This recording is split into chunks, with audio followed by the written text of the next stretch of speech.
Chapter 1. There's always a way out. What should one do upon awakening to find themselves transformed into a charlatan? And not just any charlatan, but one whose deceit is on the verge of being unveiled. Jiang Zhou was under immense pressure, devoid of any joy that usually accompanies such a fantastical journey. His mind was consumed with thoughts of what to do. The original soul was a shrewd individual fairly skilled in the kitchen, yet remarkably handsome. Quick-witted, he soon realized that relying solely on his culinary talents to run a restaurant would yield little profit. Thus began his participation in various prestigious cooking competitions, where he resorted to bribing judges and indulging in self-promotion to ascend to the status of a contemporary culinary deity. His skills were lauded beyond measure, but few had genuinely tasted his cuisine. Those who had often silenced their truths for monetary gain. As his fame grew, so did the number of aspiring chefs eager to learn from him. Inexplicably, he accepted a multitude of disciples despite lacking the requisite skills, profiting handsomely from their tuition fees. These disciples, upon graduation, leveraged their association with the so-called culinary god to open restaurants, yet they too lacked genuine talent. This ultimately led to a wave of disappointed patrons seeking out the disciples' establishments, only to leave disillusioned. The restaurants quickly became the subject of online ire, dragging Jiang Zhou's reputation down with them. The culinary industry is straightforward. It speaks through skill that a talented chef can make even a humble eatery renowned through word of mouth, while a lackluster one, regardless of fame, will always falter. Although transient popularity might attract a crowd, it cannot sustain a business. Once the scandal hit the headlines, public scrutiny intensified. Jiang Zhou, despite his youth, was inflated to the status of a culinary god, his ego inflated to the point of arrogance, rarely deigning to cook. Many harbored resentment towards him. With public sentiment now turning sour, an enterprising production team, drawn by the controversy, planned a show inviting him to explore the culinary capabilities of his less than stellar disciples. Was this not an invitation for him to be humiliated and exposed for his culinary fraud, leading to his disgrace? The original soul must have been out of his mind to agree to such a venture. At that moment, Jiang Zhou wished he could simply close his eyes and return to his previous life. If this is what crossing over entailed, he would rather not have done so. His heart sank. Even if he possessed the original soul's culinary skills, they were still subpar. Jiang Zhou crumbled to the ground, clutching his hair in despair, his face etched with anguish. In the next instant, a melodious electronic voice resonated within his chaotic mind. Ding! The crossing golden finger has been received. Scanning host. Host Jiang Zhou confirmed. Culinary God System binding successful. Divine-level culinary skills have been integrated. What? Such fortune? Instantly, as he felt the fusion of divine culinary prowess, Jiang Zhou's headache dissipated and his weariness vanished, rejuvenating him as if reborn. Heaven has not forsaken me. Ha ha ha, cough. His exuberance caused him to choke, leading him to sit heavily on the ground. A grin of relief plastered across his face. He knew then that there was always a way out. With this divine culinary skill, he would ascend as the true culinary god, free from the imminent threats of the production team. When the live broadcast commenced, it would not be an expose, but rather a launch pad to solidify his reputation. A sly smile crept across Jiang Zhou's face, his eyes sparkling with anticipation, reminiscent of a mischievous spirit. His remaining apprentice, who had just rushed over, was taken aback by his unsettling smile and hesitated at the kitchen door. Master's smile is rather sinister. Yet, thinking of the approaching production team, the apprentice hesitantly called out, Master, Master. Upon hearing the voice, Jiang Zhou sprang to his feet, feigning nonchalance. As he dusted off his trousers, turning to see it was his apprentice, he replied earnestly, What is it? Master, there's a production team outside looking for you, inviting you to participate in a live broadcast show. Upon hearing this, Jiang Zhou recognized the arrival of the production team, his smile broadening. This golden finger truly was remarkable. Let's go and see, he said, adjusting his appearance as he strode outside, his apprentice cautiously trailing behind, wary of speaking. His master seemed a bit off today. Could it be that he had been driven mad by the online trolls? It was perhaps best to remain silent. In the grand hall, a group of individuals sat in chairs, their silence rife with intrigue, as they surveyed the expansive restaurant. Their eyes darted back and forth in silent communication. Jiang Zhou's restaurant was never intended for the masses. Nestled within an ancient estate, it was not open to the public, but only to those who made reservations directly with Jiang Zhou, lending an air of mystery. Rumors abounded that it only served those deemed fated to dine there. The production team had come well prepared, having thoroughly investigated Jiang Zhou's affairs beforehand. They unanimously concluded that Jiang Zhou was a fraud, a name-dropper who had amassed a horde of disciples, collecting exorbitant tuition fees while imparting little knowledge, leaving his students ill-equipped for their culinary ventures, now facing imminent closure due to public backlash. What a heartless charlatan! As they observed Jiang Zhou stepping out solemnly with his apprentice, smiles crept onto their faces. He was indeed striking, with a visage well-suited for the camera.mr. Jiang, our apologies for the intrusion. I am Director Lin Xia, the production team director said, approaching Jiang Zhou with a smile. Jiang Zhou nodded, instructing his apprentice to prepare tea. Hello, please take a seat.mr. Jiang, here's the outline for our show, please have a look. Lin Xia, direct in his demeanor, handed over the plan program. Although they had verbally agreed to collaborate, no contract had been signed yet. He had high hopes for this program, eager to capitalize on the ongoing buzz before it faded. From the moment the scandal surfaced, he had been formulating ideas. He arranged for his team to investigate the restaurants associated with Jiang Zhou's disciples while simultaneously drafting the show's concept. Everything was moving at a rapid pace. His team was seasoned, with an impeccable division of labor. Lin Xia was confident he could persuade Jiang Zhou to sign the contract. Jiang Zhou, observing their assured demeanor, responded with a calm smile, I am willing to appear on your show, but we must negotiate the specifics of our collaboration. I need to see your sincerity. Noting the director's furrowed brow, Jiang Zhou's eyes sparkled with insight. Following the outline program would undoubtedly not suffice. It was designed to force him into showcasing his culinary skills under scrutiny. Had he not bound the system, relying solely on the original soul's modest talents would swiftly reveal his lack of substance. It was evident the production team had investigated the original soul's background and crafted this scheme to stoke public outrage, utilizing his reputation to elevate their show. Jiang Zhou was no fool. He would not allow himself to be exploited without recompense. No wonder the appearance fee was so generous. They had been waiting for him to fall into their trap. He was someone who would consume anything, but he would never suffer a loss. Chapter 2. What's wrong with having a partner? Jiang Zhou's words astonished the production team. They had presumed that upon seeing the show outline, he would reconsider his participation, believing it would resemble previous cooking competitions he had attended. They had prepared extensively, expecting Jiang Zhou to be dismayed upon reviewing the program, thinking he would outright refuse. Instead, he remained remarkably composed. If he were feeling guilty, angry, or annoyed, any of those emotions would have made it unsurprising had he thrown them out. Yet, they had not anticipated the option of his cheerful acceptance. How could he be so audacious? Their program was to be broadcast live. A misstep could lead to his exposure. Could there be something they were unaware of? Surely not. Or perhaps he intended to modify the show, bribing them to fabricate a narrative in his favor. Lin Xia furrowed her brow, sensing that the situation was not as simple as it appeared. Mr. Jiang, shall we discuss this in detail? Noticing the program team's accommodating demeanor, Jiang Zhou realized that they were determined to seize this golden opportunity. Very well. He led them into a private room. 2 hours later, Jiang Zhou stood at the door beaming with satisfaction, waving goodbye to the members of the program team. In stark contrast to his cheerful expression, the program team looked as though they had just emerged from a fierce battle, their faces pale and worn. Mr. Jiang, we will follow you for filming tomorrow, live streaming the entire process. So please be prepared, they said.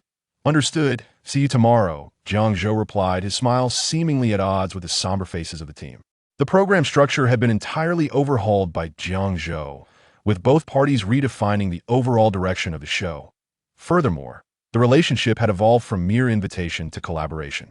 Throughout the negotiations, they had been led by Jiang Zhou's pace, revealing their true intentions too eagerly and exposing their weaknesses, which he had adeptly exploited.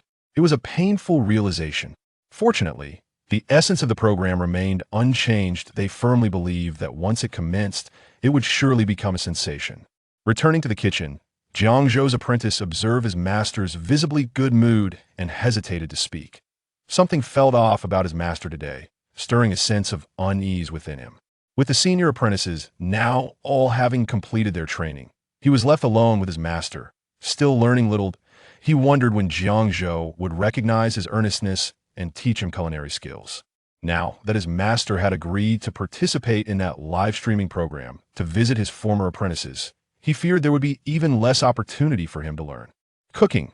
Just as his disappointment set in, Jiang Zhou spoke up. "It's getting late, it's time to eat. Today, in light of my good spirits, I shall personally cook for you. Pay close attention." Jiang Zhou had recently acquired extraordinary culinary skills, a talent he had never before possessed. With the program starting tomorrow, he had limited time to hone his abilities. Determined to prepare several dishes and embrace this new chapter of his life, he felt an exhilarating rush of excitement. "Yes, master." "Huh?" Chun Zihong instinctively nodded in agreement, then processed what Jiang Zhou had said and was momentarily stunned. Instantly, tears streamed down his face. Master, was he truly going to teach him to cook? It had been 2 years since he had become Jiang Zhou's apprentice, during which he had paid a considerable sum for tuition and presented numerous gifts during festivals. Had his master finally recognized his dedication? After 2 long years, a glimmer of hope had finally appeared, choking him with emotion. Upon hearing the commotion, Jiang Zhou turned to see Chun Zihong, his face a mixture of tears and snot, struggling to contain his sobs. It was a rare moment of silence for him. "What's the matter?" Jiang Zhou was bewildered in his recollections. This apprentice had always been obedient and composed, akin to a diligent assistant tending to his daily needs.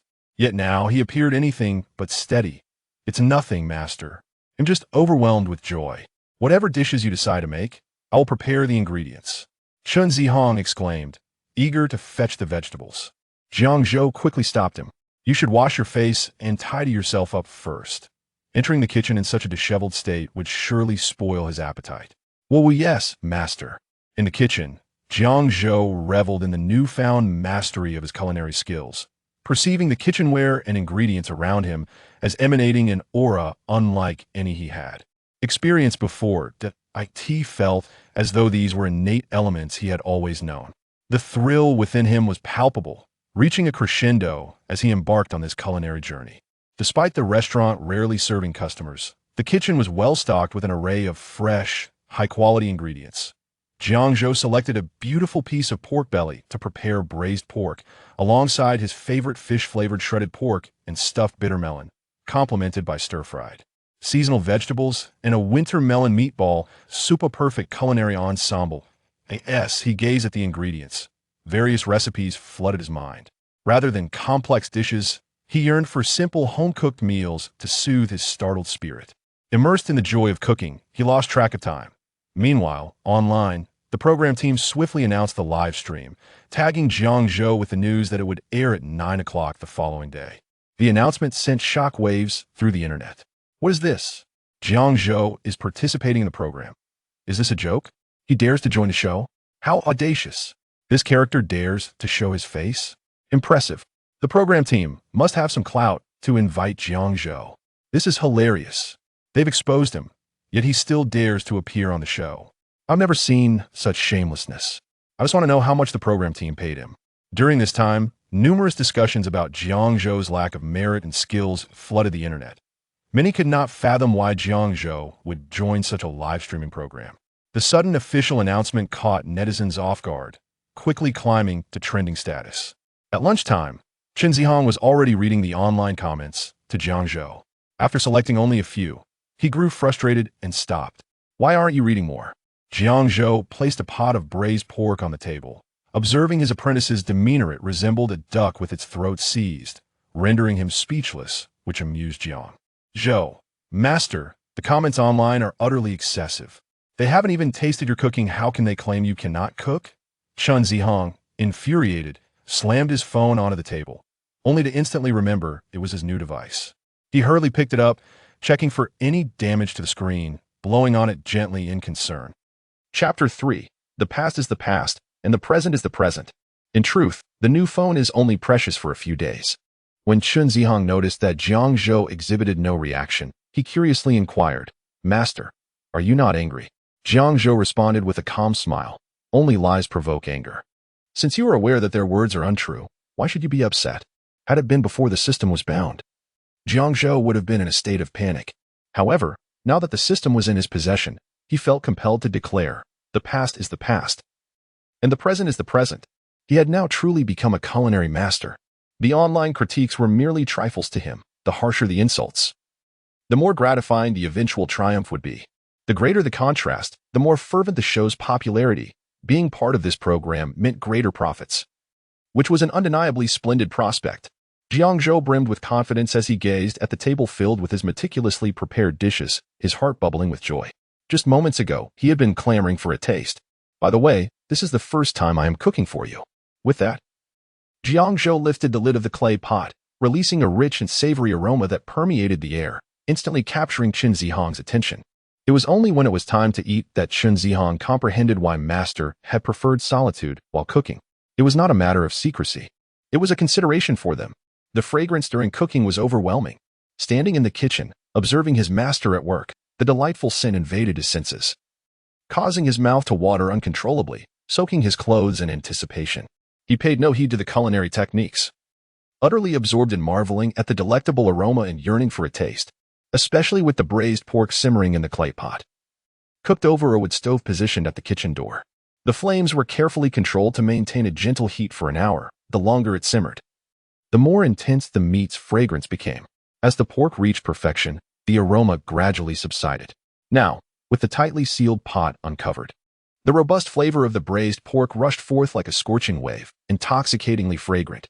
Uncertain how his master achieved this, Qin Zihong perceived that the meat had been exquisitely refined, absorbing the essence of the spices and melding with the soy sauce and seasonings, resulting in a flavor that was unparalleled. As the steam dissipated, revealing the braised pork within, Qin Zihong's eyes widened in astonishment. Neatly arranged within the pot were square pieces of pork, their darkened skin glistening, exuding an irresistible aroma. Jiang Zhou had not even garnished with scallions. The pure essence of the meat reached its zenith at that moment, making it impossible to resist swallowing. Let me have a taste of the soup to whet the appetite, Jiang Zhou said as he opened another clay pot, revealing a bowl of white winter melon meatballs adorned with sprinkles of green scallions. While its fragrance was not as potent as that of the braised pork, it possessed a refreshing quality of its own. Drinking soup before a meal was a customary practice in Jiangdong households, nurturing the stomach while effectively curbing overeating by stimulating the appetite with its delightful flavor. I'll serve myself. How could I allow my master to serve me? Qin Zihong eagerly picked up a small bowl, first serving a portion for Jiang Zhou with utmost respect, before filling one for himself. He could hardly contain his excitement as he took a sip. The winter melon meatball soup is a quintessential dish of summer, and the mere mention of its name evokes its flavor in the mind. The broth is undeniably fresh, crafted from pork minced and pounded to achieve a sticky consistency, then formed into meatballs that hold their shape even after prolonged cooking. The clear and delectable broth carries a subtle sweetness from the winter melon, accompanied by a hint of grassy aroma, which alleviates the greasiness of the meatballs, making the soup remarkably refreshing. However, the taste of this particular sip left Qin Zihong profoundly astonished. Chapter 4. The live broadcast commences in the blink of an eye. The feast laid out on the table was completely devoured. Jiang Zhou and Qin Zihong were both so full that they slumped in their chairs, remaining motionless for an extended period. Once their appetites were satisfied, a profound sense of desirelessness enveloped them. Qin Zihong glanced at the empty bowls and chopsticks, and with a cordial tone, addressed Jiang Zhou, Master, you should take a rest. We have a show to prepare for tomorrow. I can tidy up the kitchen. Jiang Zhou nodded in agreement, not wishing to decline. He indeed needed to rest and organize his thoughts, contemplating how to approach the upcoming program. Once Jiang Zhou departed, Qin Zihong let out a considerable sigh of relief. He then indulged in a languorous sprawl on the floor, for the chair could hardly encapsulate the comfort he craved. Only lying flat would suffice. The floor was immaculate, having been cleaned after the crew's departure that morning. In the heat of summer, lying on the ground felt particularly delightful. He had eaten to the point of discomfort, and merely sitting made it feel as though food was lodged in his throat. Only by lying down could his belly find some relief. It was not that he lacked experience, but rather that his master's culinary skills were truly exceptional. Indeed, he deserved the title of a contemporary culinary deity. Even the simplest home-cooked dishes were so delectable, one could only imagine how exquisite more intricate dishes would be. This thought alone made his mouth water. Ah, such deliciousness! especially when considering the throngs of people outside who longed to savor his master's creations but could not. He had feasted sumptuously at the table. What a life without regrets. His excitement was uncontainable, and he promptly pulled out his phone to engage in a heated exchange with internet trolls who belittled his master's cooking skills. Surely, those detractors were nothing more than hired guns on behalf of competitors, maligning his master's culinary prowess.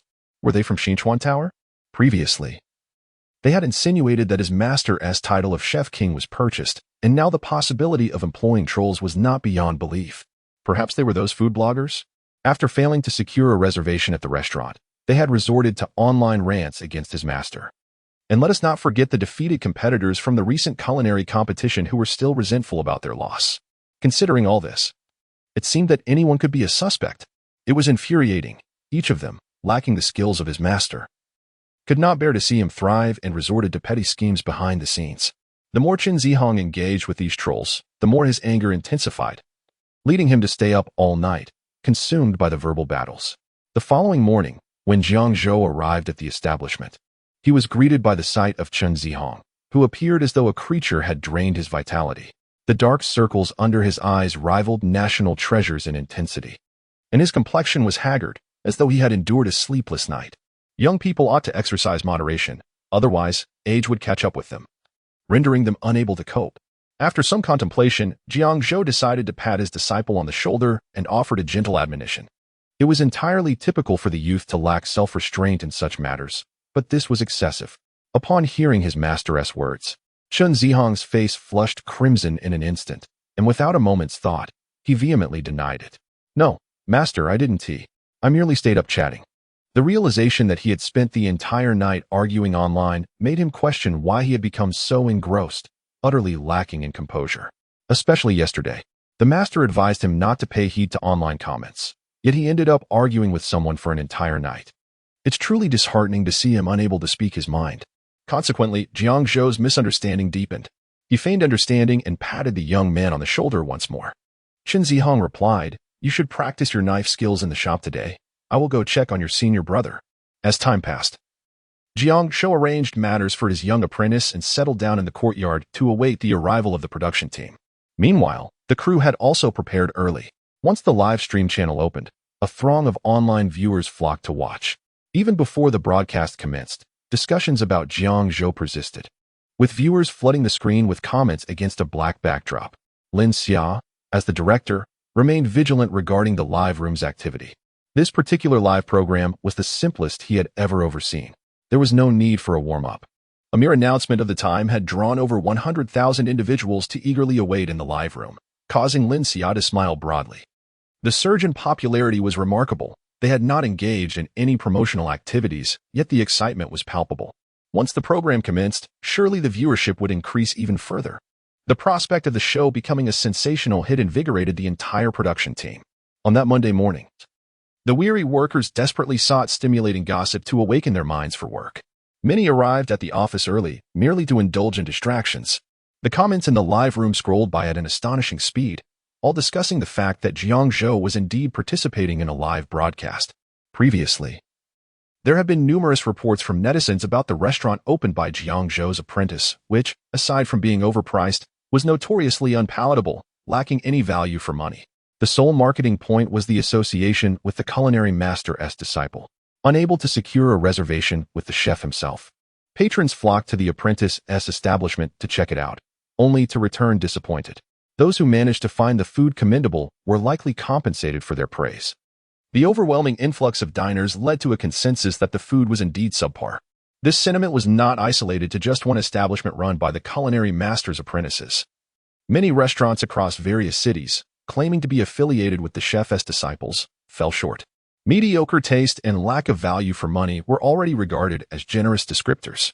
The number of disgruntled patrons was staggering, including tourists specifically visiting to try the restaurant, food bloggers on exploration, and regular diners. In summary, Jiang Zhou and his apprentices found themselves embroiled in a scandal due to their poor culinary offerings, which propelled them to trending topics on social media. Once the issue gained traction, attention surged, and various marketing accounts and journalists rushed to the scene. Even Jiang Zhou's apprentices found themselves giving interviews in response to the uproar. However, Jiang Zhou himself remained conspicuously silent. Consequently, based on the skills exhibited by his apprentices, their interviews, and insider revelations, the public began to perceive Jiang Zhou as a fraud. As the situation escalated and his reputation faced severe scrutiny, Jiang Zhou unexpectedly announced a live broadcast. How could the audience not be intrigued? They eagerly awaited in the live room for the spectacle to unfold. As the clock struck 9, the number of viewers in the live room surpassed 500,000. Jiang Zhou appeared before everyone, punctual and composed. Hello everyone, I am Jiang Zhou. The live broadcast unveiled the true visage of Jiang Zhou, captivating the audience. The host promptly greeted the viewers before proceeding with the interview, adhering to the established format. As many are aware, recent trending topics have significantly impacted society, prompting curiosity about teacher Jiang's perspective on the public's opinions. In the restaurant's lobby, Jiang Zhou and the host sat across from each other at a table, surrounded by the production crew. A cameraman, with his camera poised, focused intently on Jiang Zhou. Clearly aware of the audience's desire for insight, Jiang Zhou appeared to be in excellent form, exuding an air of confidence and tranquility, seemingly unfazed by the online commentary. His composed demeanor greatly unsettled those who had branded him a fraud and turned into detractors. Chapter 5. Goodness, what an impressive spectacle. No one mentioned that the culinary prodigy Jiang Zhou was so young. Is he even 30? Up there, did you not catch the popular Chef King's competition? Jiang Zhou rose to fame by winning the title of Chef King as the youngest and most skilled. Observing Jiang Zhou's confident demeanor, he appears quite different from the dismal portrayals circulating online. Jiang Zhou is indeed quite repugnant. He allegedly bribed the judges during the competition, depriving true culinary masters of their rightful accolades, and yet, he dares to broadcast live. His demeanor hardly resembles that of someone universally condemned. His skin is flawless, devoid of dark circles. Does he intend to profit once more? It is my first encounter with such a skilled profiteer, charging varying rates for mentorship based on time. An impressive feat in itself, yet what has he actually imparted? He emerges only to wreak havoc upon the unsuspecting online audience. As the barrage of comments in the live stream rolled by, Jiang Zhou remained oblivious. He smiled at the camera, responding to the host's inquiries.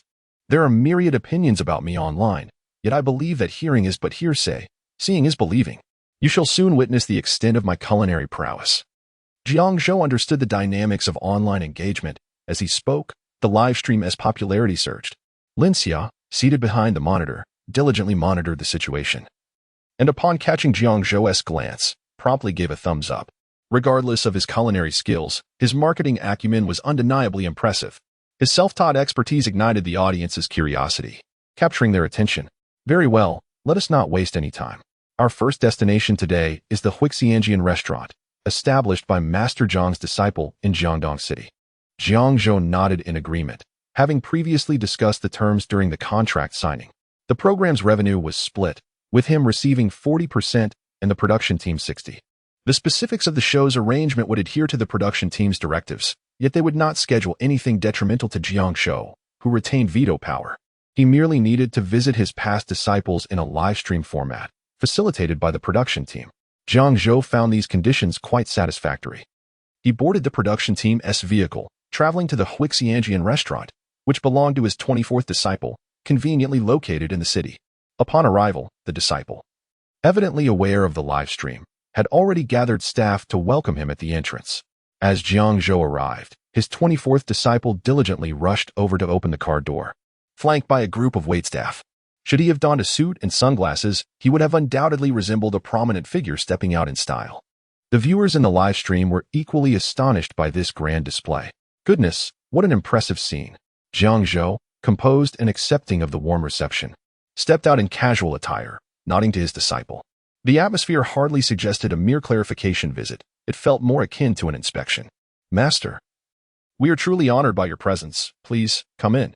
At this moment, the production team had become virtually invisible, functioning merely as a tool to broadcast Jiang Zhou's daily life to the audience. Inside the restaurant, not a single customer was present. The group, undeterred, made their way directly to the kitchen.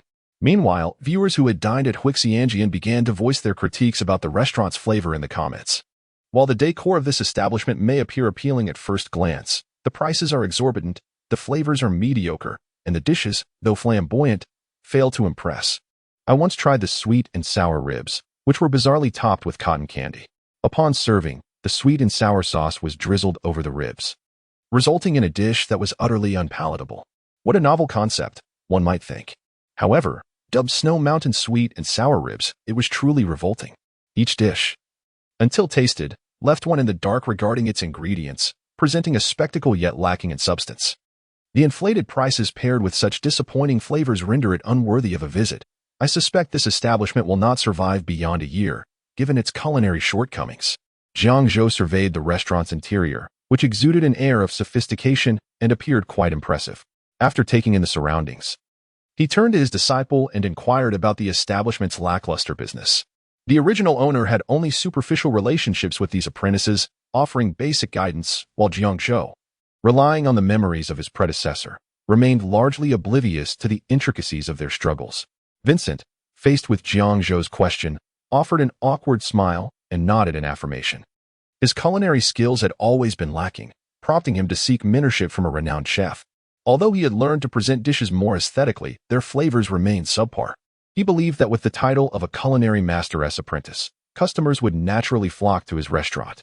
However, after investing $1 to $2 million, he found that within just 2 months of opening, the reviews were abysmal and patrons were nowhere to be seen.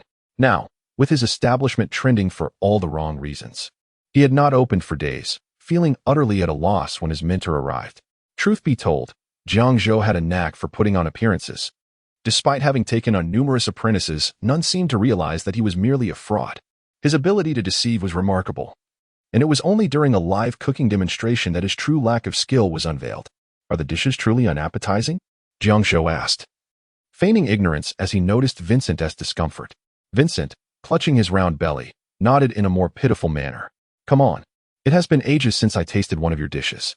Prepare a signature dish for me to sample. In this exchange, despite Vincent being older, the dynamic of teacher and student was unmistakable to the audience.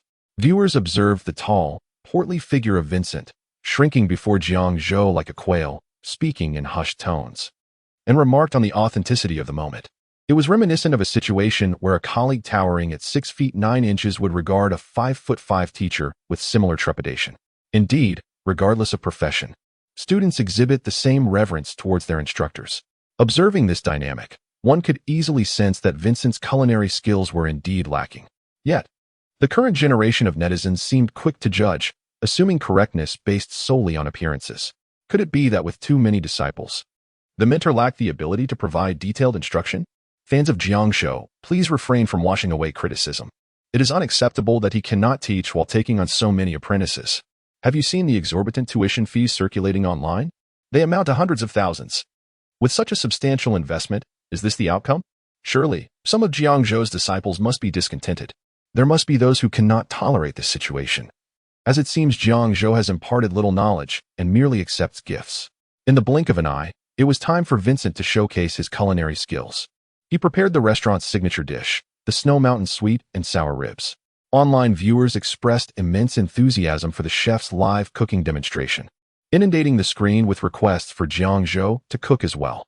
They even suggested drawing fans or randomly inviting passersby to taste the dishes, allowing everyone to discern the authenticity of the claims. Chapter 6, Is this how you teach your apprentice? The voice of the director echoed in the host's earpiece. Lin Xiao relayed the barrage of comments from netizens. Subsequently, the host approached Jiang Zhou and whispered, Mr. Jiang, the audience is eager to witness your culinary skills and would like to randomly select passersby for taste testing. What do you think? Such an impromptu addition to the program undoubtedly required Jiang Zhou's consent. This was precisely why he had chosen to appear on the show as a partner. It afforded him a measure of authority. After all, he was not lacking in financial resources, so the modest compensation did not hold much allure for him. His primary objective was to restore his reputation. Demonstrating his cooking skills in front of a live audience was indeed a significant motivation for his participation. All right. You may proceed with the arrangements, Jiang Zhou responded without hesitation, leaving the production team astonished. What was happening? This was entirely contrary to their expectations. According to their research, Jiang Zhou rarely cooked in public. They had assumed he would shy away from cooking during the live broadcast to avoid exposing his culinary shortcomings. This was the very conflict the production team believed would attract viewers' attention, potentially trending on social media. Now, the anticipated drama had not materialized, and Jiang Zhou had readily agreed to cook, catching the production team off guard. Their expectations had been drastically misaligned, leaving them uncertain about what would unfold next. It felt as though the reality diverged significantly from their assumptions. Lin Xia cast a puzzled glance at Jiang Zhou. Could it be that his culinary prowess truly rivaled that of a master chef? Given his current negative reputation online, it would be quite challenging to win over random strangers and elicit favorable feedback during the broadcast. If someone were to comment on the food being unpalatable, he would surely be subjected to scathing criticism for his culinary skills. Was he truly willing to take such a risk? Lin Xia had suspected from the moment Jiang Zhou expressed his desire to join as a partner that he might resort to deception. To her surprise, he had explicitly stated in the contract that no such deceit was necessary. Yet, she remained wary, for the plethora of online allegations against him made her skeptical of his character. However, at that moment, her doubts began to wane. Jiang Zhou paid little heed to the production team's reaction and focused intently on Vincent's cooking. During the brief process of blanching and marinating the ribs, he was quick to identify numerous flaws. It was astonishing that any dish could emerge palatable under such circumstances. He promptly began to offer corrections. "Is this how I taught you? Why didn't you skim the scum while blanching the ribs? Leaving the scum will only intensify the unpleasant odor. How could you make such a mistake? And do you think you can rinse them in cold water? You should use hot water. Otherwise, the meat will be tough." Jiang Zhou was nearly provoked to slap Vincent on the head in exasperation. Goodness, cooking ought to be more meticulous than this. Vincent, chastised, shrank back, too intimidated to respond. In a restaurant setting, ribs were typically blanched in bulk rather than one by one, and attention to detail was often overlooked. They presumed the taste would remain largely unchanged, so they opted for convenience. Yet, Vincent dared not voice this reasoning and could only hastily apologize. Incorrect, master. I shall no longer be a hassle." With that, he hurriedly retrieved another portion of ribs. This time, Jiang Zhou remained silent. Observing him as he prepared a dish he termed Snow Mountain ribs, the presentation appeared quite appealing. However, after Jiang Zhou took a bite, the pent-up frustration burst forth as he delivered a resounding slap to Vincent's head. "What is this? Lacking foundational skills, yet attempting innovation? Try it yourself. Is it palatable?" The viewers in the live stream, who had felt cheated, found unexpected satisfaction in the slap. At that moment, while consuming the Snow Mountain ribs, they too wished to strike the chef. Now, with Jiang Zhou acting on their behalf, he became somewhat less detestable. "Well done. I spent 1,000 or 2 just to endure this dish. Had it not been for my restraint, I would have surely struck the cook myself. Even the master finds it unappetizing. Why then would it be served for profit? Let me describe the taste of Snow Mountain ribs. First, the sugary cotton candy stuck to the ribs is overwhelmingly sweet. The ribs themselves lack tenderness, proving difficult to chew, and the seasoning is even worse. The balance of sour, sweet, and salty is off. It's excessively sweet, cloying, and sour, with minimal saltiness, truly dreadful. Enough with the descriptions. I can already imagine the taste. And it is indeed unacceptable. So is Jiang Zhou going to cook? The live stream attracted hundreds of thousands of viewers, all eager to witness Jiang Zhou's culinary skills under the watchful eyes of the audience. Finally, the moment had arrived, and the viewer count surged significantly, all waiting in anticipation. Watch me closely and take notes. Jiang Zhou sampled a piece of the sugary and sour ribs, genuinely feeling that it was a travesty to let someone who concocts such dark culinary creations open a restaurant, all while brandishing the title of a culinary god's apprentice. Isn't this a tarnishing of reputation? The overly sweet and spicy concoction, with its sourness, had completely distorted the essence of a proper sweet and sour rib. As the audience realized Jiang Zhou was about to commence cooking, their eyes brightened with excitement. Vincent, in particular, pulled out his phone to record, preparing to study the technique later. Jiang Zhou followed the same procedure for the sweet and sour ribs. He began by placing the ribs in cold water, adding scallions, ginger, and cooking wine to blanch them. At the first sign of scum rising, he promptly removed them, ensuring that both the ribs and the water remained pristine. This was the purpose of blanching. He then rinsed them in hot water to eliminate any impurities from the surface. The viewers in the live stream observed the stark contrast between Jiang Zhou and Vincent's cooking methods. Without comparison, it might have gone unnoticed. However, once juxtaposed, it became apparent that Jiang Zhou's entire demeanor while cooking was remarkably different. His grace and confidence exuded a unique charm, making it seem as though cooking was akin to a meticulous surgical procedure, rigorous and earnest. Coupled with Jiang Zhou's striking appearance, he truly had the ability to captivate. It was evident that the previously one-sided comments began to shift as fans started to defend Jiang Zhou once he commenced his culinary endeavors. While it is often said that one should rely on instinct when seasoning dishes, it is imperative that such instincts remain infallible. When marinating, one must have a clear understanding of the proportions of light soy sauce, vinegar, and dark soy sauce. Precision is key. I mentioned that there is no need to add salt, as both soy sauce and oyster sauce contain sufficient sodium. If the ratios are incorrect, the dish will lack saltiness, rendering it inedible. As Jiang Zhou casually poured various condiments into the ribs, he explained his process to Vincent. Clearly, Jiang Zhou was not adept at teaching. The viewers in the live broadcast were left in disbelief. Is this indeed a teaching session? Is this how chefs impart their knowledge? The recipe states to use a pinch of everything, yet here he is, relying solely on intuition. How is anyone supposed to learn to cook in such a manner? I suddenly harbored a foreboding suspicion that Jiang Zhou's method of teaching his apprentices was not quite conventional. Chapter 7. Sweet and sour ribs. Is this even a lesson? Surely, not many are unfamiliar with this dish. Good heavens! What a pretentious display it is to be so ostentatious over cooking. Is this truly a culinary master? Which chef cooks in such a manner? It appears utterly contrived. This so-called culinary genius likely lacks true cooking skills, in contrast to some ordinary viewers who express themselves reasonably.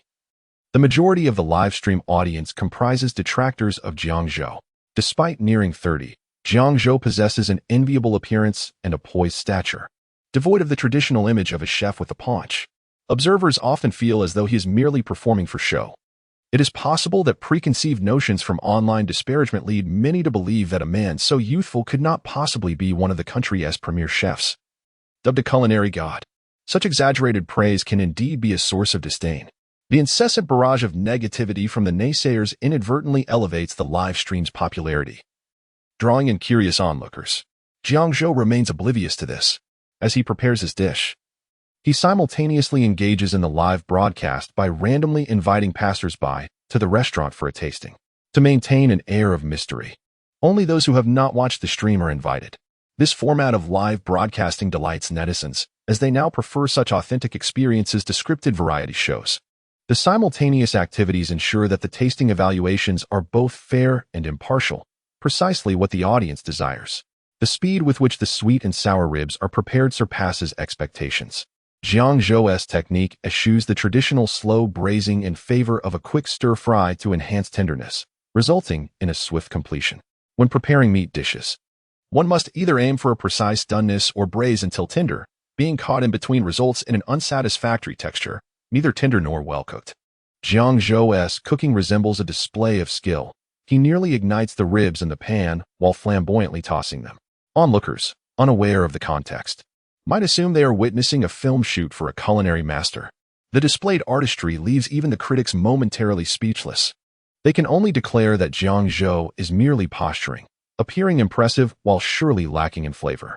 Unlike the viewers confined to the live stream, Vincent and the production staff are not deprived of the enticing aromas wafting from the cooking process. The exquisite sweet and sour fragrance begins to tantalize their senses, making their mouths water with each stir of the pan, filling the kitchen with an atmosphere of anticipation. They stand transfixed as Jiang Zhou, in a display of showmanship, pours the ribs into an iron basin. Considering the tasting guests, he uses the entire stock of ribs from the kitchen. Although Vincent may not possess exceptional culinary skills, the restaurant's high prices guarantee the use of quality ingredients, each rib meticulously prepared. The finished sweet and sour ribs, coated in a glossy dark red sauce, cascade into the basin like dumplings, captivating the attention of all present. The photographer possesses a profound understanding of shooting techniques, capturing a close-up that allows the audience to fully appreciate the exquisite sweet and sour ribs crafted by Jiang Zhou. Each piece glistens like amber, appealing to the eye and igniting one's appetite, exuding steam that presents it in the lens as if it were a scene from a fairyland. The simple iron basin does not detract from the allure of the sweet and sour ribs. Instead, it incites a desire to embrace the basin and indulge heartily. The barrage of comments momentarily wanes as Jiang Zhou sets aside the iron pot, sprinkling white sesame seeds evenly over the dish, a scene reminiscent of celestial maidens scattering flowers, adding yet another layer of allure to the already tempting ribs. The critical shot remains dynamic, as the slightly viscous sauce gracefully cascades down the surface of the ribs, slowly sliding from top to bottom, causing even the most stoic viewer to swallow involuntarily. After a brief pause, the comments surge anew. Wow, I finally understand why Jiang Zhou is deemed a culinary deity. This dish is truly exquisite. The cooking process is not just a feast for the eyes, akin to witnessing a splendid performance, but the final product is equally captivating. Cooking demands a harmony of color, aroma, and flavor, and through the screen, I find the colors to be impeccable, igniting an overwhelming desire to taste. I now believe in their master-student relationship. The apprentices' snow-capped sweet and sour ribs are visually appealing and quite enticing, yet the flavor falls short. However, the master's sweet and sour ribs are even more impressive in presentation. I can only wonder how they taste. Why not offer tasting opportunities online? I yearn to experience them firsthand. I genuinely wish to savor these sweet and sour ribs. They have me craving them. Haven't you seen those online articles? They're mere facades, designed to mislead and bribe judges. Otherwise, how do you think the title of culinary deity was obtained? They've been thoroughly scrutinized. In the live broadcast, the comments swirl chaotically, yet within the kitchen, no one pays heed. The staff of the program, intoxicated by the rich aroma of sweet and sour, find their mouths watering uncontrollably. The photographer, closest to the ribs, struggles to suppress the urge to swallow and instinctively distances himself. The fragrance is simply irresistible. The program planner stands beside the director, unable to resist stealing glances at Lin Xia repeatedly. As Jiang Zhou and his apprentice prepare to taste the dish, the planner finally leans in and whispers to the director, "Director Lin, can our crew sample the dish?" This clause was absent from the contract. At that moment, they all perceived Jiang Zhou as a name-dropper, a chef inflated by hype, never considering the prospect of tasting his creations. Their thoughts were solely focused on revealing Jiang Zhou's true abilities during the show to generate sufficient excitement. Hence, no such provision was included. To propose a tasting now would be exceedingly awkward. Lin Xia fell silent, helplessly watching as Jiang Zhou instructed Vincent to portion the sweet and sour ribs for the eager onlookers. Are the invited tasters ready? The host, equipped with an earpiece relaying the live program's flow, swiftly steps into the broadcast frame to begin the explanation upon hearing Jiang Zhou's inquiry. Everything is prepared. The staff has invited taste testers of various ages from different regions to the venue, and they have all taken their seats in the hall. All right. Let us portion out 10 servings to send out, Jiang Zhou stated. Without hesitation, Vincent promptly agreed and eagerly began to divide the food onto plates. Meanwhile, the host stood nearby, holding a phone to provide Jiang Zhou with updates on the current status of the live stream, naturally selecting only the most favorable comments to read aloud. As Jiang Zhou listened, he calmly picked up a piece of sweet and sour pork rib and placed it in his mouth. The sight caused the host to unconsciously swallow, and his voice, clear and precise, resonated through the microphone into the live broadcast. Chapter 8. How much? I shall perform. The attention of the person involved was completely fixated, not on the conversation, but rather on the delectable sweet and sour ribs being savored by Jiang Zhou. With curiosity, they inquired, "Teacher Jiang, how does it taste?" Jiang Zhou meticulously sampled the sweet and sour ribs, internally assessing his level of satisfaction.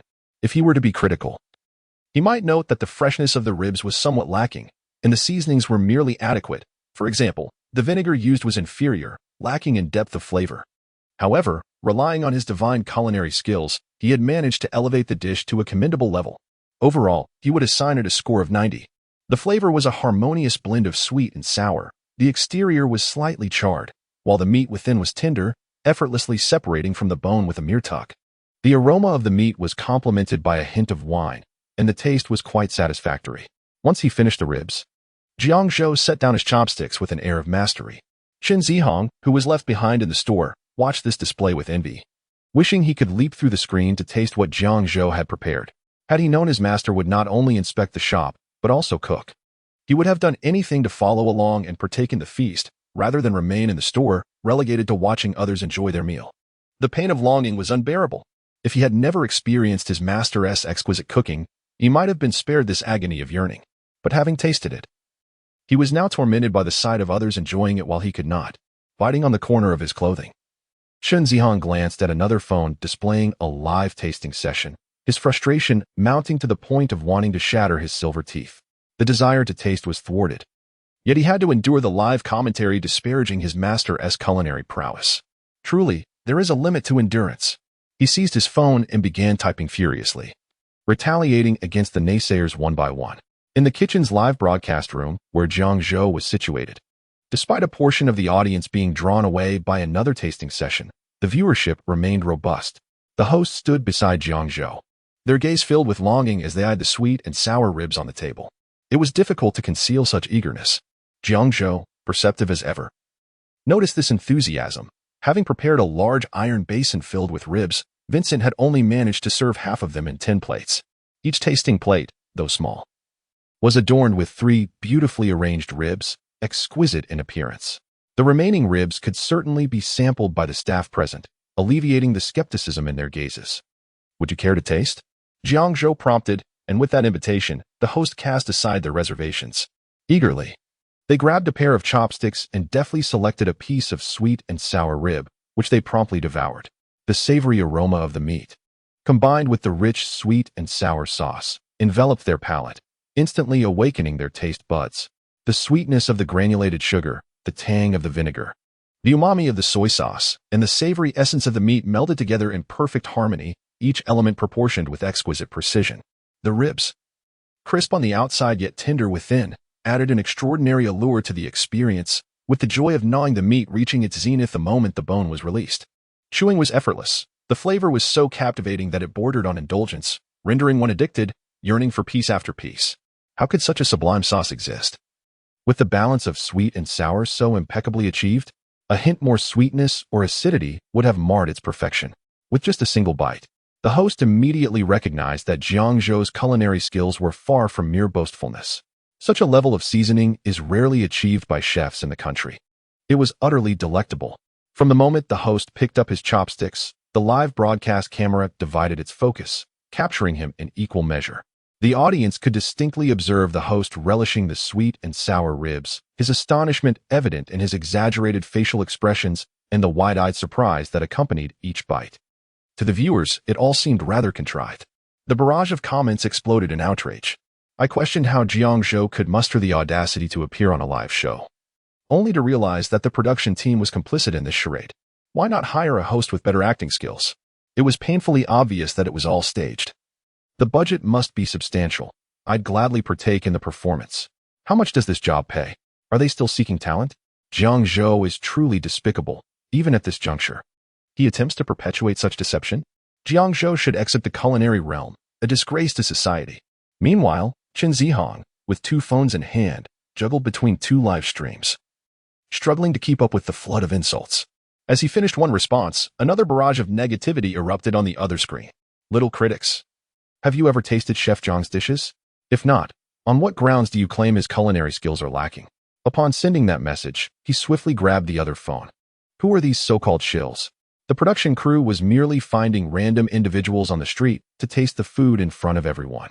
They approached them for an invitation. How is that fabrication? Just because someone declares it delicious, they must be a hired actor?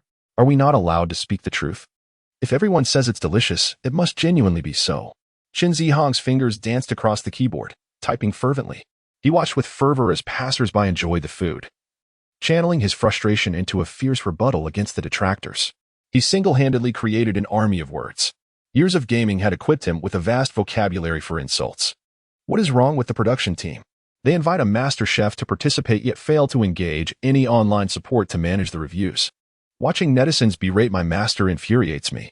Despite Chen Zihong's valiant efforts, his comments were drowned amidst a sea of negativity, causing him to break out in frustration.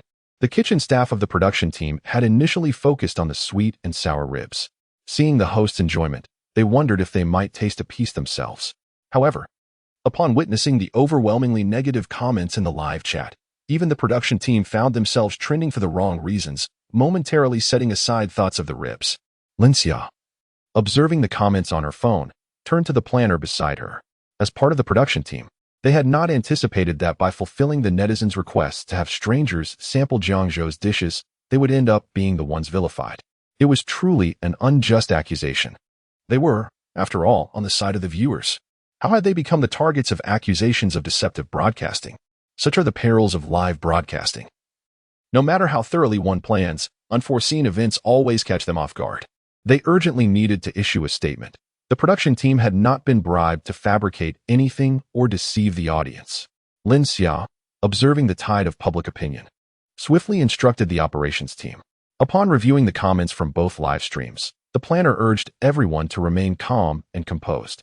The crux of the matter does not lie in the opinions of the netizens, but rather in the culinary skills of Chef Jiang, which are irrefutable. Authenticity cannot be feigned, nor can the falsehood be substantiated. While a statement may be issued, our priority is to savor Chef Jiang's culinary creations. The planner's words brought a sense of tranquility to the production team. Consequently, Lin Xia promptly communicated with the host through the earpiece. After listening, the host, maintaining a constant smile, set down the chopsticks and remarked to the camera, "I now comprehend why everyone hails Chef Jiang as a culinary deity. Such extraordinary culinary prowess is a rarity to behold. To speak candidly, I have never tasted food as exquisite as this in my lifetime. To describe it as astonishing would be an understatement." Chapter 9. What a spectacle. I recall that this host possesses a certain degree of fame. I had previously watched them present a particular show. Are they now resorting to charging fees to deceive internet users? Upon further investigation, I discovered that this host has also anchored culinary competitions, which explains their propensity for exaggeration. Did Jiang Zhou participate in such a culinary contest? Is it truly possible to profit from such unscrupulous means? With so many viewers watching the live stream, is the host aware of the repercussions of attempting to exonerate Jiang Zhou in front of millions? Indeed, it seems that wealth holds dominion in this world. Has the rule of law become non-existent? At this juncture, can one still hope for redemption? I shall not watch any longer. It has lost its appeal. I initially believed it to be a genuine expose, only to realize it was merely a performance. It is little wonder that the audience in the live stream reacted so vehemently. The exuberance displayed over the sweet and sour ribs was truly exaggerated. Each individual seemed to be expressing their delight with fervor as if their very lives depended on it. Before uttering a word, their expressions conveyed their sentiments perfectly. A few reactions might be acceptable, but when everyone exhibits the same response, one cannot help but suspect it is all an act. The host, receiving cues from the director, wore a more serious expression, yet continued to speak with a smile, attempting to finish their statement. To be frank, had I not tasted it myself, I would never have believed that sweet and sour ribs could be so delectable. Teacher Jiang, might you allow the production team to sample it as well? I sense their skepticism. My reputation is at stake. I swear on my professional career that it is genuinely delicious. I am not deceiving anyone. The host, in a humorous and exaggerated manner, addressed the needs of the production team while simultaneously responding to the comments in the live chat. Jiang Zhou nodded nonchalantly, as he had anticipated this aspect of the situation. Given his current reputation, the more individuals who experience his culinary skills, the greater the chance for him to restore his name. Just as the production team was eagerly preparing to taste the food, the feedback from the taste testers, brought by Vincent, arrived. "Master, the tasters have given nothing but 10-star reviews. They absolutely adore your sweet and sour ribs. And some patrons even wish to place immediate orders for more." Jiang Zhou had not tasted his own sweet and sour ribs yet, but was heartened to see such positive feedback. Finally, after all these days, customers were expressing interest in dining. "Master, shall we accept the order?" Vincent eagerly rubbed his hands together, leaning closer to Jiang Zhou. Faced with this unexpected situation, everyone turned their attention to Jiang Zhou. The drawback of live broadcasting is its unpredictability. Without a script, one can never anticipate what might transpire next. After a moment of contemplation, Jiang Zhou inquired, "Is your restaurant currently open?" When he arrived, it was not yet mealtime, and the establishment was devoid of patrons, leaving him uncertain about its operational status. Upon hearing his question, Vincent nodded affirmatively. "Of course we are open. Although business is poor and we have few customers, being open might lead to unexpected visitors. If we were to close, we would have no business at all. Do you still have ribs available?" Jiang Zhou's query rendered Vincent momentarily speechless. Business had been slow lately, and he had not prepared an abundance of ingredients. The spare ribs have all been consumed. Thus no more orders can be taken. Upon realizing this, Vincent felt a sudden sense of crowding around him. Turning his head, he observed the crew members frantically wielding their chopsticks in a mad scramble for the remaining ribs on the table. How outrageous. He had yet to taste the sweet and sour ribs. This was the first time his master had meticulously taught him how to cook, preparing a dish for him to sample. How could he leave without even savoring the flavor? In that moment, he set aside his thoughts and quickly grabbed his chopsticks to join the fray. How could the staff be competing with the guests for food? This had not been mentioned before. Despite being a step behind, Vincent, with his robust physique, managed to seize a piece of sweet and sour rib. quickly sending it to his mouth. Upon tasting it, he was filled with excitement. "This is so delicious, and yet you say nothing? How sly!" he exclaimed. "I seriously suspect your team invited my master to this show merely as an excuse to indulge in his culinary creations. Don't snatch it away. This is made by my master for me, and how can I learn if I don't eat a few more pieces?" As Vincent continued to frantically grab food, the host, who had intended to converse with Jiang Zhou, could no longer contain himself and joined in the chaos. This fierce competition saw a throng of individuals surrounding the table, pushing and shoving, employing every tactic to snatch away a mere piece of rib. Little did they remember that they were still live on air. The only one remaining quiet was Jiang Zhou, who exchanged silent glances with the cameraman holding the live streaming equipment. Jiang Zhou quietly stepped a few paces forward, allowing the frenzied group to become a mere backdrop, ensuring they were not entirely exposed to the camera. This was one of his rare acts of kindness. Meanwhile, in the hall, the taste testers who had been waiting for an eternity without seeing anyone come to take their orders could no longer restrain themselves and called over a waiter to inquire. "Excuse me, where is your boss? Didn't T.E. say he would check in the kitchen to see if we could place an order? Why has T.E. returned?" The uninformed waiter promptly stated he would investigate in the kitchen and asked the guests to wait a moment, observing everything through the camera. The audience silently chuckled at the unfolding spectacle. What a splendid performance! Each participant displayed remarkable skills, not treating the online viewers as fools. It was at least more captivating than some idle dramas. Were it not live, one might mistake it for a melodramatic series. To be honest, the script was excellent. With each twist and turn well crafted, the cast perfectly in place, and the excitement palpable, it was indeed a good show. I am simply curious about the flavor of those sweet and sour ribs. They looked absolutely delectable. These actors are incredibly dedicated, resorting to underhanded tactics just to snatch a rib. After all, this is a live broadcast. Isn't that a bit excessive? Ha ha ha, this is utterly hilarious.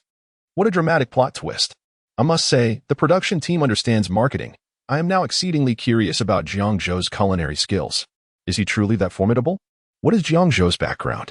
The audience's comments filled with criticism went unanswered by the production team, who instead witnessed a group rushing to snatch Jiang Zhou's sweet and sour ribs. The plot continued to unfold, catching the audience utterly off guard. Jiang Zhou was uncertain about the audience's reactions in the live broadcast room. Upon noticing a server entering, he inquired, "Is there something happening outside?" The server replied that the guests outside were asking if they could place orders. Hearing this, Jiang Zhou called for Vincent. At that moment, the remaining sweet and sour ribs had been completely claimed by the production team along with Vincent. Had they not indulged, perhaps they could have set aside a couple of portions. Now, it seemed they were entirely gone, with the sweet and sour ribs no longer available. He asked the guests if they would consider other dishes. "Master, what do you think?" Jiang Zhou reflected on the purpose of his visit and said, "How about this? You continue with your regular operations, and when guests place orders, I will be right here to guide you." Chapter 10. How could the master allow you to embark on your culinary journey? Upon hearing Jiang Zhou's remark, a wave of disbelief washed over his disciples who were vigilantly monitoring the live broadcast. They reminisced about their time studying under their master, where opportunities to observe him at work in the kitchen were exceedingly rare, let alone to savor the dishes he meticulously prepared. Yet here they were, witnessing their master live streaming his culinary expertise and guiding his disciples, an unimaginable scenario that had never crossed their minds before. As Jiang Zhou's apprentices, they had always held him in high esteem, even prior to his rise to fame on the internet. When they pledged their allegiance to him, he was already an esteemed figure in the culinary world, revered as a culinary deity. They were not prodigies blessed with extraordinary culinary talent. Rather, they had sought connections and financial means to secure a place at the feet of this culinary genius. Naturally, they accepted Jiang Zhou's words as gospel, despite his infrequent live demonstrations and limited teaching. After several years of mentorship, they had yet to acquire substantial skills, and none dared to question his methods. At times, Jiang Zhou could not help but acknowledge the remarkable talents of his past self. He was well-versed in psychology, adept at manipulation, and skilled in the art of deception. Had it not been for his insatiable greed and the subsequent scandal that erupted, which led to a plethora of damaging revelations about him, he might have continued to thrive in his culinary endeavors. His ostentatious displays had drawn the ire of many in the industry. Upon his arrival in this new world, Jiang Zhou had not anticipated the origins of the scandal and could only proceed with careful investigation. Observing the flustered Vincent, Jiang Zhou felt a pang of regret for the chaos left in his wake. He had taken on too many disciples. Now, the burden of this mess rested squarely on his shoulders. Were it not for the timely arrival of his newfound abilities, he would have found himself utterly lost. Seeing that Jiang Zhou was not imposing any undue pressure, Vincent seized the moment to instruct the waiter to place orders for the guests. Whatever the guest chose to order, he would prepare it, receiving direct guidance in the process. The thought alone filled Vincent with excitement. Seizing an opportunity while Jiang Zhou was momentarily distracted, he discreetly directed the restaurant chef to procure fresh pork ribs from the market. Earlier, he had managed to snag only 3 pieces of the sweet and sour ribs, and he was still left wanting. Had he known how delectable his master's sweet and sour ribs would be, he would have portioned out fewer samples during the tasting. As it was clearly insufficient, truth be told, he now felt that the criticisms from netizens were justified. If it weren't for the uproar, he would never have had the privilege of receiving his master's in-person instruction, nor would he have enjoyed the culinary delights prepared for him. He was overwhelmed with emotion. The viewers in the live broadcast marveled at Vincent, a rather portly gentleman, who was on the verge of tears as he expressed his gratitude to Jiang Zhou. The scene elicited a mix of amusement and exasperation among the audience. Some viewers, preferring to remain oblivious, followed the link to the adjacent restaurant's live broadcast. Not a single one of the 10 taste testers departed after savoring the sweet and sour ribs. As noon approached, the tantalizing flavors awakened their appetites. What had initially been a casual gathering of tasters quickly turned into an enthusiastic search for companions with whom to share their newfound culinary excitement, as they were still seated together after their recent tasting experience. Even when informed of the live broadcast, their desire for communication remained undeterred, particularly when it came to ordering. These individuals gathered in small groups to share dishes. In such a Chinese restaurant, dining solo seems inappropriate. One person typically opts for just a single dish, perhaps accompanied by a soup, or at most, 2 dishes to avoid waste. For those with modest appetites, a single dish and a bowl of rice may not suffice. Thus, it is far more economical for 3 or 4 to come together and share a table, each selecting a dish. I was astonished to discover that such a delightful restaurant would solicit taste testers on the street. It felt less like a tasting and more like a temptation to dine. An elegantly refined lady, well into her 50s, couldn't help but chuckle at the thought. The proprietor of this establishment truly excels in business acumen, showcasing remarkable culinary skills. By inviting patrons under the pretense of free tastings, the delicious offerings only beckoned them further as noon approached. Who could possibly resist? The mere sight of the sweet and sour ribs instantly captivated my senses. The enticing aroma, coupled with the delightful blend of tangy and sweet flavors, was utterly irresistible. I felt I could devour an entire plate alongside some steamed rice. A young man, seemingly in his 30s, echoed my sentiments. Nearby, a fashionable young woman scrolled through her phone, her face adorned with a hint of skepticism. I noticed that reviews on social media indicated this restaurant was subpar, with innovative dishes that lacked flavor. Could it be that they were inviting us to sample new creations? I suspected it might be related to the ongoing live stream, as a camera was persistently filming. The group resumed their gaze towards the staff in the dining hall. The most communicative among them, a young lady, pondered briefly before approaching a staff member with her phone in hand. "Excuse me, where is this live stream taking place? Could you share some details? We're quite curious and would love to take a look." Viewers in the live stream erupted in laughter at her boldness. Many in the audience suspected that these taste testers were prearranged by the production team, eagerly speculating about the unfolding narrative. It was amusing. I wagered that these individuals would initially express astonishment upon seeing the live stream, followed by praise for Jiang Zhou's culinary prowess. I'd bet $10 on it. Frankly, I found the performances of both live stream actors commendable, indistinguishable in skill, making it difficult to choose a superior.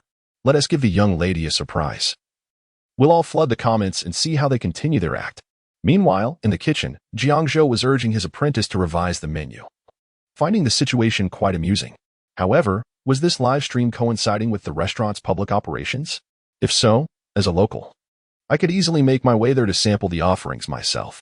A voice from above chimed in, that's actually a feasible plan. Let us all go and see how they stick to the script. I too hail from Jiangdong, though not from Xiangshan district.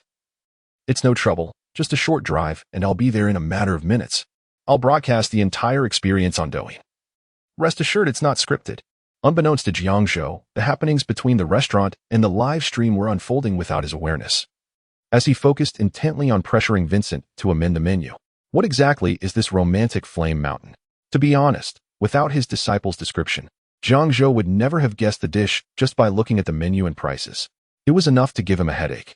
Vincent chuckled softly and replied, "Mapo tofu." Jiang Zhou was momentarily at a loss for words, and the viewers in the live broadcast shared the same sentiment. If one wishes to command a high price, the effort should not be placed solely on the dish's name, but rather on the flavor and ingredients. For instance, enhancing mapo tofu with lobster meat would create a richer texture and a delightful spicy and chewy experience. Such a harmonious combination would inevitably elevate the price. Wasn't that precisely what I had taught you before? How could I have allowed you to venture out on your own back then? Chapter 11. Allow me to demonstrate the true art of culinary mastery. As Jiang Zhou perused several abstract recipes, a throbbing pain surged through his temples. He had never encountered such an avant-garde approach to cuisine, and the flavors of these dishes were beyond description. It was truly disheartening to acknowledge that this individual was his disciple. Step aside. Allow me to showcase what genuine culinary artistry entails. Vincent, witnessing Jiang Zhou's frustration, observed as his face darkened with displeasure. Even in the presence of numerous viewers in the live broadcast, he felt a sense of trepidation. Refraining from uttering a word of rebuttal and instead dutifully assisting Jiang Zhou, the production team, upon hearing that Jiang Zhou intended to cook, could hardly contain their excitement. Only the cameraman remained silent. The audience in the live stream was equally astonished. They initially presumed that Jiang Zhou would merely prepare a plate of sweet and sour ribs to demonstrate his culinary skills. To their surprise, it appeared he was poised to exhibit his talents on a grand scale. Is this for real? Jiang Zhou dares to cook live on camera? I'm beginning to believe that he possesses genuine skill. Otherwise, how could he confidently announce his intentions in a bustling restaurant? Those who doubted him could simply visit the establishment and order dishes, then observe via the live stream whether Jiang Zhou was indeed the one preparing them. I am en route to the Huixiang Yin restaurant. Brethren, await my evaluation. Is Jiang Zhou truly this bold? Is he serious? What could this possibly mean? Could it be that this is indeed a live broadcast to validate his culinary prowess? Where are those who previously claimed the production team was merely putting on a show? Come forth. Jiang Zhou's live stream was generating significant buzz, with trending topics emerging before the broadcast even began, continuing to escalate as the show progressed. Even passers-by, indifferent to the event, were inundated with notifications due to the overwhelming popularity. Curiosity about Jiang Zhou's culinary abilities reached a fever pitch. A glance at Jiang Zhou's illustrious resume revealed a plethora of accolades from both domestic and international competitions, truly impressive and capable of leaving one in awe. Given the rarity of tasting dishes prepared by Jiang Zhou, news of his live cooking demonstration at his disciple's restaurant led to a flurry of vehicles parking outside Huixiang Yin in a remarkably short span of time. The restaurant's camera angles diligently captured the transformation of an initially empty dining area into a bustling hub of activity. The once tranquil establishment erupted into a flurry of motion as waitstaff and kitchen personnel busied themselves with preparations, washing and chopping vegetables with fervor. Guests in the dining hall, smartphones in hand, watched Jiang Zhou's live cooking with rapt attention, experiencing this novel process of observing a live kitchen for the first time, evoking a sense of wonder. Although conversations were subdued, the sheer number of patrons created a lively and bustling atmosphere. Viewers unable to attend in person longed to be present, wishing they could simultaneously engage with the live broadcast from the dining area while keeping an eye on Jiang Zhou in the kitchen. Remarkably, it resembled a supervising role, with everyone appearing quite occupied. Jiang Zhou, dedicated to his craft, exhibited remarkable speed in his cooking, sometimes preparing 2 to 3 portions in a single pot. The guests watched eagerly as the waitstaff delivered dishes, anticipating their arrival. The pot yielded 3 servings of spicy lobster mapo tofu. The patrons who ordered mapo tofu visibly brightened at the sight of their dish, even though it was priced at $288. With the arrival of summer, live-stream viewers eagerly watched as lively crayfish were meticulously cleaned by the chef, their shells skillfully removed, and the flesh diced into tiny morsels. The minced beef was also prepared with careful precision, each chop performed by the chef's hand. The fresh, on-site preparation of ingredients delighted the online audience, leading to a positive shift in the live chat's tone.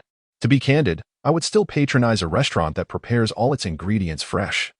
Even if the flavors are merely average and the price is reasonable, at the very least, there is a certain warmth to the dish, unlike pre-packaged meals. The comment made by someone upstairs held merit. Pre-packaged meals are omnipresent nowadays. It's not only that takeout arrives pre-prepared. Even dining in mall restaurants often means receiving dishes that are merely lukewarm, devoid of any steam, truly disheartening.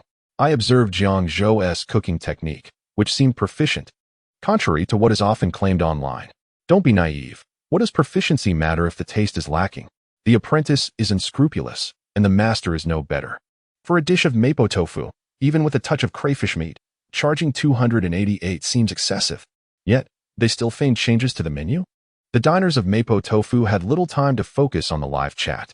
In the order of arrival, 3 servings of mapo tofu were delivered to 3 different tables. Xiao Ian gazed at the vibrant, glistening dish before him, inhaling the pervasive, spicy aroma that filled the air, momentarily taken aback. His wife, quick to react, immediately took out her phone to capture the moment as soon as the dish arrived. The presentation was undeniably appetizing.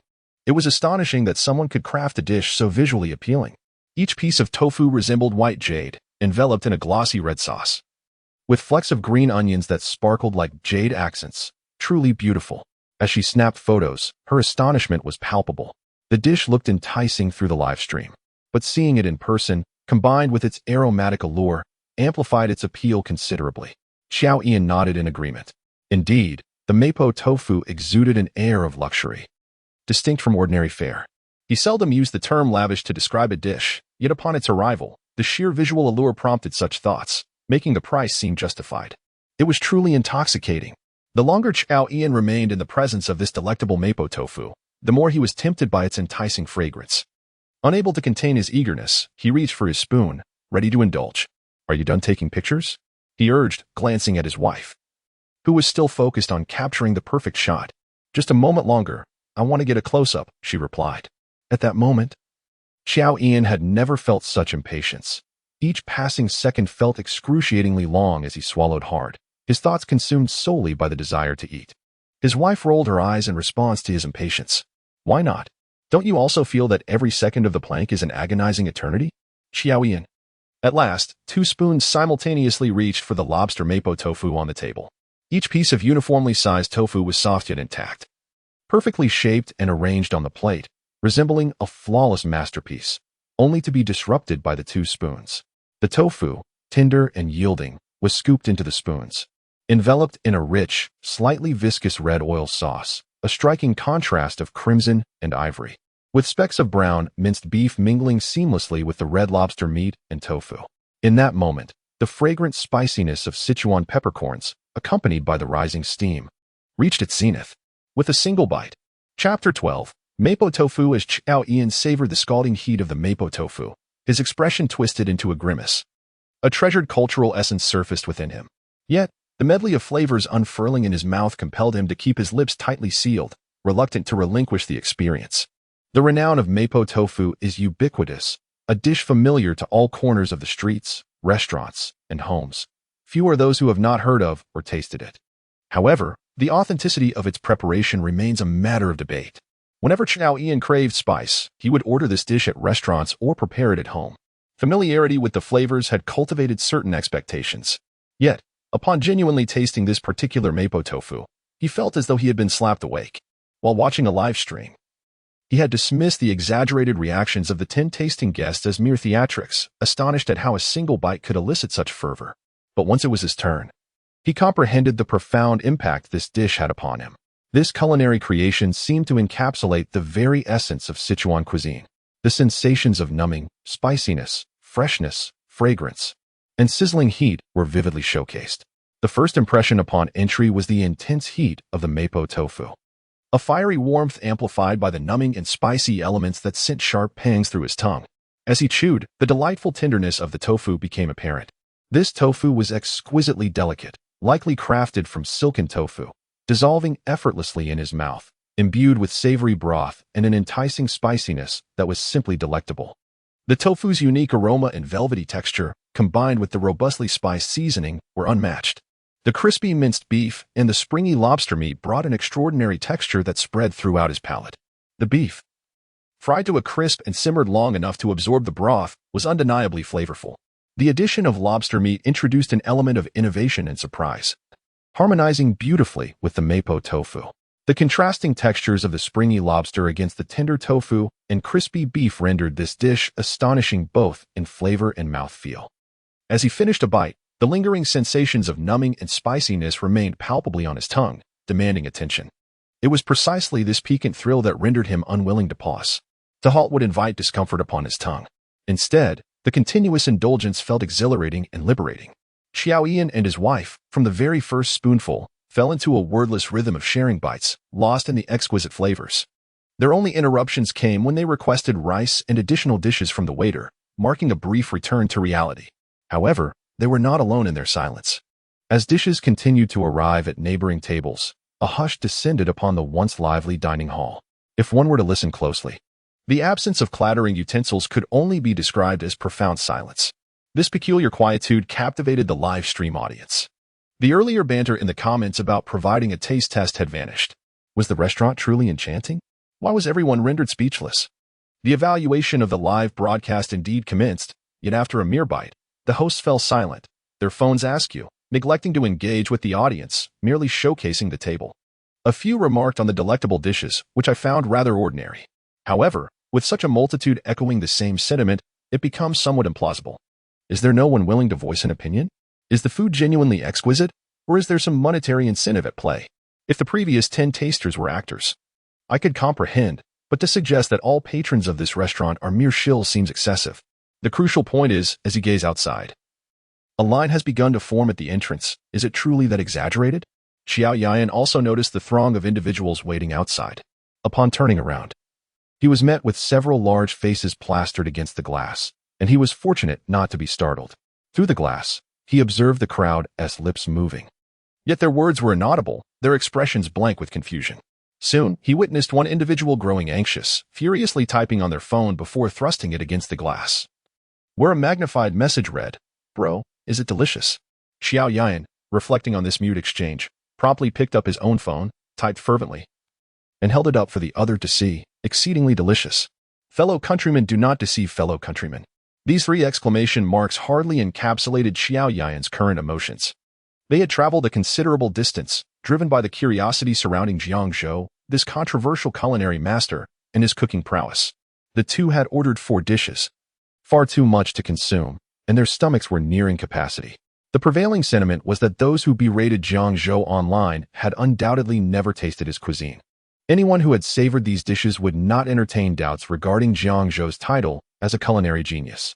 He had lived thus far without ever imagining that such exquisite flavors existed in the world. It was a revelation that shattered his preconceived notions. How could anyone dare question Jiang Zhou's abilities? With Xiao Yan's feedback, the man waiting outside grew increasingly eager to experience Jiang Zhou's culinary artistry. Although detractors remained in the live chat, a number of rational viewers, witnessing Jiang Zhou's skills and the patrons' reactions, began to perceive the online disparagement as unfounded. After all, this establishment's prices were not modest. If the food were subpar, would those tuning in to the live broadcast remain silent? In the kitchen, Jiang Zhou continued his culinary endeavors. Beside him, Vincent yearned to transform into an octopus to document Jiang Zhou's explanations. The method for preparing dry-fried green beans was not particularly complex. Yet one must be vigilant regarding the frying stage. They must be fried just right, removed for dry frying, and properly drained to avoid greasiness. The selection of peppers was also critical. One should opt for fragrant rather than spicy to accentuate the dry aroma. At this juncture, the heat was deemed appropriate. Jiang Zhou then retrieved the fried green beans with a slotted spoon.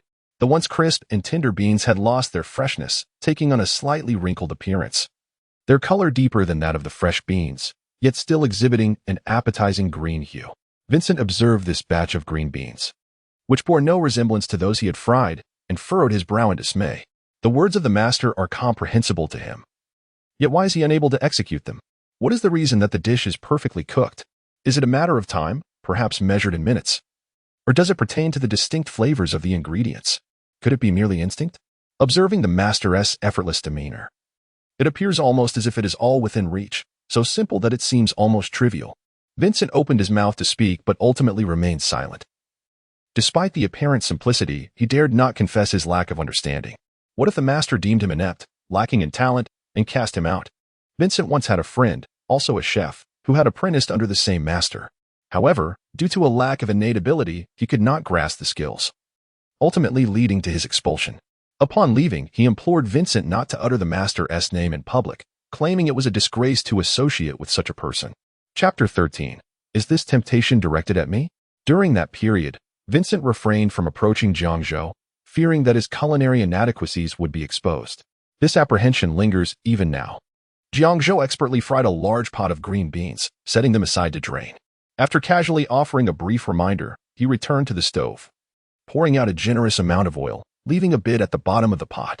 He began to add seasonings, a handful of red chilies, minced garlic, and Sichuan peppercorns, which sizzled in the hot oil, releasing an enticing aroma.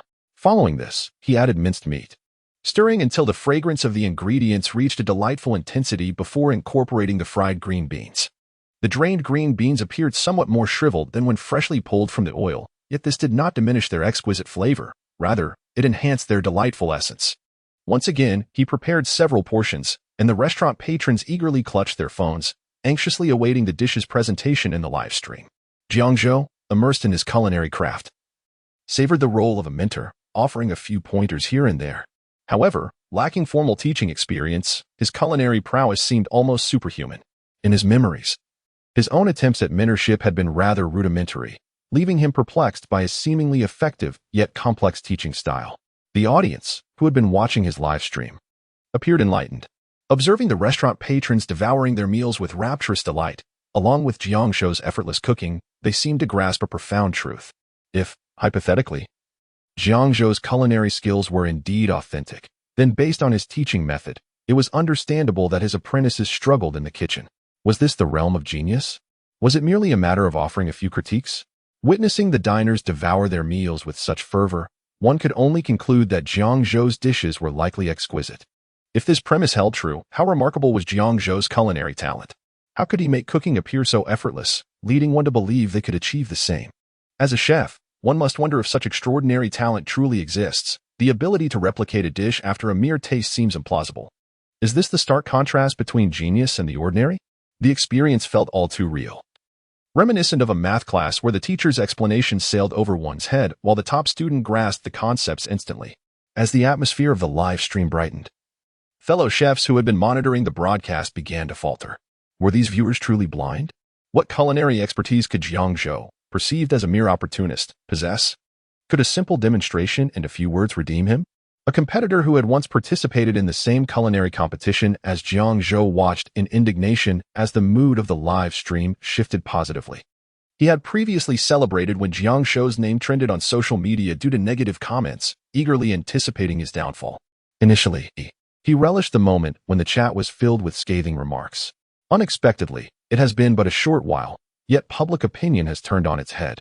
Infuriated, he unleashed a torrent of abuse in the live stream, exclaiming that these individuals must be blind. He recalled the moment he first sensed the program's hidden agendas and attempted to expose Jiang Zhou online. Yet, the internet's crowd, fixated solely on superficial appearances, derided him as ugly and lacking talent, unable to bear the sight of another's success. Jiang Zhou, on the other hand, was both handsome and skilled, which only fueled his fury. He had harbored this resentment, waiting for the day Jiang Zhou would falter. That day has now arrived. To his astonishment, Jiang Zhou has been utterly vilified online yet still manages to redeem himself. He could hardly accept it. The man glared at Jiang Zhou's smug visage on the screen, cursing. Bah, pretentious fool. Jiang Zhou, brimming with confidence in his culinary abilities, crafted dishes that were visually stunning and delectably fragrant, captivating all who beheld them. The diligent staff in the kitchen, tasked with managing the live broadcast, had grown somewhat numb to the spectacle. Despite their stomachs rumbling from the enticing aromas wafting through the air, they remained steadfast at their posts, watching as each dish was presented one by one. The sole silver lining was the remarkable popularity of the live stream, which had far surpassed the viewership and discussion levels of concurrent variety shows. Lin Xia, feeling quite pleased with her discerning eye, immediately conceived the idea of a live broadcast upon seeing the trending topic, inviting Jiang Zhou to visit the restaurants run by his disciples. Such a program could be deemed a perfect convergence of timing, location, and talent. Without the sudden surge in trending topics, the show would lack appeal. Had Jiang Zhou not possessed a notable reputation or a plethora of disciples, there would have been no potential for success. Fate is indeed wondrous. Not only is Jiang Zhou well known, but he also boasts numerous disciples, all currently trending. And he is undeniably photogenic. In the live stream, within the same kitchen, Jiang Zhou exuded none of the typical greasiness associated with chefs, but rather appeared fresh and handsome, reminiscent of a scene from a romantic drama. This stood in stark contrast to Vincent, who was also clad in a chef's uniform. The program's explosive success was certainly justified. Yet, it was a trial for the staff, who had initially believed they were dealing with a mere charlatan, only to discover a true culinary master in Jiang Zhou. Standing in the kitchen, watching Jiang Zhou at work and inhaling the omnipresent aroma was nearly unbearable. Moreover, the sound of their stomachs growling only added to the tension. Lin Xia pressed her hand firmly against her abdomen, her eyes fixed on the camera screen as she directed the filming, striving to present the most authentic experience to the audience. The expertise of a seasoned director was evident in the broadcast, transforming it into a culinary masterpiece. Observing Jiang Zhou's meticulous preparation process left one's mouth agape, drooling uncontrollably. It was midday, the perfect time for a meal, and viewers were comparing their own dishes to those Jiang Zhou prepared in the live stream, while also witnessing diners in the restaurant through the waitstaff's perspective. The comments section erupted in a frenzy. Good heavens! Who told me this was a live stream for uncovering the truth? This is clearly designed to tantalize my appetite. Who knows the location of the restaurant? I am eager to dine there, so no one should deter me. The dishes presented are truly tantalizing. I, who would usually turn my nose up at edamame, now find myself craving it. How intoxicating. By the way, are there many more episodes of this show to come? I recall that Jiang Zhou's apprentices have numerous appearances, and many establishments have been trending online. If subsequent episodes continue in this vein, I may very well camp out at those restaurants. To the person above, you have pinpointed the crux. If this is indeed true, I shall refrain from criticizing the restaurant run by Jiang Zhou's apprentice here. It is indeed a treasure. Chapter 14. Why not share a table? The serene kitchen was filled only with the rhythmic sounds of chefs deftly chopping vegetables and the occasional explanatory remarks from Jiang Zhou as he prepared dishes. This harmonious scene was abruptly disrupted by the hurried entrance of the floor manager. Boss, there are too many people waiting outside, and we are nearing closing time. What should we do? The floor manager spoke, his eyes furtively glancing at Jiang Zhou. It was evident that these patrons had come specifically for him.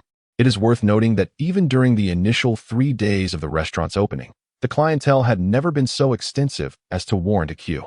Moreover, as the number of diners increased, the restaurant's reputation dwindled, leading to a gradual decline in interest. Even during peak hours, the establishment often saw only a handful of occupied tables. The dishes prepared each day were consumed by the staff, resulting in noticeable weight gain over the days due to their ample feasting. However, today, thanks to the presence of their esteemed boss, business was booming, and the staff felt a surge of joy. Otherwise, given the previous state of affairs, although they enjoyed a leisurely pace and ample food, they were constantly apprehensive about the potential closure of the restaurant, which would necessitate a job search. The staff were generally content with their positions and wished to avoid unemployment, naturally hoping for an upswing in business. Vincent had been closely following Jiang Zhou, diligently observing, albeit without full comprehension, and had taken copious notes. Suddenly realizing that the lunch service was nearing its end left him momentarily dazed, akin to a student overwhelmed by an influx of information without the opportunity to process it. What did you say? Vincent inquired, only to then grasp that the lunch service was indeed concluding. Is it time to close for a break? Perhaps we should ask the guests waiting outside to return later, while still serving those who have already placed their orders. What do you think, master? Vincent directed his gaze toward Jiang Zhou, seeking his guidance. With the master present, he felt hesitant to speak up, fearing the exposure of his inadequacies in mastering the culinary skills. He felt akin to a struggling student anxious in the presence of a teacher, terrified that the next request would be for him to demonstrate his abilities. Yes, that works, Jiang Zhou affirmed with a nod, prompting the floor manager to venture outside to manage the guests. Many of those waiting outside were keenly monitoring the live stream, fully aware that the lunch service was coming to a close. Some, realizing they would not have the opportunity to savor Jiang Zhou's culinary creations, opted to leave. Having not waited too long, the restaurant's service was commendable. With a considerable queue, there were chairs and tables available for patrons to rest, along with complimentary fruit and sour plum soup. Furthermore, they could observe the bustling kitchen and the dining experience of others through the live stream. Before long, patrons began to disperse from outside the restaurant, turning their attention to Jiang Zhou's live stream. Oh no, I missed out. I arrived too late, one lamented. I'm willing to pay a fortune to inquire, Master Jiang, will you be streaming this afternoon? Will there be dinner available? Gentlemen, trust me. I am the one who just sat at table number 8, and the food is truly exquisite. I can assure you that anyone who claims Master Jiang's culinary skills are lacking is undoubtedly a detractor who has never tasted his dishes. Otherwise, they could not possibly utter such statements. The deliciousness of the cuisine is beyond question. I too have dined there, and indeed, the flavors and the precision of the cooking are beyond what an ordinary chef could achieve. I was utterly astonished. How unfortunate that I almost indulged, only to find no available seats upon my arrival. Why is there no option for shared tables? Bold message as soon as this striking comment appeared. A multitude of disappointed patrons who had missed out fell into a hushed silence. It seemed quite reasonable. The restaurant's seating was far from full. Some tables were occupied by just one person, while only a few had 2, 3, or 4 diners. The audience, suddenly enlightened, switched their focus to the live stream of the restaurant and began counting, quickly noting the ample empty seats visible on screen, roughly 10. Not accounting for those hidden corners not captured by the camera. The viewers who had already retreated felt a wave of regret, while those who lingered were filled with delight. After watching the live stream for quite some time, their appetites had been thoroughly whetted, and the sight of others enjoying their meals inside was simply intolerable. Thus, Xie Guobao swiftly turned around and dashed back. With a modest fortune at home, his only pastime apart from collecting rent was indulging in fine cuisine. Wherever there was delectable food, there he would be. He had long heard of the renowned chef Jiang, and had even attempted to make reservations at his restaurant. But to no avail, it was not open to the public and claimed to only serve the fated. The air of mystery surrounding it was palpable. Now that an opportunity to savor the culinary artistry of this master chef had presented itself, he could not let it slip by. Especially after observing the patrons' reactions in the live stream, he could discern genuine deliciousness from mere pretense. Upon returning to the restaurant's entrance, he parked his car and hurriedly approached a waiter, discreetly offering her 100 yuan. Before requesting her assistance and inquiring about the possibility of sharing a table at an available spot, the waiter glanced down, unable to suppress a tight fist of excitement. Just by asking one question, she could earn 100 yuan, such easy money. She could hardly bring herself to refuse. Very well, sir, please hold on. I will ask for you, the waiter replied before entering the dining area, scanning for a table occupied by only one diner. Approaching, she quietly inquired, "Excuse me, sir. A guest outside wishes to share your table. Would that be agreeable?" The patron raised his gaze, following the waiteress' indication, and saw Xie Guobao at the entrance, his face alight with hope. Seeing the attention directed his way, Xie Guobao quickly clasped his hands together, silently pleading. However, the customer silently shook his head, unwilling to utter a word further. The waiter, not pressing the matter, graciously thanked him and proceeded to inquire at another table. Xie Guobao's gaze shifted from fleeting hope to disappointment. Upon observing the waiter approaching another table, he felt that the 100 yuan he had given was not in vain. The table was occupied by a young couple who were in the midst of ordering. Seeing their willingness to share a table, Xie Guobao, appearing neat and tidy, readily agreed without a second thought. The waiter, having completed the task, returned to the entrance with a smile to invite Xie Guobao. Overjoyed, he slipped another 100 yuan into the waiter's hand, which only intensified the warmth of the smile on the waiter's face. Xie Guobao took his seat and expressed his gratitude, saying, "Thank you for being willing to share the table. I truly appreciate it. This meal is on me, and with more people, we can order a few more dishes to savor." The young couple, taken aback by Xie Guobao's enthusiasm, promptly declined. The prices at this restaurant were not modest. A few casual dishes could easily run into thousands. However, those who came to dine for the sake of live streaming were not particularly concerned about such expenses. The live streaming cameras in the hall diligently captured this scene, allowing the viewers to witness it all. Although they were unaware of the specifics, they could discern through the exchanges between Xie Guobao and the waiter that they were indeed sharing a table. This practice of sharing tables is quite common in bustling establishments, where the sheer volume of patrons, all drawn by the allure of exquisite cuisine, makes it reasonable to dine alongside strangers, unless, of course, one harbors a strong aversion to such company. Observing the successful table sharing, those who had waited but ultimately left felt a pang of regret. Why hadn't they thought to inquire about sharing a table while they were queuing? Now they could only watch others dine from behind their screens. In the kitchen, the assistant chef, holding a freshly printed menu, compared it against the inventory and noted that some ingredients were running low. "Master Jiang, we don't have much green bean left. And the tofu is also in short supply, not to mention the garlic chives for the twice-cooked pork." Realizing the situation, several items would need to be removed from the menu. Jiang Zhou, responsible solely for cooking, instructed one son to handle the matter, as he was the owner of the establishment.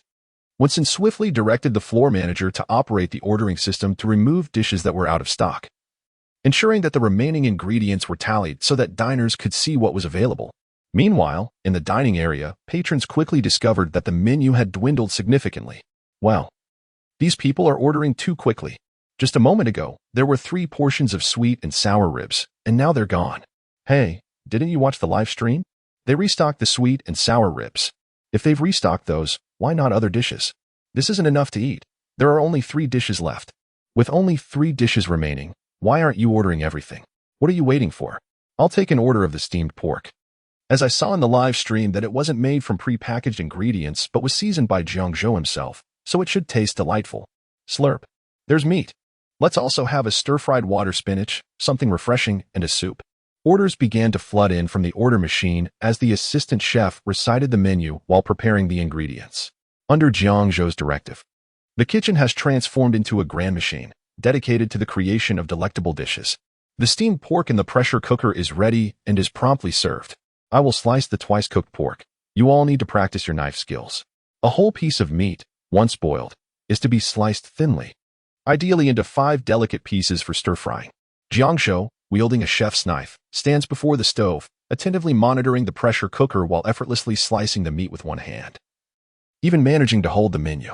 Without a moment's pause, he skillfully cuts down a large slice of meat. Vincent watches in awe, feeling inadequate in comparison. Could he ever reach such proficiency after 5 years of practice? The meat slice, when lifted, allows the light to shine through, demonstrating its exquisite thinness. Once the meat is sliced to perfection, it is tossed into the pan, stirred casually. As the fat is rendered, the meat loses its flatness, curling from the edges, while an enticing aroma wafts through the air, making one's mouth water. The stir-fried meat glistens with a golden hue, its surface radiant with oil. The essence of this dish lies in the inclusion of fatty pork. Lean meat alone would diminish the flavor, as the richness is essential. The slices must not be sparing. They should be generous. Utilizing the rendered pork fat from the pan, Jiang Zhou begins to add seasonings in succession. Ginger slices and scallions are the first to be tossed in, effectively eliminating any unpleasant odor from the meat. Next comes the red oil bean paste. With the addition of this paste, the aroma transcends mere meatiness, bringing forth a piquant scent of spicy bean sauce, which tantalizes the senses and whets the appetite as it coats the vividly red meat slices. Various seasonings are added to the pan, and with a few deft tosses, the flavors meld beautifully.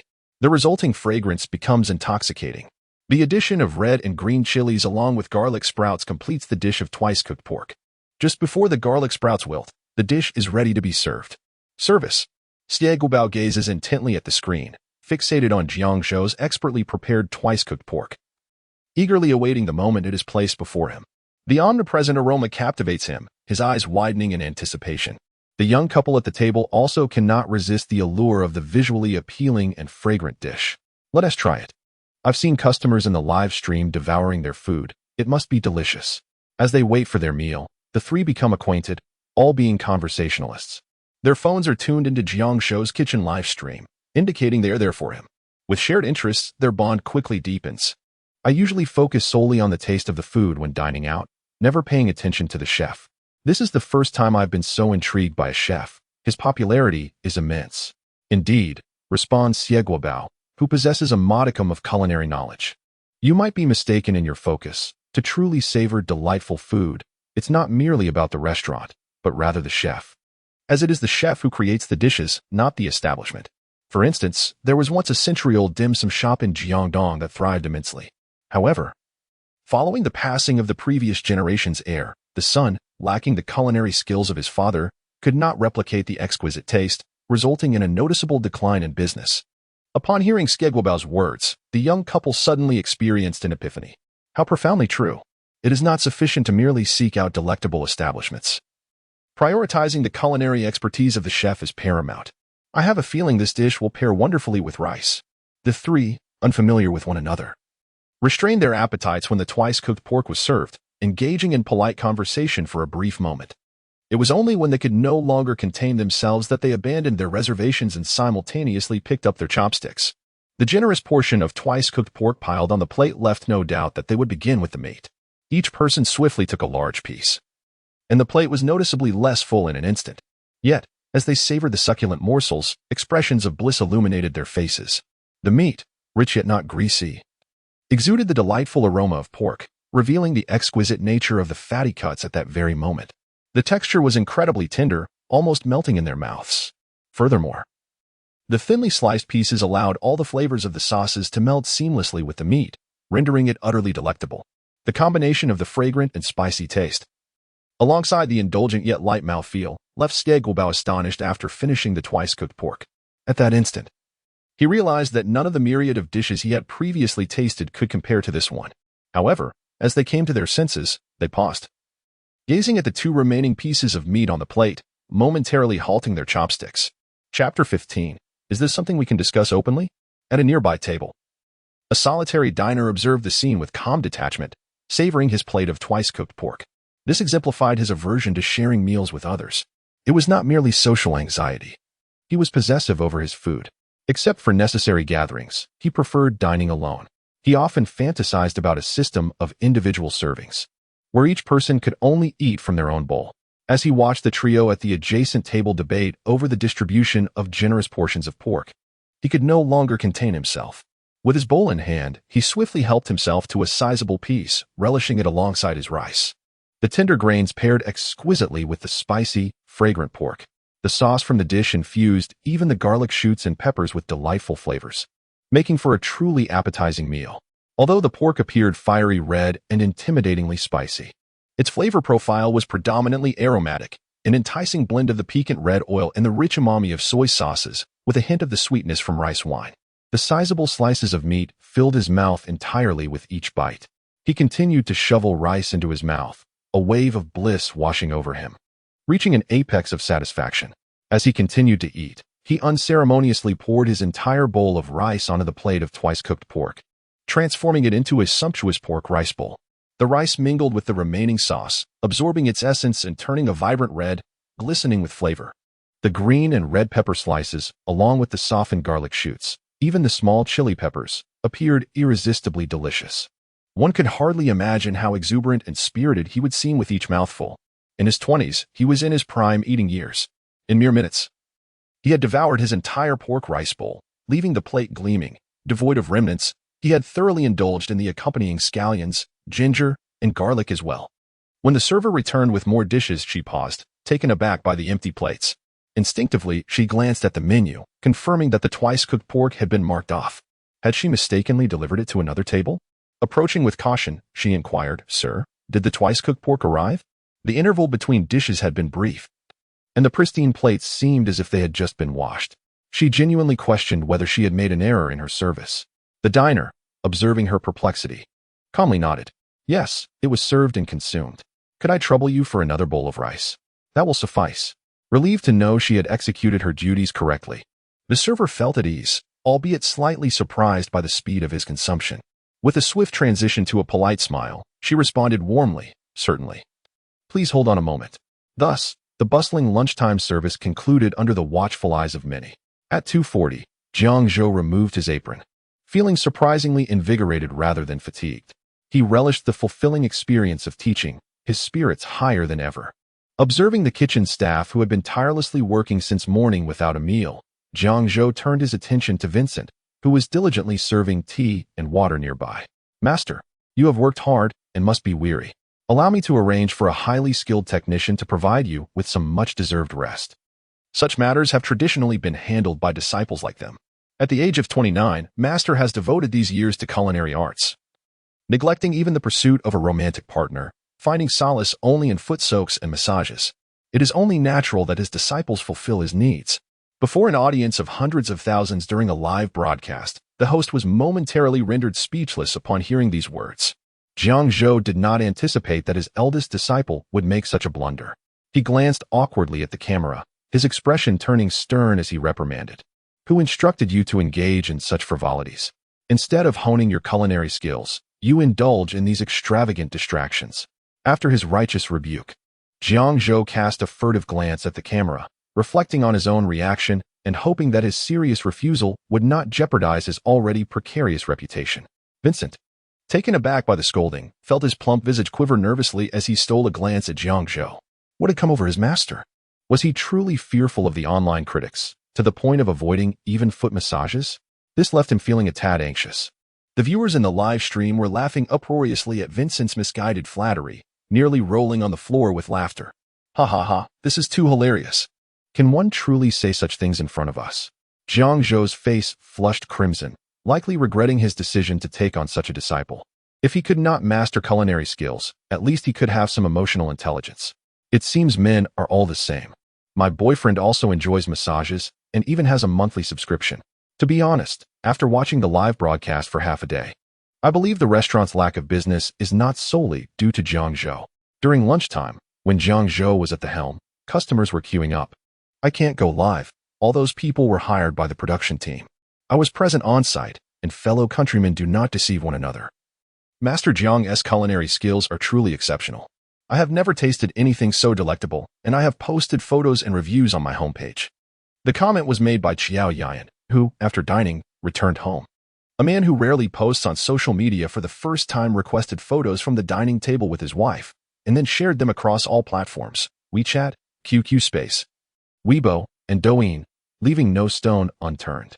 He even composed a 500-word essay to describe the flavors of each dish, with mentions of Jiang Zhou and Huixianjian trending. The buzz was immense. Any post tied to these topics garnered significant attention. Xiao Yan's post on Douyin received thousands of likes in a short span. Curious netizens left comments, and as his eye-catching, specially enhanced comment appeared in the live stream, many viewers clicked on his name, only to discover his dining experience at Huixianjian, complete with a receipt for validation. Quite meticulous indeed. After explaining on behalf of the beloved Master Jiang, Xiao Yan joined in the chorus of laughter filling the live stream.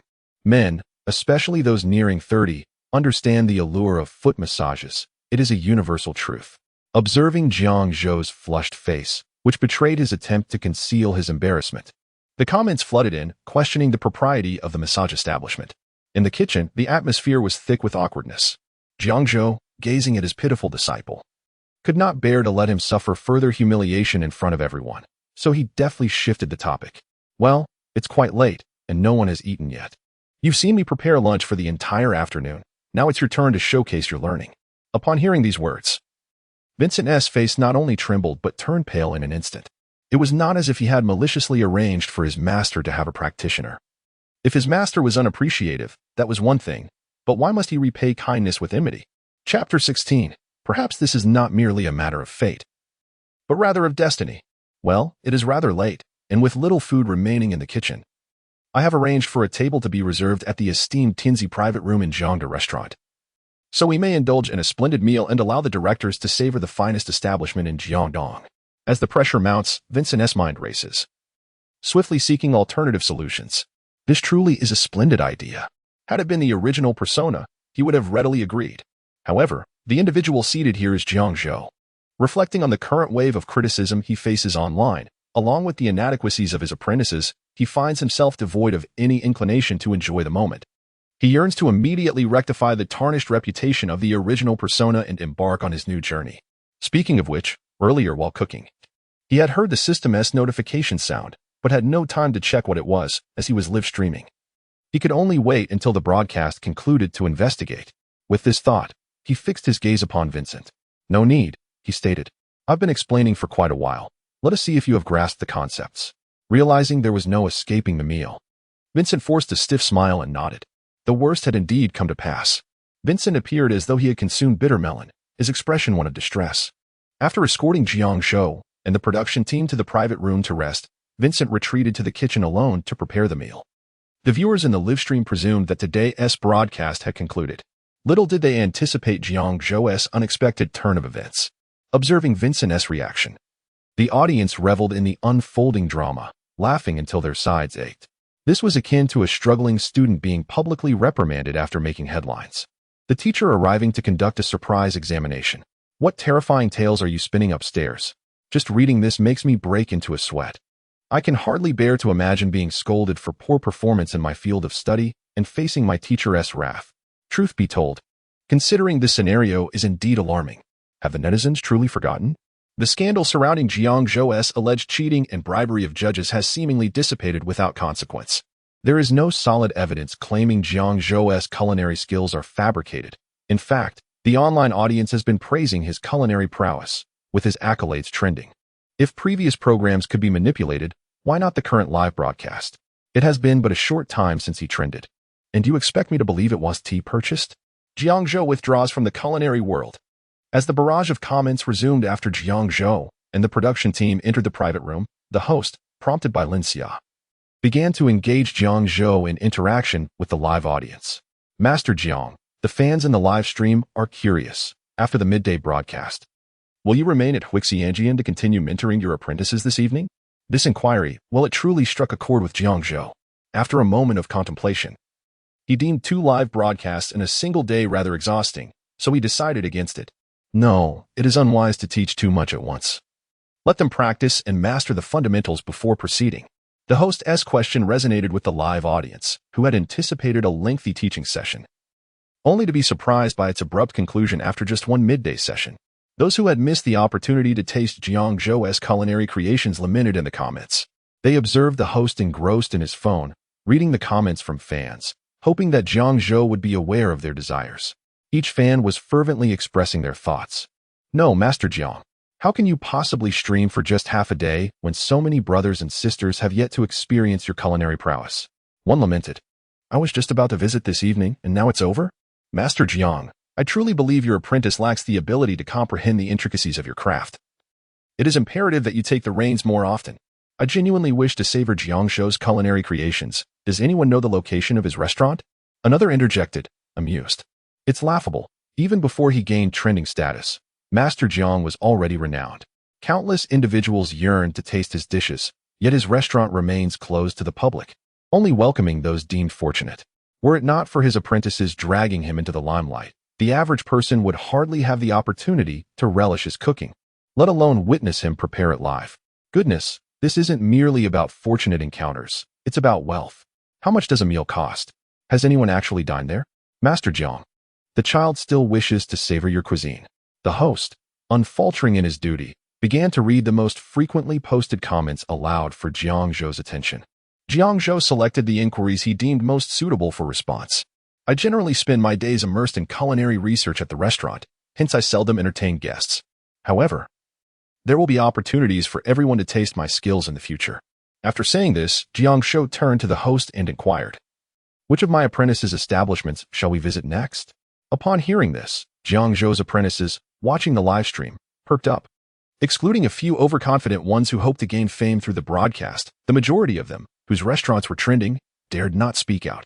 If Jiang Zhou truly visited, the consequences would be unimaginable. Each day would be spent either enduring scorn from netizens or reprimands from their master, and they might even face expulsion from his tutelage. The mere thought of such a fate brought tears to their eyes. In the next moment, the host's gaze widened as a flurry of rockets appeared on the live stream screen. Gukai Loves Cooking sent 100 rockets. Well, who sent so many rockets? Though the host had never been a streamer, she had watched her fair share of live broadcasts. Her mind had yet to catch up, and she instinctively expressed her gratitude. Thank you to Gukai Loves Cooking for sending 100 rockets.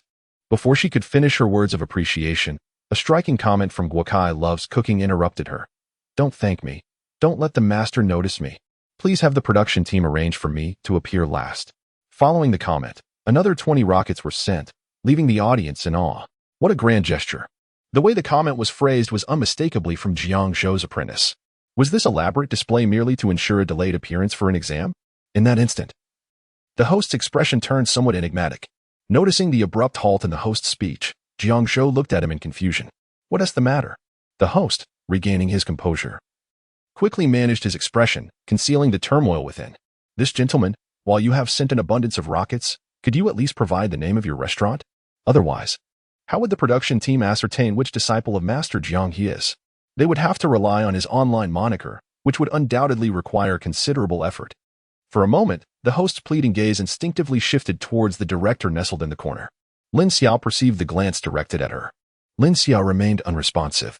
The host took a deep breath and smiled, stating, "No worries, a fan has sent a gift, so let's extend our gratitude. Our production team has yet to make arrangements. Primarily, We need to know if Master Jiang prefers to visit a nearby disciple's shop or one further afield, so we can prepare accordingly. Observing the director's silence, the host redirected the questions from the barrage of comments back to Jiang Zhou. Chapter 17. You are truly hungry. Something nearby. Jiang Zhou, still somewhat unfamiliar with this world, decided to visit his apprentices who had opened shops in this first-tier city, Jiangdong, before gradually expanding further. The host comprehended Jiang Zhou's intention and promptly listed several locations for him to choose from, having memorized these details in advance. His professional competence was beyond question. After a brief contemplation, Jiang Zhou matched the names of the establishments mentioned by the host with his memories and selected the nearest one. Let us first visit the Hao Zai Lai restaurant. I believe it is located on Jiangning Creek Road, correct? Indeed, it is run by your 19th apprentice, Xian Gukai. The host instinctively mentioned the name and then paused, recalling the brother who had just sent rockets during the live stream and was fond of cooking. A moment of silence ensued. Xian Gukai, who was watching the live broadcast, also fell into silence, his anxious heart finally at ease. The host, remembering the rockets sent by Gukai, felt compelled to inquire further, Master Jiang, are you certain about going to Hao Zai Lai? Without a trace of hesitation, Jiang Zhou nodded. His memory served him well. This 19th apprentice possessed commendable culinary talent, and he had previously enjoyed Guotsai's cooking, leaving him with a favorable impression. Their relationship was amicable, and it would be a good opportunity to pay a visit.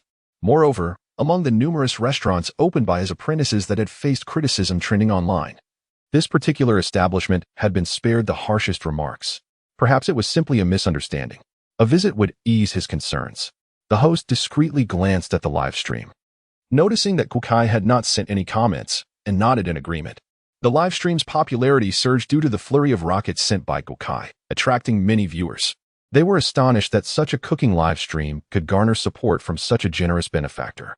More casual fans joined in, and once they grasped the context, they were reluctant to leave. Who could resist the joy of witnessing such drama unfold live? Look at the topics being discussed in the live stream. Are they genuine culinary masters? Is it a case of misguided mentorship? Or perhaps an examination for the apprentice? Each segment captivated the audience's attention. Just from this one live stream, who knows how many marketing accounts could be sustained? I can't stop laughing. Did that brother really send 120 rockets? Did they just fall to the ground? It seems he hasn't sent any gifts after all. Brothers.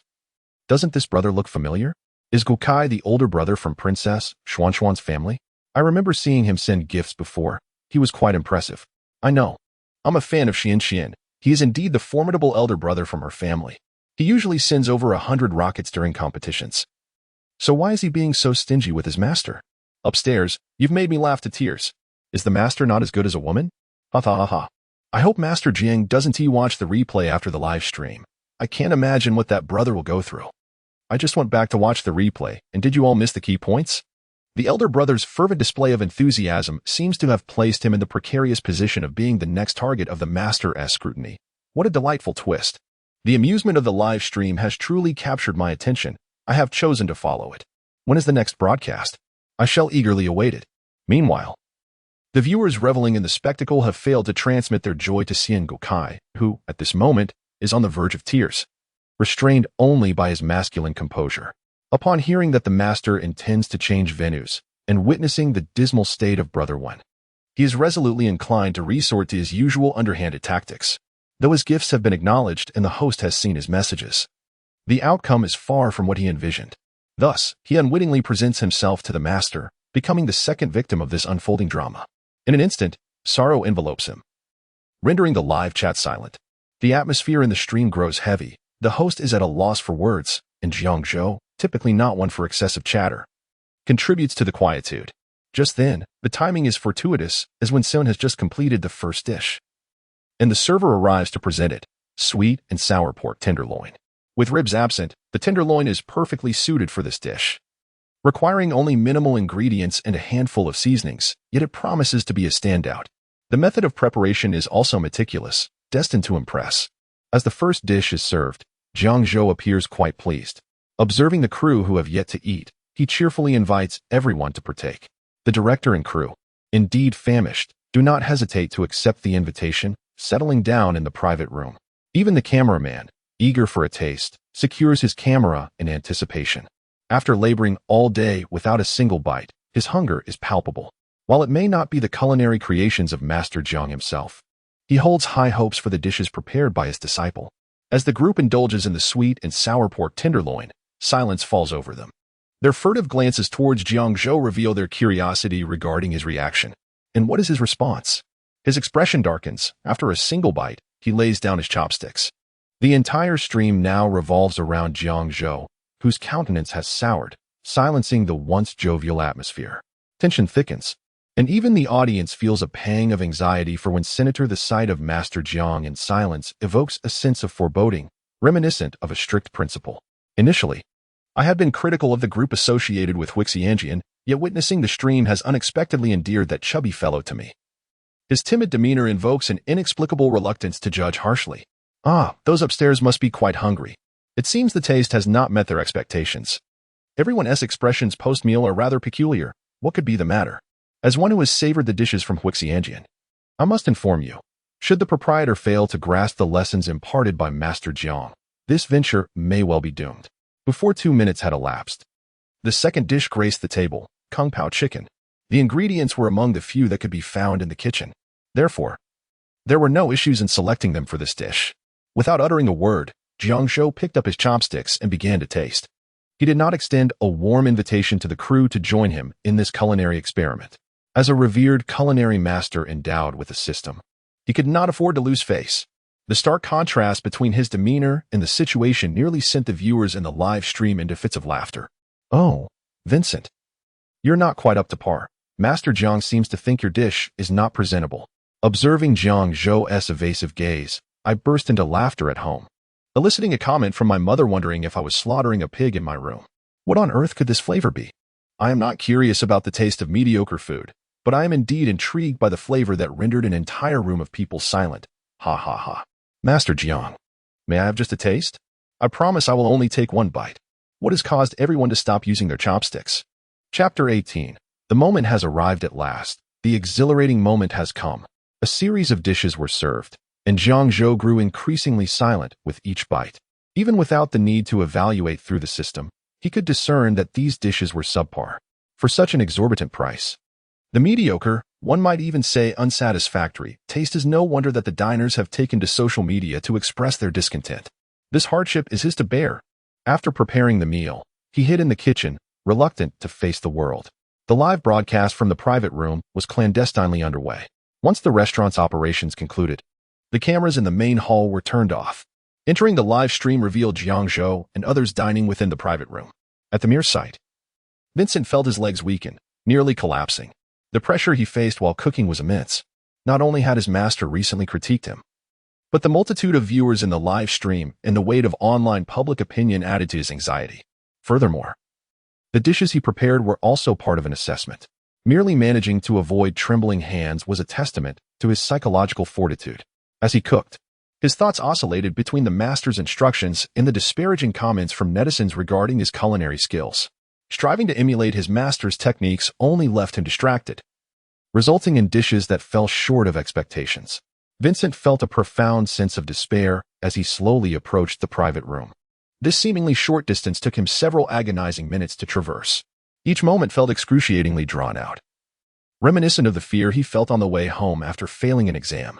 Finally reaching the door of the private room, Vincent leaned in to listen for any sounds within. Looking down at the live stream, he realized no one had spoken and chastised himself for his foolishness. Resolutely straightening his posture, he bravely knocked on the door and stepped inside without hesitation. At that instant, both the live stream audience and the staff within the private room instinctively exhaled, relieved by Vincent's appearance. Master Jiang's presence was undeniably commanding.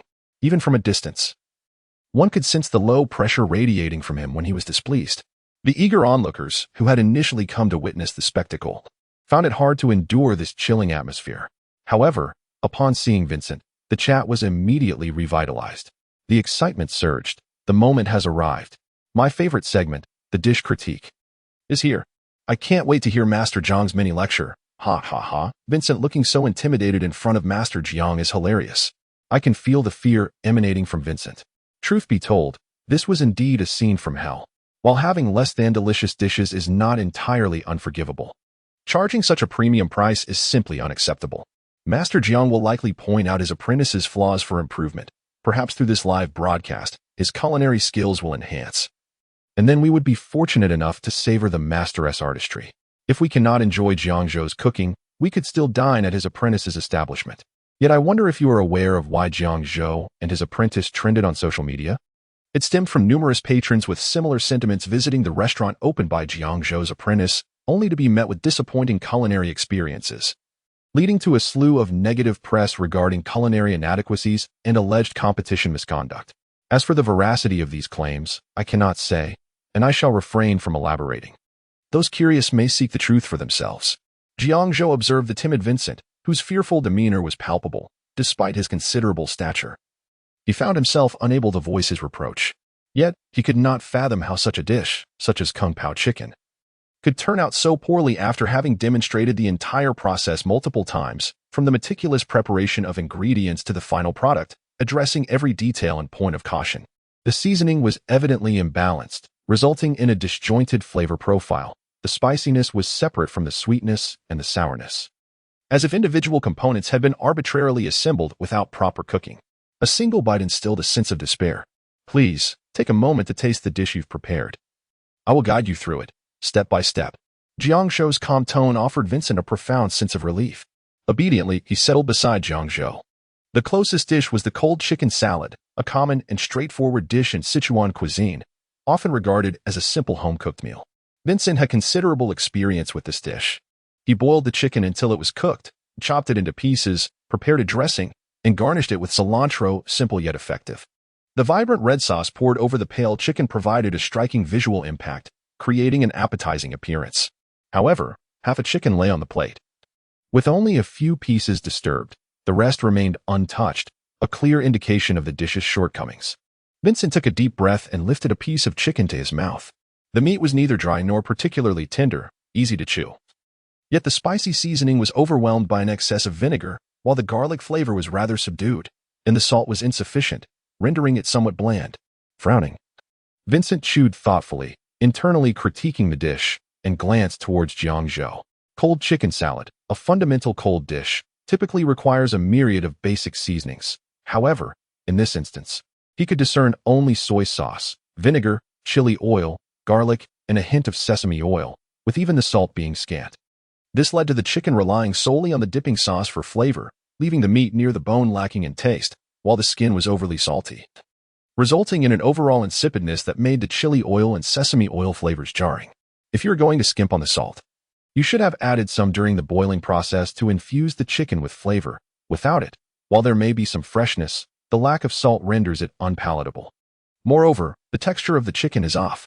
You should either simmer it gently, maintaining a slight bubble, or boil it vigorously to ensure it cooks through.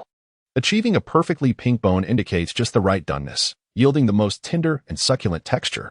Instead, you have overcooked it. Take note of these key points. When you return to the restaurant, I will teach you how to season properly.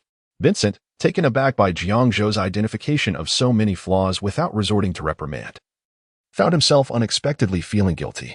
The pent-up emotions he had suppressed began to overflow under Jiang Zhou's gentle guidance. Wah, master. It is all my fault for not comprehending your instructions, for failing to learn your craft, and dragging you down with me to face the scorn of internet users. I am truly sorry. Please, expel me from your tutelage. Vincent wailed, clinging to Jiang Zhou's leg, tears streaming down his face, leaving everyone in the room utterly astonished. Even the viewers in the live broadcast were taken aback by this development. Initially, it seemed that Vincent was destined to face a harsh reprimand, yet unexpectedly, he was met with gentle guidance. This stark contrast left not only Vincent profoundly moved but also the audience, who expressed their admiration and were deeply touched. They lamented that had their own mothers spoken to them with such kindness during times of poor performance, they would never have rebelled against the desire to learn. Master Jiang's composure was remarkable, teaching tirelessly while his apprentice struggled to grasp any concepts, yet he displayed no signs of frustration. To be candid, after watching for an extended period, I realized that neither the master nor the apprentice was at fault.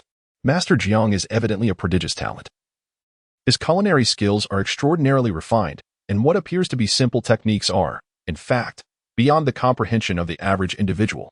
Therefore, what seems effortless to Master Jiang, uttered casually, eludes his less gifted apprentice. Both have endeavored to learn, yet their efforts seem futile. Master Jiang's teaching style appears suited for geniuses.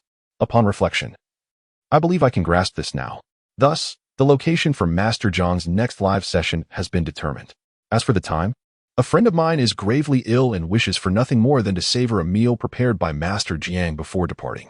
Let us fulfill this child's wish.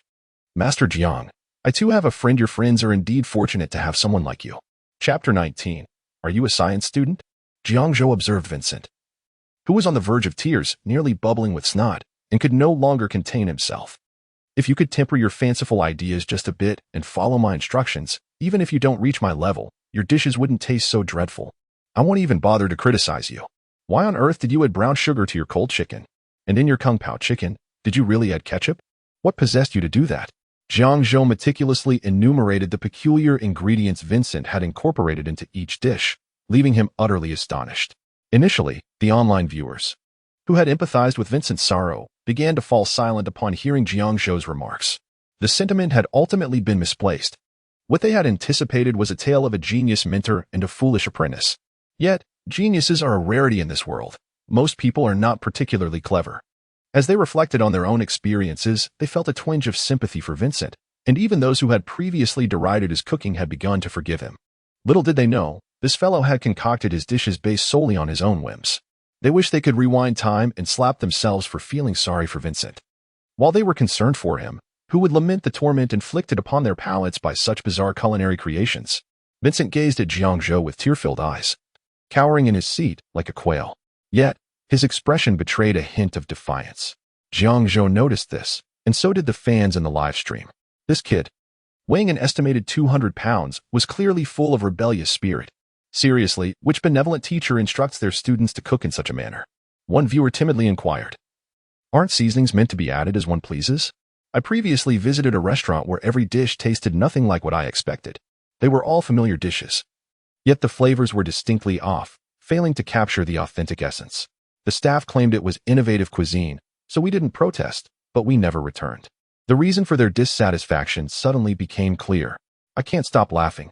I was wondering why everyone at the table had such peculiar expressions.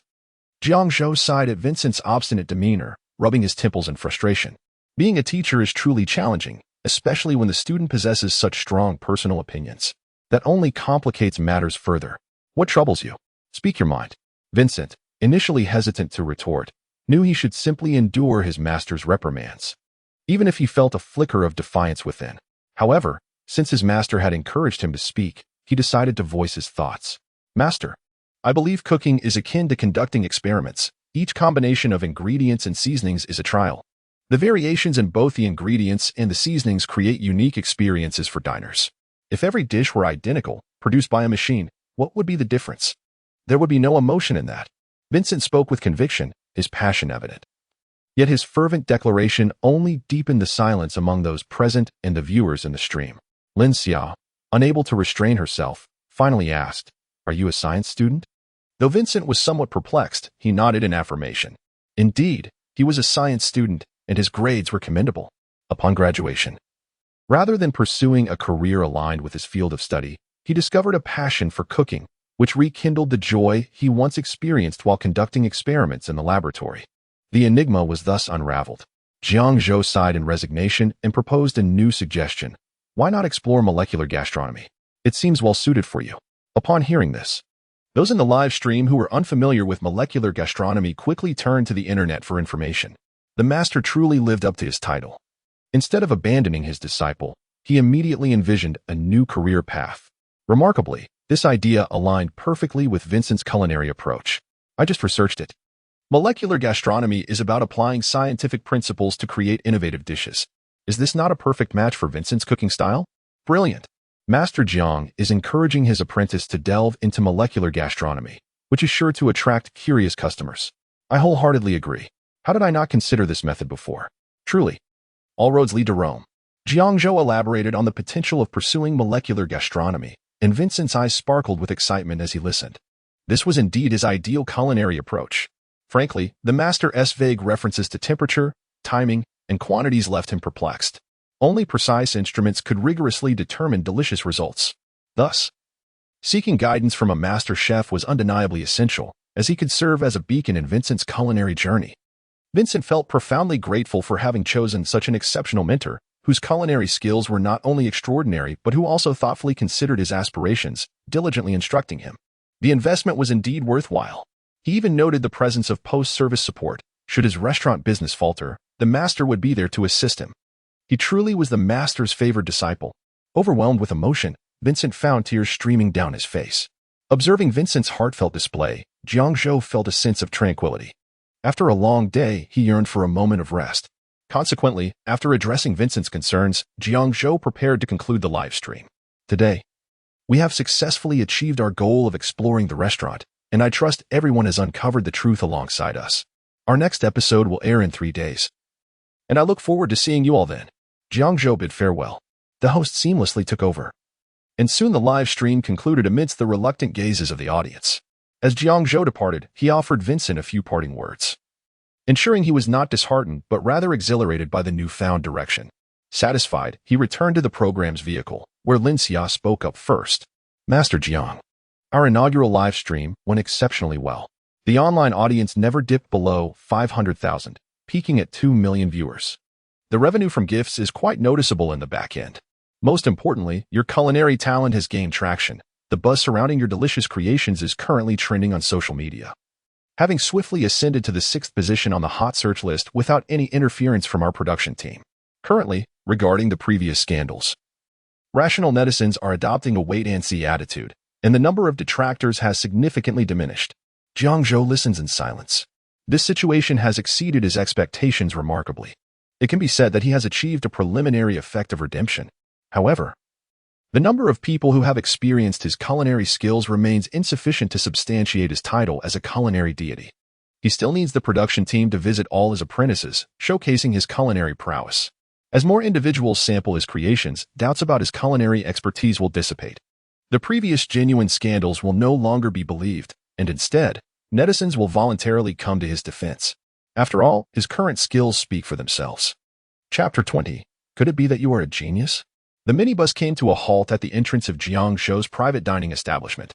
See you in 3 days, Jiang Zhou said gently, nodding towards Lin Xia and the others as he alighted from the vehicle. He retrieved a key, unlocked the wooden door, and stepped inside. Inside the car, Lin Xia closed the door, a smile of insubstantial worth lingering on his face, reluctant to fade.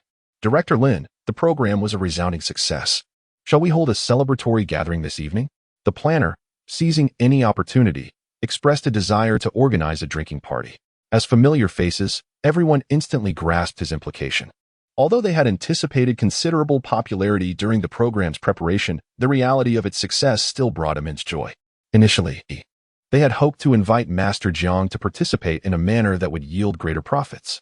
However, the shift to a collaborative approach, where the show's earnings would be shared, left them feeling a twinge of regret. Yet, upon reflection, they understood. The program's success was largely attributable to Master Jiang himself, his immense popularity, the controversies surrounding him, and his astonishing culinary skills were truly remarkable. Recalling the exquisite flavors they had savored today, they couldn't help but salivate at the memory. Alas, a mere taste was insufficient to satiate their cravings. They yearned to indulge in a grand feast. I wonder if, once our relationship with Master Jiang deepens, or after the program concludes, we might have the opportunity to enjoy a meal prepared by him. The host's words encapsulated the sentiments of the group. Only those who had tasted Jiang Zhou's culinary artistry could truly comprehend the weight of that statement. Upon returning to the company, the remaining colleagues who had not attended the event swarmed around them. Director Lin, you're back. We watched the live stream and was Jiang Zhou's cooking genuinely delectable or merely a façade? How did you all turn traitors? The live broadcast had been riveting, truth be told. The live streaming industry had yet to witness such an enthralling event, and it had gone viral. Indeed, our trending topics were all dominated by us. I was on tenterhooks, please. Do share. Lin Xia and the others found themselves enveloped by the eager crowd, their voices overlapping, leaving no room for response. And Lin Xia nearly rolled his eyes to the heavens. Hold on. Please, take turns to ask your questions so I can respond. As the director, Lin Xia commanded a degree of respect among his colleagues. The moment he spoke, the crowd fell silent, attentively awaiting his words. Clearing his throat, he said, well, you can inquire with them. I have other matters to attend to. With a headache from the commotion, Lin Xia discreetly slipped away. The remaining staff, unable to escape, could only satisfy their colleagues' curiosity, answering one by one.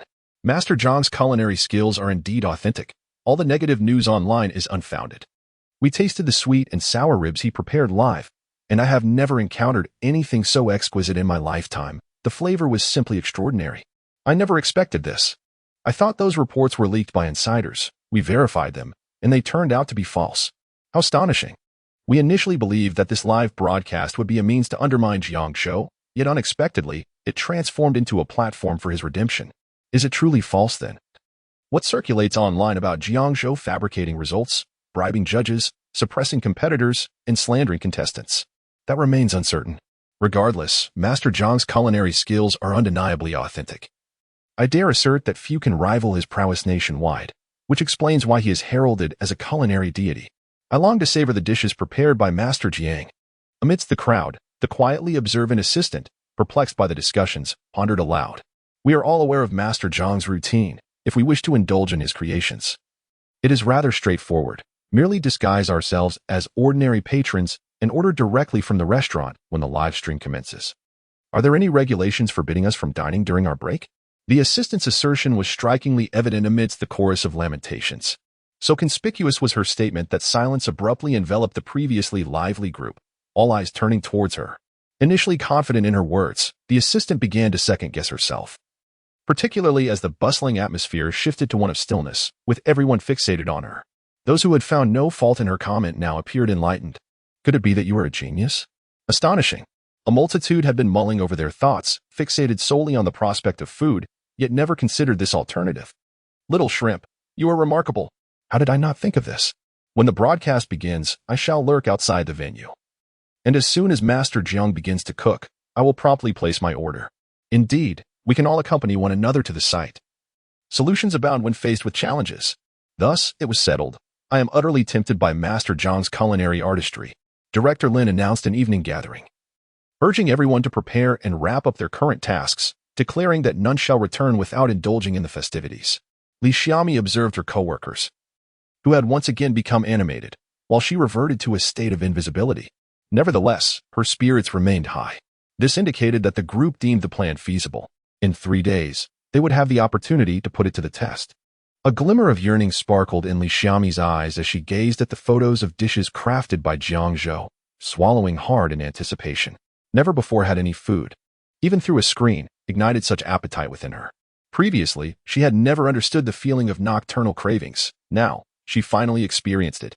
The mere sight of food through the screen was enough to whet her appetite, compelling her to rush over and partake immediately. Upon returning to the restaurant, Jiang Zhou found Chen Zihong waiting, his face a portrait of melancholy. Jiang Zhou, exhibiting remarkable patience towards his junior disciple, inquired with a warm smile, "What troubles you, Master? You went to cook for senior brother without taking me along." "To learn."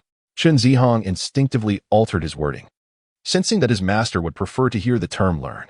"I noticed you weren't well rested this morning. Wouldn't it be better to remain here and recuperate?" "No. I am passionate about learning, particularly observing you cook up close. I cannot miss this opportunity," Chen Zihong asserted earnestly. Jiang Zhou, in turn, appeared to contemplate this notion. Upon reflecting on the fact that he had accepted a disciple but had yet to impart any substantial knowledge, instead merely assigning menial tasks such as vegetable chopping to hone basic skills, Jiang Zhou found it entirely reasonable for him to wish to learn alongside his mentor. Thus, he harbored no doubts regarding Chen Zihong's words. In fact, he felt a sense of gratification as he patted Chen Zihong on the shoulder. "Very well, in 3 days. We shall go to visit your 19th senior brother, and you will accompany me." Seeing that his objective had been achieved, Chen Zihong beamed with delight, eagerly assisting his master into the house. Upon returning to the lounge, Jiang Zhou was finally afforded a moment of respite. It was his first experience spending such an extended duration under the scrutiny of the camera, and he felt acutely uncomfortable, every movement weighed down by self-consciousness. Just the thought of being observed by the audience compelled him to straighten his posture, and while cooking, he could not resist showcasing his skills in a most flamboyant manner. After hours of exertion, he was genuinely fatigued. Recalling the system notification he had heard during the morning live stream, Jiang Zhou hastily opened the system interface. Chapter 21. Now is not the time for sorrow. In the next moment, Jiang Zhou, who had clearly seen the system interface, widened his eyes in astonishment. Good heavens! Was this due to his live stream that rehabilitated his reputation? thereby increasing his fame value? He noticed that the original system interface now featured an added fame value. Moreover, with each level increase in fame value, he would receive a reward. This fame value had not appeared when he initially bound the system. Was it unlocked only after he salvaged a bit of his reputation through his cooking live stream? Jiang Zhou found himself perplexed. This system was exceedingly flexible. After receiving the godly culinary skills upon binding, it had shown no further response. It seemed he was expected to trigger the subsequent features himself. Jiang Zhou felt a bit exasperated. As someone who seldom played games, facing a system without a manual left him feeling utterly lost. The newly introduced fame value reward was inadvertently unlocked during the live stream. As for whether rewards could be obtained elsewhere in the future, he had no inkling. Jiang Zhou had never been one to complicate matters for himself. If he could not find a direction, he would simply set it aside for the time being. The priority was that his fame value experience had risen to level 1, granting him a gift package. Excitedly, Jiang Zhou clicked to open the package. In the next instant, he heard the familiar and melodious electronic sound. Ding! Congratulations, host, you have received a reward, Golden Tongue. Reward details. This allows the distinction of various food and seasoning flavors while simultaneously enhancing the sensitivity of the tongue, enabling the host to savor delicacies more profoundly. Upon claiming the reward, Jiang Zhou felt a tingling sensation in his tongue, which returned to normal after a few seconds. Truly miraculous. As a chef, possessing a sensitive tongue was an invaluable asset. He had not anticipated such a powerful reward from the system. With renewed enthusiasm, Jiang Zhou checked his fame value experience, only to find that he was still halfway to level 2, instantly regretting that he had scheduled his live stream for 3 days later. If he was not mistaken, this fame value surely required the acknowledgement of others to generate fame. Otherwise, it would not have unlocked after he cooked for guests. His fame system had been significant upon binding, albeit filled with unfavorable reputation. Therefore, Jiang Zhou had a general idea of how to gain fame experience. He would simply need to experiment during his next live stream to clarify matters.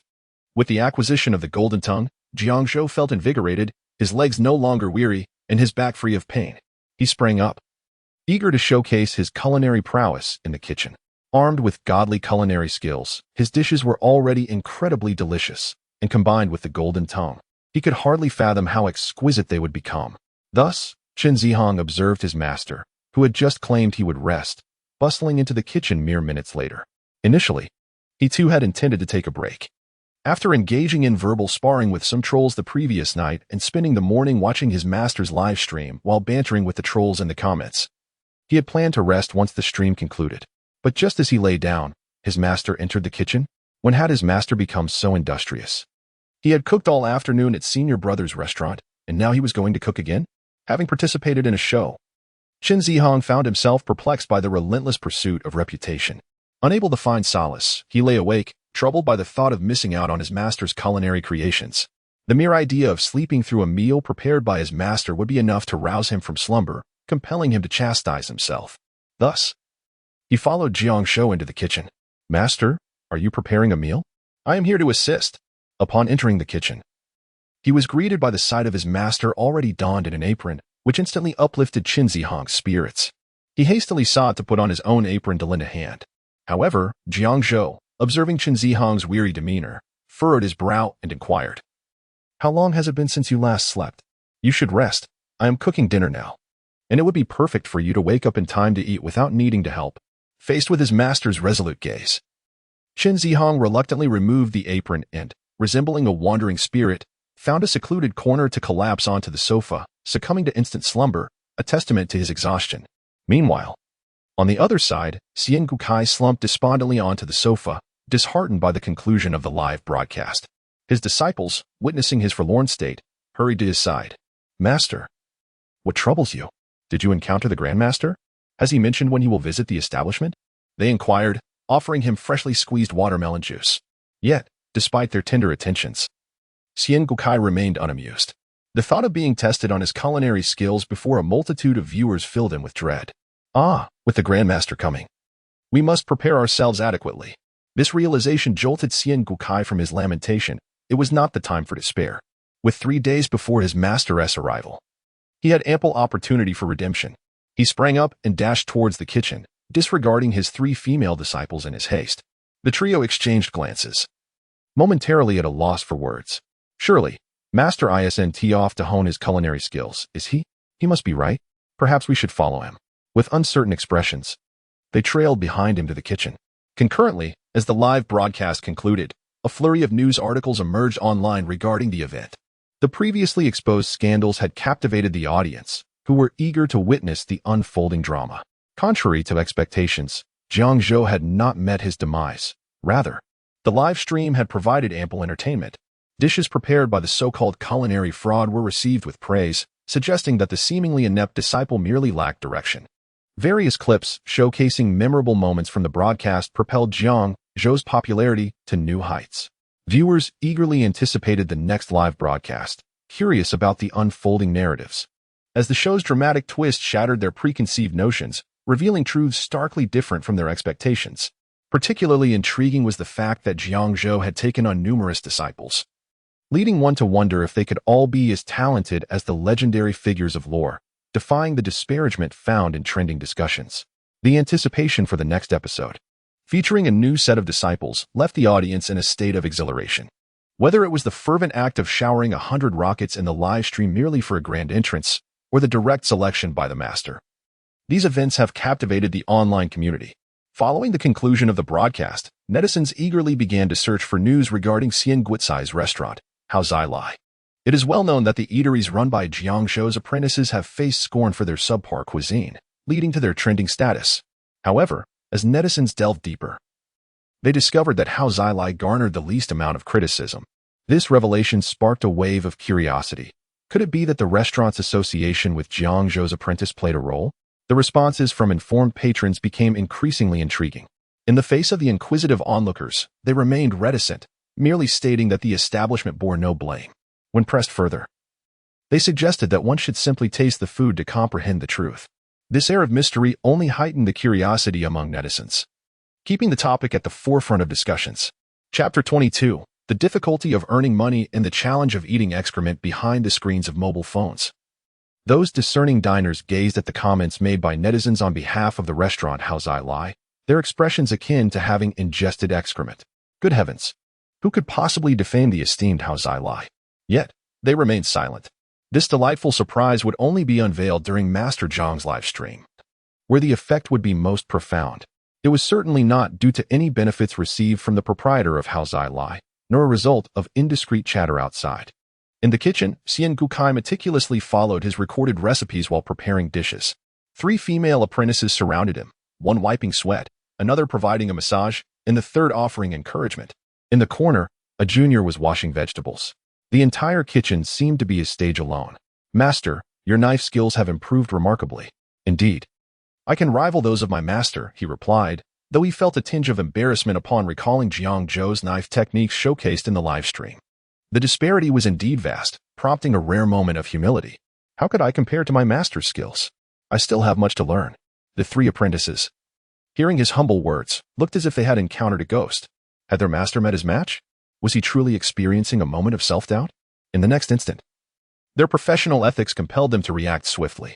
Master, you have only been cooking for a few years. There is still ample room for improvement. Soon, our master will come for inspection, and you should seek his guidance. Who knows what advancements await you? Yes, master, senior sister is right. What dish are you preparing that smells so divine? I am already salivating. With their flattery, Jiang Zhou's confidence soared, his spoon dancing incessantly. The heat was so intense that merely getting too close could singe one's hair. Before long, he found himself alone at the stove, while the 3 apprentices stood at a distance, occasionally snapping photos and cheering. A smile graced Jiang Zhou's lips, one that was difficult to suppress, brimming with uncontainable vigor. After hours of bustling in the kitchen, he had prepared an exquisite feast. Witnessing this, the staff displayed their utmost admiration. My goodness, the boss is truly remarkable, managing to prepare such an array of dishes all by himself. I have never even seen these dishes before. How fortunate we are to taste the creations of our boss. It is no wonder our restaurant receives so many accolades. It is a testament to the boss's exceptional culinary skills. I saw Master Jiang's live stream at the restaurant, and the business was booming. When Master Jiang visits our establishment, we must be well prepared. Indeed, our restaurant has only one chef, the boss, and with so many customers, it must be quite taxing for him. I saw that during the live stream.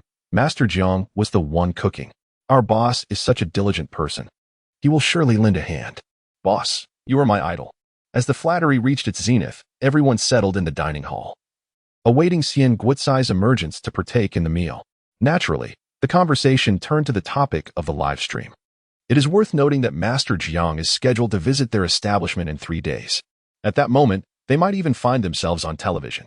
The mere thought of it fills me with a tinge of excitement. What should I wear on that day? Of course, I should don the uniform. It truly reflects our professionalism. Oh, I almost forgot about that. What about the boss? Still busy in the kitchen? Wasn't he almost done a while ago? The master is about to arrive, and the chef is eager to hone his culinary skills. Indeed, I must admit that Xian Guokai has a genuine passion for cooking. Once he gets started, he can whip up over 20 dishes in a flurry. If it weren't for the imminent concern of surplus food, the others might have had to intervene to coax him out of the kitchen. He would likely continue indefinitely. As soon as Xian Guokai approaches, he enthusiastically invites everyone to partake in the feast. Come, everyone, please enjoy. Let us bring out the fine wine I've saved for the occasion and share a toast. Yet, the expressions of those present reveal a hint of reluctance. To be frank, among the plethora of dishes laid out, very few ignite the desire to try them. A mere glance at their presentation is enough to extinguish one's appetite. Nevertheless, the host remains fervently encouraging everyone to dig in. At such moments, the employees often ponder whether the boss is aware of his culinary shortcomings. Having sought the tutelage of a culinary deity, yet failing to grasp the art, while still indulging in his love for cooking, thus opening this restaurant, they find themselves as mere guinea pigs, compelled to praise the food. The 3 apprentices exchange glances, recalling their monthly salary of 20,000, and they promptly close their eyes to offer insincere compliments. The dishes prepared by our master look absolutely delectable. I shall indulge in 2 bowls of rice today. Upon uttering this, the eldest apprentice, Nini, is met with disapproving glares from her 2 junior sisters. Such an exorbitant opening bid leaves little room for their sustenance. Oh dear. How can we possibly finish all this food? Following the master around every day has caused me to gain quite a bit of weight. I must restrain myself today and control my diet to lose some pounds. Observing her senior sister's fierce determination, Bubu is compelled to adopt a different approach. Understanding the master, she knows that such statements will only please him, devoid of any ulterior thoughts, thus she seizes upon the excuse of dieting first. The 3rd junior sister, Xiao, finds herself at a loss for words, her lips twitching as she struggles to articulate her thoughts. In such moments, she feels quite helpless. While she does not harbor a dislike for eloquent and sweet-tongued individuals, she resents working alongside them, as it casts her own speechlessness into stark relief. For instance, now she is at a loss for how to respond. The master's gaze will surely fall upon her. As anticipated, the next moment unfolds as she predicted. Xiao, do try the vinegar stir-fried eggs prepared by the master. It is a renowned dish from our Shanshi, and this is my first attempt at recreating it. Please give it a taste. Xiao feigns a shy demeanor, smiling as she nods. Yet, upon scanning the table, she fails to locate any dish resembling stir-fried eggs. Leading her to curiously inquire, Master, where are the stir-fried eggs?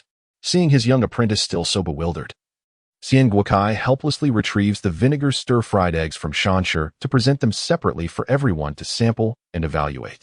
Xiao gazed at the plate before her, a disheveled mass resembling chicken droppings, and her expression turned a shade of green in an instant. You claim this dish is scrambled eggs? With a rigid countenance, she grasped her chopsticks, feeling utterly at a loss. Truly, earning money is difficult, and consuming such fare is even more challenging. Who would have thought she would find herself in a position to eat something so unappealing? Don't be shy, take some chopsticks and give it a try.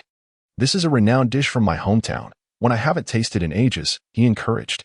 Upon hearing his words, the group hesitantly began to sample the vinegar scrambled eggs. The eggs were so fragmented that they could barely be lifted with chopsticks, resembling a mush that required a spoon instead. The scrambled eggs, perhaps due to an excess of vinegar and soy sauce, had blended with the egg mixture, taking on a hue akin to that of dirt. It was unclear if they had been overcooked, as they were speckled with dark brown granules. No matter how one looked at it, it resembled chicken droppings. She simply could not comprehend how the chef could take such pride in inviting everyone to taste a dish that appeared thus. Chapter 23. This salary is truly well-deserved. Confidence is the foundation, isn't it? Xiang pondered in a daze. Moreover, this confidence was growing ever more robust amidst the increasing praise from her peers. They didn't intend for it to happen. However, the boss was exceedingly generous. Previously, she was merely a hotel receptionist, earning a meager sum of around 10,000 a month, tips included. But since becoming the boss's apprentice, she now received a monthly salary of 20,000 for doing nothing, alongside various festive bonuses and benefits. Altogether, it exceeded 30,000 a month. The boss had no other hobbies, save for his passion for cooking and the adoration he received for his culinary skills. Earning 30,000 a month, she would even be willing to endure the most unpleasant tasks for that pleasure. Thus, Xiao Xiang's gaze gradually grew resolute. She picked up a spoon and took a generous scoop of scrambled eggs, swallowing it without chewing, relying on her instinct. Her mind recalled the expressions of delight from the Japanese variety shows she had watched online, where women savored delectable food, and her face reacted swiftly. Wow, this is delicious.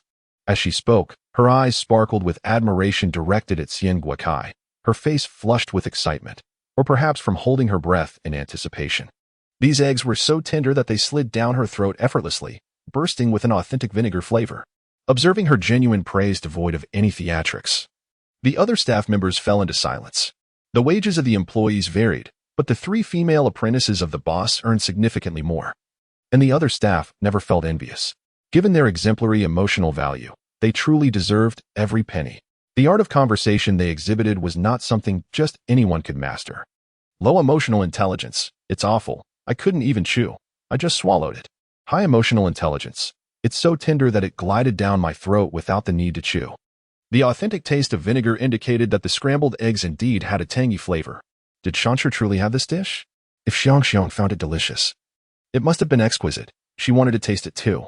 Seeing Xian Guotsai's eager expression, the table full of people managed their reactions, nearly sparking a quarrel over a dish of vinegar scrambled eggs.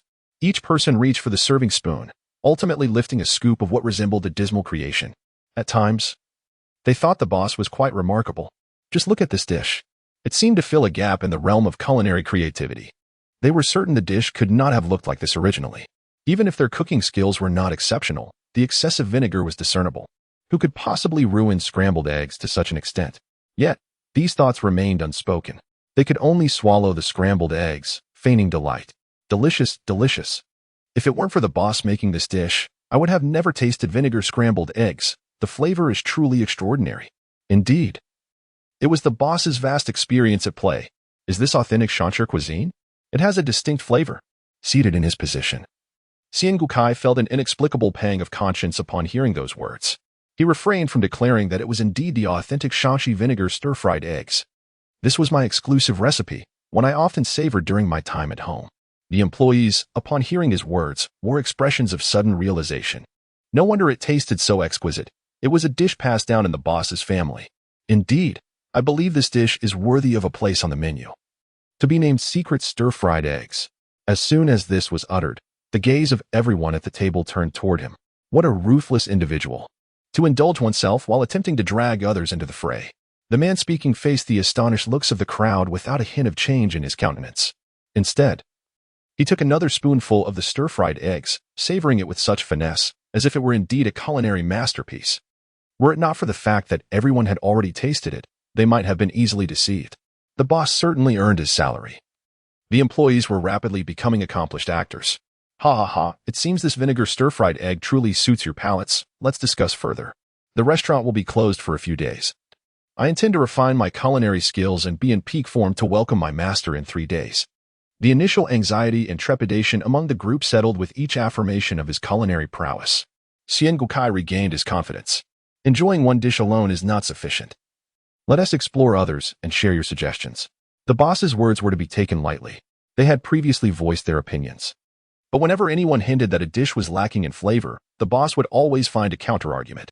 For instance, when they mentioned that a dish was a tad salty, the boss would assert that this was the intended method, as a bit of salt enhances the meal. If less salt were used, it would be rather bland and healthier. In any case, the boss always had various excuses to refute their feedback.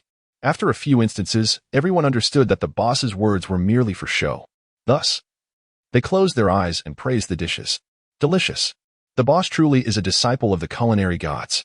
I find the sweet and sour plum ribs dish quite similar to what Chef Jiang prepared during his live stream, tangy and sweet. This stir-fried meat is indeed delightful with rice. The meat is tender and incredibly fragrant. Master, are we really closing for 3 days? Wouldn't that mean wasting the dishes you prepare? After sampling several dishes and feeling satisfied, Bubu suddenly recalled Xian Guotsai's earlier statement and felt a wave of concern. If the restaurant remains closed, all the food would be left for them to consume. In that case, they would have to pack it up if they couldn't finish it. The master despises wastefulness. Yet, were it not for the boss, she would genuinely want to exclaim that if the food was prepared in such an unpalatable manner, who, in fact, is the real waster? Faced with the hefty salary, they could only eat in silence, tears in their eyes. Whatever remained could be packed up for breakfast. At lunch, they would be treated to the boss's lovingly prepared meal. Dinner would be no different. Reflecting on this daily routine, if not for the funds in their accounts, they would struggle to get by for a single day. It makes sense. If I immerse myself in cooking, you will undoubtedly find it hard to finish, as your appetites are quite modest. Xian Gukai pondered while sipping his drink, as he was not in the habit of consuming the dishes he prepared himself. Some chefs, while engaged in the culinary process, become satiated merely by inhaling the scent of cooking oil, especially when preparing numerous dishes. Consequently, by the time they sit down to eat, their appetite has vanished. Such is the case for him. He relishes the act of cooking and delights in watching others enjoy the dishes he has prepared. Yet he possesses little desire to partake in them himself. Upon noticing that the master did not outright dismiss her words, Yubu sensed an opportunity and immediately signaled her sisters to join in persuading him. Their usual meals were already abundant, and with the addition of tasting dishes, it felt utterly overwhelming. Master, what second senior sister said holds merit. Your dedication to culinary arts is evident. When you focus intently on cooking, dishes will flow abundantly. How can we possibly consume it all? After the junior sister's plea, the senior sister chimed in, noting that with more guests, they could provide further feedback, aiding in the refinement of the dish's flavors. Xian Gukai found this reasoning quite compelling. Chapter 24. No charge for poor taste. The following day, upon awakening, Jiang Zhou curiously accessed the system interface. Observing a slight increase in his popularity points, he became increasingly convinced of the efficacy of his methods for acquiring such points. He never harbored doubts regarding the system's rewards. His profound understanding of the extraordinary nature of his divine culinary skills and golden palate was undeniable. His sole desire was to commence a live broadcast, eager to redeem himself and mitigate the impact of negative press on his reputation. With no patrons visiting the establishment, Jiang Zhou found himself aimlessly wandering to a beauty salon and styling studio. His handsome visage garnered considerable favor among passers-by.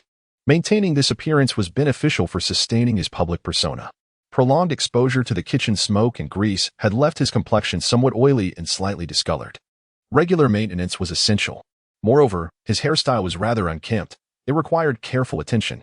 Approaching 30, he could no longer boast the flat stomach of his 20s. Jiang Zhou spent the entire morning at the styling studio, and after a haircut and transformation, he appeared significantly younger. In the afternoon, he indulged in some beauty treatments, inadvertently spending several thousand yuan. The evening found him busy once more as he obtained a yearly gym membership at a nearby fitness center, exercising for 2 hours before returning home utterly exhausted. This taxing day had drained him. If not for the impending live broadcast, he would not have endured such trials. Meanwhile, upon learning that Jiang Zhou's next live broadcast would feature the Hao Zai Lai restaurant, online discussions regarding the establishment began to proliferate. It was known that this restaurant was owned by Jiang Zhou's apprentice and was located in Jiangdong City.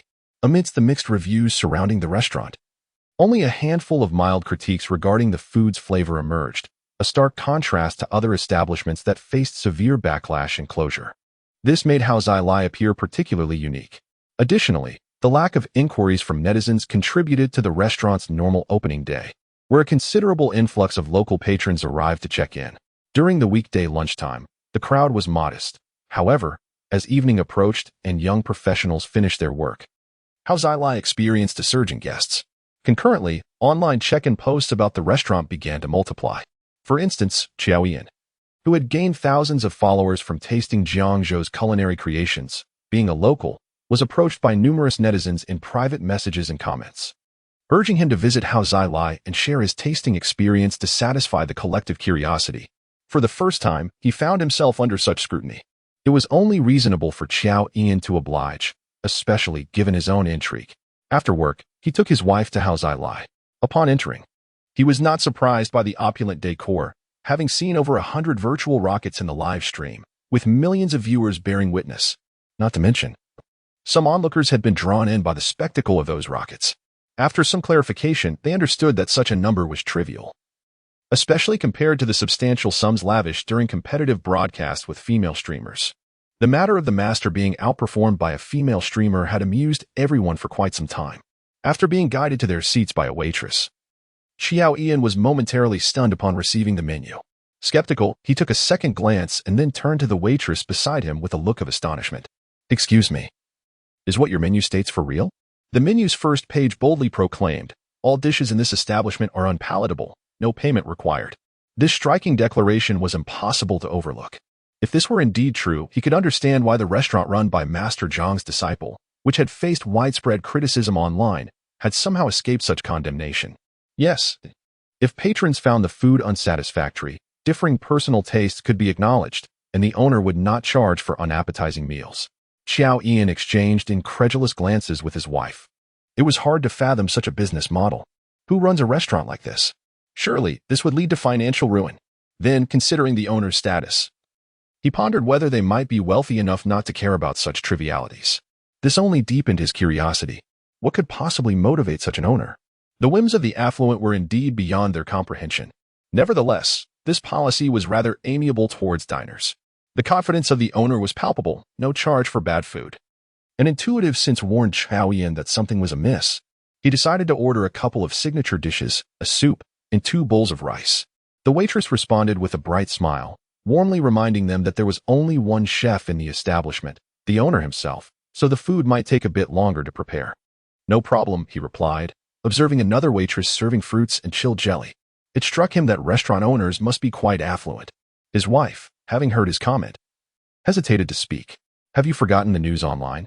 Master Zhang's disciples are selected based on monetary contributions. The longer the apprenticeship, the higher the fees. If you lack funds, you cannot even enter the door," she said. Xiao Ian smiled awkwardly. Ever since he had tasted Master Zhang's culinary prowess, he had dismissed the online slander against him as mere fabrication. Such exceptional skills could not possibly be tainted by allegations of deceit or favoritism. What absurdity! Lies crumble in the face of truth. At last, their dishes arrived. Xiao Ian gazed at a plate of fish slices steeped in a rich, fermented aroma. It didn't seem appetizing. The scent of alcohol was overpowering, and the fish slices lacked the pristine quality he was accustomed to. They appeared fragmented, revealing the chef's mediocre skills. After a 20-minute wait, they were quite hungry and cautiously picked up a piece of fish with their chopsticks. The fish looked tender and crumbled easily with slight pressure. Yet, as they tasted it, the couple's brows furrowed in dismay. The dish, though intricate in preparation and seldom found in ordinary eateries, fell short of their expectations. If executed well, it could have been delightful. The tender fish paired with the fragrant essence of fermented rice, a harmonious blend of sweetness and freshness, a true culinary gem. Unfortunately, the flavor they encountered diverged significantly from their cherished memories of this delicacy. The fish was tender yet lacked the desired silkiness, resembling overcooked garlic-infused meat. The sauce was excessively thick, overwhelming the delicate flavor of the fish. An abundance of wine further complicated the palate, rendering it somewhat unpalatable. The 2 individuals sampled a piece each before setting it aside. Glancing around, it became evident why the atmosphere was so hushed. Perhaps everyone had finished their meals in silence, harboring the notion that if the food was unsatisfactory, they would not be obliged to pay. Let us observe the subsequent dishes. Xiao Yan noticed his wife's lack of appetite and tenderly offered her a piece of watermelon to soothe her. Indeed, it would be prudent to order something simple, such as spicy and sour shredded potatoes or scrambled eggs with tomatoes. After a long day at work, she was genuinely famished. Fruit alone was insufficient to satiate her hunger. It became clear why individuals online hesitated to recommend restaurants. There seemed to be an unspoken agreement that if one finished their meal, they would not be required to pay, fostering curiosity among others to experience it for themselves. Otherwise, one would endure a meal of poor quality, incurring a significant loss, or refrain from sharing their grievances online. Chapter 25. Goodness, they can package it too. He was certain that the majority seated within the restaurant were merely there to check in after hearing about it online. As they sampled the dishes, they must have found themselves questioning their existence, pondering their next steps. Should they lure more individuals into sharing the misery? Or should they simply endure a subpar meal and leave it at that? The establishment's prices were not modest, as evidenced by its opulent decor and the array of youthful, attractive servers. For instance, Hiring an older gentleman or lady as a server would cost no more than 5 or 6,000. However, for the young and beautiful, who also possessed grace and skill in makeup, one would be hard-pressed to find a salary below 8 to 10,000. After all, beauty serves as a façade. Such expenses are not trivial. Thus, the prices, often in the hundreds for a single dish, did not astonish the patrons. They merely weighed the pros and cons, determining whether the meal justified the cost. If it didn't, the choice was clear: abstain from payment. Upon the arrival of the second dish, the clay pot chicken, Xiao Yan took a bite and was convinced that the chef's skills were lacking. The absence of reprimands could only be attributed to the customers not having paid, which naturally limited their ability to voice complaints. At most, they could comment on the poor taste, yet to berate further would weigh on their conscience. After all, it was their first encounter with such an unsatisfactory meal that also offered a refund. It was challenging to be overly critical. They merely recognized the inadequacy and resolved not to return. For those indifferent to the quality of the food, there was the possibility of enjoying another complimentary meal at the expense of the oblivious owner. Previously, the few patrons who dined there kept this secret from the wider online community, but now that Jiang Zhou was live streaming, it was only a matter of time before everyone learned of it. For instance, Xiao Yan, who sought to conduct an honest review, had no intention of taking advantage of the situation. There were numerous restaurants with subpar taste, but very few offered refunds. This left him feeling somewhat uneasy. "Darling, what are your thoughts?" His wife, holding her bowl, picked at her rice grain by grain, leaving the dishes untouched. Xiao Yan felt a loss of appetite as he turned to her. "What do you think?" She sighed deeply. "It's truly challenging to decide. The food is so dreadful that even paying for it feels like a ripoff. I've barely taken a few bites and would have to shell out several hundred." "Let us first inquire about the process for not paying," Xiao Yan suggested, nodding in agreement. They summoned a server. This was their first experience with such a situation, and they felt awkward about initiating the conversation. However, the server, adept at her role, approached them as they seemed nearly finished and inquired, "Sir, madam, how is the food to your liking?" Upon hearing this, Xiao Yan hesitated, feeling an urge to vent his frustrations yet unable to express them to such a warm and considerate server. She bore no fault for the food. It was not she who had prepared it. Anger could not be directed at her. All he could do was cooperate in the mediation. "It's not quite to our taste. Would you care to try something else?"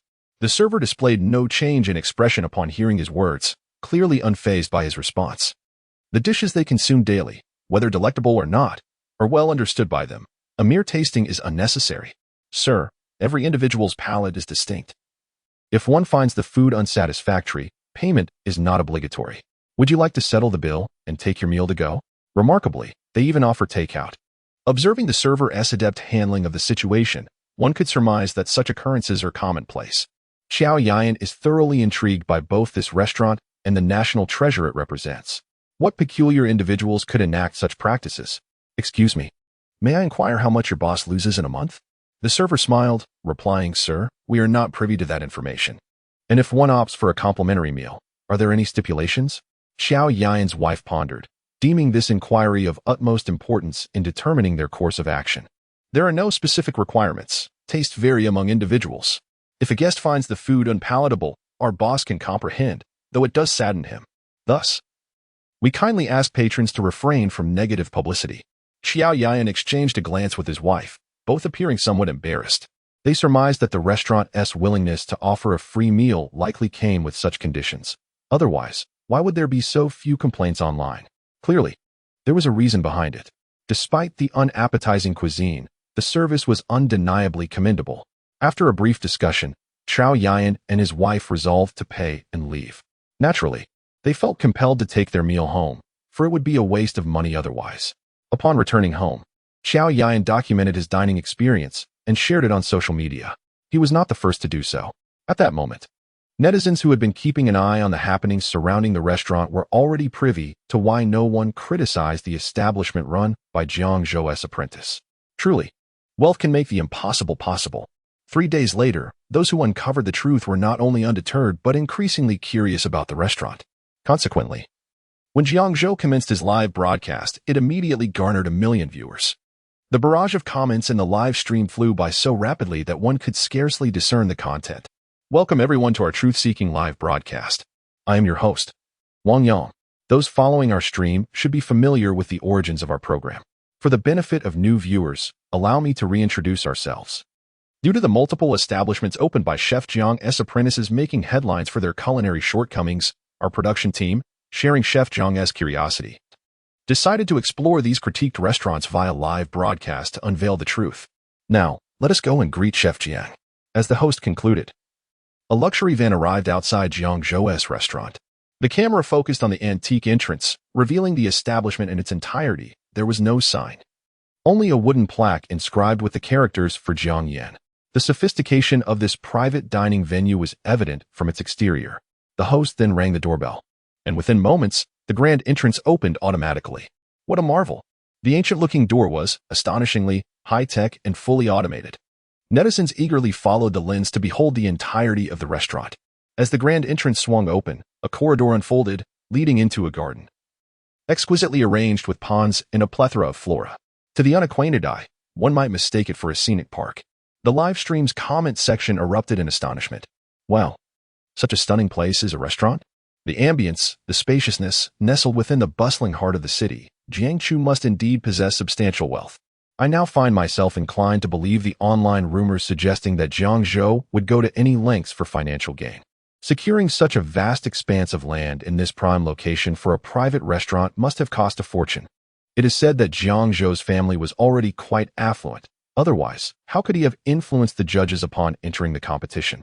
Indeed, he has also been known to recruit disciples at exorbitant prices, leaving one to ponder how much ill-gotten wealth he has amassed. Chapter 26. Why the Undermining? Upon witnessing Jiang Zhou's possession of such an expansive private restaurant in the heart of the city, a place where every inch is invaluable, certain detractors in the live stream room were once again incensed. They firmly believed that the sordid tales circulating online about Jiang Zhou were veritable. Only by clinging to such beliefs could they secure a moral high ground from which to unleash their discontent. It could be argued that they were averse to seeing someone with a tarnished reputation thrive so splendidly.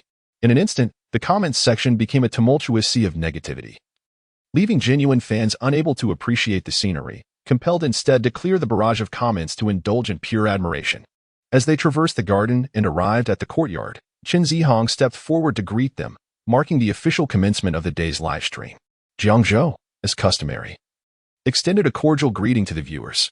The group then boarded their vehicle en route to the Hao Zilai restaurant. During this leg of the journey, the host continued to read comments, engaging Jiang Zhou in an interview segment. Simultaneously, at the Hao Zilai restaurant, Xian Gukai and his team were attentively watching the live stream. Positioned at the entrance in anticipation of Jiang Zhou's arrival, the restaurant had undergone a remarkable transformation, with a red carpet laid out at the entrance. All staff members donned uniforms, standing respectfully on either side. As the car arrived, the production crew, witnessing the enthusiastic reception at the restaurant entrance, silently held their breath for Jiang Zhou. Thankfully, it was not they who would tread the red carpet. The thought of the multitude in the live stream, including some marketing personnel recording the event, invoked an inexplicable sense of embarrassment. The staff discreetly directed their gaze towards Jiang Zhou, awaiting his descent from the vehicle. Upon seeing the production team's van approach, Xian Gukai eagerly stepped forward to personally open the car door for Jiang Zhou. Overwhelmed with excitement and momentarily at a loss for words, the viewers in the live stream also caught sight of Xian Gukai, who had been the subject of considerable discussion over the past 3 days. This image diverged significantly from their expectations. He did not match Jiang Zhou's height. With a clear disparity visible, he was evidently under 1.8 meters tall. His physique was rather slender, starkly contrasting with the image of a brash local magnate adorned with ostentatious gold chains that netizens had conjured. Without disclosing his profession as a chef, one might easily mistake him for a programmer at first glance. In summary, he did not conform to the stereotypical image of a powerful figure that many had envisioned. Even the female live stream host, who frequently interacted with Xian Gukai, was taken aback. Although they had privately connected as friends, they had never met face-to-face. And Xian Gukai seldom posted on social media. This was their first encounter with his appearance. Under the collective gaze of the onlookers, Jiang Zhou nonchalantly nodded, choosing to disregard the array of beauties flanking the red carpet, and proceeded directly into the restaurant. The name Hao Zilai might suggest a modest roadside eatery, yet it was surprisingly expansive. Upon entry, one found the ground floor occupied by the kitchen and dining hall, while the second floor housed private rooms. The opulent decor and spacious layout belied the limited number of dining spaces. The style mirrored that of a bygone era of luxury, adorned with crystal chandeliers, marble tabletops, and plush, regal sofas. The seating in the main hall comprised intimate booths, exuding an air of sophistication. The palpable extravagance provided the viewers in the live stream with a clear understanding of the wealth possessed by this master and apprentice duo. The aesthetic sense of this disciple pales in comparison to that of his master. Had this restaurant opened a decade earlier, it is likely that the average person would not have had the privilege to dine within its walls. Once, such aesthetics were all the rage. Unlike the contemporary trends favoring new Chinese and minimalist styles, this seemingly luxurious establishment is favored by my parents. The traditional Chinese garden restaurant I admired in the morning was already quite breathtaking, and now this opulent aesthetic has further broadened my horizons. It is no wonder that one need not pay if the food is unsatisfactory. Even the financially secure cannot endure such extravagance. Am I the only one enamored with this group of service staff? The aesthetic of Guokai lives up to its name, with an entirely female staff. What man could resist such charm? I find this life delightful. For the sake of these ladies, I shall certainly sample Guotsai's culinary skills. Jiang Zhou was already aware of his disciples' preferences. At this moment, he maintained his composure. A group of people entered the kitchen. Jiang Zhou glanced around. The space appeared quite professional, even more advanced and immaculate than the facilities at Vincent's restaurant. As I recall, this disciple is rather affluent. Having paid several million in apprenticeship fees, he is not one to be short on funds. I have heard that your restaurant has a policy. If the food is unpalatable, no payment is required. He had also seen the news online regarding the Hao Zai Lai restaurant over the past few days. Uncertain of how to instruct this financially secure disciple, he decided to observe his culinary skills first. The conversation unfolded. Xian Gukai stood respectfully beside Jiang Zhou, nodding. Indeed. While I believe my culinary skills are commendable, I cannot guarantee that everyone will enjoy my dishes. Thus, for the benefit of all, I established this policy. Jiang Zhou remarked. Having such confidence is commendable. Let us first observe your cooking skills today, since the disciple possessed such assurance. Jiang Zhou felt no need to elaborate further and prepared to watch. After all, what if he truly had the talent? As the saying goes, seeing is believing. The opinions of netizens, though abundant, must be tested firsthand. Rest assured, Master, I have already prepared the ingredients. There will be no shortage, as there was with junior brother Vincent. Watching the live stream, Vincent was incensed to hear this individual speak disparagingly of him. Nearly grinding his silver teeth in frustration, he glared and pulled out his phone to message Chen Zihong, having spotted him in the live stream. Junior brother, is there still space at Master S? May I observe his teaching up close? Upon receiving Vincent S' message, Chen Zihong seized an opportunity to whisper the inquiry into Jiang Zhou's ear. After some consideration, Jiang Zhou agreed. The previous master had failed to impart knowledge to these disciples, taking their money without delivering results. Now that he was in charge, he could not comfortably enjoy the reverence of his disciples while neglecting their skills. Learning more is always beneficial. Culinary talent is innate. Those without it may follow the recipe to the letter, but still produce a different flavor. Vincent may not possess extraordinary talent, but having the chance to learn by observing him is certainly advantageous. Having obtained the master's consent, Vincent gazed at the live stream where Xian Guokai was present, his eyes reflecting a sense of defiance. This young man exuded confidence, and Vincent was eager to witness whether he possessed the requisite skill. By the time Vincent arrived, Xian Guokai was already diligently washing and chopping vegetables. Perhaps fueled by the presence of the camera, showcasing a strong desire to perform. He even took the opportunity to explain the steps to the viewers in the live chat, fostering a sense of interaction. As anticipated, the barrage of comments was filled with netizens drawing comparisons between Vincent and Xian Guokai. The live broadcast was proving to be quite successful, much to Vincent's chagrin, as he clenched his teeth in frustration. When he stood alongside Chen Zihong at the Hao Zai restaurant, Chen could even hear the sound of Vincent grinding his teeth. Jiang Zhou remained as composed as ever, merely observing as Xian Guokai methodically prepared a dish whose identity remained a mystery. Chapter 27a Taste. Jiang Zhou gazed at the dish, which bore a resemblance to a shrimp and eel delicacy, feeling somewhat helpless. The camera meticulously captured the entire process of Xian Guokai preparing the dish. Initially, when frying the eels, everything seemed fine. The eel meat, fried twice, appeared delightfully crispy. However, something went awry once the ingredients entered the pot. Each step had been executed flawlessly, yet the final product was decidedly amiss. The aroma of the dish failed to waft through the air, replaced instead by an unpleasant fishy odor. the earthy scent of eel mingling with the seafood essence of shrimp, rendering the prospect of tasting it utterly unappetizing. The atmosphere in the kitchen grew subtly tense, the once lively chatter in the live stream chat slowed to a crawl.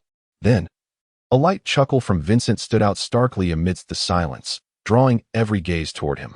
Vincent, feeling a tad awkward, quickly adopted a serious demeanor and remarked, "Master, my senior's dish is ready. I have yet to sample my senior's culinary skills." With that, Vincent tugged Chen Zihong toward the camera, positioning himself eagerly beside Jiang Zhou, brimming with anticipation to taste the creation. This situation left Chen Zihong in quite the predicament. It was entirely normal for Jiang Zhou's disciples to be unfamiliar with one another, as the number of nominal apprentices was substantial, many of whom were hardly recognized. Only the youngest disciple was well known, for he was the sole apprentice currently in close attendance to their master. Whenever others wished to ascertain the master's availability, they would inquire with this young disciple. Thus, Chen Zihong possessed the most contact information of his senior brothers. Jiang Zhou nodded, observing the unwavering confidence of his 19th disciple and pondering that perhaps the dish merely appeared unappetizing, while the flavor might still be acceptable. However, this mental reassurance vanished after he took a tentative bite of the eel. He shut his eyes, berating the original owner's culinary skills vehemently. Was this not leading his disciples astray? He had taken under his wing the likes of talented individuals, only to unleash a disaster upon the world. It would be a wonder if he were not condemned to infamy. He shuddered at the thought of what might have befallen him had he traversed into this realm without any advantages. Well, why don't you all give it a try? Jiang Zhou managed to maintain a composed expression, smiling at the others. His two disciples were relatively unfazed. It was quite customary for aspiring chefs to sample their dishes. Yet, the production team, upon inhaling the aroma in the air, felt averse to tasting it. During the planning of the program, they had never anticipated indulging in the culinary creations of Jiang Zhou and his apprentices, for the trending discussions had led them to anticipate a lackluster experience. Indeed, had the dishes been palatable, the numerous apprentices would not have faced such public scrutiny. However, after Jiang Zhou's last live cooking session, their perceptions had shifted. They realized that the criticisms directed at Master Jiang were likely the result of his less skilled disciples. It was akin to a prestigious university professor whose students do not all achieve outstanding grades. A lack of talent among the students is beyond the instructor's control. Thus, they found themselves humbled by Jiang Zhou's culinary prowess, yet held little hope for the skills of his apprentices. As the director and crew remained silent under Jiang Zhou's gaze, their attention shifted towards the host, Wang Yang. He remarked, as the host, "I have never witnessed such humility when tasting dishes prepared by Master Jiang. Truly, the hearts of men have changed." Haha, dear viewers in the live stream, I believe some of you have had the pleasure of savoring Boss Xian's culinary skills. Let us now indulge in the flavors. With that, he followed closely behind Vincent and Chen Zihong, using his chopsticks to pick up a shrimp and bringing it to his mouth. A peculiar taste spread across his palate, and his initial reaction was one of distaste. However, mindful of Jiang Zhou's impending evaluation, he swallowed the shrimp quietly and turned his gaze towards Jiang Zhou. Jiang Zhou maintained an impeccable image, exuding the aura of an elite chef. For this live broadcast, he had styled his hair anew and donned a chic chef's uniform, embodying the essence of a master chef. Standing in the kitchen, his domain, he commanded the attention of everyone present. "You too, do share your thoughts on the dish," Jiang Zhou instructed Vincent and Chen Zihong. Once again, all eyes were drawn to them. Vincent and Chen Zihong exchanged glances, their silence providing ample entertainment for the viewers of the live stream. "Ha. You guys have truly made our national treasure lose confidence. To be honest, this brother is quite self-assured, lacking a clear understanding of his culinary skills." I didn't intend to speak up, as taste is a highly subjective matter, differing from person to person. However, Boss's confidence has led me to question my own palate. I really didn't want to say anything, considering I dined at a restaurant without spending a dime, even enjoying a platter of fruits, milk tea, and snacks. If the food had not been genuinely unpalatable, I would have certainly praised it. But alas, I cannot bring myself to do so. At most, I won't criticize it. Our national treasure is indeed wealthy and genuinely passionate about cooking. Surely, the meals crafted by the elder brother must be delightful. Elder brother, I adore your cooking. When will you come to my live stream to share your skills? Chen Zihong, adopting an elder brother's demeanor, motioned for Vincent to speak next, who could not escape the spotlight. Yet, he had no desire to flee. Reflecting on 3 days prior, he had appeared submissive before his master, while Xian Gukai had boasted with the audacity of a lunatic. "What dish have you prepared, brother?" I find it difficult to discern its essence. Xian Gukai furrowed his brow, realizing that his junior's lack of culinary prowess might explain his ignorance of the dish. He responded rather reluctantly, "You truly do not know about shrimp explosion, a renowned dish from Hangzhou?" Of course, the junior was aware, but the dish, with its golden, crispy slices and shrimp that were as white as jade, was simply not reflected in this preparation. "Brother, your version is overly greasy and saucy. It is hard to recognize." His words left Xian Guizai's face flushed with embarrassment, his fair complexion betraying his feelings. This remark plunged the kitchen into another profound silence. I have yet to savor the authentic shrimp explosion dish, yet I find it passable. The yellow eel seems to have been poorly raised, resulting in a pronounced earthy taste that detracts from the overall lychee flavor of the dish. In contrast to Vincent's forthright manner of speaking, Chen Zihong, as the junior apprentice, expresses himself with great tact. At this moment, the host has silently retreated from the frame. As the senior brothers converse, it is best for him, as an outsider, to refrain from interjecting. Huddled together at the front, the staff watching the live broadcast were moved to tears by such an impartial evaluation. How wonderful it is. Finally, someone dares to speak the truth in front of the boss. If this visit from the master can make the boss aware of her true abilities, they will no longer have to suffer from the pangs of conscience. Observing the boss, buoyed by their flattery, growing increasingly confident, it becomes evident that her culinary skills are veering towards a dismal direction. If they do not intervene soon, they may be left wondering what they will be served in the future. It is truly unbearable. Chapter 28. No, this cannot be true. I had purchased this eel in advance and nurtured it in clean water for several days before cooking. How could it possibly have a muddy taste? Furthermore, the shrimp utilized are selected for their freshness and uniform size, ensuring even heating and the finest flavor. After expressing this, Xian Gukai, still skeptical, called upon his 3 disciples, Nini, Bubu, and Xiao Xiao, to come and meet their master, Jiang Zhou. Observing the 3 beautiful chefs emerging from the corner, he gained a clearer understanding of his disciples' preferences and felt a sense of helplessness regarding the generational gap between them. Nevertheless, he refrained from voicing his thoughts. "Come and taste this dish. Is there something amiss with the flavor? How does it compare to before?" Upon hearing this, the 3 female disciples were instantly drenched in cold sweat, standing silently at the side, acutely aware that this was not an occasion for them to speak. Faced with their master's unwavering gaze, they truly grasped the meaning of sweating profusely. Moreover, considering that they were live streaming, they were well aware of the immense popularity their master commanded. The number of viewers was crystal clear to them. The thought of the camera trained upon them, with countless eyes watching, filled them with dread. If they followed their usual routine, they might very well expose themselves. The prospect of being labeled as traitors by netizens and having their reputations tarnished was daunting. The tension in their bodies began to mount, and after a prolonged silence, they felt as though they could not move. As their master's gaze urged them on, they reluctantly picked up their chopsticks and began to sample the dish. 3 seconds later, they exchanged glances, as if having made a monumental decision, and with their usual bright smiles, they began to praise the meal.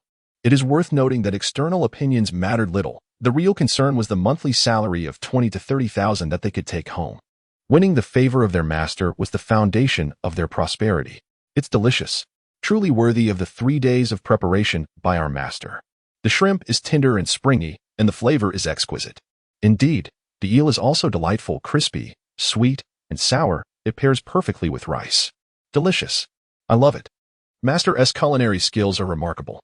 As the 3 spoke, Jiang Zhou and the others exchanged incredulous expressions, momentarily doubting their own taste buds. The acting of these 3 was impeccable, devoid of any signs of pretense. It seemed as if the dish was genuinely that delectable, each bite prompting a desire for several more. Then, Chen Zihong, still skeptical, took a piece for himself, only to be met with a grimace of discomfort. The sweet and sour lychee-flavored dish, combined with the fishy eel and shrimp, could spell disaster if not handled properly. Particularly, the coating on the eel was thick and poorly executed, having absorbed an overwhelming amount of sauce. In summary, the flavor was rather peculiar, falling into the category of unpleasant. The polarized reviews provided ample entertainment for the viewers in the live stream.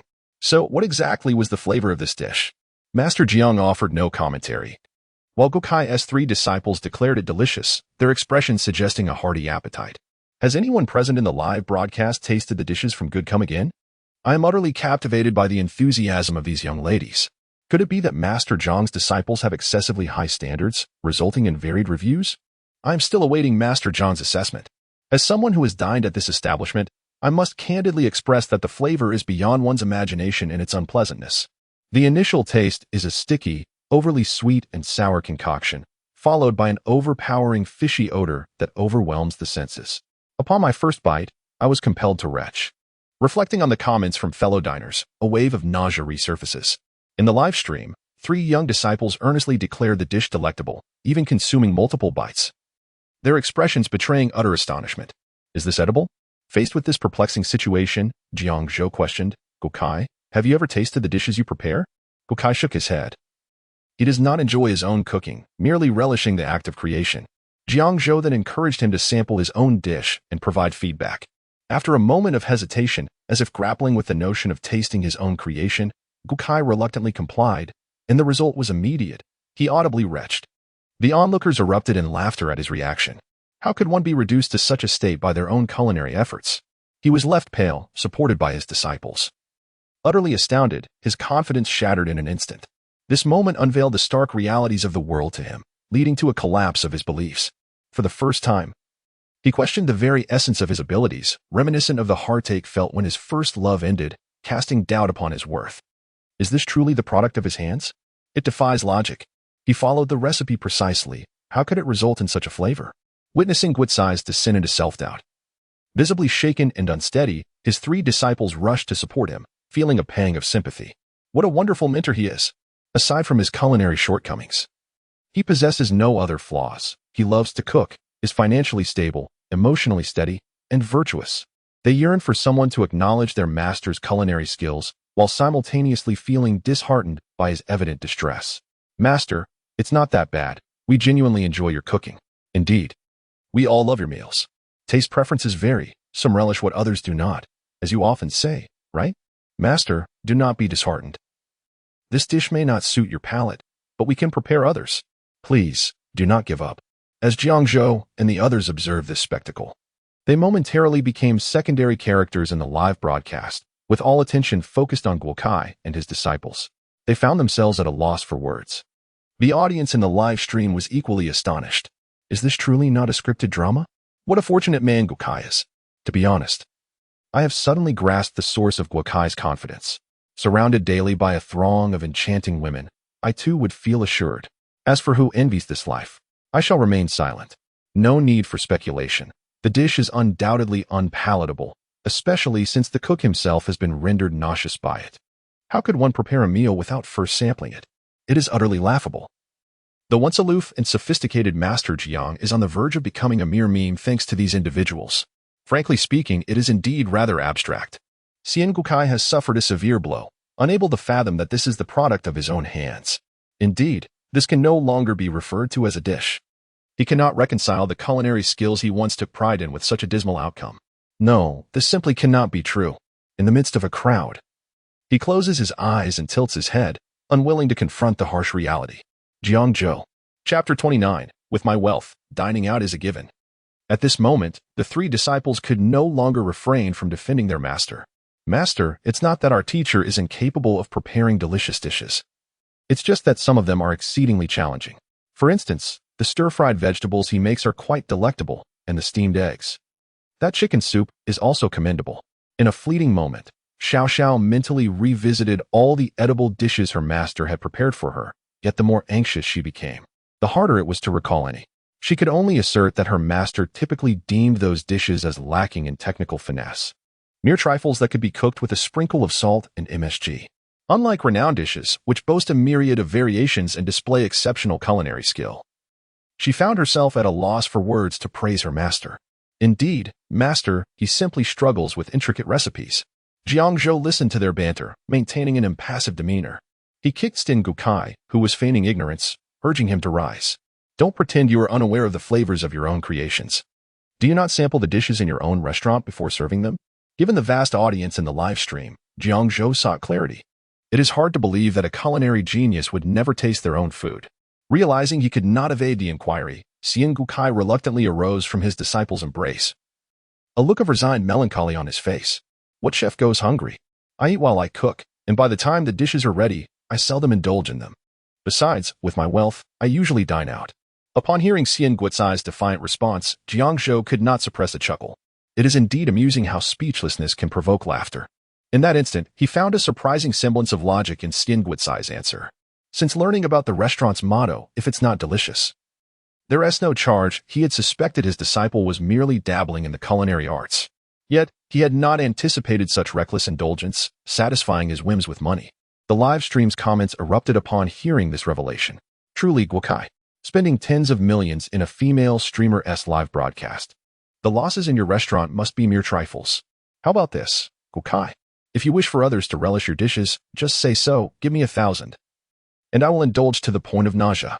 I initially thought the restaurant's motto was absurd, but it appears my lack of experience led me astray. Seriously. Do affluent individuals have such peculiar hobbies? Master Jiang, in the future, choose your disciples wisely. One views cooking as an experiment, while another treats it as a pastime. It is the diners who suffer. So, Master Jiang, will you be cooking today? I can hardly wait. Although it was inappropriate to inquire about personal matters in such a setting, Jiang Zhou was genuinely curious about why this disciple had such a passion for cooking. Guokai, during your apprenticeship, our master recognized your profound love for culinary arts and accepted you without hesitation. Could you now share why you are so enamored with cooking? As these words left his lips, not only did the live stream audience widen their eyes in eager curiosity, but even those present in the kitchen cast fervent gazes towards Xian Guokai. Lin Xia shot Jiang Zhou an appreciative glance. Collaboration proves to be advantageous, as this individual is acutely aware of the audience's curiosities and begins to pose questions proactively. Is it not certain that the traffic will flow abundantly? Xian Guotsai's expression stiffened, uncontrollably recalling the words of his first love. A man who can cook is the most charming. Thus, after being jilted, he resolved to become a man of allure. He perceived no fault in this notion. Yet, despite having transformed into a charismatic man who cooks daily, the one who uttered those words would never return. Consequently, he articulated this theory. It was not Jiang Zhou who chuckled, but rather the many in the kitchen who could not suppress their laughter. The barrage of comments flooded with laughter, utterly surprised by this rationale. Ha ha ha, Guokai, flaunt your wealth, and you shall be the most charming man, regardless of gender or age. All shall be captivated by you. How amusing. Is Guokai truly this Navi? Who informed him that a man who can cook is charming? I have yet to see a chef become a heartthrob. This matter is all about looks and physique. This statement lacks merit. I have already developed feelings for Guokai. You are also superficial. Does Master Jiang lack charm when he cooks? Just the thought makes my mouth water. If only I could marry Master Jiang. Enjoying his culinary creations daily, living in a mansion and driving luxury cars, I would gladly accept. Observing the peculiar reactions around him, Xian Guotsai's eyes revealed a hint of grievance. Jiang Zhou then inquired, what about these 3 apprentices? They are passionate about culinary arts, adore my dishes, hence. I took them in, and they speak beautifully. Jiang Zhou understood. It seems he has gathered a few disciples who compliment him daily. And I, boo-boo. And Xiao Xiao offered an awkward yet polite smile under the gaze of the crowd. Chen Zihong, being young and unable to suppress his curiosity, cheerfully asked, you eat my senior's dishes every day, don't you find them unpalatable? Not every dish master prepares is like this, and besides, our salaries are substantial. Understood. Chen Zihong now comprehended fully, giving a thumbs up and retreating behind Jiang Zhou, fearing his senior might lose face and retaliate. Master, I believe my cooking is fine. The dishes I prepare adhere precisely to the recipe steps. Why then, do they taste like this? This was beyond Xian Guotsai's comprehension. The flavors were entirely different from his expectations. He prepared a variety of dishes daily, tasting them himself, and if the staff found them delicious, they were deemed acceptable. Never did he anticipate that on such a significant day, when Master visited the restaurant, his dishes would fail spectacularly. What a disgrace. Good apprentice, in the future, ensure to sample your dishes before serving. If they are not unpalatable, then they may proceed to the menu. Is that agreeable? Jiang Zhou did not immediately respond to his inquiry, focusing instead on securing this agreement. Xian Guokai awkwardly nodded in consent. He resolved to close the restaurant for a month. The embarrassment was simply too great, and considering his master's popularity in the live stream, he feared he might face social death. Allow me to prepare this dish for you to observe. However, it seems that you may not grasp the nuances just yet. With a golden palate, he possesses an exceptionally keen sense of taste, capable of discerning a myriad of flaws with a mere bite. The dish he crafted was not merely flawed. It was fundamentally incorrect from start to finish. The initial preparation of the eel was inadequate, resulting in a pronounced off flavor. The seasoning was a chaotic affair, devoid of any semblance of balance, with a haphazard approach of adding a pinch of this and a dash of that, dictated solely by whim. It would be a marvel if such a dish could indeed be palatable. If the master could demonstrate the process, it would be immensely beneficial. I would certainly learn diligently. At this moment, Xian Guokai has been placated. Upon hearing of the master's live demonstration, he immediately became invigorated. It appears the master has not yet given up on him. Chapter 30, Guokai. What insights have you gleaned from your reading? As Jiang Zhou commenced his culinary endeavors, an immediate hush enveloped both the kitchen and the streaming room. The barrage of comments from online viewers momentarily shifted their focus from idle gossip to a singular inquiry. Would the restaurant be open for business today? Allowing them the rare opportunity to savor Jiang Zhou's culinary prowess, akin to their previous live session? Such opportunities were a rarity. Had it not been for the limited chances to experience Master Jiang's artistry, the audience would not have ventured into the pitfalls of experimenting with his apprentice, thus casting doubt upon the master's esteemed skills. Once an unattainable culinary genius, who was notoriously booked, now appeared before them through the medium of live streaming, granting them a chance to relish his creations. Who could possibly resist such an allure? Noticing the viewers' fervent inquiries, the host approached Jiang Zhou, seeking clarification. Jiang Zhou, caught in a quandary, glanced towards Xian Guokai. He remained uncertain whether his rising fame was contingent upon the redemption offered by the live broadcast, or if it required a broader audience to appreciate his culinary artistry and validate his reputation as a master chef. What truly constituted the essence of his fame? Did it matter which route he took, as long as it expanded his renown? Jiang Zhou pondered that perhaps an experiment was in order. Guokai, it's your restaurant. The decision lies with you. Will it operate as usual today? Xian Guokai, indifferent to the potential loss of revenue, promptly declared that the restaurant would remain closed for the day.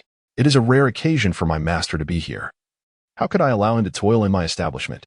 Although I could learn by observing, it would be disrespectful to let my master labor under such conditions. I am not in need of the income. Jiang Zhou made no objections and acquiesced to the decision. This unexpected turn of events left the production crew and some fans waiting outside the restaurant in utter bewilderment. They had anticipated a repeat of the previous live session, wherein Master Jiang would seize control of the cooking duties, unable to bear the subpar skills of his apprentice, thus providing them with a complimentary meal.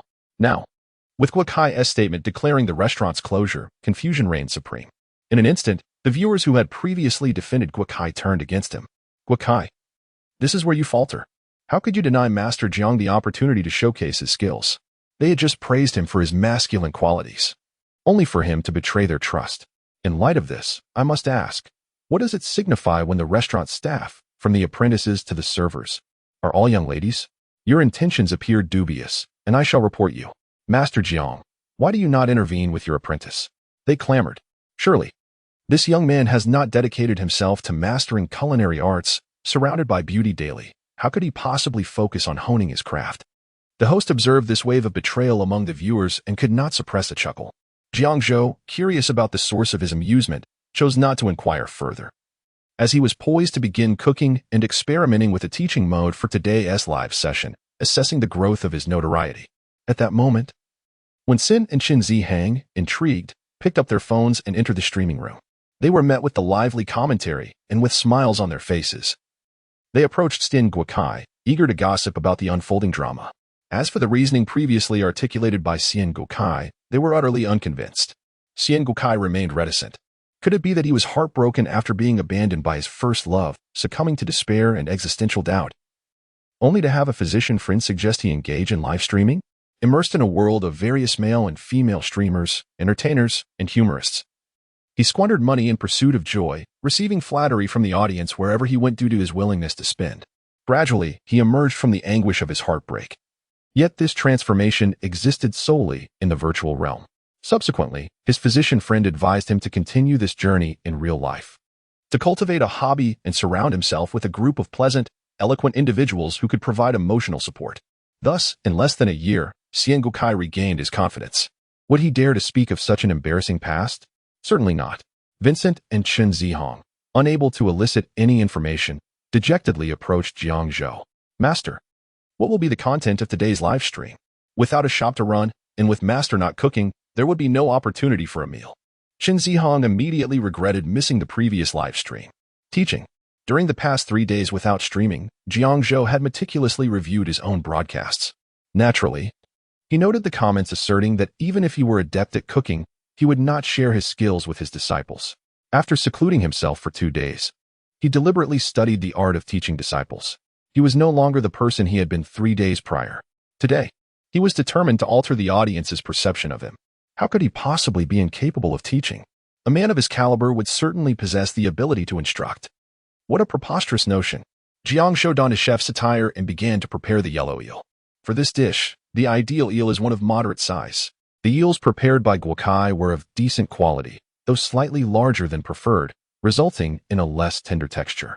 The eels needed to be kept in a tank, with water changed frequently to purge them of earthy flavors, purify their blood, and tighten their muscles, ensuring they were freshly killed and prepared at the time of cooking. As he spoke, Jiang Zhou retrieved the smallest eel from the water bucket, deftly slicing open its belly, and in mere seconds he had dispatched it, allowing it to bleed out smoothly. Remarkably, he executed this while speaking, leaving no opportunity for the onlookers to react, their astonishment evident as they observed his precise movements. How clean and efficient. Guokai, your technique with the eel was inadequate. You failed to drain the blood properly, resulting in a strong earthy taste in the dish. Jiang Zhou calmly stated, as his knife glided through the eel, effortlessly removing its bones. The simplicity of his movements revealed the mastery of his knife skills.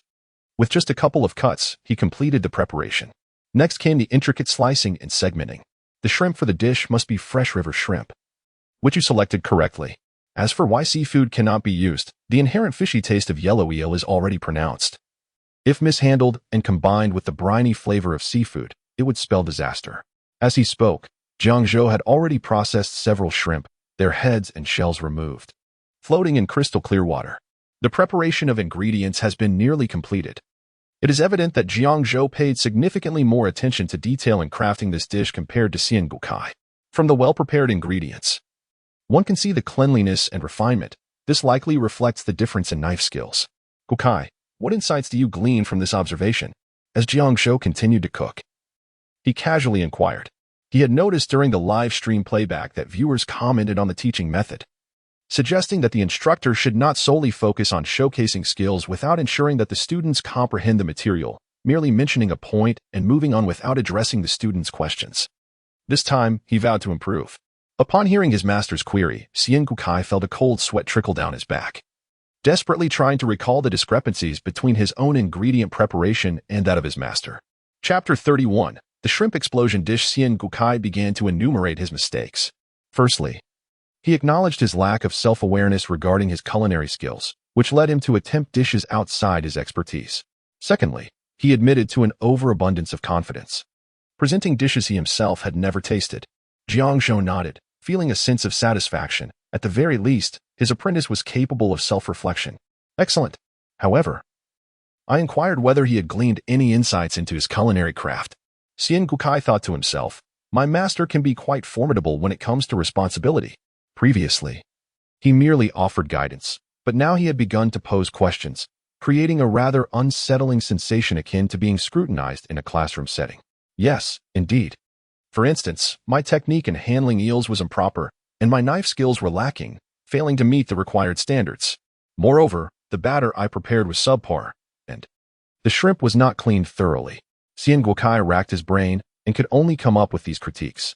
Such admissions could be seen as a complete repudiation of his culinary abilities. Fortunately, his master's reaction was somewhat neutral, offering no overt signs of disapproval, better than outright scolding. Now, we shall prepare the batter using a mixture of flour and starch in a ratio of approximately 3:2, to which we will add a bit of beer. This not only enhances the crispiness of the batter but also helps eliminate any fishy odor. Under high-temperature frying, the beer's alcohol content dissipates, leaving behind a delightful wheat aroma that infuses the eel meat, further enhancing its flavor. As Jiang Zhou demonstrated the process, he elucidated each step with meticulous care. Such little techniques, when incorporated, can elevate a dish's flavor to new heights. This shocking live broadcast had attracted not only an audience of netizens, but also numerous professionals from the culinary world, all eager to witness the skills of this purported culinary god. In the realm of chefs, one's reputation is built upon skill. If Jiang Zhou proved to possess such talent, then the title of culinary god would be well-deserved. However, if he lacked the requisite skills, the culinary community would not recognize him as such, rendering the title devoid of merit and subject to ridicule. During the previous brief exhibition of his skills, few colleagues had been present in the live chat, and even fewer had tasted Jiang Zhou's culinary creations. The online acclaim for Jiang Zhou's dishes had piqued the curiosity of many in the profession, leading to a larger turnout for this live session. Even chefs gathered outside the restaurant, ready to rush in should Jiang Zhou open for business, eager to sample his culinary offerings. To their surprise, the establishment was not open to the public that day, leaving them to watch the live stream with bated breath. Hearing Jiang Zhou's instructions, the chefs within the kitchen, armed with ingredients, immediately began to experiment, eager to discern any differences in technique. As the batter was prepared, Jiang Zhou emphasized that it must be thin, ideally without a single gap, allowing the vibrant color of the eel meat to be visible beneath the coating. When fried properly, the batter's presence would be minimal, resulting in a delightful contrast of crispiness on the outside and tenderness within. Now, you all should give it a try, Jiang Zhou encouraged, stepping aside to allow his 3 apprentices to take turns in the cooking process. Just moments ago, they had been mere spectators, and now they were being called to participate in a spontaneous assessment of their skills. Vincent and Qin Zihong silently stepped back, positioning themselves behind Xian Gukai. "Brother, please. You go first," Xian Gukai mused. "Were it not for the presence of our master and the audience in the live stream, I would have ensured these 2 junior brothers grasped the depth of brotherly affection today." Under the gaze of onlookers, Xian Gukai emulated Jiang Zhou's technique, delicately picking up a piece of eel, enrobing it in batter before lifting it. The spectators beheld a chunk of eel that appeared somewhat plumper than expected. Clearly, the batter had been overapplied. Vincent and Jiang Zhou, lacking enthusiasm for further commentary, shifted their focus to Vincent, with Xian Guotsai's prior attempt as a reference. Vincent confidently calculated his master's angle and pressure during the battering process, cautiously dipping the eel into the mixture. "All right, I've lifted it." This time, no critique was necessary. The batter was insufficiently coated in certain areas. Now, it was Qin Zihong's turn. Observing that neither of his senior brothers had succeeded, the pressure mounted on him. Watching his master execute the battering with such simplicity, resulting in a thin, even coating akin to a delicate layer of milky white, Qin Zihong realized that such finesse likely required a mastery of technique, comforting himself with the thought that his seniors had not performed well either. He steadied his hands and attempted to coat the eel, only to find the batter excessively thickened. Mastery in this technique could only be achieved through practice. Thus, he encouraged them to refine their skills in the future. With that, Jiang Zhou resumed his culinary endeavors.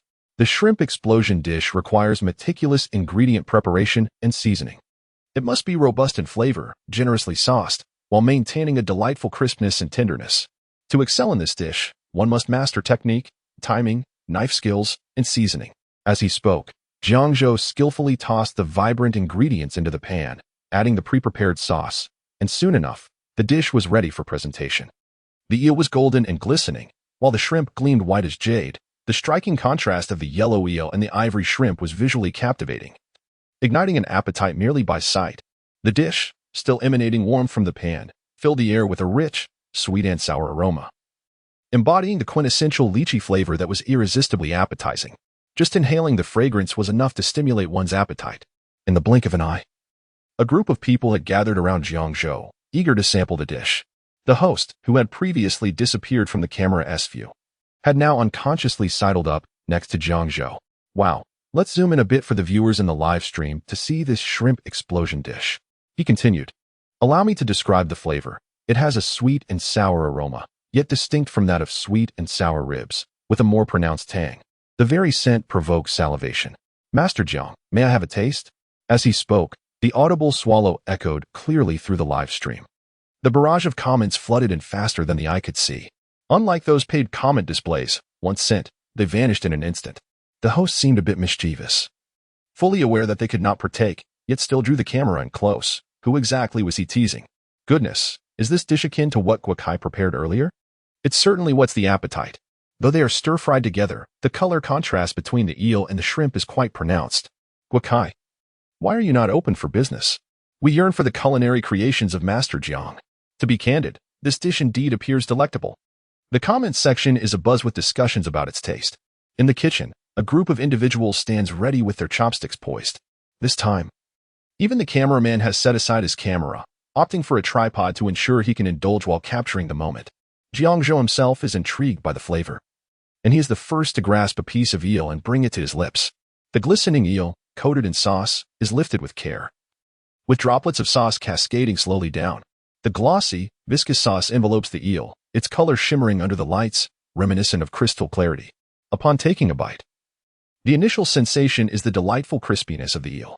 The clever thickening of the sauce is vital. Too much would render the fried eel soft, losing its crisp outer layer and becoming somewhat greasy. Conversely, too little would detract from its presentation and flavor. Thus, this seemingly simple dish requires meticulous attention to detail. The taste is exquisite. Xian Guokai may possess a wealth of resources, but the ingredients, seasonings, and tools in the kitchen are plentiful. Jiang Zhou's dish exhibits a high level of completion. The balance of sweet and sour flavors is discernible, with the tartness accentuated while the sweetness lingers subtly without overshadowing the acidity. When sweetness prevails, the distinct fishiness of the eel emerges. The eel is fried in vegetable oil, while the shrimp is stir-fried in lard, culminating in a delightful fusion of flavors. The shrimp, tender and bouncy, adds to the magnificence. Together, the combination yields a sublime experience. Surprising in the marvelous reaction between these two ingredients. Observing his eager disciples and the crew watching him taste, Jiang Zhou silently sets down his chopsticks. Is this dish sufficient? Clearly, that is not a concern he needs to address. As soon as he relinquishes his spot and invites everyone to partake, a throng gathers around the countertop. The scene for the viewers in the live stream becomes a mere backdrop of backs, the dish itself obscured. At this moment, Jiang Zhou contemplates how to handle his disciples' aftermath.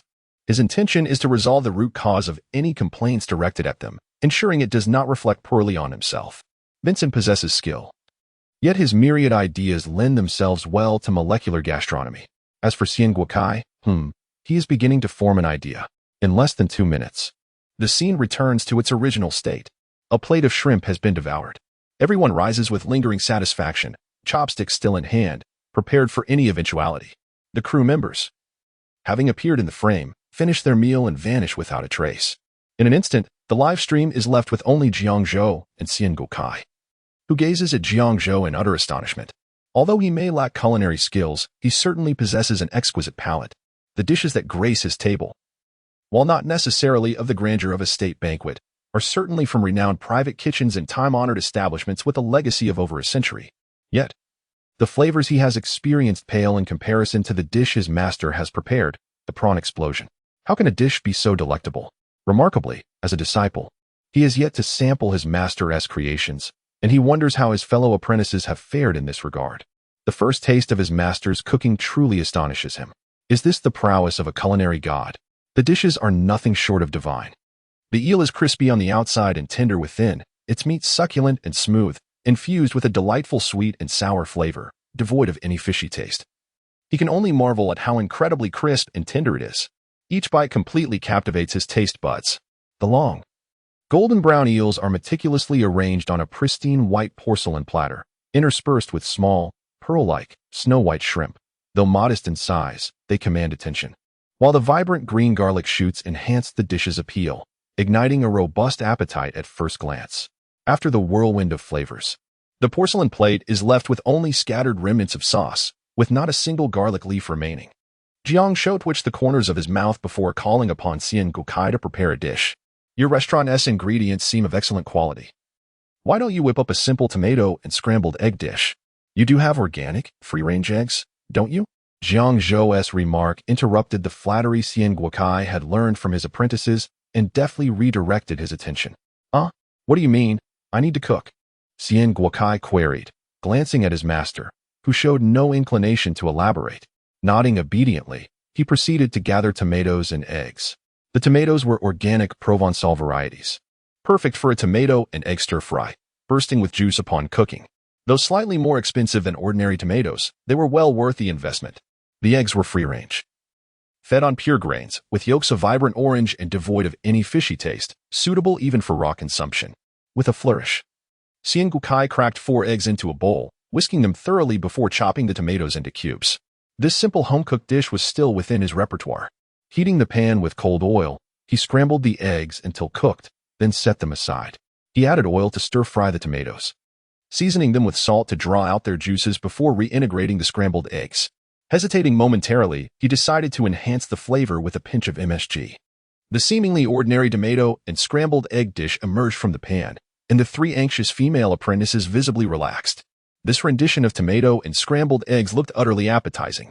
Jiang Zhou took a taste, savoring it momentarily before discerning its flaws. Despite its shortcomings, it showcased potential for improvement, unlike the previous prawn explosion, which had almost compelled him to abandon the dish altogether. Not bad. When whisking the eggs, add a pinch of salt and perhaps a small cup of broth. The tomato chunks could be smaller. They lack flavor. Do you have any tomato sauce? Add a spoonful, and at the end, sprinkle some chopped green onions before serving. Let us try again. Witnessing Jiang Zhou's method of teaching left everyone in awe. So this is what instruction entails? As the crowd observed Xian Gukai preparing the tomato and scrambled eggs, they initially harbored no intention of tasting it. However, upon hearing Jiang Zhou's appraisal, curiosity began to stir within them. Could it be salvaged? Once Xian Gukai completed the 2.0 version of the dish, they all surged forward. Although they lacked faith in Xian Guotsai's culinary skills, their trust lay firmly with Jiang Zhou. Before sampling the 2.0 version, they first tasted the 1.0 version, which was merely an ordinary rendition of tomato and scrambled eggs, not unpleasant, yet unremarkable. Particularly after savoring Jiang Zhou's exquisite dishes, their palates were discerning. And for them to conclude that it was not inedible was, for Xian Guokai, a commendable achievement. After Jiang Zhou sampled the 2.0 version of the tomato and scrambled eggs, he proceeded to offer his critique. It lacked depth of flavor. An additional minute of cooking would be beneficial. With the eggs introduced in the final minute, the scallions were added too late, resulting in a flavor that seemed superficial. The dish was somewhat dry. A splash of broth would enhance it, as tomato and scrambled eggs are best enjoyed with a bit of sauce for mixing with rice. The eggs should be slightly chunkier. A second attempt would be in order. As Jiang Zhou concluded his evaluation of the 2.0 version, Vincent and others eagerly retrieved their spoons to partake in the tasting. From their previous experiences, they discovered that it was rather challenging to pick up the tomato and scrambled eggs with chopsticks. A spoon proved most convenient. With a single scoop, they found tomatoes, scrambled eggs, and broth. Delicious indeed. What? Delicious? As the first bite of tomato and scrambled eggs settled in their mouths, astonished gazes turned towards Xian Guokai. What transpired? How had this dish transformed into something so delectable? Was Jiang Zhou's tutelage truly this remarkable? It was hard to believe. Were it not for witnessing the dish being prepared right before their eyes, they would have suspected a change in chef. How had the flavor transformed so effortlessly? Chapter 32. Such matters are difficult to elaborate upon. In contrast to the program crew's food enthusiasts, the astonishment of Vincent and Chen Zihong was profound. What was the basis for this sudden culinary prowess? How could a few words of guidance from a master lead to such an improvement in cooking skills?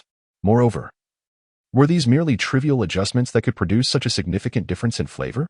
The dish that Xian Gukai had prepared earlier, the shrimp explosion, was utterly unpalatable. Now, all of a sudden, it has improved? Such theatrics are unnecessary. Upon hearing Jiang Zhou's remarks, Xian Gukai instinctively tasted his own dish before proceeding. To his astonishment, he was momentarily bewildered, unable to comprehend that this was indeed his creation. Responding to Jiang Zhou's suggestions with a nod, he instinctively began to implement the master's advice for further enhancement. His body and mind had been out of sync for some time. As if savoring newfound success, he instinctively cracked an egg, added a pinch of salt and some broth, and began to whisk. He then diced tomatoes and chopped scallions. The sequence of movements flowed seamlessly, culminating in a 3.0 version of scrambled eggs with tomatoes. This rendition, in both appearance and aroma, was markedly different from the previous two versions, elevating it to a level that was immediately discernible.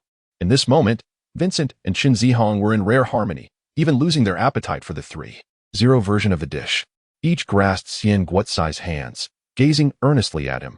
Brother, it was all a misunderstanding. The junior disciples were right. Your cooking is indeed delightful. It was I, the junior, who lacked discernment. Brother, do you have more ingredients?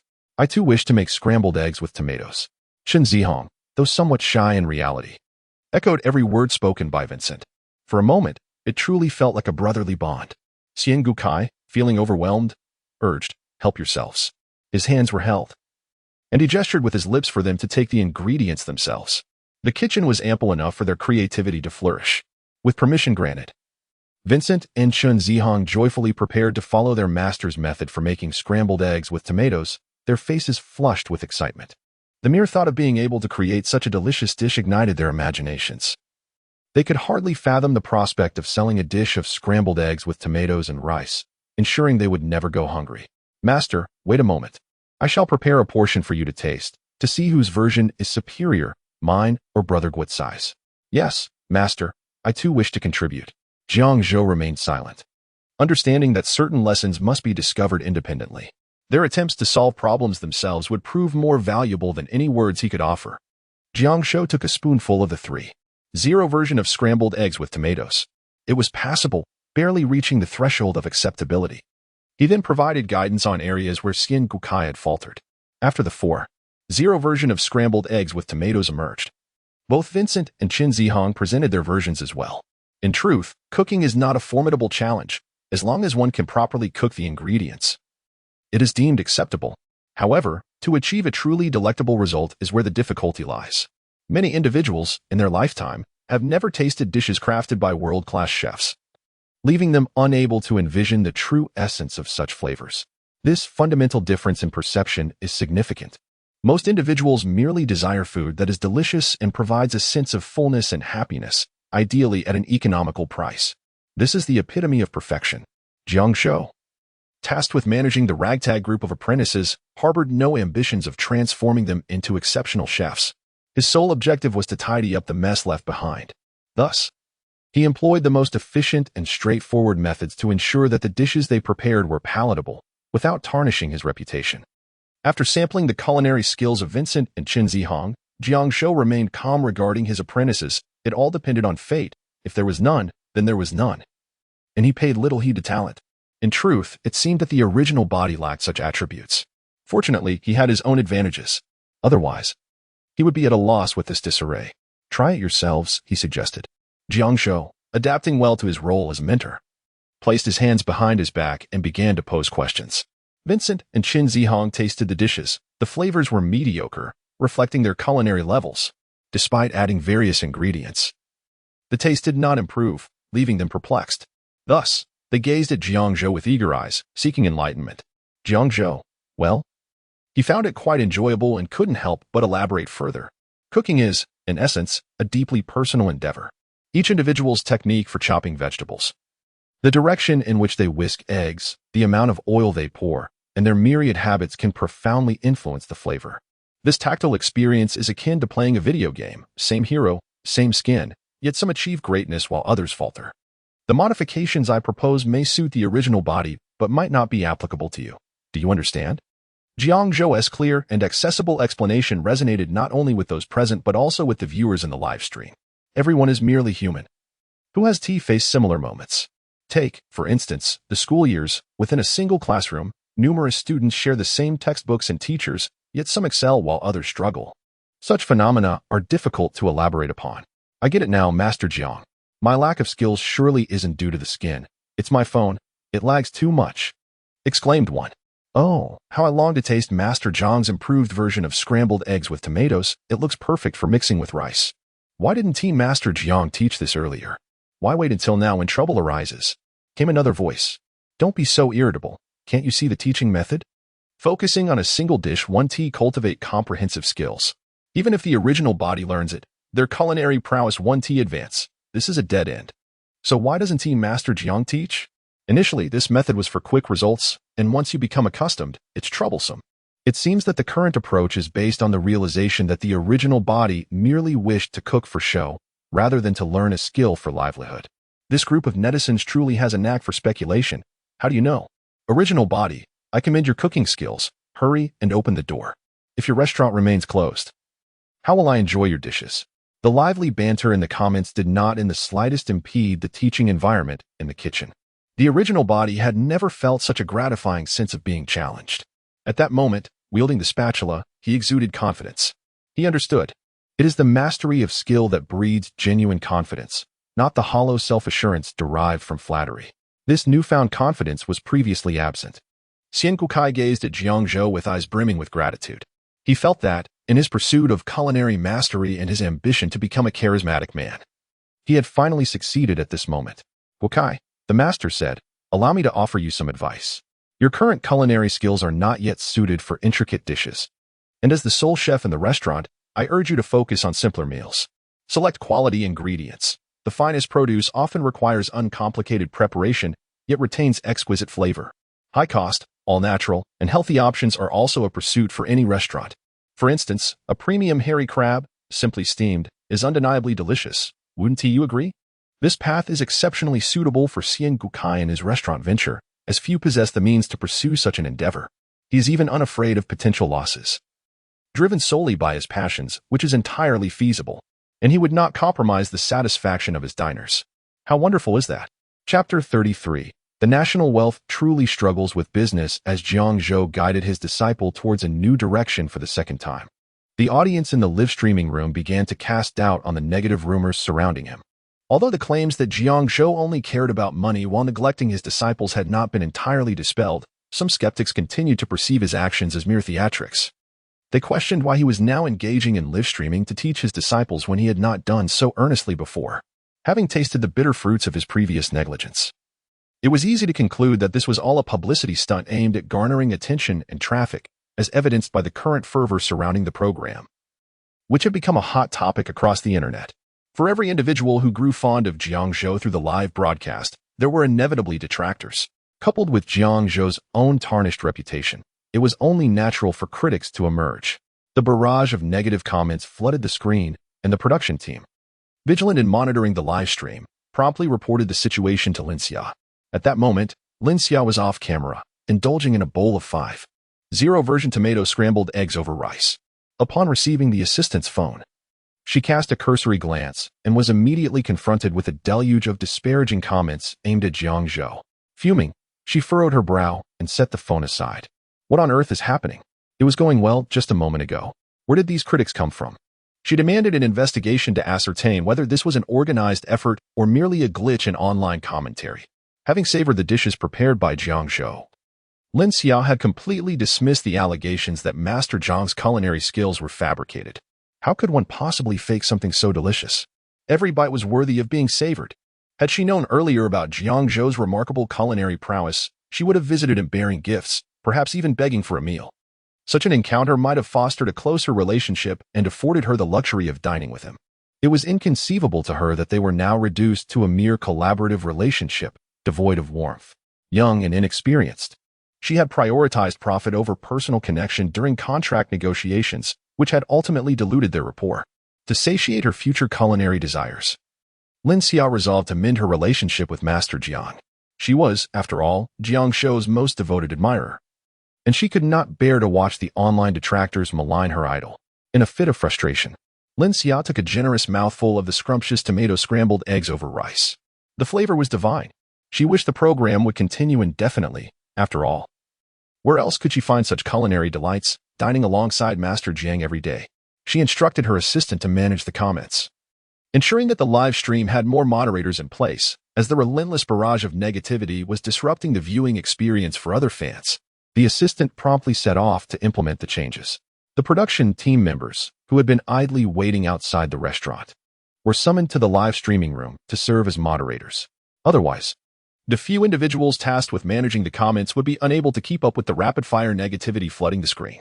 Xian Gukai, meanwhile, was becoming increasingly engrossed in cooking. Eager to learn more dishes from Jiang Zhou, Jiang Zhou encouraged him to prepare a few simple recipes he was already familiar with. Uncertain of his own strengths, Xian Gukai turned to his 3 female disciples for guidance. The stir-fried shredded pork with green peppers that Master prepared previously was delightful, with finely cut meat and peppers that offered a mildly spicy flavor, perfect for accompanying rice. The stir-fried water spinach with garlic was also commendable, though it seemed less suitable for rice. What about the sour and spicy shredded potatoes? Following this, Xian Gukai showcased several of his signature dishes, under Jiang Zhou's guidance. Today's live broadcast finally came to a close. The session commenced in the morning and continued until after 4 in the afternoon, leaving everyone quite fatigued. Moreover, Xian Gukai was constantly cooking, and no one could escape the sampling. They all left with full bellies.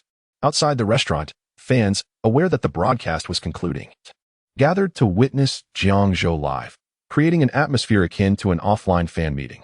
Upon Jiang Zhou's appearance, the crowd erupted in cheers. Oh. Master Jiang is here. Master Jiang, I am your loyal fan. Could you prepare a meal for me to savor? Master Jiang, as your disciple's wife. Oh, may I invite you to cater my wedding? Master Jiang, you are so young and handsome. Do you have a girlfriend? Are you in need of one? Laughter ensued as Master Jiang blushed. To locate the live event through the broadcast and arrive at the scene requires a certain audacity, a trait not commonly possessed by the faint-hearted. After all, the live streaming was still ongoing. Their enthusiastic shouts, along with banners, could likely appear in the broadcast, and perhaps even be captured and shared online, given the immense popularity of Jiang Zhou's live streams. Observing this scene, Jiang Zhou felt a twinge of embarrassment, surprised to discover he had fans, and such ardent ones at that. Numerous staff members from the production team were present to ensure the smooth operation of the live stream, keeping all fans at a distance to avoid disruptions. Thank you all for your support, Jiang Zhou greeted the crowd with a smile, before being escorted to the van by the director and host, each safeguarding him on either side. Qin Zihong, who arrived with Jiang Zhou, also climbed into the vehicle. Vincent stood with Xian Guokai, bidding farewell to his master. As fans witnessed Jiang Zhou's departure, their attention swiftly turned back to Guokai. Guokai, dinner is soon upon us at 5 o'clock. Will you be opening the restaurant? We wish to taste the improved rice bowl crafted by Master Jiang. Indeed, Guokai, we are eager to sample your culinary skills. We watched the live stream and have high hopes for you. Guokai, among your 3 female disciples, which one do you favor the most? Do you enjoy watching dance? I am a dance instructor. While you cook for us, I shall perform for you. Surrounded by a throng of female admirers calling out to Guokai, he, despite living amidst such adulation, felt an overwhelming sense of awkwardness. He buried his head and attempted to retreat, but as the production team dispersed, he found himself encircled by enthusiastic fans. During the live broadcast, his online generosity towards female streamers had become widely known among the fans. This wealthy man, who also possessed culinary skills, had certainly attracted the attention of many. Today the establishment will remain closed due to insufficient ingredients. For those who wish to dine, please return tomorrow. We observe a weekend break on Saturdays and Sundays, while we are open during lunchtime and dinner on weekdays. Upon hearing these words from Xian Guokai, the fans present were stirred with excitement. It is evident that Guokai lacks business acumen. Typically, restaurants do not close on weekends, as these are often the peak times for business. Couples on dates, families gathering for meals, and students not attending classes all prefer to dine out during weekends. A bustling restaurant is a prime opportunity for profit. Yet Guotsai's decision to close on Saturdays and Sundays has truly opened everyone's eyes. After much effort, the crowd of fans gathered at the entrance was finally dispersed, leaving Xian Guokai and his staff thoroughly exhausted. Upon closing the restaurant doors and returning to the lobby, he collapsed onto a nearby sofa. Chapter 34 Ding. Congratulations to the host for receiving a reward. Exhausted from a long day of inaction, Xian Guokai lifted his gaze and was met by the sparkling eyes of his employees, who looked at him with an intensity that could almost rival that of the fans who had been persuaded to leave outside. Their gazes seemed as if they could devour him whole. What on earth was happening? Seeing Xian Guokai regain his composure, the staff eagerly rushed over. Boss, will you be preparing dinner for us tonight? Boss, we haven't had the chance to taste the dishes you made today. We crave your cooking so much that even a single day without it leaves us distressed. Indeed, I didn't even have lunch. All I could think about was your culinary creations. A group of enchanting ladies, with their radiant appearances, gazed at him, playfully vying for a meal prepared by his skilled hands. Their admiration for his culinary talents was palpable. How could Xian Guokai withstand such adoration? With a grand gesture, he encouraged them to order freely, providing ample servings of his famed rice dishes. Suddenly, he recalled that his master had not mentioned which disciple would be inspected for the next episode before departing. Xian Guokai hastily pulled out his phone and entered his master's live stream, where he found the host inquiring about the next location for their restaurant exploration. Instantly, he called for silence, urging everyone to focus on the broadcast. In the live stream, the host was introducing Jiang Zhou and his disciples who operated restaurants locally, methodically covering each one based on their proximity. At that moment, the disciples watching from Jiangdong were filled with a mix of excitement and anxiety. The first 2 establishments that had been highlighted had turned their fortunes around, transforming from targets of public disdain to popular dining spots after the end of the broadcast, almost achieving internet fame. The remaining disciples were captivated by the thought that if their master visited to provide guidance, their establishments too could shed their negative reputations and emerge as celebrated eateries. The mere notion ignited a profound sense of anticipation within them. They turned their hopeful gazes toward Jiang Zhou, awaiting his decision. Let us visit the New Sea luxury buffet, priced at $10.88 per person. It is certainly worth experiencing. Perhaps it was the heartlessness of a master, for the restaurants his disciples ran were becoming increasingly extravagant. Were it not for their location in a first-tier city, such pricing would likely lead to swift closures. Who charges $10.88 for a buffet? As Jiang Zhou announced the name of the restaurant, the netizens began searching for information immediately. In the luxury van, Jiang Zhou concluded his announcement of the next episode's location and started his closing remarks. Thus, this episode came to an end. A highlight reel of the previous episode was released online, and the host promoted it before wrapping up the live stream. Those who missed the live broadcast could still view the edited version on the website.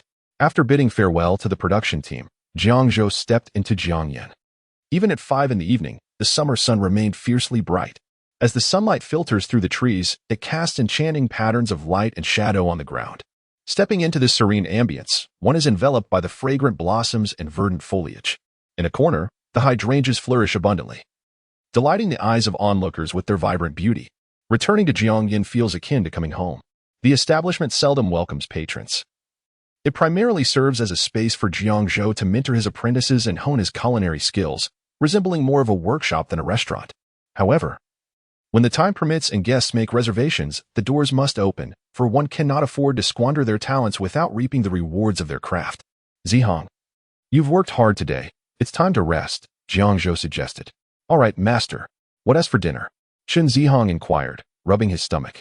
Feeling slightly uncomfortable after indulging in the meals prepared by his senior, Gu Kai, he found himself unable to eat anymore. After our last live stream, Master prepared an exquisite feast that brought me immense joy. Will there be another one today? Shen Zihong looked at Jiang Zhou, awaiting his response. No, I'm not hungry. I'll rest for a bit before heading to the gym, Jiang Zhou replied, eager to return to the lounge. Jiang Zhou recalled hearing the system notification during the afternoon broadcast, but he had been too preoccupied to check it then. Upon returning, he opened the system interface and immediately noticed a change in his reputation value. His level had risen to 3, and a gift package awaited collection.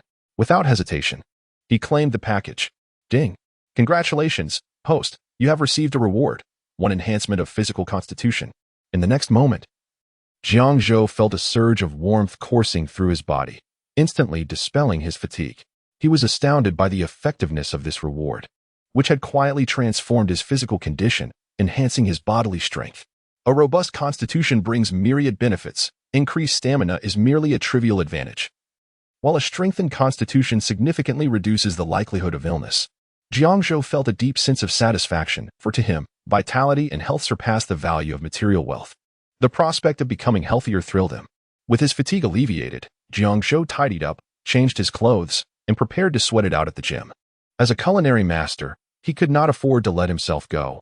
He had to uphold the image of a culinary deity. When Jiang Zhou is not live streaming, life returns to tranquility. Meanwhile, the online realm buzzes with activity. Countless edited clips of his live broadcasts circulate, with fan compilations yet to emerge. While marketing accounts have already released their edits even before the stream concluded, each clip garners significant attention, showcasing how Master Jiang Esmir's suggestions propelled Gu Kai's culinary skills to new heights, or highlighting Gu Kai's 3 female apprentices. This topic has unexpectedly captured a great deal of interest, with the popularity of Nini, Bubu, and Xiao Xiao surpassing even that of Gu Kai himself.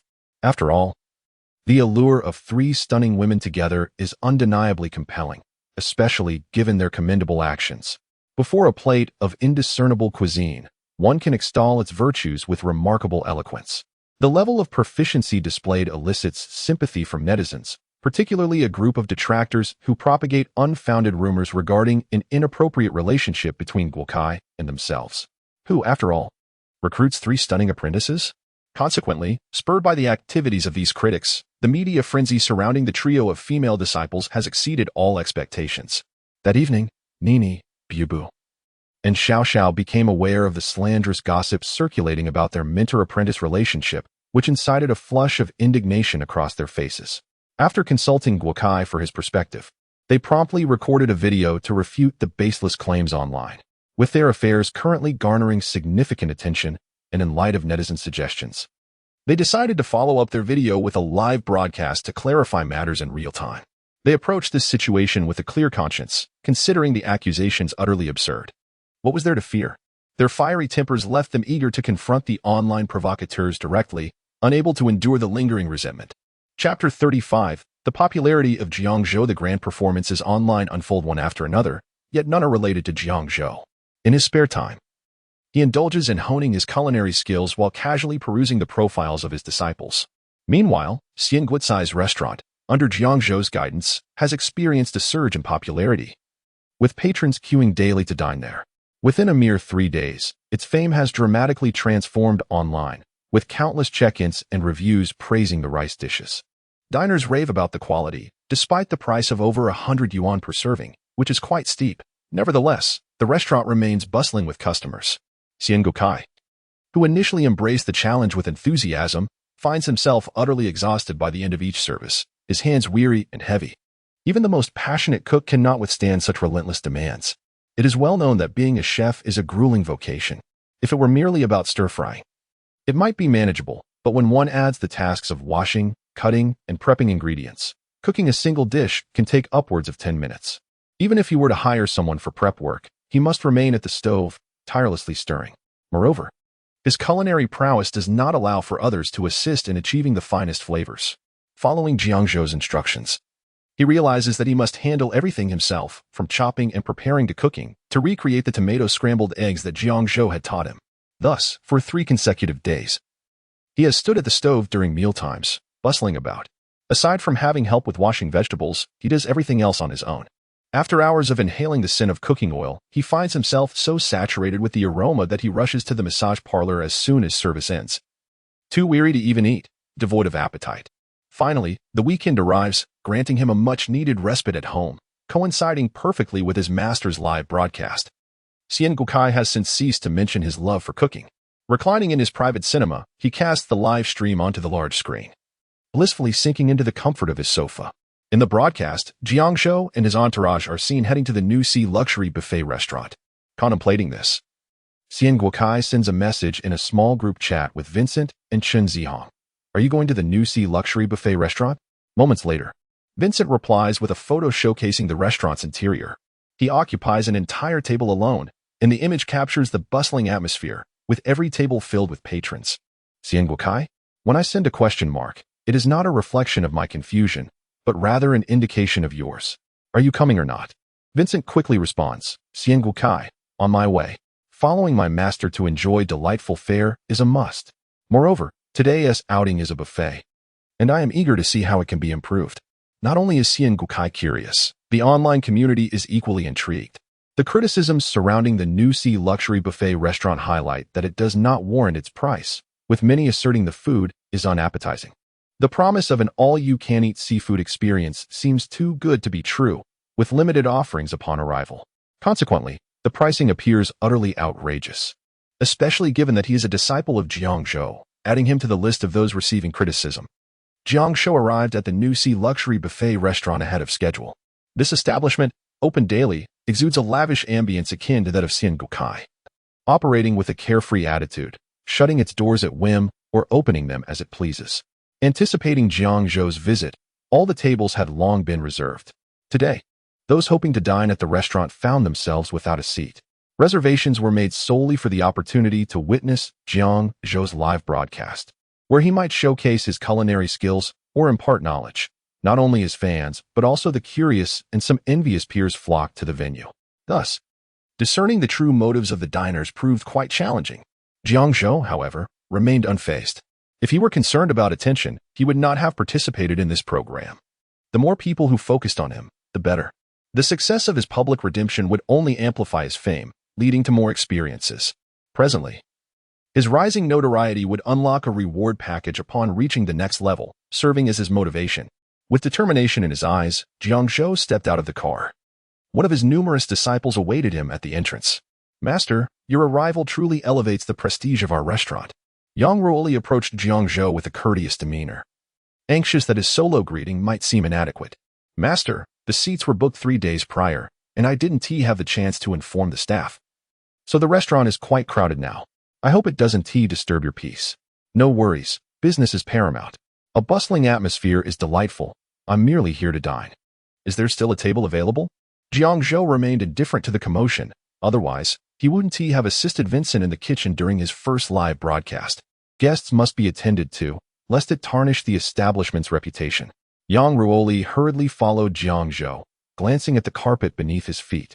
Feeling somewhat overshadowed by the grand welcome from his fellow disciple, he furrowed his brow in mild frustration but felt relieved that his master did not seem to mind. Otherwise, it would imply he did not value his master's presence.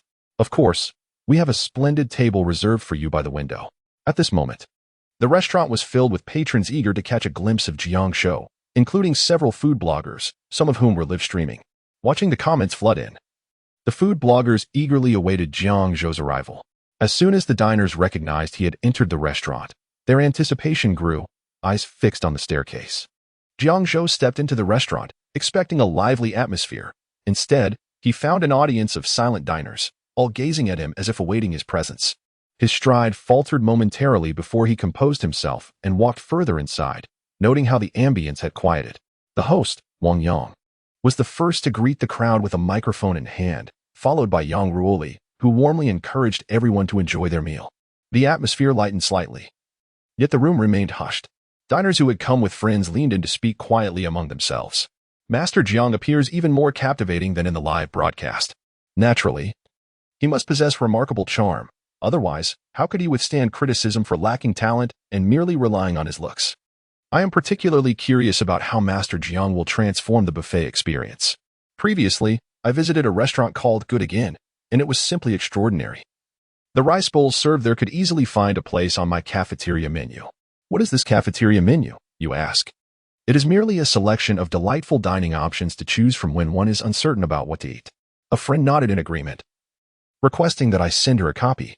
In the live stream, the audience was equally astonished by Jiang Zhou's popularity.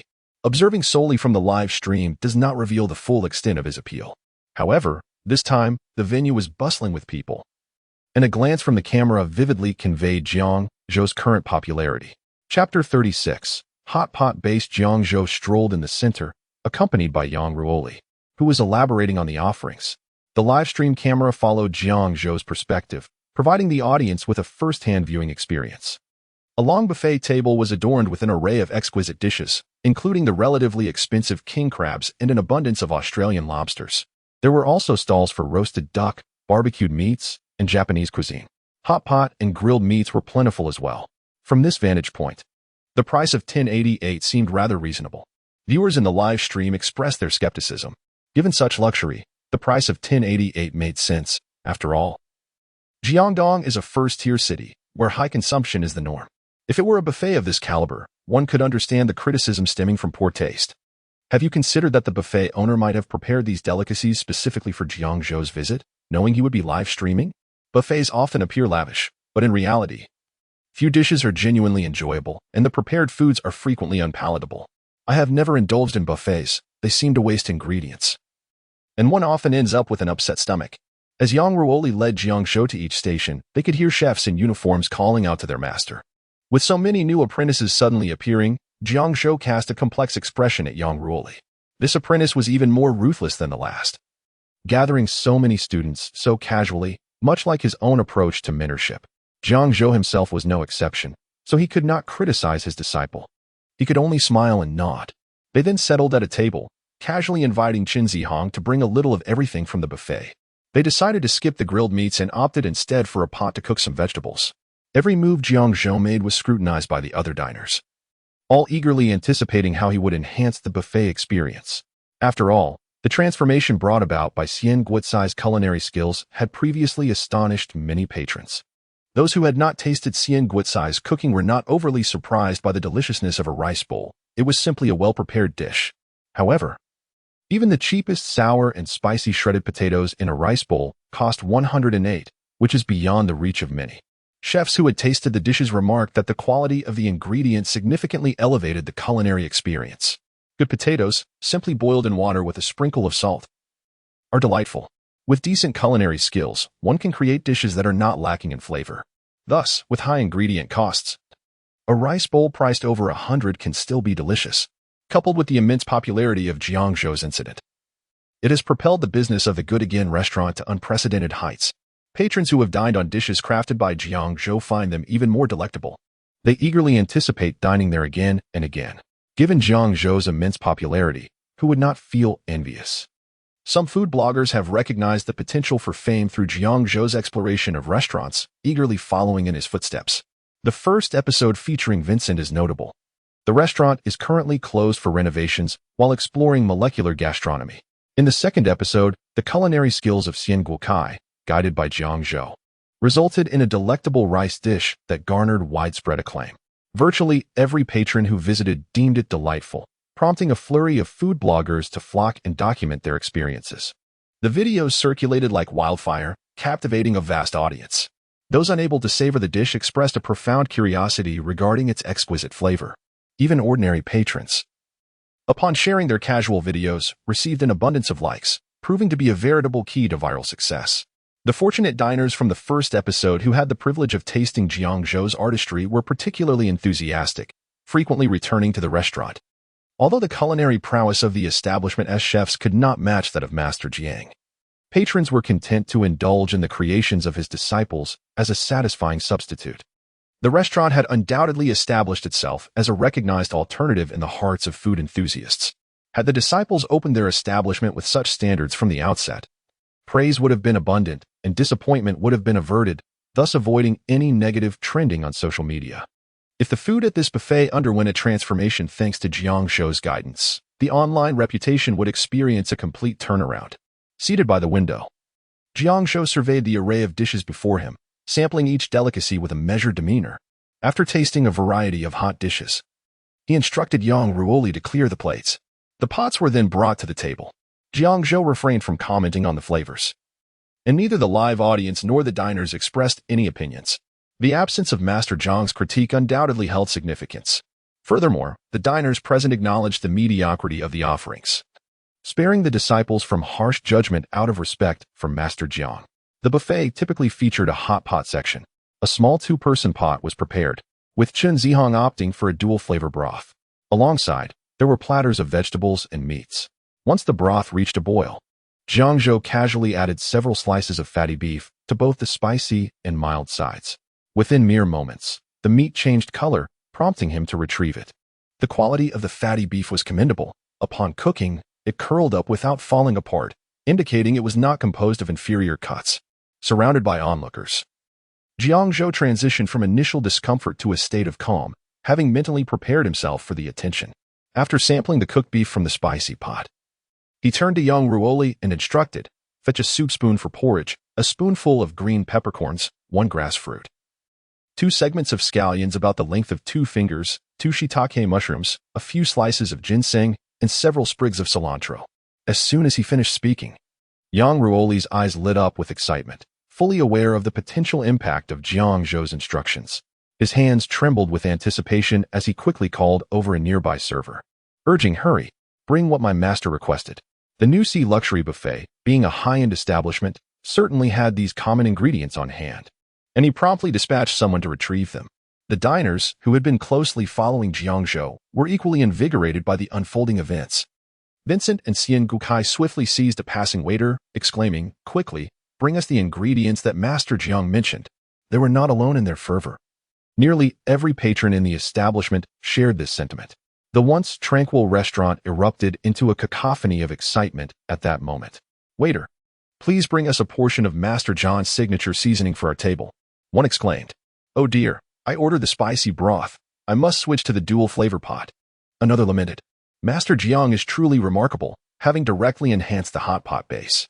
"Hurry and fetch the ingredients," cried another. "Waiter, please clear my table. I am eager to indulge in a mini hot pot." With hot pot being the order of the day, one could certainly cook any raw ingredients. "Quickly, go to the seafood section and grab some Australian lobster." Amid such fervor, the diners came alive as if they were programmed NPCs. Likely aware that anything not transformed by Jiang Zhou's modifications would be unsatisfactory. Eagerly, they strained to hear every word. Chapter 37. Let us have the same. Jiang Zhou gazed at the overwhelming response around him, momentarily taken aback. Observing the eager expressions on the faces of the patrons surrounding him, a subtle smile crept onto his lips. It appeared that the trust bestowed upon him by the crowd was quite significant. Initially, He believed that his journey towards redemption would be arduous. Yet, after merely 3 live broadcasts, his rapport with the audience had improved considerably. Realizing that he could not follow in the footsteps of his predecessor, the heavy burden of that tragic fate began to lift from his heart. As he watched the waiter bring forth the ingredients he had requested, Jiang Zhou's expression relaxed considerably. The diners were all eager to replicate Master Jiang's culinary creations.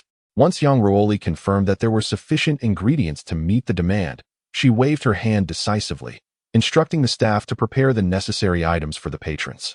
Jiang Zhou methodically placed the ingredients into the spicy hot pot, awaiting the broth to reach a rolling boil once more. The diners, upon receiving their ingredients, mimicked his actions with great enthusiasm. The cameraman, astute in capturing the audience's interests, zoomed in on Jiang Zhou, focusing solely on him.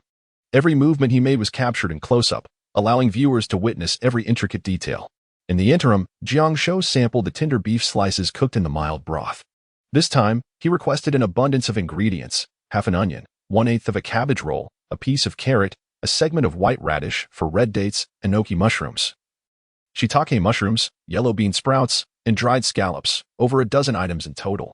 Concerned that the waitstaff might forget, Yang Ruoli promptly took out her phone to document the order. Eager to expedite the process, she led the waitstaff to the kitchen to retrieve the ingredients without needing reminders from the waiting patrons. Before long, a group emerged from the kitchen, each carrying laden trays. Yang Ruoli, brimming with excitement, rushed over with the items her master had requested. Jiang Zhou nodded appreciatively as he added the ingredients to the mild broth. To be frank, the unseasoned base lacked flavor, necessitating the addition of ingredients to enhance its freshness.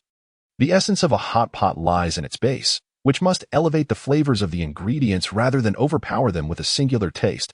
Thus, the formulation of the broth is paramount. Jiang Zhou's innovative approach to enhancing the original flavors of the ingredients intrigued the audience, as they were curious about the taste of the modified broth. Among the crowd, a food vlogger emulated Jiang Zhou's method, adding identical ingredients to the pot while engaging with her fans, eagerly awaiting the broth to boil. "What does it taste like?" she inquired. "I'm not sure. I haven't tasted it yet. The small hot pot at this buffet is heated with an alcohol stove, so it cooks a bit slowly. We'll have to wait a little longer." Seated in the corner, she observed the comments on her live stream while simultaneously watching Jiang Zhou's broadcast. Managing 2 phones in her hands, she preferred to handle everything herself, whether exploring eateries, filming videos, or live streaming, having grown accustomed to the solitary endeavor. Her appetite was considerable. Once satiated, she felt surprisingly unburdened. The table before her was laden with an abundance of ingredients, eliminating the need to jostle with fellow diners for a share. Would she be able to finish all this? Surely, she would not let any food go to waste. Having indulged in numerous stir-fried dishes earlier, could she still manage more?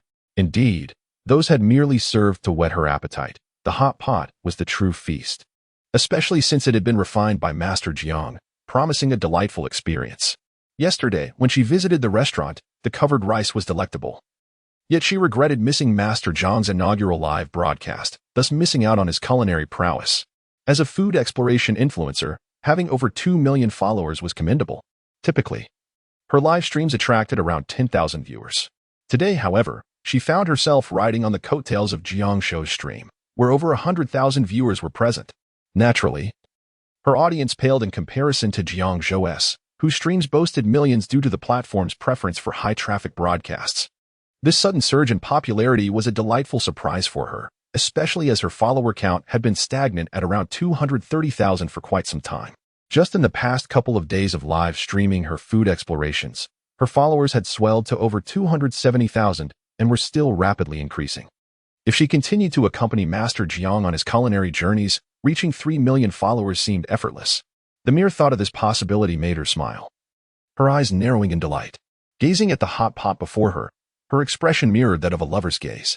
At last, the broth began to bubble, releasing tendrils of white steam. Unhurried, she grasped her spoon and bowl, opting to sample the broth first.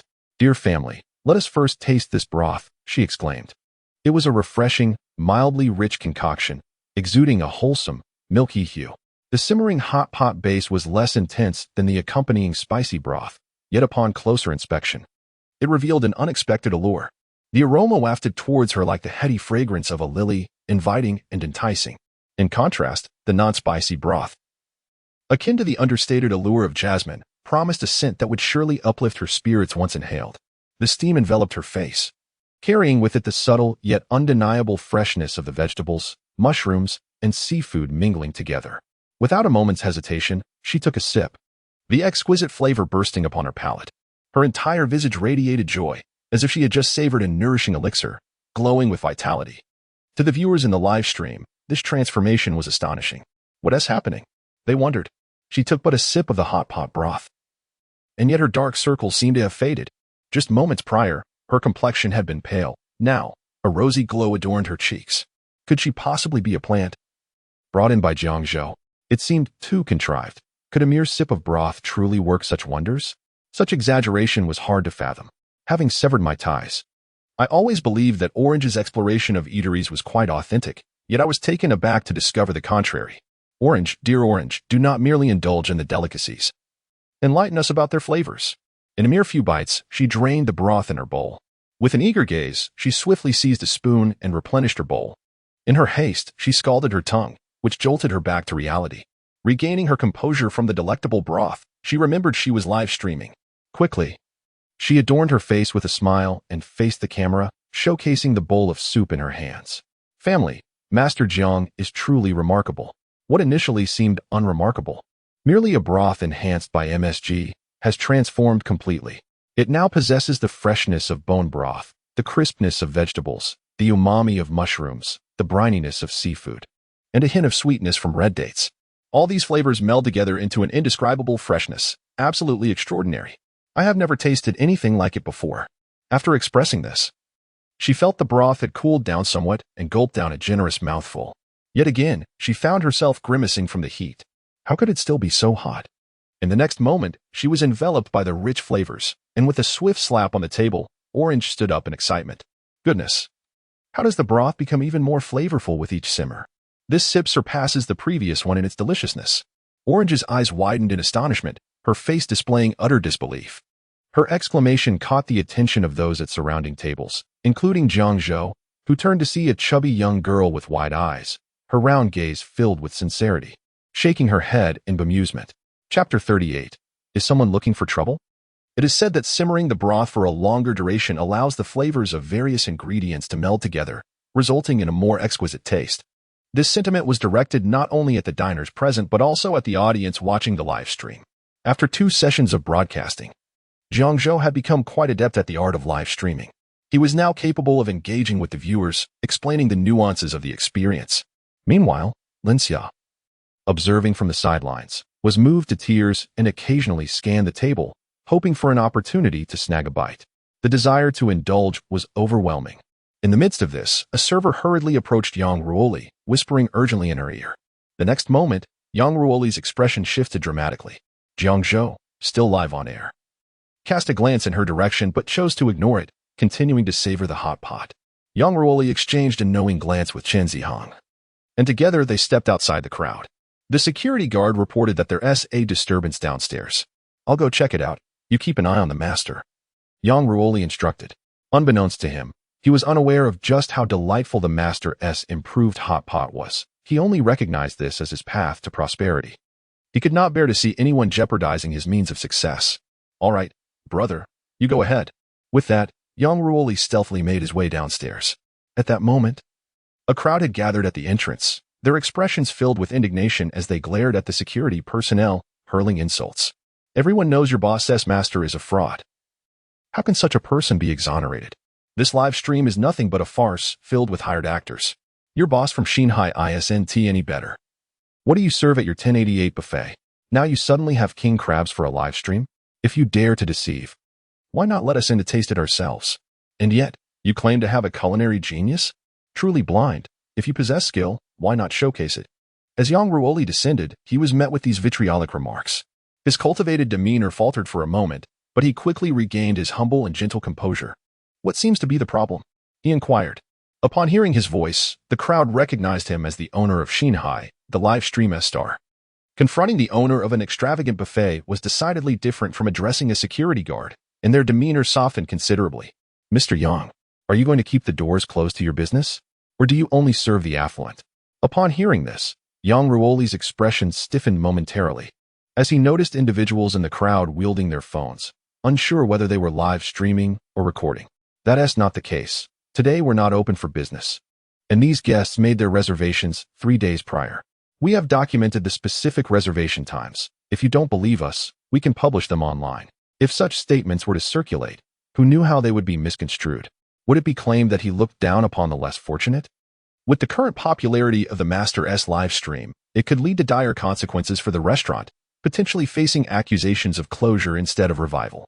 Given that the establishment was already on the brink of failure, this newfound hope for survival was invaluable, and thus, it was imperative to placate these individuals. No one can hinder the rise of his restaurant. Jiang Zhou gazed resolutely at the group of troublemakers. Is it not possible to serve other patrons? Must we simply accept this group? Or why not add more tables? To flatly declare there is no room, forcing people away, what does that signify? Isn't this supposed to be a live broadcast revealing the truth? If you refuse to serve walk-in customers, how can you prove that those dining above are not mere shills? Indeed, at that moment, in Jiang Zhou's live stream, viewers began to mention the gathering outside the restaurant, where it was alleged that Jiang Zhou was employing actors to vindicate himself. Others were also streaming, escalating the commotion. Jiang Zhou already had a significant number of detractors. And with the disturbance, those critics flocked to the scene. Some even showered the live stream with gifts, hoping to amplify the situation. In truth, there had never been any concrete evidence of Jiang Zhou bribing judges circulating online. This was partly due to his adept dealings and the generous remuneration he provided, which ensured that those in his circle would not betray him. They understood that if the truth were to emerge, it would spell disaster for Jiang Zhou, and they would not benefit from such exposure. Thus, no solid proof existed, only whispers and conjectures. However, those who suspected Jiang Zhou's integrity could not tolerate the sight of him thriving amid scandal, engaging in live broadcasts while reaping substantial rewards. Lincia, noticing these comments, quickly sought to inform the host. Jiang Zhou, sensing the turmoil, hastily consumed a few bites before deciding to conclude this exploration of the restaurant. The establishment he was visiting was a buffet, truthfully lacking in teachable moments. His apprentices had ascended to the role of owners, and the kitchen was now manned by their disciples. It was no longer his place to intervene. All that was necessary was to refine a hot pot base, ensuring the buffet offered something commendable to stave off closure. With numerous apprentices now fully fledged chefs, it was impossible for him to meticulously guide each one through the entire culinary repertoire. Mastering the culinary arts demands more than just a fleeting time commitment. I have nearly finished my meal. Today's live content concludes here. As for the next visit to an apprentice's restaurant, I intend to draw lots randomly, providing the audience with a delightful surprise. This way, my apprentices won't have time to prepare in advance, allowing us to witness their authentic selves. Jiang Zhou's intuition remained sharp. Whether from the well-prepared diners within the restaurant or the emerging circumstances, it was evident that his streaming journey was fraught with challenges. The audience had begun to discern his streaming strategies, leading to unforeseen developments. Even though Jiang Zhou and the host had yet to disclose any issues to Jiang Zhou, he could sense trouble from the murmurs of the patrons and the occasional sidelong glances cast his way. Given that there was little to impart at the buffet, it was best to conclude swiftly. The host, catching Lincia's eye, signaled compliance, and thus, the live broadcast was brought to a rapid conclusion. Even the usual in-car interview program was absent. Fans were bewildered. It was only through the barrage of comments that they learned about the incident at the live-streamed buffet restaurant, where disturbances were occurring at the entrance. Once Jiang Zhou's live stream concluded, the tremendous influx of traffic was swiftly divided among various streams. Whether it be the hosts exploring the restaurant or those broadcasting the chaos outside, drawing in a multitude of fans who had yet to satiate their curiosity, and Orange also gleaned information about the events outside through the comments. Yet she felt little concern for the matter. Her focus was solely on the enticing dual-flavored hot pot before her.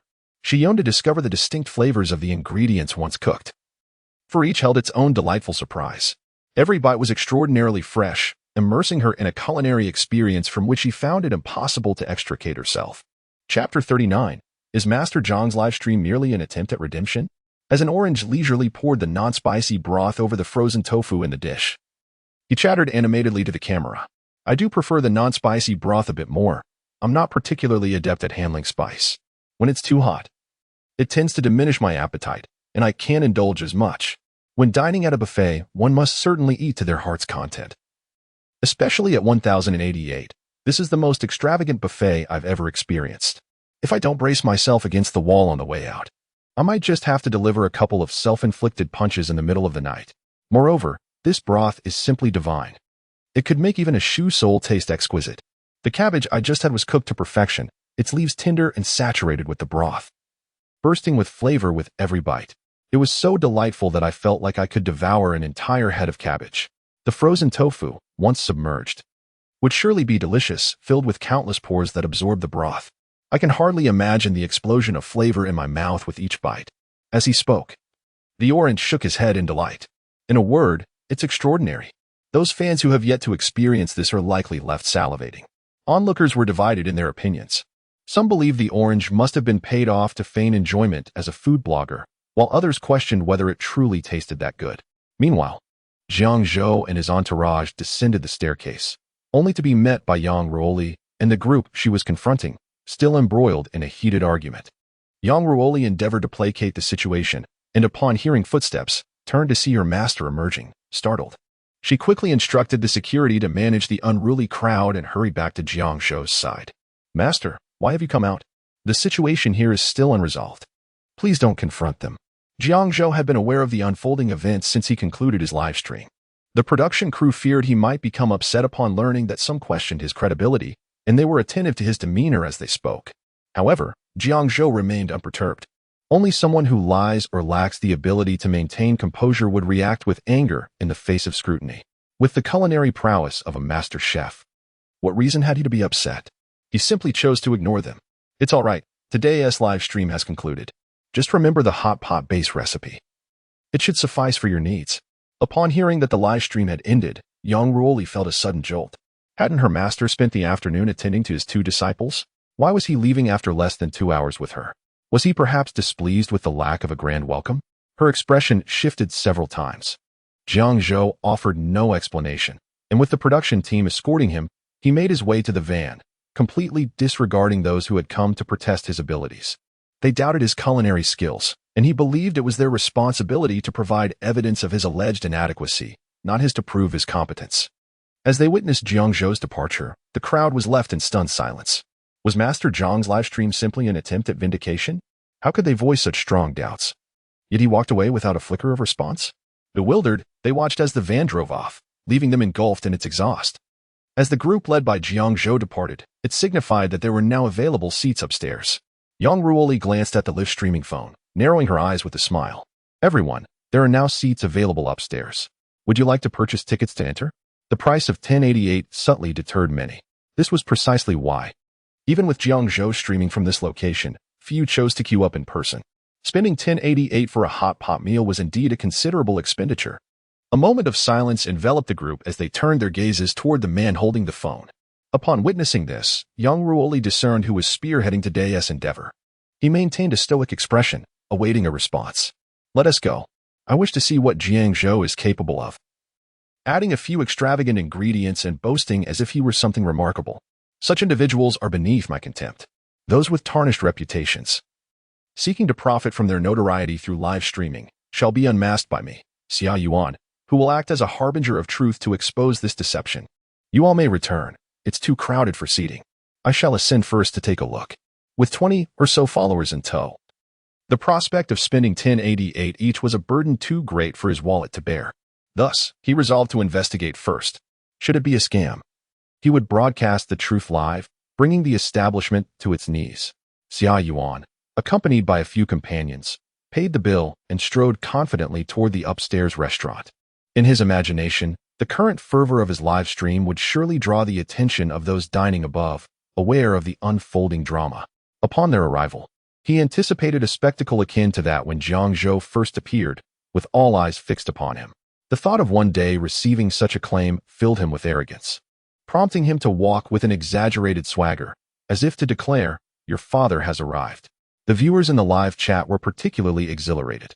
The more audacious Xia Yuan became, the more it signified the strength of their faction. They reveled in their triumph, even relishing the fact that Jiang Zhou had concluded his stream early, believing it was due to fear of exposure from their antics at the restaurant entrance. It was infuriating to be so blatantly disregarded. Xia Yuan adjusted his attire, raised his chin, and, emulating Jiang Zhou, ascended the second floor with an air of nonchalance. However, The crowd he had envisioned did not materialize. The restaurant was bustling, every table occupied with a myriad of pots and a copious array of dishes. Diners were engrossed in their meals, and in the sweltering summer heat, one could easily mistake the scene for a winter feast. The waitstaff scurried about, delivering dishes. A freshly served platter of meat vanished almost instantaneously, snatched up by patrons eagerly awaiting their turn. The cooked food section was neglected, while the raw food section was a frenzy of activity. The entire establishment was abuzz, utterly oblivious to the arrival of Xia Yuan and his entourage. The self-service format afforded little formality, with no staff to greet them. Standing at the staircase, Xia Yuan and his companions found themselves unnoticed for an extended period. Passers-by merely cast fleeting glances, devoid of any further reaction. Returning to his seat with a platter of ingredients, he prepared to indulge in a hot pot feast. The allure of the buffet revealed itself in all its splendor at that moment. Each individual harbored an insatiable desire to consume until they could eat no more. They fervently scrambled for vegetables and meats, their focus unwavering as they dined. Only when reaching for more ingredients did they momentarily divert their attention to their competitors. In an instant, Xia Yuan's face flushed crimson, a hue unmistakably visible. Within the confines of the live stream, he stood there, solitary, akin to a leaf dislodged by a gust of wind. Awkward and constrained, even his followers who had tagged along fell silent. The restaurant buzzed with patrons, and should a commotion arise, it was uncertain who would emerge victorious in the ensuing clamor. Thus, they all silently regarded Xia Yuan, awaiting his words. Xia Yuan. He, Xia Yuan, had roamed the world for many years and had never endured such indignity. Chapter 40. Is there anyone more shameless than him? Combined edition. The barrage of comments in Xia Yuan's live stream began to falter as the trolls found themselves at a loss. In their imagination, such a formidable presence would cause any public figure to panic and promptly clarify their stance, fearing the repercussions. Yet, how could Jiang Zhou, despite being mired in scandal, remain so audacious? As detractors, when had they ever been treated like mere jesters, dismissed by the masses? Consequently, the vitriol in the comments escalated. Inside the van, members of the production team were engrossed in their phones, scrutinizing the online commentary. Lin Xia felt a pang of concern. The production team was now wholly aligned with Jiang Zhou. They could hardly bear to witness the online trolls, who, having never experienced Jiang Zhou's culinary prowess, maliciously speculated and disseminated falsehoods, disrupting the live broadcast. This live stream was notably brief, and it remained uncertain how many minutes could be salvaged in post-editing. Master Jiang, aren't we going to address these troublemakers? Lin Xia pondered.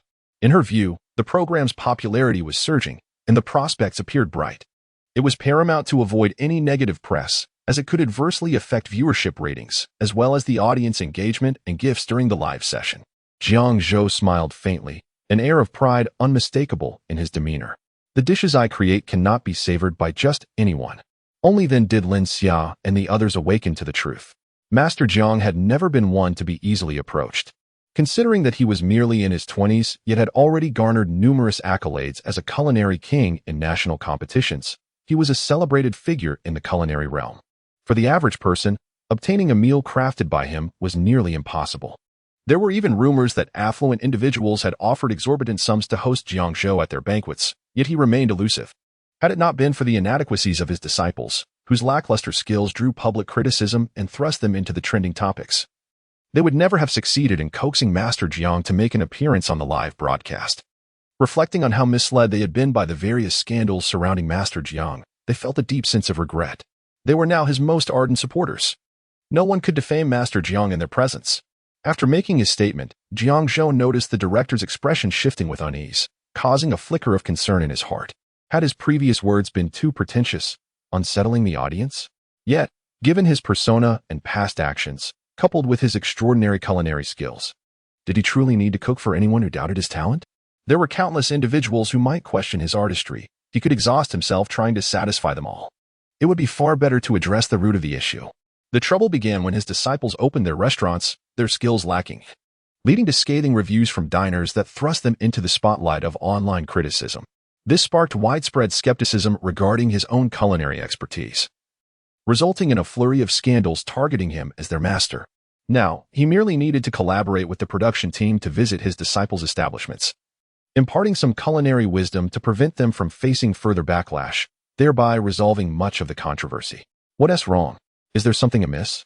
Jiang Zhou inquired, observing the director's prolonged silence with growing confusion. His silent demeanor after boasting was truly exasperating. Master Jiang was absolutely right.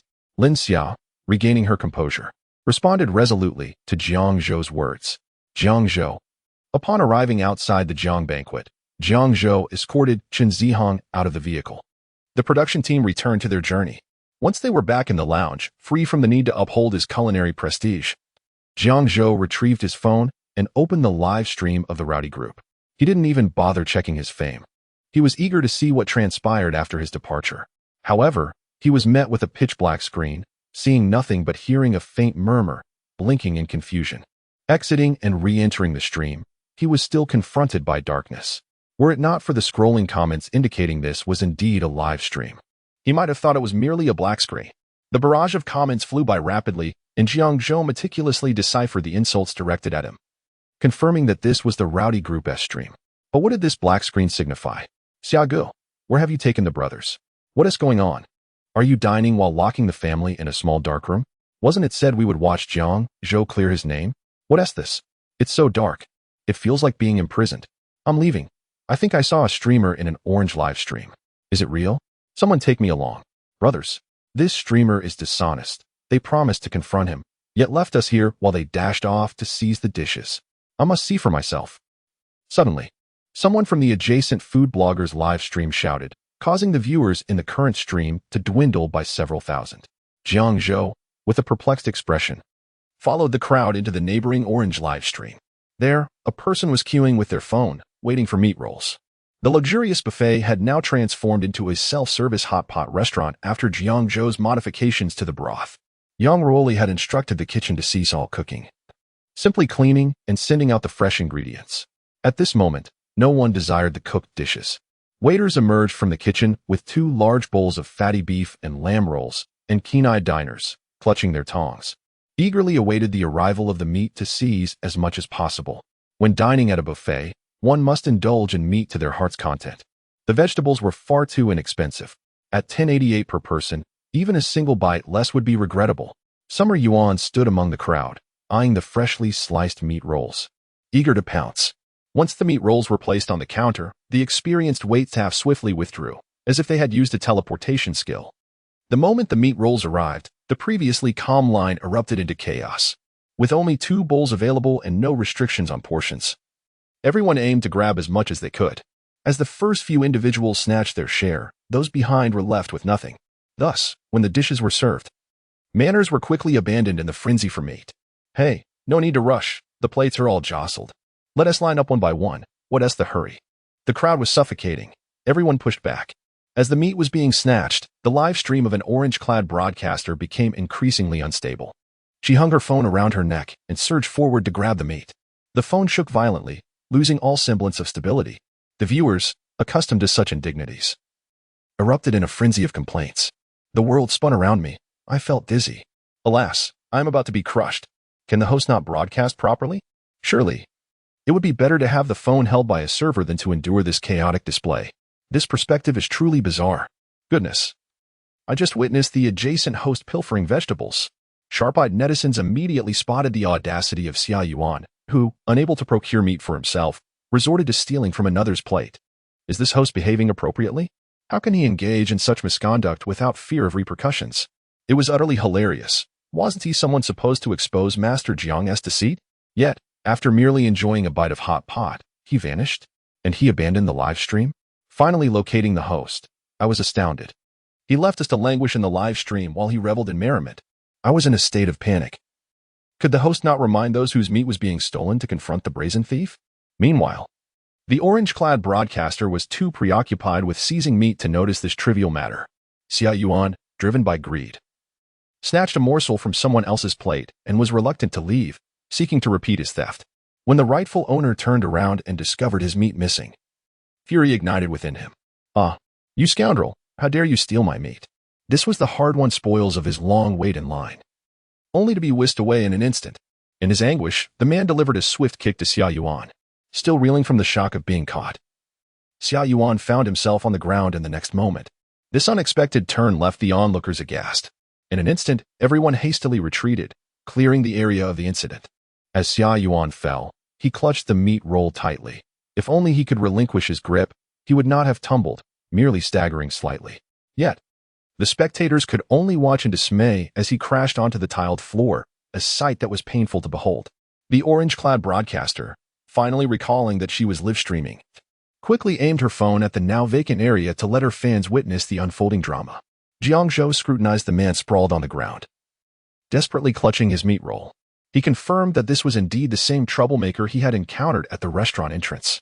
One could not help but wonder if they were the same individual. The contrast was staggering. Even Jiang Zhou entertained such doubts. Not to mention the viewers who had been lurking in Xia Yuan's live stream, waiting for his antics to unfold. At that moment, a sense of disillusionment washed over them. They wished they could remove their fan light sticks in embarrassment. The rightful owner of the meat, witnessing Xia Yuan's obstinacy, was infuriated. Shouldn't he, a normal person, return stolen goods upon being caught? This individual possesses an astonishing lack of shame. Indeed, this individual likely lacks any semblance of normalcy. To pilfer meat from another's plate at a buffet is akin to a stranger suddenly snatching away someone else's belongings.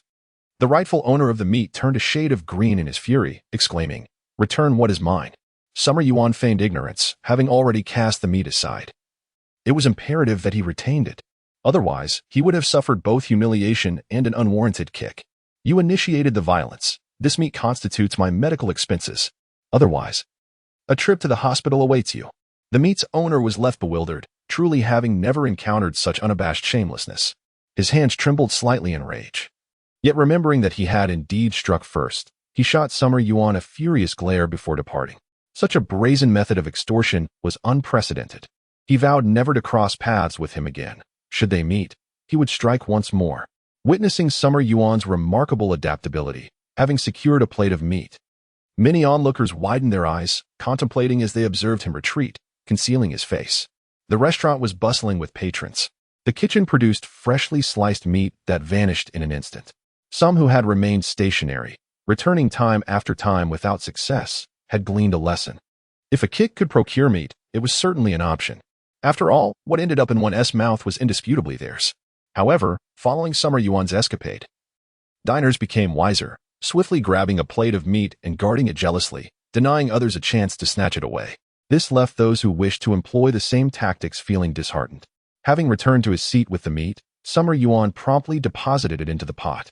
His penchant for spiciness was evident as he watched the pink meat transform, soon turning a light brown, indicating it was thoroughly cooked. The other diners at the table dared not touch the meat that Summer Yuan had fought to reclaim. They resigned themselves to standing in line. Oblivious to his phone abandoned on the side, Summer Yuan, upon witnessing the meat rolls change color, swiftly retrieved a heaping portion from the vibrant, spicy broth. He then fished out the remaining meat rolls, filling a small dipping bowl to the brim, creating a visually impressive mound. The original owner of the meat, having circled back after fleeing, awaited this very moment. With a swift dash, he approached the impressive pile of meat rolls, deftly snatching a portion and vanishing with it. This scene left Summer Yuan, who had yet to begin his feast, utterly dumbfounded. Was there truly someone more shameless than himself? His transgression was merely stealing raw meat. How could another audaciously seize from someone else's plate? Did he not harbor any reservations? What if he were ill? Surely, this person must be unwell. Onlookers at the adjacent table were left profoundly shocked, momentarily lost in thought, questioning the absurdity of existence. After all, this was a lavish buffet restaurant costing $1.88 per person. How could a patron engage in such behavior? Summer Yuan, having been robbed of his meat, could only laugh in disbelief, too intimidated to pursue. He hastily lifted his bowl of meat, fearing that if the thief escaped, the remaining morsels would vanish as well. Nothing could be more delightful at that moment than savoring meat rolls dipped in sesame sauce. A richly flavored broth, infused with exquisite seasonings, transforms any ingredient into a delectable masterpiece. The fragrant and spicy base renders the meat rolls profoundly savory, striking the perfect balance between tenderness and firmness. Each morsel offers a delightful chewiness, leaving one guessing the type of meat while exuding an irresistible aroma. The vibrant red chili oil tinges the sesame sauce, creating a visually enticing dish. The rich essence of the sesame sauce harmonizes beautifully with the spicy meat rolls, each bite filled to the brim. Xia Yuan, utterly satisfied, lets out a contented sigh of enjoyment. Every effort made culminates in the exquisite taste of this meat roll, rendering it all worthwhile. A phone, disregarded on the table. Reveals no visuals, only sounds resonate. Typically, when one savors a delightful dish, exclamations of pleasure are inevitable. Thus, even though the audience in the live stream cannot see Xia Yuan, the sounds of his indulgence allow them to infer his state. Bro, do you recall the live stream by Daming Lake? Were they not claiming it was all a ruse? Is it truly delicious? Do enlighten us. Laughter ensues. The host just had a piece of meat sneakily and got kicked for it. I caught that in an orange live stream. Honestly, is this a desire to sample Master John's revamped hot pot? Or merely to expose a pretense? This host seems more like a performer than a genuine critic. The allure of that hot pot base is palpable. How aromatic it must be, with such evident enjoyment. Chapter 41. Can it be packaged? An orange, having been consumed live for 2 hours, captivated the audience. Initially, fans delighted in watching the host eat, convinced it was genuine and not a mere façade. However, as they observed her incessantly munching, their concern grew to the point of wanting to alert authorities. Such a voracious appetite is not to be taken lightly. With each heaping serving, they fretted over the potential repercussions on the host's health. The barrage of comments urged her to cease her consumption. My dear, you devoured over a dozen plates of meat. And let us not forget the myriad of meatballs and quail eggs. I've lost count. You've also indulged in a substantial amount of noodles, vegetables, and tofu. Have you forgotten the seafood from earlier? The broth has been replaced thrice. The flavors have waned with the overcooked ingredients. Only at a buffet can one eat to such excess. Must the broth be changed? The soup and vegetables have been entirely consumed, and the server, with commendable patience, has only checked in twice while maintaining exceptional service. This is a buffet, not a cheap eatery. 1088, not 188. Of course, the service is exemplary. Are we depleting the restaurant stock? Why is there an abundance of pork belly rolls? Logically, a buffet should have ample reserves of frozen meats. The supply of fatty beef and lamb rolls has dwindled rapidly. As the inventory diminished, the proportion of pork increased, leading to the arrival of boiled ribs and rolled pork belly. In truth, one rarely indulges in pork belly rolls during hot pot meals, yet the temptation was too great, and I took a plate to try. After 2 hours of continuous feasting, the host was undeniably full. As a true gourmand, she had reached her limit. But being satiated does not preclude the desire to indulge further. Upon spotting the beautifully arranged 3-layered pork belly rolls, her appetite reignited. She was eager to experience the flavors of the pork belly and hot pot. Family, behold these delectable pork rolls. Each layer, alternating between fat and lean, comprises 3 or 4 exquisite layers, simply divine. This splendid pork belly would surely be delightful grilled, though I doubt my own grilling would match the taste of hot pot. Let's immerse the meat in the pot. The ultra-thin meat rolls were plunged into the bubbling broth, and within moments, they turned pale, shrank, and curled into delicate morsels. This exquisite thinness allows for rapid cooking. Once lifted, it is ready to be savored. Dipped in sauce, the meat was promptly consumed, disregarding its freshly cooked state. Well, so tender. The pork rolls are delightful, reminiscent of braised pork, tender and succulent without being greasy. The texture is simply exquisite.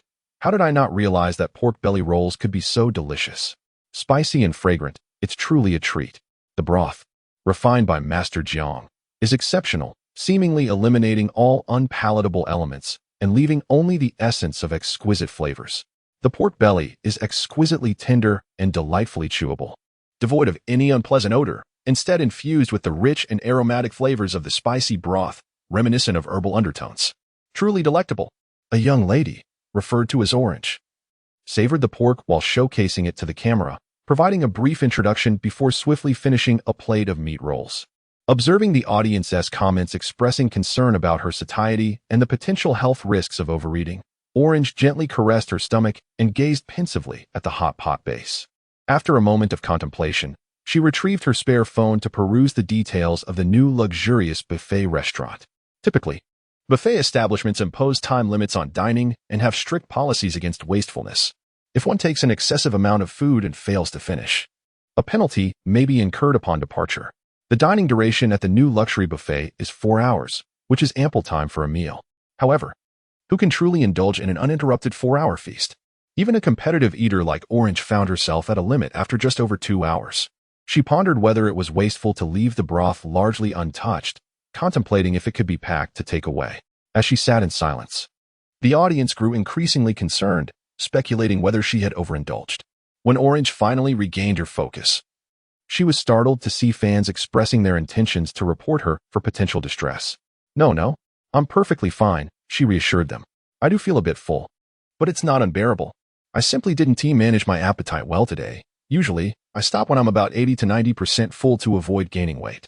Reflecting on the current live stream, fans realized that Orange had indeed consumed more than during her typical video recordings. They had assumed that her persona as a competitive eater meant she would only stop once reaching the point of nausea. To their surprise, it appeared that she often recorded videos without truly satiating her hunger. A collective astonishment enveloped the audience, who were unaware of her capacity until witnessing the live broadcast. I was just contemplating whether to take the leftover broth home since buffets have rules against wastage, and if I incur a penalty, does that mean I can take the unfinished food with me? Orange's inquiry rendered the viewers momentarily speechless. Having never encountered someone wishing to take food from a buffet before. As the saying goes, the longer one lives, the more one experiences. Dear host, from now on, I shall follow only you among the eating broadcasters. Your capacity is remarkable, exclaimed one viewer. What courage it takes to live stream while eating. Regardless of whether the host is a hired performer, at least this is genuine consumption. Judging by the depletion of dishes within the restaurant, it was evident that the hot pot base was indeed delectable, with vegetables vanishing and even stir-fried items being used for the hot pot. Orange had devoured 2 plates of intestines, leaving no room for the chili and onions. If only the distance weren't so great, I would genuinely wish to sample this buffet. Recently, it may be best to refrain from visiting. With Master Jiang's live broadcast, it is certain that the venue will be overflowing every day. The barrage of comments flies by at an astonishing pace, offering little in the way of meaningful information. One patron, an orange-clad individual, summoned a waiter to express their intentions. Hello, I have some unfinished food here, and it feels wasteful. How do you impose fines for leftovers? I would like to take what I haven't finished with me. The waiter paused, blinking in surprise at the orange figure, momentarily questioning whether she had misheard. Stammering, she repeated, "Ma'am, are you saying you wish to take the unfinished food from the table with a fine attached?" Upon glancing at the empty plates on the table, her doubts about her eyesight deepened. Having served in the restaurant industry for many years, she could confidently assert that this table was cleaner than most she had encountered. There were no remnants, not even scraps of garnishes. Everything had been consumed with meticulous care. "Ma'am, you have eaten very cleanly. There is no need for a fine." The orange patron shook their head earnestly. "You do not understand. I am an environmentalist. I cannot bear to see waste. I even drink the broth from hot pot to the last drop. If there is waste, I cannot sleep a wink, so you see my point." With wide eyes brimming with sincerity, the individual's expression was utterly serious, devoid of jest. After careful consideration, the waiter fell silent. As a staff member, she was bound to consult with her superior in the absence of clear guidelines. Fortunately, the owner was present in the establishment. "Please hold on, madam. We do not have a clear policy regarding such matters, so I must inquire with the owner." Even though the orange individual desperately desired the leftover hot pot broth, they had no intention of putting undue pressure on a worker. At that moment, Yang Ruoli was enjoying hot pot with Vincent and Xian Guokai when Jiang Zhou made an appearance. It was customary for the apprentices to come over to greet him. Upon meeting, they quickly learned that Yang Ruoli was the 13th disciple taken under their master's wing, making him their senior brother. When the waiter approached, the trio was engaged in a discussion concerning the future direction of their buffet restaurant. Upon hearing the waiter's words, they were not oblivious. While chewing on tender meatballs, their minds began to speculate. Perhaps the patron was reluctant to waste the master's specially improved hot pot and wished to take it home for another meal. If this precedent were set, would it not lead everyone to follow suit? One could enjoy a meal and then take the broth home for another, thereby allowing their senior brother to profit over the weekend. Vincent and Xian Guokai presented valid points, yet after some contemplation, Yang Ruoli ultimately agreed to the idea of packing the leftovers. Since their master had refined the hot pot broth, he had already entertained thoughts of transitioning into the hot pot business himself. However, he lacked the necessary capital, and this buffet restaurant was on the brink of closure due to unprofitability. Therefore, his current intention was to earn money first and then consider further ventures. The high prices at the buffet, coupled with the option to take food home, would undoubtedly attract more patrons. He stood to gain rather than lose, rapidly accumulating funds to realize his dream of opening a hot pot restaurant. Certainly, when guests wish to take their food to go, they can simply pay according to the weight of the items. After Vincent and Xian Guokai observed Yang Ruoli seated and making a decision, they ceased their discussions. Their earlier conversation had merely been casual analysis. After all, it is the proprietor's restaurant, and they are free to operate as they see fit. For instance, Xiangukai's restaurant operates in a rather peculiar manner, yet no one has raised any objections. Once a consensus was reached and the server departed, the group continued their previous discussion. To confide in my two junior brothers, when I initially became a disciple under our master, my intention was to open a restaurant and leverage the fame of being a chef's apprentice to gain recognition in the industry. Regrettably, I did not acquire my master's skills, nor do I possess the requisite talent. Thus, when rumors surfaced online alleging that my master's culinary prowess was fabricated, I almost believed them. My master is remarkably humble and rarely showcases his cooking, which makes misunderstandings quite common. It is not everyone who has the privilege of tasting the dishes prepared by our master. I had a chance to savor them once, and the flavor was simply exquisite. Brother Guakai's takeout rice bowls only capture about 20% of our master's craftsmanship, yet they are still delectable. The general public remains unaware of just how exceptional our master's cooking truly is. As the wine flowed and spirits lifted, heartfelt confessions began to spill forth. It would be disingenuous to claim that we, as disciples, did not harbor doubts about our master's culinary talents during the time he faced widespread criticism online. We paid a substantial tuition fee to become his apprentices, but aside from a few fleeting glimpses of him cooking or tasting his dishes, we received scant instruction, merely a handful of pointers. At that time, we accepted it as normal that, as new disciples, we would only receive minimal guidance from our master. It was unrealistic to expect him to impart his true skills immediately upon our entry into his tutelage. However, as we grew older and faced life as pressures, the notion of waiting idly behind our master for further instruction became impractical. Gradually, each of us began to venture out. Striving to earn a living, some opened restaurants while others set up stalls. Lacking exceptional skills, we resorted to leveraging our identities as the chef's apprentices to attract customers. Consequently, as our numbers swelled, we found ourselves embroiled in controversy, trending on social media for all the wrong reasons. Before we could devise a solution, our master stepped forward. Yang Ruoli felt a wave of relief seeing his master address the situation with such warmth, grateful for his intervention amidst the trending controversy. Yet, he remained skeptical about his master's culinary capabilities. He had watched the previous episodes, albeit not in their entirety, as he was preoccupied with salvaging the restaurant's business. He pondered how much he had missed. The profound kindness of his master would forever be etched in his memory. This was not merely a visit to assess the restaurant. It was a provision for his future. With this exceptional hot pot base in hand, he envisioned expanding his hot pot establishment across the nation and even internationally. He could almost see countless fortunes beckoning him. Indeed, with just a slight effort from his master, he had been granted a lifelong boon. Jiang Zhou tailored unique offerings for each of his 3 disciples, yet each was precisely what they desired or were best suited for. After the server departed, an orange sat there, feeling quite anxious, uncertain if it could be taken away. The image presented in the live stream was equally striking. Observing her anxious demeanor, everyone erupted in laughter. It was utterly amusing. It appeared as though Orange was not merely indulging in a buffet, but was also intent on taking food away. I felt that the proprietor would hardly permit such behavior. After all, the hot pot base could potentially leak out, and if someone were to decipher its secret, it could jeopardize the business. However, I find it improbable, even if one were to ascertain what seasonings Master Jiang added. The original composition of the hot pot base remains a mystery to all. Generally, the preparation of hot pot bases in dining establishments is quite meticulous, involving a plethora of ingredients. The broth, infused with an array of ingredients, is unlikely to be discernible. Clearly, it must be exceptionally delicious, otherwise, why would Orange finish her meal and still wish to pack some to take home? It seems she felt unsatisfied with the price of $10.88 per person and desired to bring the base home to cook her own dishes. The truth upstairs suggests that if it were permissible, I too would not shy away from a $10.88 visit, taking the hot pot base home for repeated use. Do you think such a thing is feasible? Which restaurant allows patrons to pack leftovers from a buffet? The comments flooded in, expressing disbelief that the restaurant would allow such an occurrence.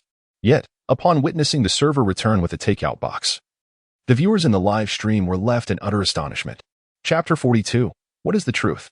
I ask you, what is the truth? Goodness. Can we actually take food home? No, Mr. Yang, is this how you manage your buffet? I can't shake the feeling that Master Zhang's disciples are all prodigies. Their actions always manage to surprise. I, too, could take some home, which means I could dine alone, take extra, and share with my family later. This way, I could save a considerable sum. The netizens, sensing an opportunity for gain, were exhilarated.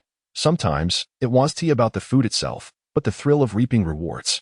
Some reveled in the moment, suddenly finding 1088 not so exorbitant.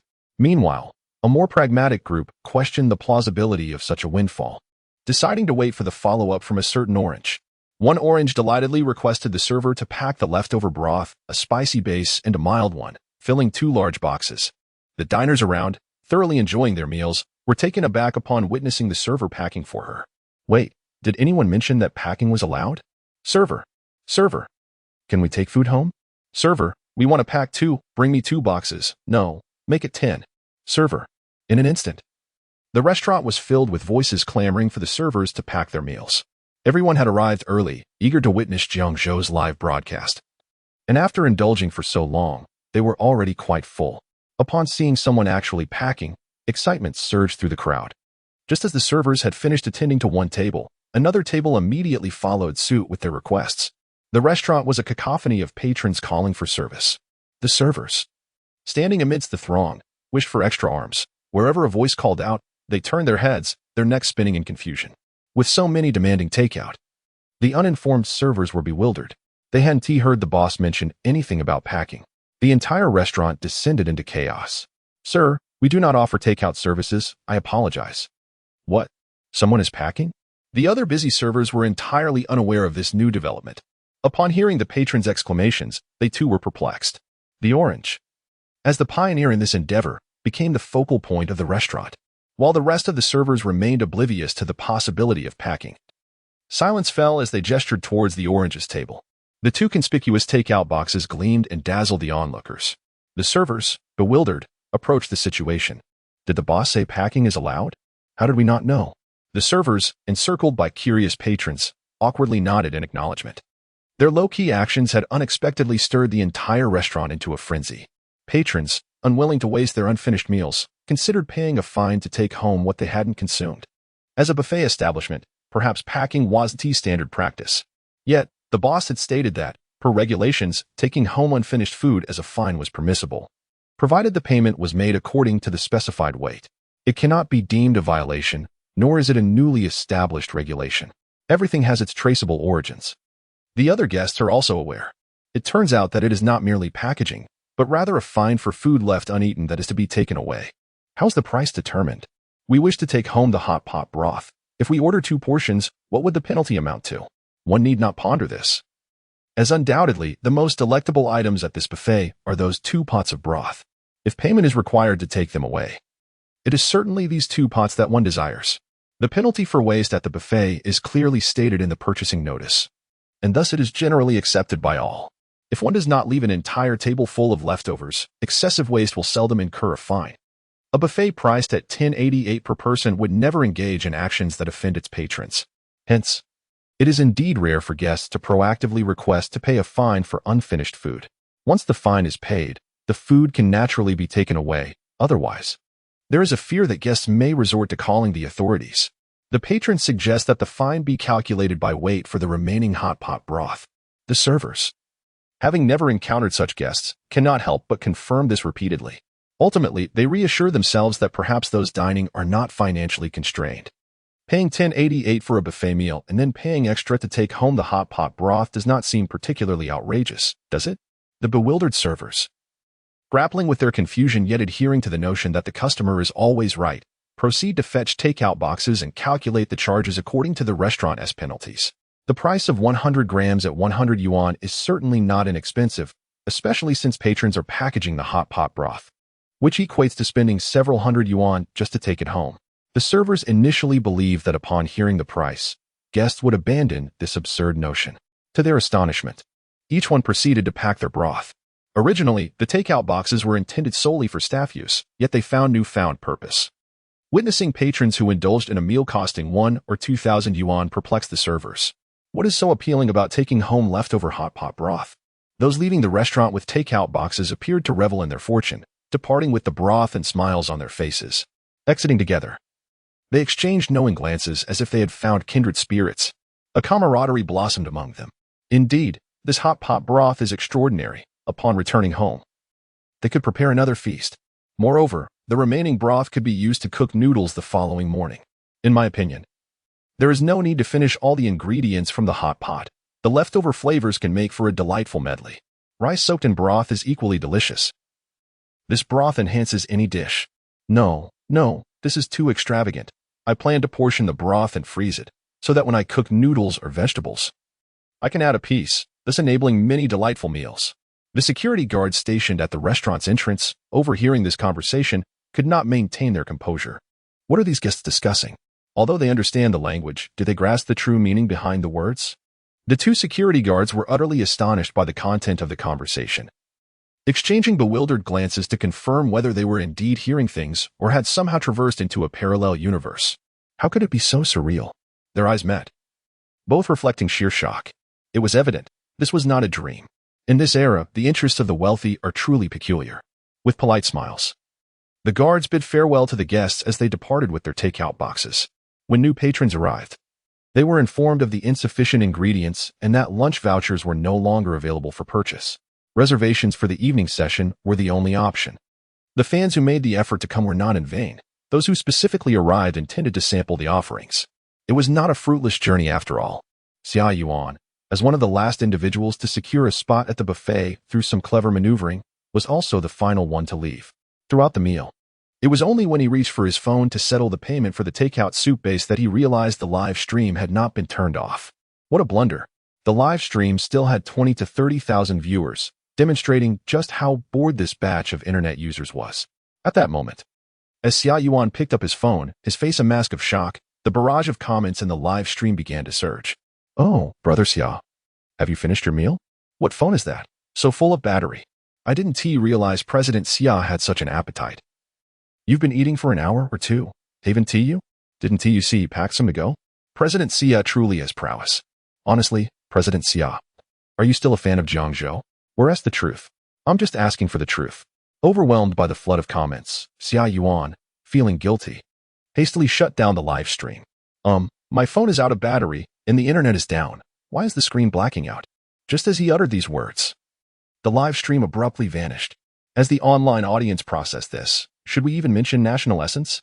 Upon completing his payment and returning to the car with his companions, Xia Yuan found himself trending on social media for all the wrong reasons.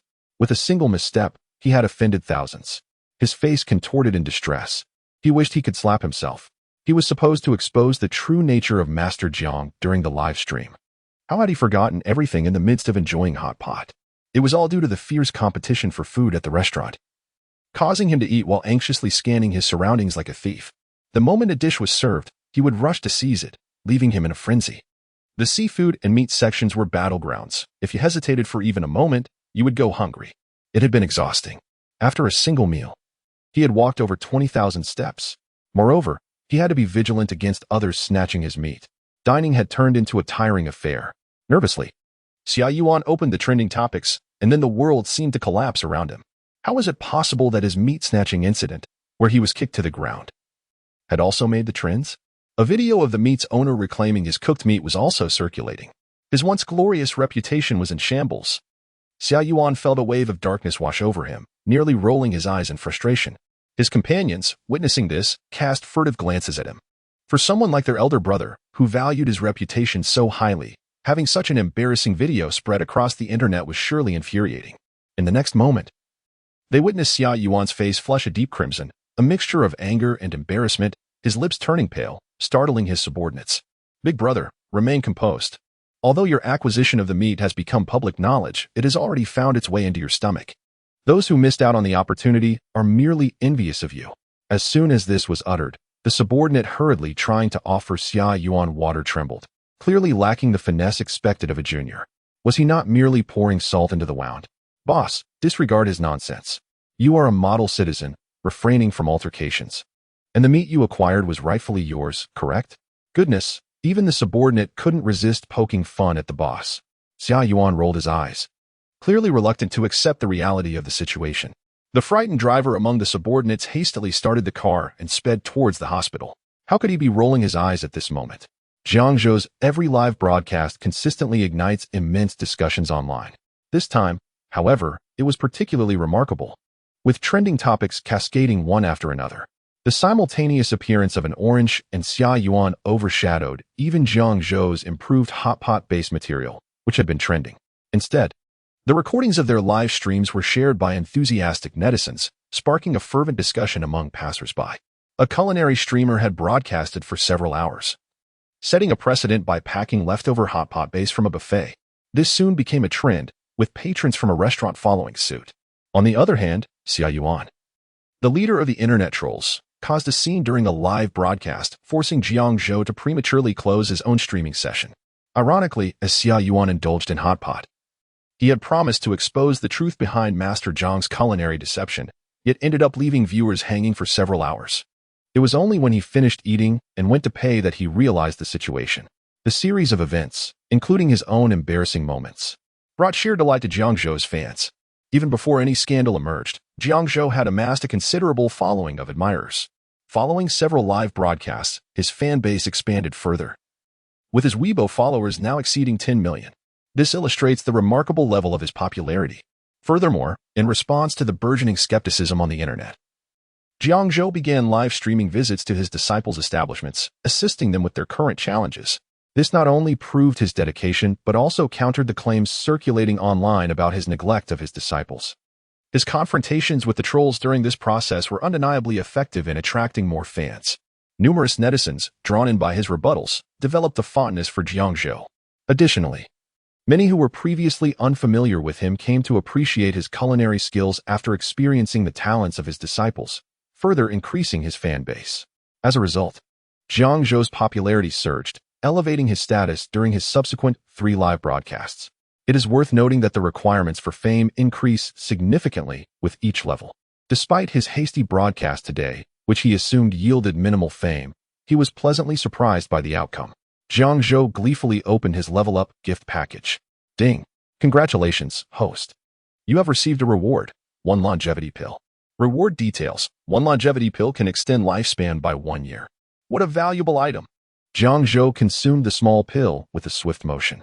In light of the uncertainty regarding his lifespan, he decided to take as many of these little capsules as he could acquire. After a sufficient period of rest, he disregarded the myriad of opinions circulating online, instructed his young apprentice to return home for some relaxation, and drove back himself. Once he had recuperated, the program team sent over a list of potential dining establishments, presented in a lengthy and detailed table. Originally, the program team intended to invite Jiang Zhou onto the show to showcase the unfortunate circumstances of his apprentices. They had gathered information about the establishments, all of which had garnered poor reputations, teetering on the brink of closure. Their aim was to elicit feelings of guilt from Jiang Zhou, hoping to generate a buzz for the program by highlighting the plight of his apprentices. However, to their surprise, those seemingly doomed shops were, in fact, hidden gems. The information had been meticulously prepared in advance. Jiang Zhou wished to randomly select the shops for visitation, thereby enhancing the authenticity of the live broadcast. The program team duly organized the detailed information and sent it over to him. Jiang Zhou opened the table, glanced over it without much scrutiny, and casually selected one by scrolling with his mouse. He then checked which apprentice's shop it was and forwarded the address to the program team. The address he chose was located in a different region. The live broadcast was still set for 3 days hence, allowing everyone ample time to prepare. However, the apprentices, unaware of which shop Jiang Zhou would visit next, were thrown into a state of panic. Why the sudden decision to keep the random visit a secret? They felt utterly unprepared for this unexpected turn of events, leaving them quite anxious. Chapter 43. Is this perhaps a fake follower? Thus, Chen Zihong found himself bombarded with messages from his senior brothers. Those who had his contact information sent him probing inquiries one after another. It was impossible to remain silent. The atmosphere was thick with anxiety. Initially, when they were being criticized on trending topics, their hearts were heavy with guilt. However, as they observed netizens venting their ire, even their master came under fire. Eventually, various scandals surrounding their master surfaced, leading to a situation where no one cared about the disciples who were being criticized. After the initial relief, upon witnessing the online expos of their master, the disciples felt a sense of validation regarding the criticisms they had seen. They began to doubt their master's true capabilities. The reverence they once held for their culinary deity gradually faded. When Jiang Zhou's live streaming program aired, they were astonished by the immense viewership and the booming business of their fellow disciples' restaurants. which thrived under Jiang Zhou's guidance. They began to eagerly anticipate their master's visits to their establishments, hoping to bask in his fame and enjoy a taste of success themselves. Just like before. After one live broadcast concluded, they expected a teaser for the next restaurant visit, allowing them to prepare in advance. To their surprise, this time, the format changed to a random selection. How enigmatic. Reflecting on their previous doubts about their master, the thought of not knowing when he might visit their restaurant filled them with trepidation. Some who had watched the live stream believed in Jiang Zhou's abilities, countering the negative online rumors, while others remained skeptical of his culinary prowess, dismissing him as merely a name-dropper. Those disciples who doubted Jiang Zhou's true skills openly mocked Qin Zihong's inquiries, sharing derisive smiles as they formed a private group to criticize others. Those fools! Is it not obvious whether our master possesses true skill? We are so many who have taken him as our teacher. Previously, we were unfamiliar with each other. But now we know how he instructs his disciples. It is evidently clear that none of us have truly learned any authentic skills. Indeed, I've been apprenticing for months and have learned nothing. All I do is chop vegetables, and he critiques my work. It's utterly futile. In culinary arts, it takes years to master anything substantial. Honing basic skills alone requires a considerable amount of time.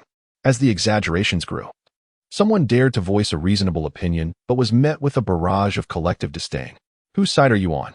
We've paid a hefty sum in tuition, and yet have not acquired a single skill. Now we can't even express our frustrations. The disparaging rumors online lacked solid evidence. What if their master truly possessed skill, but simply did not teach them? Such thoughts only incited further outrage, silencing the dissenting voices. Qin Zihong gazed at the messages from his senior brothers in the WeChat group, his brow furrowing in frustration. Each one sought information about their master's next restaurant visit. He replied that he did not know. Yet, his seniors remained unconvinced. Even if he genuinely had no information, they insisted he inquire with their master and report back to them. Qin Zihong's expression reflected his exasperation. As Qin Zihong gazed at the red envelopes sent by his senior brothers, he promptly captured a screenshot and forwarded it to Jiang Zhou. Master, my senior brothers are all inquiring about your next program location. I simply cannot bear the pressure any longer. Jiang Zhou, accustomed to retiring early, discovered Qin Zihong's message the following morning. He instructed him to disregard the inquiries, advising him to merely respond with ignorance and defer any further queries to him. Upon reading this, Qin Zihong understood the situation clearly. As the youngest disciple and the only one currently learning under their master, he recognized that all those above him were his senior brothers. Without the master's permission, he dared not neglect to reply. Now that he was overwhelmed by questions, he could simply choose not to respond or direct them to their master. After managing his senior brother's inquiries, Qin Zihong rose to wash up, skipping breakfast entirely to practice his culinary skills upon arriving at the shop. The most effective method for honing knife techniques was slicing potatoes into julienne strips. He spent the entire morning cutting through an entire basket of potatoes, marking the conclusion of his morning exercises. Next, he focused on mastering heat control by continuing to stir-fry the potato strips. Once he finished cooking a substantial batch, these variably seasoned potato strips became his breakfast.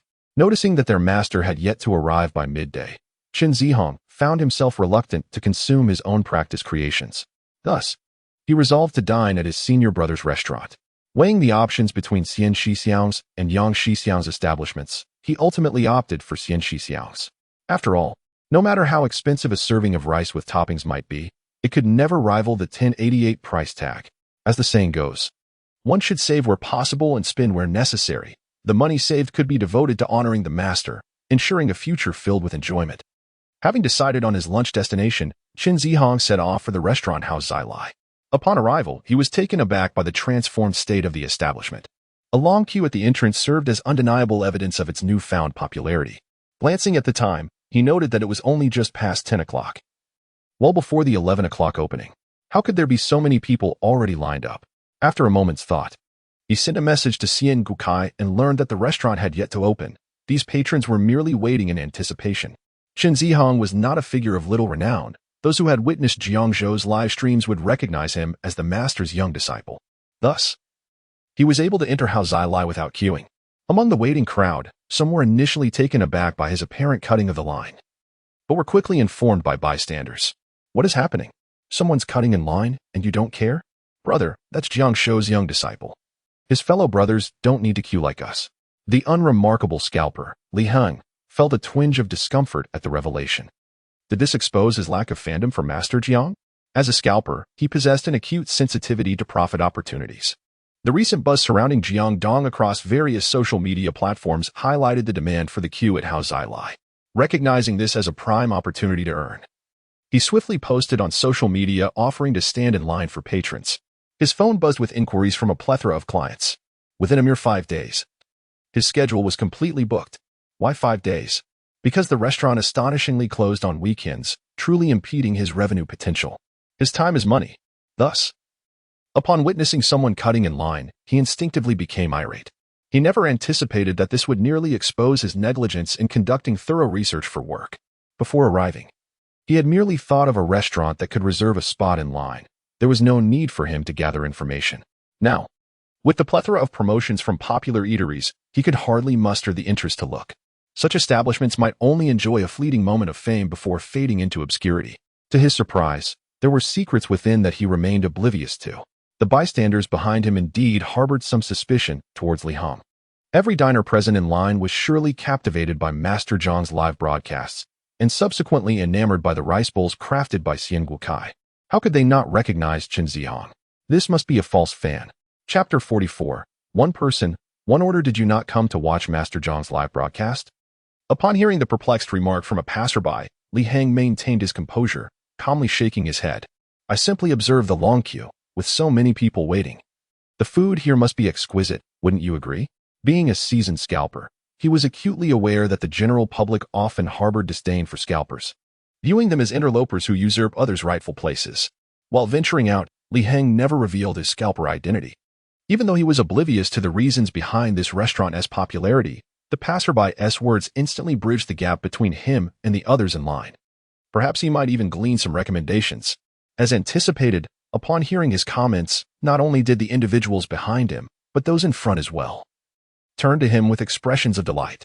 Brother, you have indeed come to the right place. This restaurant is run by a disciple of the culinary master, Jiang. Under Master Jiang's guidance, the flavors are simply divine. Rumor has it that they are utterly delectable. Li Hong smiled and nodded, then inquired, Brother, you haven't tried it yet? Not yet. I came last week but couldn't get in. I took a day off today and arrived early to queue. Soon, the passerby joined the conversation. I've dined here, and the flavors are, without a doubt, the finest I've ever experienced. However, those who have tasted Master Jiang's cooking claim that it pales in comparison. Goodness, is it really that exaggerated? Li Hong feigned astonishment, yet inwardly he harbored doubts about the sincerity of these individuals. Recalling his previous experiences waiting in line for trendy eateries, he knew there were far too many stooges around. As he surveyed the crowd, aside from his fellow scalpers, most were likely to be hired promoters or mere onlookers drawn in by the spectacle of the long queue. It was only natural for Li Hang to assume that these individuals were similarly motivated. Their praises seemed overly extravagant. The culinary master had emerged. No, wait, culinary master. Had he not seen that name somewhere before? Li Hong silently committed this information to memory, planning to investigate it further upon his return. When the clock struck 11 and the restaurant doors opened, a throng of eager patrons filed in to place their orders. Li Hang's client had yet to arrive, but he was next in line. Anxiously, he dialed his client's number repeatedly. Meanwhile, on the other end, Gu Ruoshi's expression grew increasingly grave as he observed the incessant calls from the scalper. He had arranged for a scalper to secure a table, yet now, as the workday neared its end, he found himself summoned to the office by his boss for a discussion on life. What a wretched turn of events. Glancing at the clock, Gu Ruoshi felt a sense of urgency to dine, yet he could not disregard his boss's mood. As time crept by, each passing second felt like an eternity. Ultimately, he closed his eyes and addressed his boss. It's noon now, and I've made a reservation at a trendy restaurant. Perhaps we could discuss matters over a meal. The boss agreed, pleased to continue their conversation. Thus, Gu Ruoshi stepped aside to answer the persistent calls from the scalper. Li Hong, finally connecting the call, was on the brink of tears from sheer joy. Goodness, had he not answered soon, he would have feared losing this opportunity. Brother, where are you? We're next in line, and you still haven't arrived? In the presence of the restaurant's welcoming hostess, Li Hong conveyed his intentions to Gu Ruoshi, who understood him perfectly. She simply mentioned that there was no time for him to enter the restaurant and wait. Instead, she would send him the table number. Subsequently, she guided her boss further into the esteemed establishment. Along the way, her boss incessantly chattered about his romantic dilemmas, while Guru Ashi's mind was preoccupied with thoughts of what to order for a rice bowl. When it came to rice bowls, her favorites were shredded pork with green peppers and scrambled eggs with tomatoes. She pondered whether she could indulge in a combination of both, as she relished them equally. Their conversation meandered aimlessly until they reached the restaurant's entrance, where they observed a lengthy queue. They approached the entrance, reported their table number, and were promptly ushered inside. Li Hong, observing the two individuals approaching him, initially hesitated to identify his customer. However, upon catching Guru Ashi's subtle signals, he quickly realized. "I shall take my leave now," he said. "All right," Guru Ashi nodded, waving her phone slightly. Li Hong acknowledged her with a nod and made way for the seating arrangement. Their discreet exchange went unnoticed by others. Inside the restaurant, patrons scanned QR codes with their phones, gazing at the meager selection of rice bowls available, hesitating over their choices. The portions were substantial, encompassing both rice and vegetables, making it difficult to finish if one ordered excessively. Furthermore, the new regulation limited each person to one order. It was quite perplexing. One could request additional rice, yet could only purchase a single bowl. This left many in a quandary. Guru Ashi's boss, observing her selection of such an extravagant venue for rice bowls, was filled with confusion. Why come to such a lavish restaurant just for 2 bowls of rice? At the very least, order a few dishes and a bottle of wine so I can continue my narrative. Look at your frugality.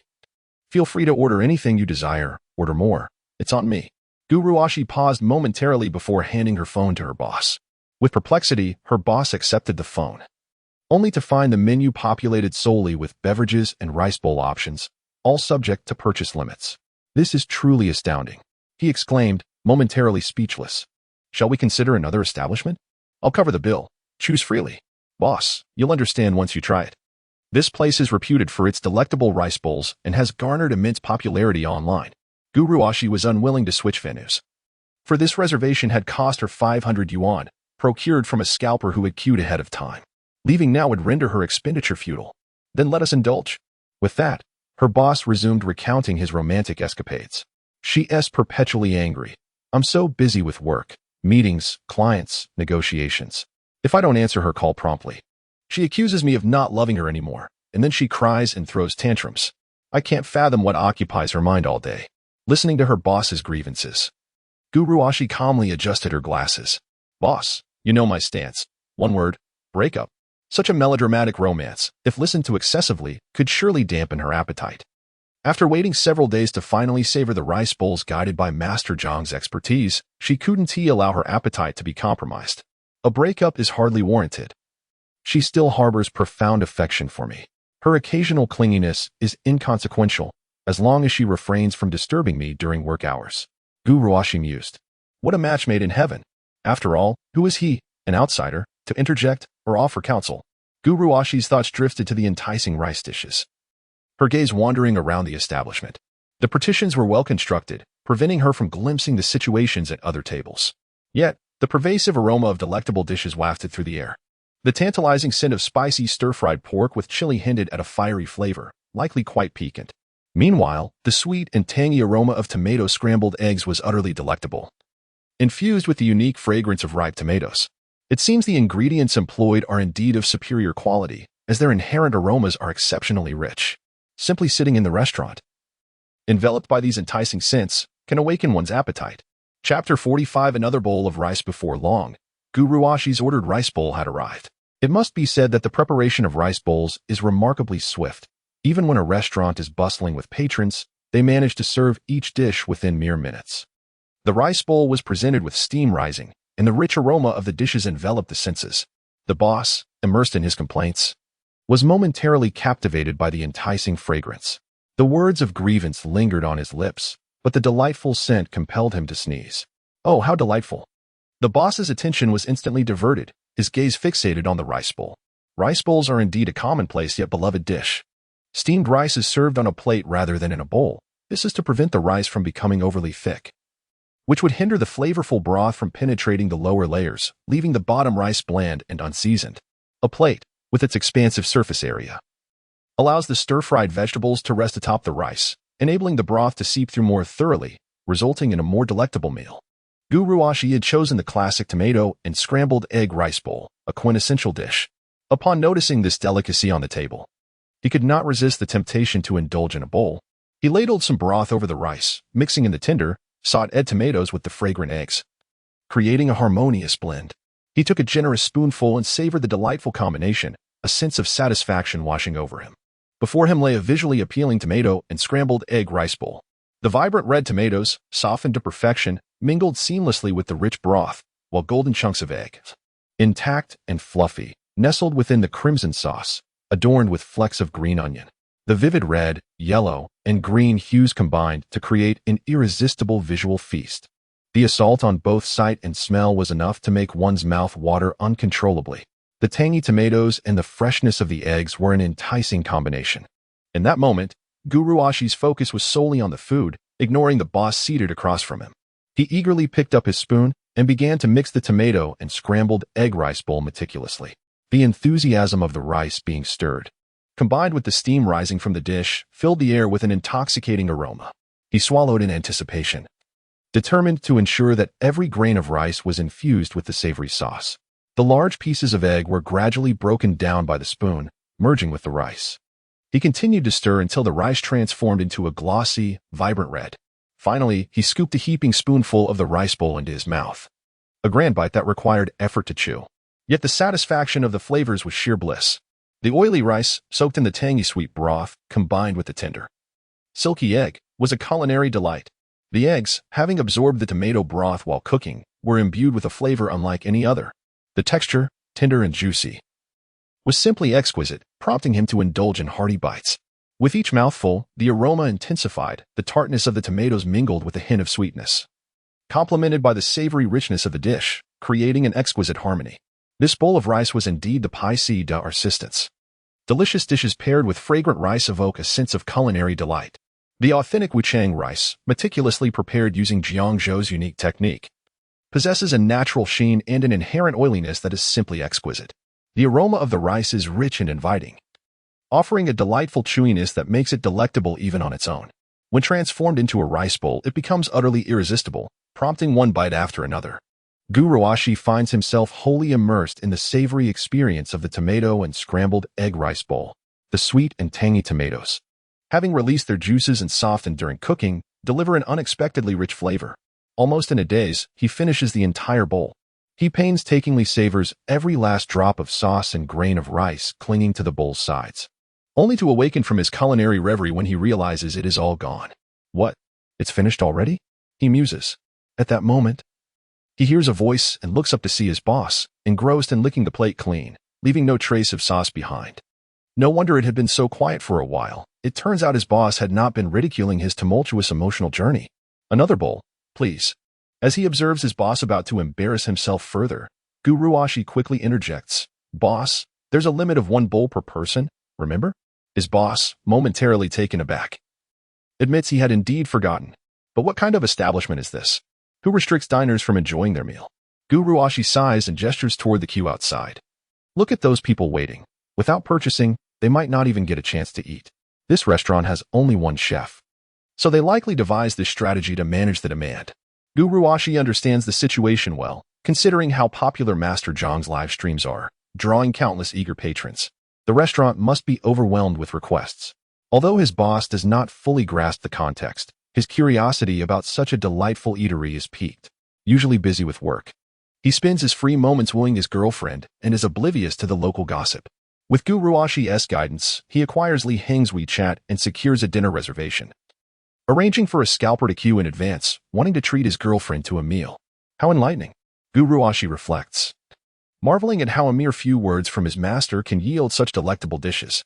He longs to sample his master's culinary prowess. Do you know how to make a reservation for Master Jiang's cooking? Guru Ashi shakes his head, admitting that such arrangements are elusive. It is rumored one must book directly with Master Jiang himself to indulge in his cooking. Given his current popularity, no one has publicly claimed to have secured a cooking session with him. The only chance lies in catching a live stream or visiting the restaurant of his disciples for a taste. His boss clicks his tongue in disappointment upon hearing this. Such a remarkable chef. I truly wish to experience his flavors. I've never encountered such exquisite rice bowls before. As he ravenously digs into the rice with his bowl cradled in hand, he yearns for just one more serving. It is not correct to say that one cannot add rice, while the lingering flavors still dance on the palate and a hint of broth remains in the bowl. Indulging in another serving of rice is certainly permissible. Waiter, please bring another bowl of rice. Guruwashi. 1 minute later. Waiter, table 8. Another bowl of rice, please. Ultimately, savoring the remaining broth and flavors, the two of them exited the restaurant one after the other. Guruwashi had not made plans for another dinner at the restaurant. He intended to sample the buffet restaurant opened by another disciple of Master Jiang. If a single rice dish was so delectable, how exquisite would the enhanced hot pot broth be? Although the buffet may be somewhat pricey, it offers the opportunity to indulge thoroughly, and the broth can even be taken home. By this reckoning, it is quite a bargain indeed. Chapter 46. Just one bite, please. After the departure of the previous group of diners, the next batch immediately queued up at the entrance. Only Xian Gukai in the kitchen remained preoccupied with his tasks. The personalized guidance regarding his culinary skills allowed him to swiftly create delectable dishes, yet it also imposed significant limitations. Any dish not prepared by his own hands would taste entirely different. Thus, aside from purchasing and washing the vegetables, all other tasks fell to him alone. From 8 or 9 in the morning, he began the busy preparations, chopping and arranging the ingredients for the day's service. When Chen Zihong arrived, Xian Gukai was so engrossed in his work that he had no time to attend to him. Aware that Chen was merely seeking a free meal, he hastily sought at a couple of dishes and set them aside for him. Chen Zihong found little he could do to assist. After finishing his meal and expressing a few sighs, he returned to Jiangyin to practice his culinary skills. As the weekend passed, the restaurant's popularity not only remained steady, but surged due to the flood of positive reviews. By Monday, the number of patrons had significantly increased, including many who traveled from afar specifically to dine there. This resulted in long queues outside the restaurant, drawing considerable attention. Passers-by noted the bustling business, imprinting the restaurant's name in their minds. Oh, a newly opened establishment? So many people. I wonder how the food tastes. I must return to try it, a family remarked. Observing the throngs waiting outside, the long queue deterred them from dining there that day. At midday, the wait seemed excessive, and they were eager for a meal. I wonder how long this will take. Surely it can't be that new, as there are no flower baskets at the entrance. So many people. I wonder if it's truly good, they pondered, considering checking reviews. As the lunch rush subsided, numerous videos began surfacing online, showcasing diners at the restaurant. This current generation of internet users excelled at capturing enticing footage. The close-up shots of the rice dishes were irresistibly appetizing, making viewers salivate at the mere sight. Wow, that looks absolutely delicious. Where's this place? I'm so tempted. Just one bite, please. I'm begging you, just like feeding a chicken. The rice dishes appeared utterly delectable, the thick sauce clinging to the rice, leaving one to imagine the exquisite flavor of each bite. Meanwhile, curiosity arose regarding the whereabouts of Master Jiang's disciples across various cities. Does anyone know? I genuinely wish to find out.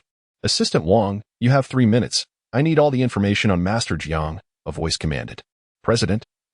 Looking for news on Master Jiang is futile. We should focus on his disciples instead. I have leads on those with lesser skills. Master Jiang is currently tidying up after his less talented apprentices. Following those establishments would yield more useful insights than tracking Master Jiang himself. The online discourse grew increasingly muddled, leaving viewers unable to discern the truth amidst the deluge of information. Speculation surrounding Jiang Zhou's culinary prowess persisted, the fervor of detractors often surpassing that of his admirers. As fans occasionally drifted away, whenever a critic takes a disliking to you, they can readily unleash their vitriol at any moment and in any place, their presence seemingly ubiquitous. They energetically scour various videos featuring Jiang Zhou, sharing disparaging remarks about him. The fervor with which they pursue this campaign is indeed alarming, and their combative spirit is formidable. Conversely, Jiang Zhou's fans are predominantly new and lack the same level of fervor. Only those who have truly experienced Jiang Zhou's culinary prowess can be considered his loyal supporters. Yet, among them, only a select few are willing to engage in online disputes with detractors. Most are merely casual patrons. Thus, when observing the online discourse, it is evident that critics hold the upper hand. Nevertheless, Jiang Zhou's popularity remains undiminished, buoyed by the relentless activity of his adversaries. This phenomenon underscores the adage that even negative attention can be a form of attention. As the latest live broadcast approaches, a multitude of patrons eagerly await its commencement. Naturally, critics are also lurking, for how could they possibly uncover evidence of Jiang Zhou's alleged deceits without scrutinizing the broadcast? This time, Jiang Zhou has chosen a location in a distant city where one of his earlier apprentices resides. It has been more than a year since they last met, and had it not been for the show's production team reaching out, he would have been oblivious to his apprentice's current circumstances. The choice of a random location is intended to create an air of mystery. Upon the production team's arrival that morning, Jiang Zhou, accompanied by Chen Zihong, boarded their vehicle, and the group discreetly made their way to the airport. After a flight lasting over an hour, they arrived in Palai City, subsequently transferring to a vehicle that took them to their destination in Shenzhen. Upon their arrival in the town, the production team initiated the live broadcast.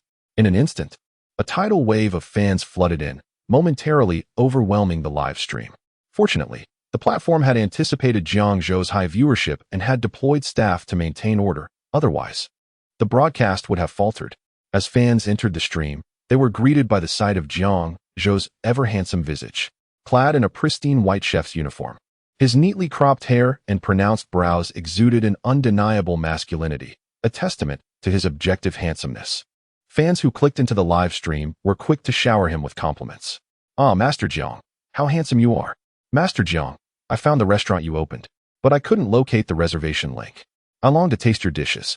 Which apprentice's establishment are you visiting? Master Jiang, where are you headed? Please reveal the location. I wish to chance upon you.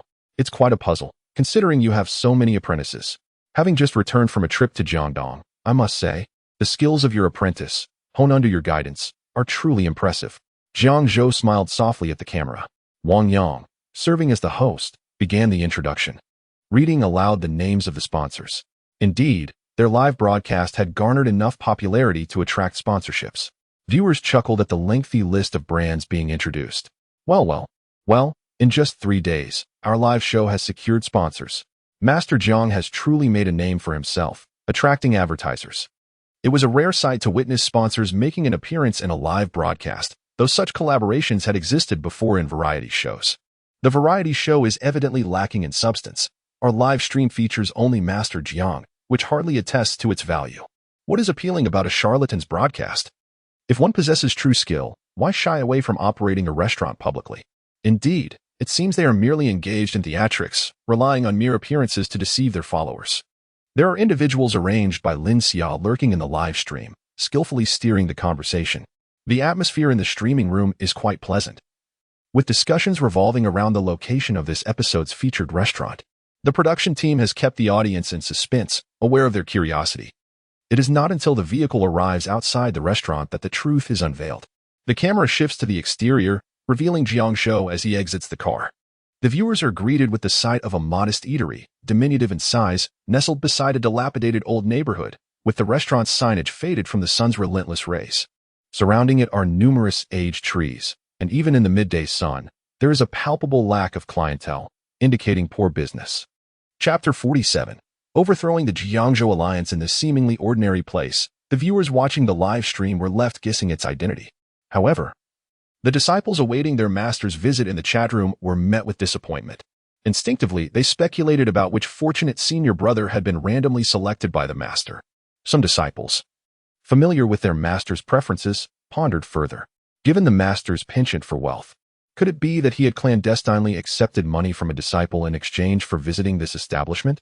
Surprisingly, as this conclusion emerged, one individual awakened from their stupor and shared their conjecture in a familiar group of senior brothers. This ignited a flurry of activity among them. Originally, their relationships were rather lukewarm, with some even unaware of whom the master had taken under his wing. However, ever since they, as Jiang Zhou's disciples, were thrust into the spotlight of controversy, their bonds suddenly grew closer. It became imperative to understand the situation collectively and devise strategies to restore their reputations. As the Master's live stream unfolded, communication within their newly formed group intensified.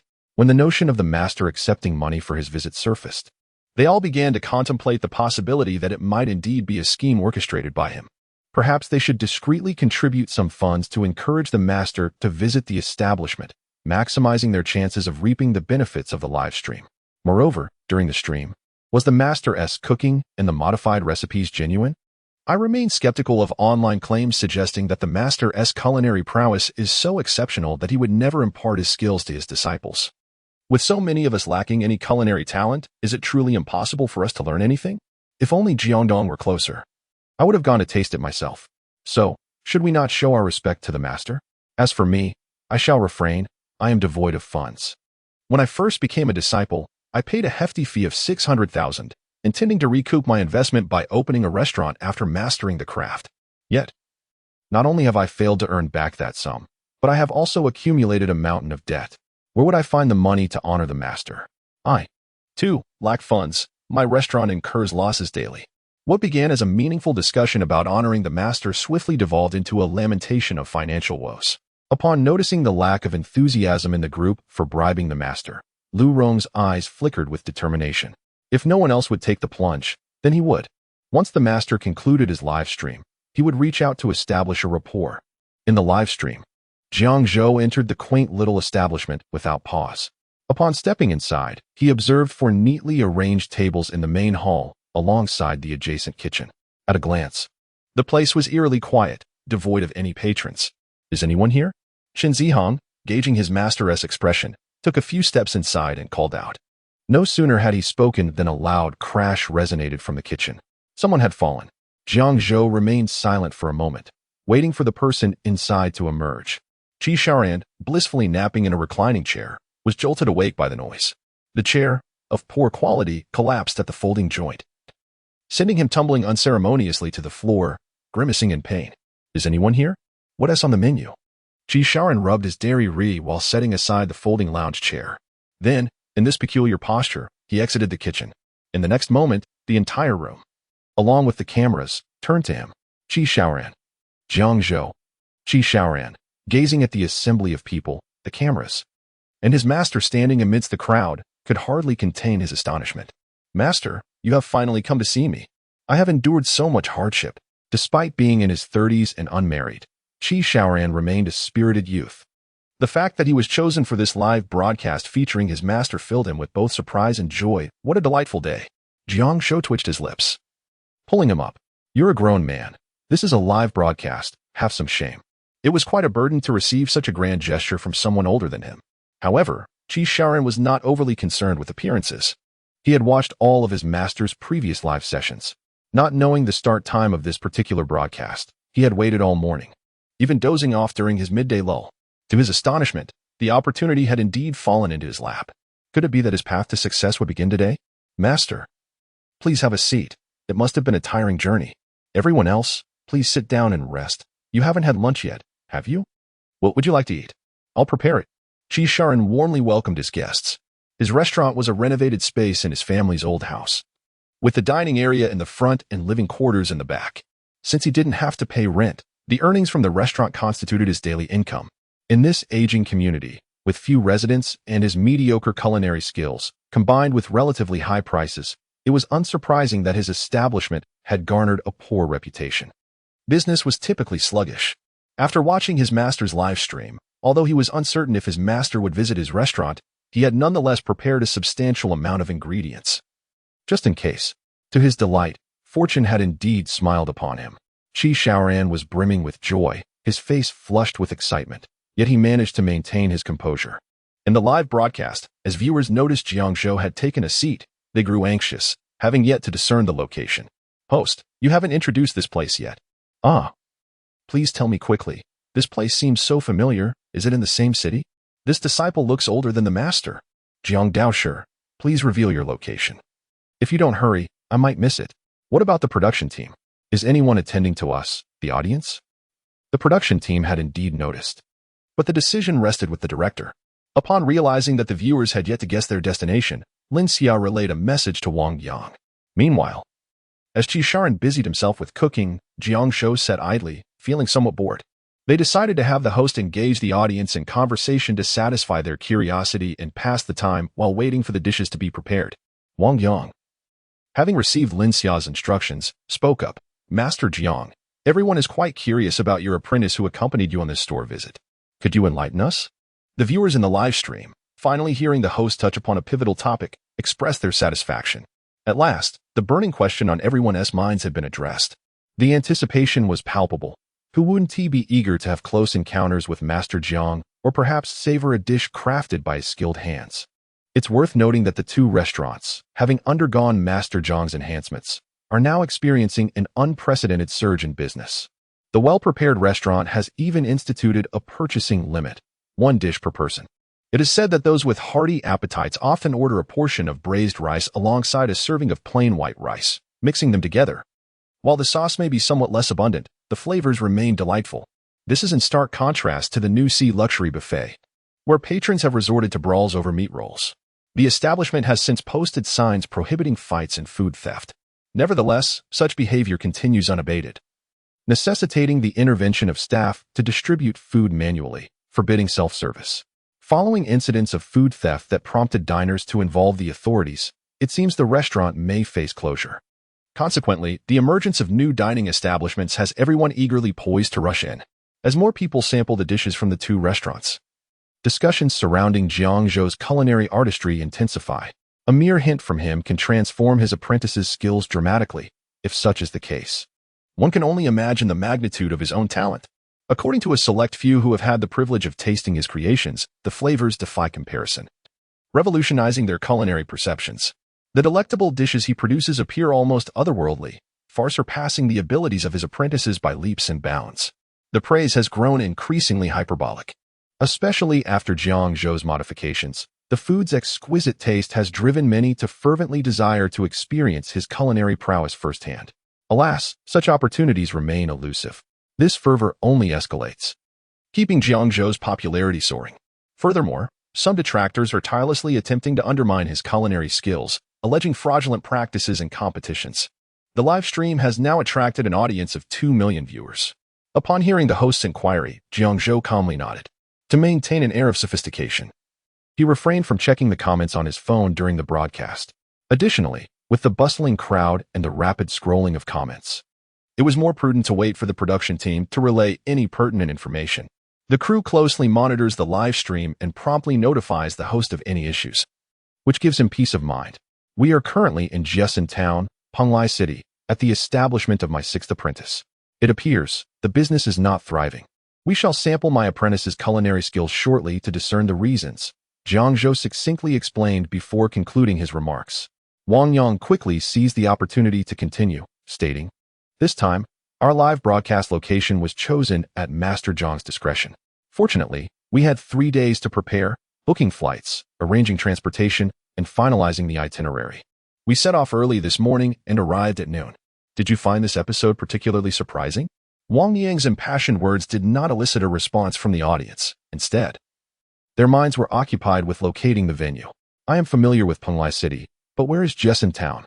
To my astonishment, it turns out my home is in Penglai City, although I reside in the urban area, making the journey to the town a considerable distance. "Master Jiang, could you provide a specific address? A town can be quite large and difficult to navigate." The wait was not long. The management in the live broadcast promptly revealed the exact address. Skie Gubao, who had been attentively monitoring the live stream, immediately booked a flight, as he had grown weary of dining on rice dishes and self-service hot pot for days. The emergence of Master Jiang's new disciple's restaurant was an opportunity not to be missed, even if I cannot savor the dishes crafted by Master Jiang himself. Tasting those prepared by his disciple, having received Master Jiang's guidance, would still be delightful. Thus, he booked his ticket while watching the live stream. Meanwhile, local netizens found themselves in a fortunate situation. To their surprise, joy descended upon them, as those with time immediately set out by car. The drive from the city to the town would take just over an hour, which was no great inconvenience. At the same time, the defeat Jiang Zhou Alliance, which had been vigilantly monitoring the live stream, revealed smiles. A small group of about 10 individuals, all of whom had competed alongside Jiang Zhou and faced elimination, shared their experiences. As peers, they were acutely aware of each other's culinary skills. It was etched in their minds that a competitor, whose culinary prowess was no superior to theirs, ultimately claimed the championship. However, lacking connections and evidence of bribery against the judges, voicing their suspicions would only paint them as envious and narrow-minded. This sentiment had simmered within them for quite some time. Watching Jiang Zhou ascend to culinary stardom while thriving only served to intensify their jealousy. Now, finally witnessing his downfall, with various scandals emerging, they could not allow him to cleanse his image through live streaming and continue his carefree existence. Thus, the Defeat Jiang Zhou Alliance was formed. They were resolute in their belief that Jiang Zhou lacked genuine skill, dismissing the online reviews and testimonials as mere fabrications. This time, they were determined to confront him in person during the live broadcast and expose the truth. Which brother is closest to Penglai City? My distance is a bit far, and the soonest flight is not until tomorrow. I am also somewhat distant and lack direct transportation, requiring transfers. Report. I am nearby, residing in the adjacent city. I will strive to arrive before the live stream concludes. Lin, it's up to you. Indeed, Lin, we are all far away but will hasten our journey. You go ahead, and we shall follow shortly. Assigned the crucial task, Linny felt invigorated, readily agreeing and setting off towards Penglai City without delay. Throughout the journey, he dared not turn off the live stream for fear of missing something significant. Fortunately, Jiang Zhou's sixth disciple was rather slow at cooking, managing to prepare only 4 dishes in over an hour, which afforded him ample time to travel. Upon reaching the small restaurant's entrance, he noticed numerous cars parked along the roadside, and the restaurant was filled to capacity, with others standing and waiting for their meals. In such an old community establishment, the menu offered no extravagant dishes, merely a collection of simple home-cooked dishes. The selection is contingent upon what ingredients are available in the pantry. The once sparsely populated little restaurant is now teeming with patrons, and the dishes are being rapidly consumed. Chisharan busily and joyfully flits about the kitchen. The diners present have all come to see Jiang Zhou. Even when the dishes arrive at the table, they gather around Jiang Zhou, observing him as he eats and savors his meal. Some enthusiastic fans, eager to engage, approach him with queries. Master Jiang, how does it taste? To what extent has your apprentice inherited your culinary skills? Jiang Zhou's demeanor is not as haughty as that of his original self. He does not ignore them, thus avoiding any potential offense. These individuals have come specifically for him, to watch his live stream and check in, demonstrating their admiration for those who genuinely appreciate him. How could he possibly let them leave disheartened? He responds with a smile to each person who greets him or engages in conversation, exhibiting a far more amiable demeanor than one might anticipate. It is worth noting that during his last live stream, he ignored a group outside the buffet restaurant, walking past them without acknowledging their greetings. This time, however, his friendly interactions have taken many by surprise. Observing his approachable nature, fans who were hesitant to speak up have now gathered around him. Master Jiang, how can we make a reservation at your restaurant? We are truly eager to sample your culinary skills. Indeed, while your apprentice has certainly demonstrated remarkable talent, we still yearn to taste your creations. Master Jiang, these dishes are quite ordinary. They don't seem particularly appetizing. How might you enhance them? Chapter 48. Oh, my dear friend, you have not spared me either. Observing the lively exchange among the attendees, where each person was vying for attention and leaving Jiang Zhou unable to interject, Wang Yang promptly stepped in to restore order. Acknowledging the plethora of questions everyone wished to pose to Master Jiang, he encouraged them to take turns, assuring the audience in the live stream that their inquiries echoed the sentiments of many. The viewers, touched by the host's consideration, were on the verge of tears. Witnessing such a large gathering at the venue, those unable to attend could only imagine their feelings of frustration. How infuriating. Just moments ago, someone who had speculated alongside me about Master Jiang's whereabouts had fallen silent, only for me to spot him suddenly appearing in the live stream. I suspect that most were not truly there for the meal. Rather, they seemed to be drawn by the excitement of the occasion. Good heavens, I am a local. And when have we ever witnessed such a bustling event in our town? Enough of this. I must take my wife to witness the spectacle. Through the live stream, one could see that the modest restaurant was brimming with people, leaving no space to stand, let alone outside, where throngs of individuals, both young and old, had gathered at the entrance. Peering inside with eager curiosity, what could be happening? Are they distributing eggs? What are they giving away? Surely they are filming a show with that camera. The elderly residents of the old community were particularly numerous, and given that it was the time for afternoon rest, news of this novel event spread quickly among them. With nothing better to do, they all congregated to witness the commotion. Such scenes were rare for them, akin to a film set. Unable to resist, they edged closer to observe. It appeared almost cinematic, with a dashing young man at the center, undoubtedly the protagonist. Well, old man Lin, you seem to be in the know. Ah, my granddaughter is quite the drama enthusiast. I hear her talk about it often. Why not show her? This is a live spectacle of people filming a television show. Old man Lin, reminded of this fact, hastily dialed his granddaughter for a video call. On the other end, his granddaughter, Lin Jiuyu, was lounging in her dormitory, scrolling through her phone and munching on snacks. Receiving a call from her grandfather was not unusual. They had always shared a close bond, spending holidays together binge-watching dramas and exploring culinary delights. Even while at school, she would make at least one video call a week to share snippets of her life. As the call connected, Lin Jiu did not see her grandfather's familiar face. Instead, she was met with a crowd of animated individuals gathered in one place, their chatter filling the air, leaving her puzzled. "Grandpa, where are you?" Hearing his granddaughter's voice, old man Lin did not turn the camera around but instead pushed forward, eager for her to witness the scene within the restaurant. "Xiaoyu, there are people filming a show outside the community. Look. That man is even more handsome than the young idols you admire. It's a pity you're not home. I see so many young girls rushing in to watch." Upon hearing this, Lin Jiu perked up instantly, leaping from her bed in excitement. "Wow, is that for real? A film crew is shooting in our little town?" Listening to her excited voice, Grandpa Lin felt invigorated. "Really? Look, there are people watching the camera." Lin Jiu widened her eyes and leaned closer to the phone screen, where she indeed spotted a group of staff members carrying cameras, surrounding someone for filming. "Wow, what drama is being shot here? Isn't that the overpriced, terrible restaurant at the community entrance? What could possibly be worth filming there?" Grandpa Lin, being elderly, typically used a senior-friendly phone with loud sounds and large fonts. At that moment, the volume of the video call was quite loud. Everyone around heard him, including Jiang Zhou and others in the room. Qi Xiaoran, who was serving dishes, stood awkwardly at Jiang Zhou's table. Grandpa Lin continued to push forward, oblivious to his surroundings, as the entire room inexplicably fell silent. The people around him, noticing the brave old man, quietly made space for him.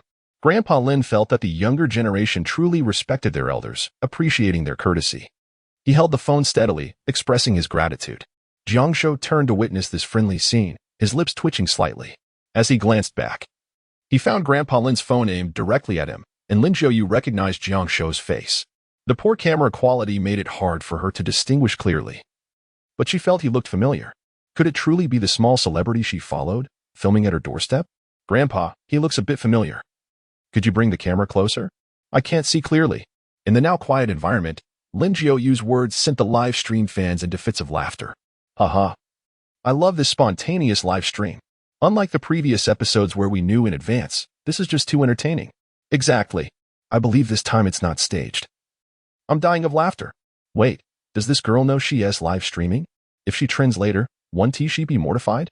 Ha ha ha, this grandpa is hilarious. Filming in a place that's both expensive and terrible.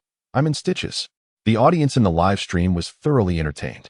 Meanwhile, Qi Xiaoran stood awkwardly, his toes digging into the ground. What was it like to be teased in front of a master and a million viewers?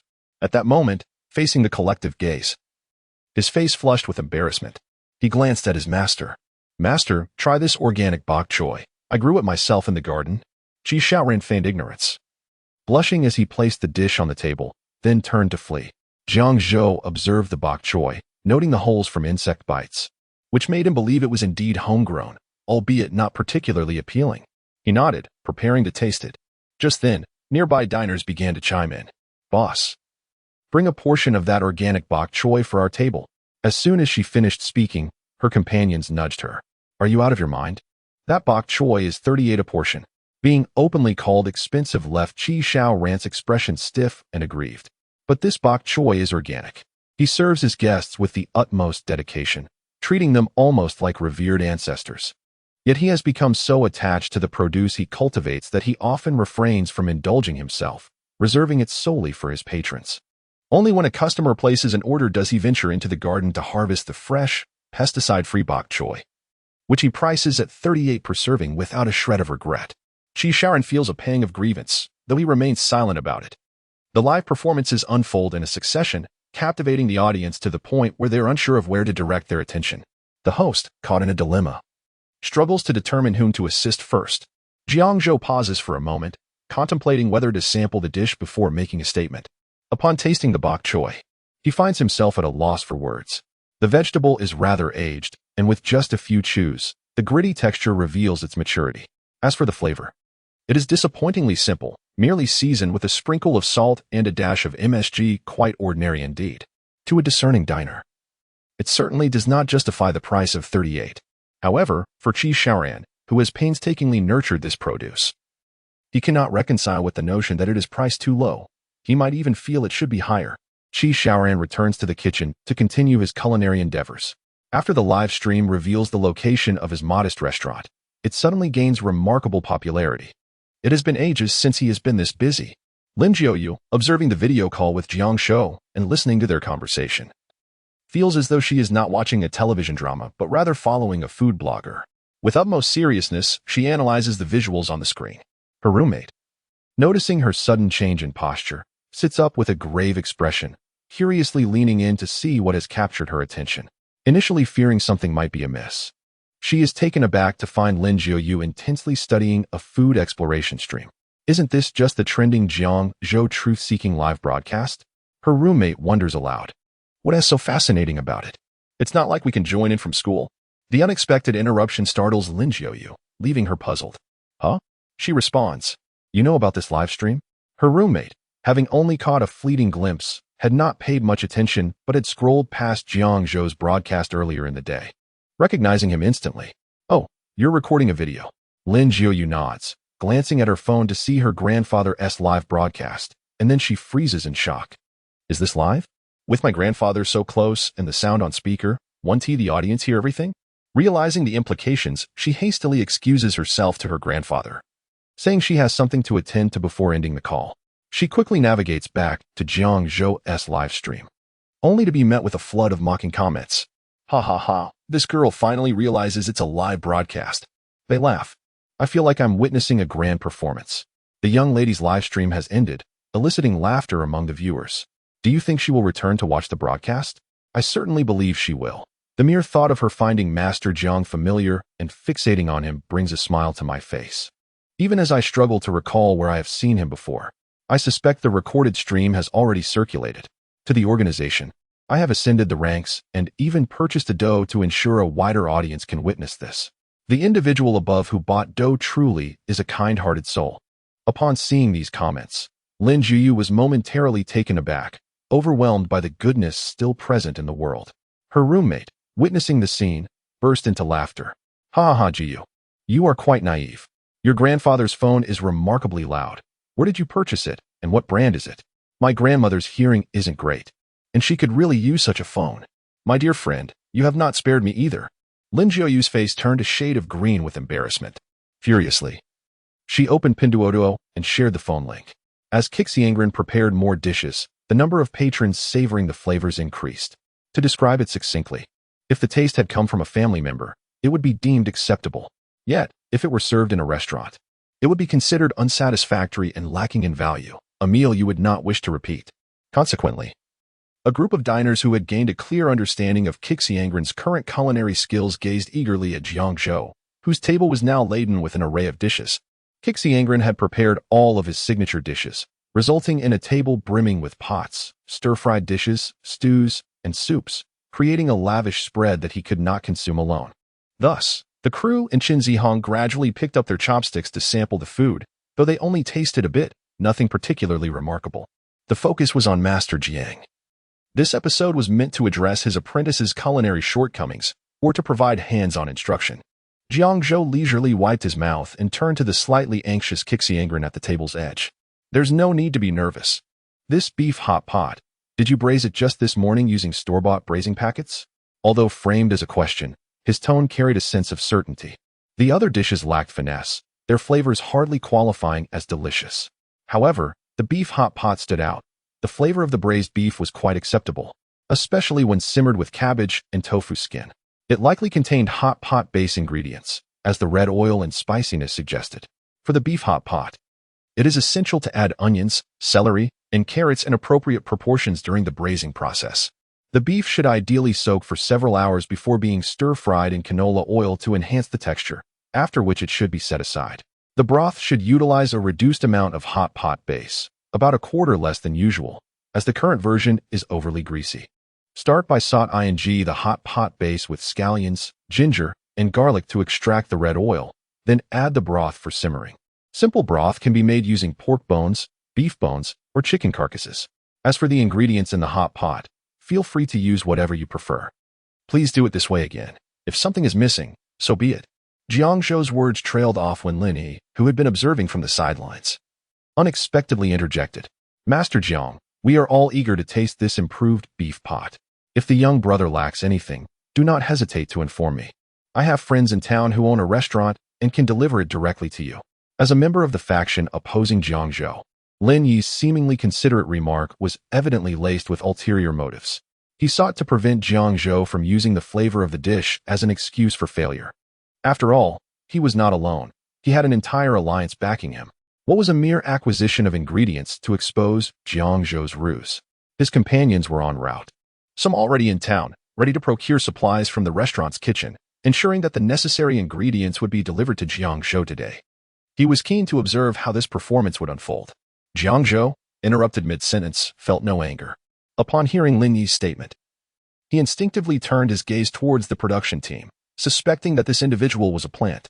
The crew appeared utterly bewildered. Who is this person? We didn't arrange for him. They exchanged glances. The director discreetly shook his head at Jiang Zhou, indicating that this was not their doing. Lin Yi, keenly observing Jiang Zhou, did not overlook his glance towards the director. In that moment, he surmised that they were indeed in cahoots, intent on clearing their names. Chapter 49. Something feels off. The mere thought of exposing Jiang Zhou's true nature before millions of viewers in the live stream filled Lin Yi with uncontainable joy. He reminisced about the days when he and Jiang Zhou participated in the Culinary King competition, although they had no personal interaction. He could not fathom how someone with mediocre skills could consistently win the judges' accolades and ultimately claim the title of Culinary King. He could not bear to see the online community deceived by Jiang Zhou's self-crafted image of a culinary deity. When he attempted to unveil Jiang Zhou's deceptive practices in the competition, he was mercilessly ridiculed by netizens who accused him of being inferior and spreading falsehoods. The mere recollection of those moments ignited his ire. Now, he finally had the opportunity to validate his claims. Jiang Zhou was nothing but a fraudulent culinary master. How could he not be exhilarated? At this juncture, he had followed all the accounts of those who had insulted him. Once he proved his assertions correct, he would ensure to tag each and every one of them. Lin Yi's heart swelled with pride as he observed Jiang Zhou's silence, prompting him to eagerly urge, "Master Jiang, what do you think? I hold you in such high regard. Having the chance to taste your craft through your guidance to your apprentice is an opportunity one simply cannot miss." Seeing Lin Yi's enthusiastic demeanor, Jiang Zhou felt it would be peculiar not to acquiesce, especially given the effort Lin Yi had displayed for the sake of food. Thus, he nodded in agreement. Regardless of the underlying motives, he remained undaunted. In the face of absolute strength, everything else was but a paper tiger. Lin Yi, though puzzled by Jiang Zhou's compliance, was consumed by excitement at the prospect of exposing Jiang Zhou. He could hardly contain himself and immediately contacted his allies in the group. He was confident that everyone was watching the live stream, yet he felt compelled to make a call for reassurance. In front of all, he dialed. On the other end, his companions were already making purchases. Whatever Qisharan needed, they followed Jiang Zhou's recommendations, determined to experience the flavors that emerged from the culinary master himself. Truth be told, they found the recent live broadcasts quite cringeworthy. How remarkable must one's culinary skills be to conjure delectable dishes merely by offering a few pointers? Did Jiang Zhou truly consider himself a culinary god? He could deceive the uninitiated, but among his peers, it was undeniably awkward. Noticing the unfolding situation, Jiang Zhou chose to remain silent. He continued to eat at the table, savoring each bite of his meal. After a morning filled with travel, he was genuinely hungry. Even if the food did not meet his expectations, he was not one to waste. As Jiang Zhou dined, the other patrons in the establishment followed suit. Each there not just for the spectacle but also to enjoy their meals. Having paid for their meals, they surely could not afford to waste anything. Before long, several people began delivering the ingredients Jiang Zhou had earlier recommended. Meanwhile, Qisharan felt increasingly anxious while watching the live stream. Witnessing her master guiding fellow disciples was immensely satisfying, akin to indulging in an exhilarating drama.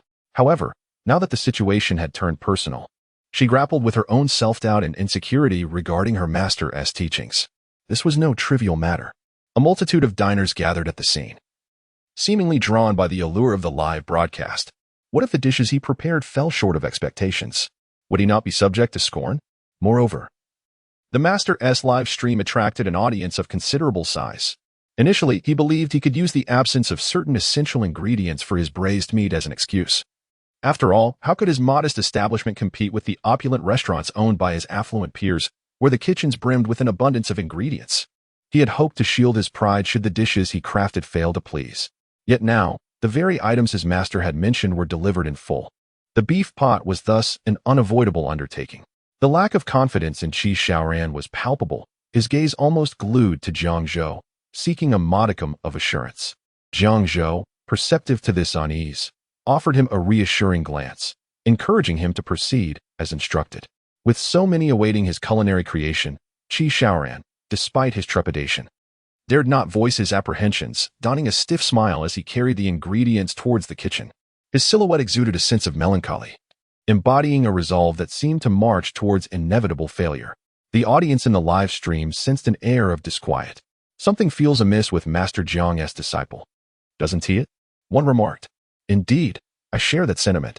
Although it is summer, it should not be so stifling indoors. Another added. He appears quite anxious. Could it be a lack of confidence in his culinary skills? Yet, what of those who came claiming to procure ingredients? They hardly seem intent on dining. Rather, they appeared to be seeking a confrontation, though their demeanor belied skepticism towards Jiang Zhou's culinary prowess. The online community buzzed with the notion that, with just a few pointers from Master Jiang, his disciple could whip up a delectable dish, and these individuals likely sought to witness the authenticity of such claims. The production team, observing the barrage of comments, remained unfazed, contrary to Lin Yi and the others' anticipations of panic or urgency. Once they ascertained their safety, they resumed their activities, devoting no superfluous attention to the disciples. This left Lin Yi and the others unable to implement many of their meticulously crafted plans. In the presence of such an audience, they exchanged furtive glances, opting for silence. This was not an opportune moment for idle chatter. Their focus remained fixed on the outcome of Jiang Zhou's disciple's beef pot. Should it prove indistinguishable from previous attempts, they would scrutinize Jiang Zhou's culinary abilities, questioning either his disciple's skills or the quality of his guidance, thereby compelling Jiang Zhou to demonstrate his prowess live for the audience. The very thought of such a scenario sent tremors of excitement through them, their gazes fervently oscillating between Jiang Zhou and Qi Xiaoran. While Jiang Zhou feigned absorption in his meal, his mind wandered through the memories of his former self, sensing that the scrutiny of the onlookers was somewhat unsettling. He meticulously recalled, confirming his lack of acquaintance with them, and chose to observe their intentions. Subsequently, with the host's assistance, Jiang Zhou addressed several queries from the comments, engaging in light conversation. At that moment, Qi Xiaoran emerged, proudly holding a newly prepared pot. At this moment, Qi Xiaoran, emerging with a pot in hand, appeared entirely different from her earlier self as she walked ahead, carrying ingredients towards the kitchen. The previous anxiety and fear had completely faded, replaced by a radiant and exuberant smile that was unmistakable. This stark contrast left Lin Yi and the others in silence, as an unsettling premonition suddenly stirred within them. Chapter 50. Beef Hot Pot. At this moment, Qi Xiaoran was genuinely exhilarated. Initially, he harbored little faith in his master's guidance. After studying culinary arts under his master for a year or two, he felt he had gleaned little knowledge. Opening a restaurant was a struggle. Had it not been for the use of his own property, he would hardly have been able to afford the rent, living in abject poverty. In fact, he was so destitute that he had taken to cultivating his own vegetables, transforming the space originally meant for flowers into a small garden. On days devoid of business, he subsisted on his homegrown produce, spending not a single cent beyond utilities. At times, he would even eat merely 2 meals a day, even when hunger did not beckon. Thus, he endured a life of relentless scarcity. But now, at this very moment, he felt the hand of fortune smiling upon him. It was as if a promising life was beckoning him closer. Following his master's instructions, he recooked the remaining braised beef, prepared a rich broth, sautéed the hot pot base, and meticulously chopped the vegetables, all within a compressed time frame of 1 hour to create version 1.0 of the beef hot pot. As he began assembling the hot pot and the fragrant aroma wafted through the air, it was a completely different scent from what he had concocted previously, intoxicating him with its allure. As a chef, he could not resist sampling a piece of beef once the pot reached a boil. Upon tasting the beef, he found himself reluctant to serve it to others. The flavor was transformed, elevated to a level he had never encountered before, distinct from the overwhelming spices he had previously employed. The essence of the beef was now accentuated by the harmonious blend of ingredients, with a bouquet of spices complementing its purity. Just inhaling its fragrance made him feel dizzy with delight. He had never witnessed a dish so fragrant without the use of artificial flavorings, nor had he added even a pinch of seasoning. It was remarkable how seemingly unrelated ingredients could coalesce to produce such an exquisite aroma. coupled with the processed hot pot base, which was infused with a delightful spiciness. The overall flavor melded together beautifully, bubbling in the pot. The aroma was nothing short of divine. With utmost care, Qi Xiaoran lifted the pot, determined to deliver a stunning reveal. He even covered the pot with its lid for added drama as he presented it to Jiang Zhou's table. "Master, it's ready," he announced. Observing his apprentice's animated demeanor, Jiang Zhou sensed that the final product was likely to be exceptional. He nodded, inviting Qi Xiaoran to commence the presentation. Before doing so, Jiang Zhou turned to include Lin Yi and his companions, indicating that they too would partake in this delightful beef hot pot. Qi Xiaoran, seeing this, returned to the kitchen to fetch additional bowls and chopsticks for everyone. The live broadcast had finally reached the moment everyone had been anticipating. With an air of mystery, Qi Xiaoran ignited the stove, and as the pot began to bubble, he dramatically lifted the lid before the eager onlookers. In an instant, the previously restless diners lifted their heads, captivated by the sight of the steaming hot pot, releasing tantalizing aromas. How could one even begin to describe such a fragrance? The dish can be aptly described as fragrant and spicy, infused with the essence of marinated beef, complemented by the fresh aroma of vegetables and the tantalizing essence of the hot pot base. In essence, the harmonious amalgamation of ingredients gives rise to this unparalleled fragrance. Countless mouths water at the sight. Lin Yi and others, holding their bowls and chopsticks, stood in a daze, their eyes fixed on the pot brimming with cubed beef. Glistening with a luscious sheen, its surface exhibiting a delightful charred hue, utterly enticing. Even the sprigs of cilantro adorning the beef appeared exceptionally vibrant and appealing.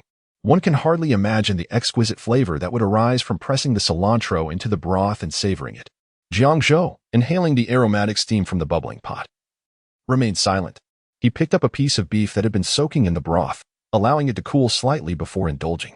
The beef, having been cooked in the hot pot, shed its previously dry exterior, presenting a delightful texture that was both juicy and tender. The beef was easily chewable yet retained a satisfying bite, offering a remarkable mouthfeel. The marinade's enticing fragrance lingered, making each bite delectable. The succulent juices, coated in a layer of red oil, carried a hint of spiciness, creating a flavor that was simply delightful. Compared to the previous dish, this one was indeed commendable. The surrounding crowd, along with the fans in the live stream, eagerly awaited Jiang Zhou's feedback. How is it? Qi Xiaoran was particularly keen on his master's evaluation, as his words represented the path to his progress. Any shortcomings would undoubtedly reflect his failure to grasp his master's intentions. "Master Jiang, is it delicious? May we have a taste? It smells utterly divine." They were certain it would be delicious. She had never encountered such a fragrant beef hot pot before. The aroma almost transported her back to winter feasts of lamb spine. Yet, the aroma of this beef hot pot surpassed that of the lamb. If her mouth weren't sealed shut, she would undoubtedly be drooling. Jiang Zhou smiled slightly, noticing everyone waiting for him to take the first bite, and he resignedly encouraged them to partake. There is no need to be so reserved, he thought, feeling as though no one dared to eat until he did. Well then, Master Jiang, let us indulge. It was truly unexpected that the craving would manifest so vividly. It's so fragrant. I anticipate this pot will be a bestseller in winter. But that is not right. Why can't we enjoy hot pot in summer? Hot pot is delightful. One can order a dish and simultaneously enjoy cooking meat and vegetables. Ouch, that is hot. The surrounding chatter did not distract Qi Xiaoran in the least. Although he too felt a pang of hunger, he understood what was paramount at that moment. He awaited Jiang Zhou's assessment with bated breath. It was approaching the passing mark. While the steps were correct, certain details fell short. "Let me note this," he said. "First and foremost, when stir-frying the beef, ensure the pan is hot and the oil is cold. Heat the iron pan until it emits white smoke. Add the rapeseed oil. Then introduce the beef. Stir-fry just until the surface begins to take on a slight char, which should take about a minute, and then remove it immediately. The beef cannot be marinated again for the time being. When you resume operations, it would be best to prepare it the night before, allowing it to soak overnight, so that it will be flavorful and delicious the next day. I will provide you with the specific proportions later. Additionally, the broth's freshness seems to be lacking." Before Jiang Zhou could finish his words, he was interrupted by a chorus of exclamations from nearby. "My goodness, this is incredibly fragrant. Is this beef hot pot the same as the one I had just now? Boss, could you process my previous beef hot pot? I would like to have this one. It's delicious, delicious. Do you have any more beef hot pot? Boss, please bring me a portion. I want some too. This is simply too aromatic." However, It's not spicy enough. Boss, could you add more spice? Chapter 51. The master's words are decrees. The fervent admiration from diners was a fantasy that Qi Shaoran had envisioned since his aspiration to become a chef. He had dreamt of the day when his culinary creations would attract a throng of eager patrons, all vying to savor his dishes. However, the reality proved to be a harsh awakening, shattering his idyllic dreams. After opening his restaurant, he had long since abandoned this vision, never anticipating that it might one day come to fruition. Now, he found himself grinning from ear to ear, utterly captivated by Jiang Zhou, whose presence filled his heart and mind. The master's words were indeed sacred edicts. Prior to this moment, Qi Shaoran's respect for Jiang Zhou had been superficial, rooted merely in the latter's reputation and status. Yet now, his admiration stemmed from the depths of his being. It became evident that the master's culinary skills were truly extraordinary. With just a few casual suggestions, Jiang Zhou enabled him to create such delectable dishes, affirming that the accolades of culinary genius circulating online were not mere exaggerations. It seemed that the disciples had yet to fully grasp their master's techniques, thereby inadvertently tarnishing his esteemed reputation. Jiang Zhou, observing Qi Shaoran's rapt attention, felt a sense of resignation. This was your restaurant. I am merely here to evaluate your skills and offer improvements. Since there are surplus ingredients, you should prepare a few more dishes while I remain. Qi Shaoran responded with a cheerful acknowledgement before eagerly addressing the diners present. Linny and others, after tasting a bite of the beef, were left utterly dumbfounded. They had no capacity to focus on the conversation between Jiang Zhou and Qi Shaoran, their minds consumed with disbelief. How could this be possible? How could the flavors be so exquisite? To speak frankly, they could not replicate such a taste in their own beef pot. Could it be that Jiang Zhou, this apparent fraud, had merely offered a few pointers to achieve such results? They were incredulous. Were they perhaps deceived into believing that the beef had been specially procured to create a stark contrast, thus elevating Jiang Zhou's prowess? Lin Yi and the others were unconvinced. After finishing a piece of beef, they sampled the vegetables, even relishing the broth with small spoons. The more they ate, the greater their bewilderment became. Suddenly, they glanced at the neglected beef pot on the adjacent table. Excuse me, may I sample the beef pot before you? Lin Yi abruptly approached the other diners, his expression fierce enough to startle them. The diners, interpreting his shock as astonishment, nodded graciously. They recognized him. Their ability to enjoy such a delightful beef pot was entirely due to the ingredients brought by the other party, without which they might not have had the pleasure today. With this realization, they understood that their enjoyment stemmed from their own contributions. What harm was there in sampling a dish? Go ahead.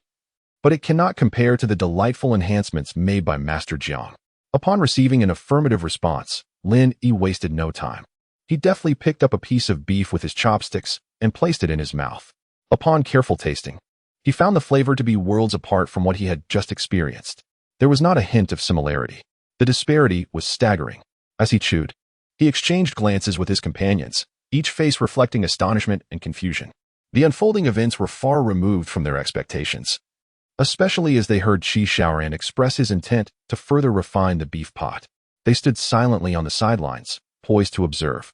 It was hard to fathom that the beef hot pot originated from the same individual, given the stark contrast in quality. As peers in the culinary field, they could discern the differences in cooking techniques and seasoning between the two dishes with just a taste.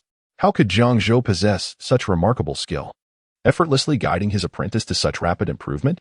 Yet, upon further reflection, it seemed that such progress was exclusive to this particular dish, representing a targeted enhancement that could not be applied to others. Thus, this guidance did not refine the chef's overall culinary prowess. It merely forcibly elevated the flavor of a single dish. With this realization, Lin Yi found some solace, although his expression was tinged with jealousy as he glared at Qi Shaoran. Boss Qi, what does this beef hot pot taste like? We've been neighbors for so long. Could you let us have a taste? They implored. No, let us order a portion for everyone, and we'll pay. The aroma was so enticing that it had captivated the elderly patrons. Imagine how delightful it would be paired with a bit of wine. As Qi Shaoran turned, he was immediately besieged by the elderly at the entrance, all eager to partake in the meal. He beamed with delight, responding to their request with enthusiasm. He was grateful for his foresight in preparing for guests. Otherwise, he would have lacked the ingredients to entertain them.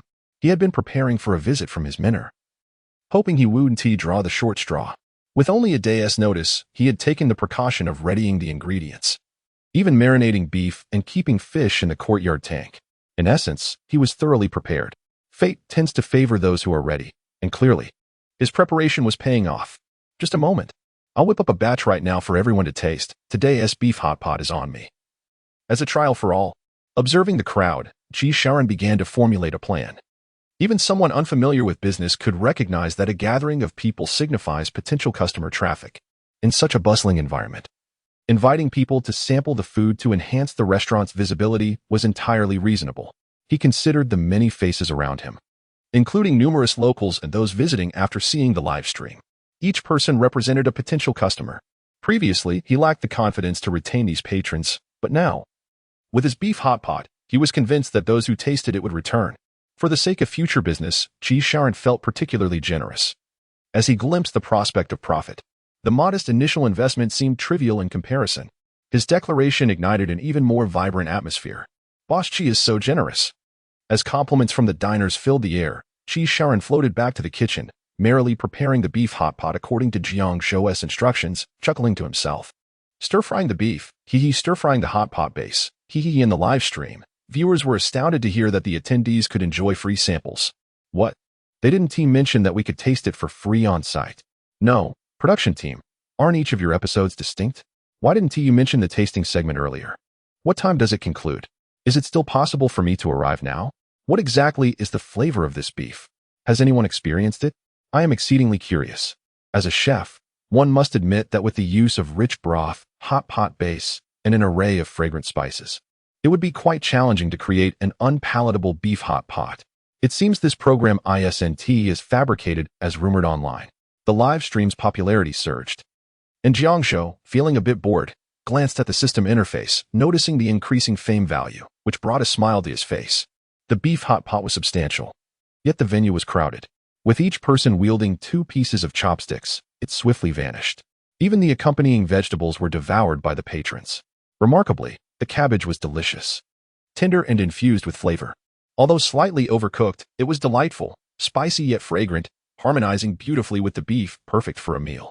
The bean curd skin was also commendable, absorbing the flavors splendidly. Oh my, I could easily devour a bowl of rice just with this broth.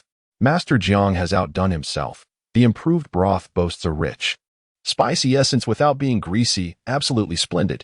Is this for real? I must try some rice with it. After a customer, clutching their bowl, exclaimed this.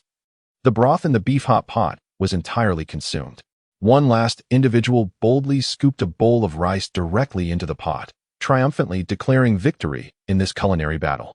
Jiang Zhou, momentarily speechless, was soon followed by Ji Shaoran, who emerged with the freshly prepared beef hot pot. The 2.0 version was served swiftly, still resembling a treasure. Securely covered, placed over the flame until it bubbled, heightening anticipation and capturing everyone's gaze before dramatically unveiling it. In an instant, an even more intense aroma swept through the venue like a whirlwind. This fragrance truly lived up to everyone's expectations. I sparkled, and the sound of swallowing echoed throughout. The reaction incited the live stream viewers to pace anxiously, eager to leap through the screen to discover the flavor that drove everyone into such a frenzy. Jiang Zhou was the first to taste. The cameraman diligently maneuvered around the crowd, capturing only Jiang Zhou. Ji Shaoran, equally tense, awaited Jiang Zhou's response. Upon witnessing Jiang Zhou finish and nod, Ji Shaoran was overwhelmed with immense joy. Then, Lin Yi, who had been anxiously waiting, seized the moment as others began to dig in, swiftly grabbing his chopsticks. Not only did he scoop up 2 pieces of beef, but he also included the cabbage and bean curd skin nestled beneath. He filled his bowl generously, blew on it gently, and savored the first bite. Clearly, one serving was insufficient. Those who arrived late, unable to reach the front, grew impatient. Chi boss, please prepare us a portion. No need for it to be complimentary. I'll pay. This is utterly delicious. Chi boss, please make me one too. I'm not fond of cilantro, just add some garlic sprouts. Boss Chi, there's more.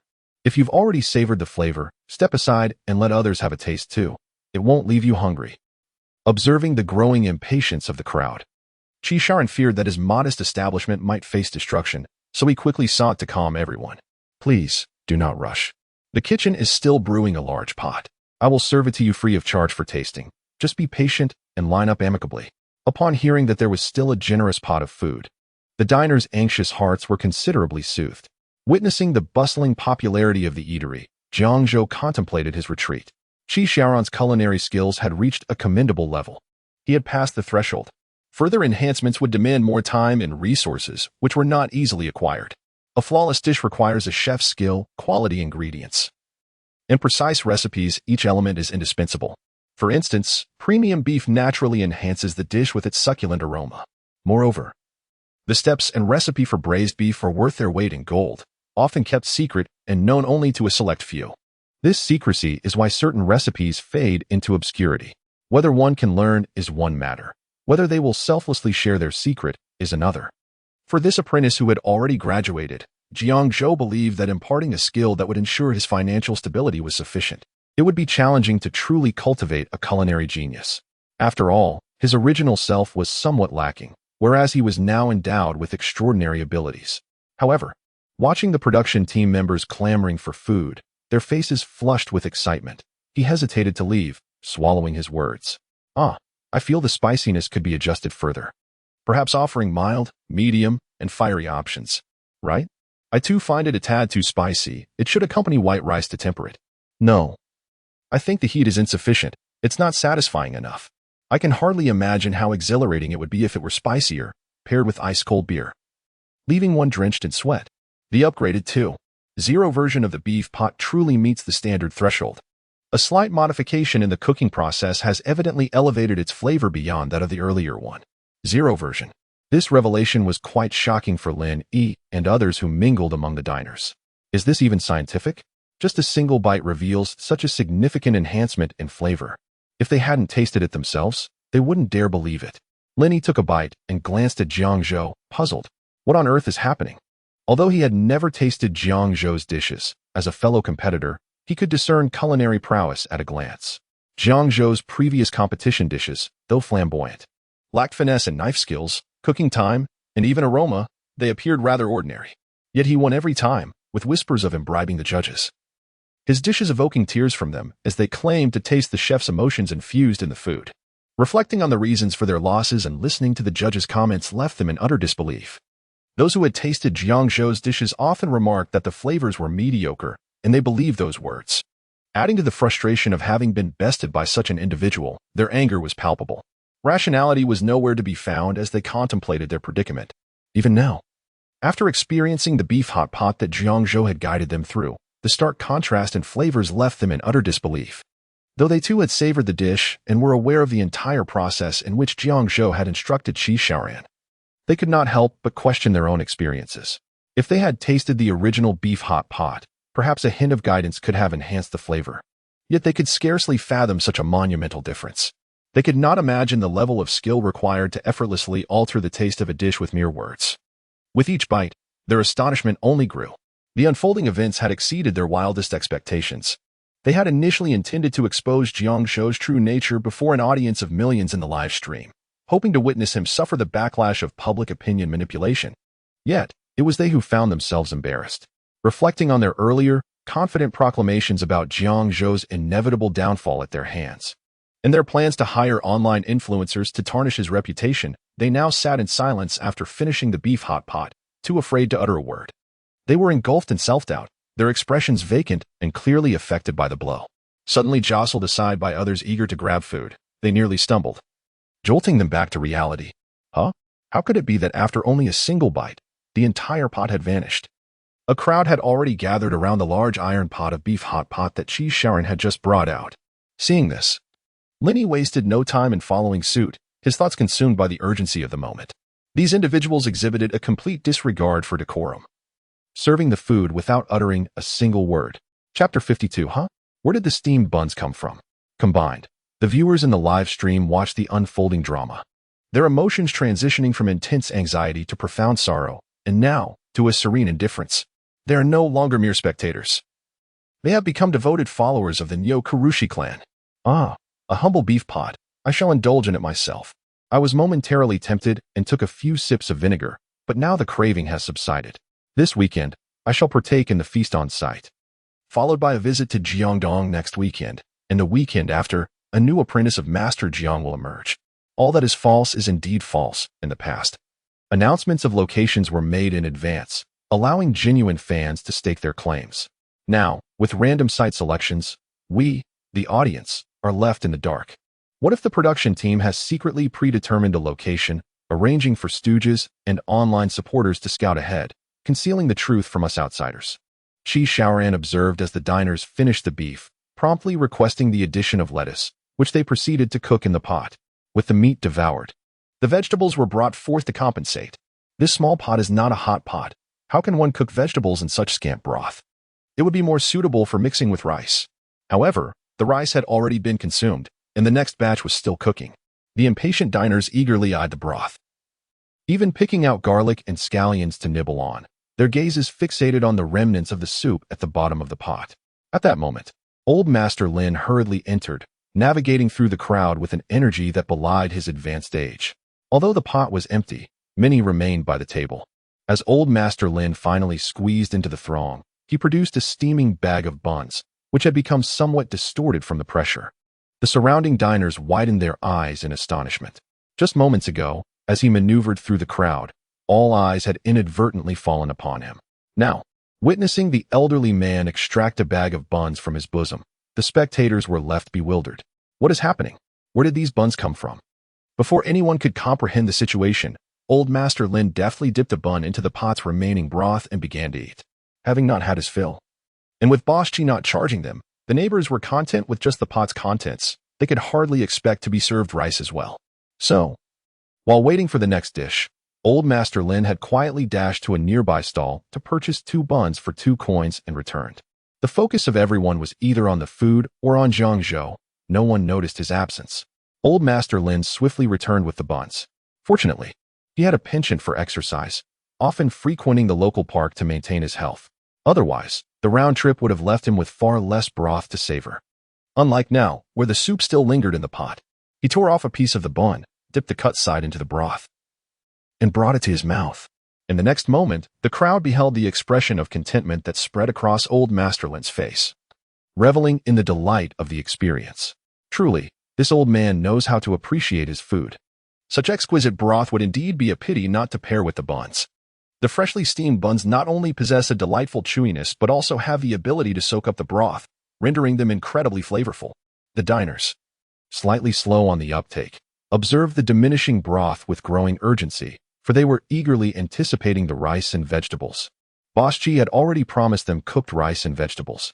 The thought of the freshly steamed rice mingling with the blanched vegetables in the large iron pot for a mixed dish was simply mouth-watering.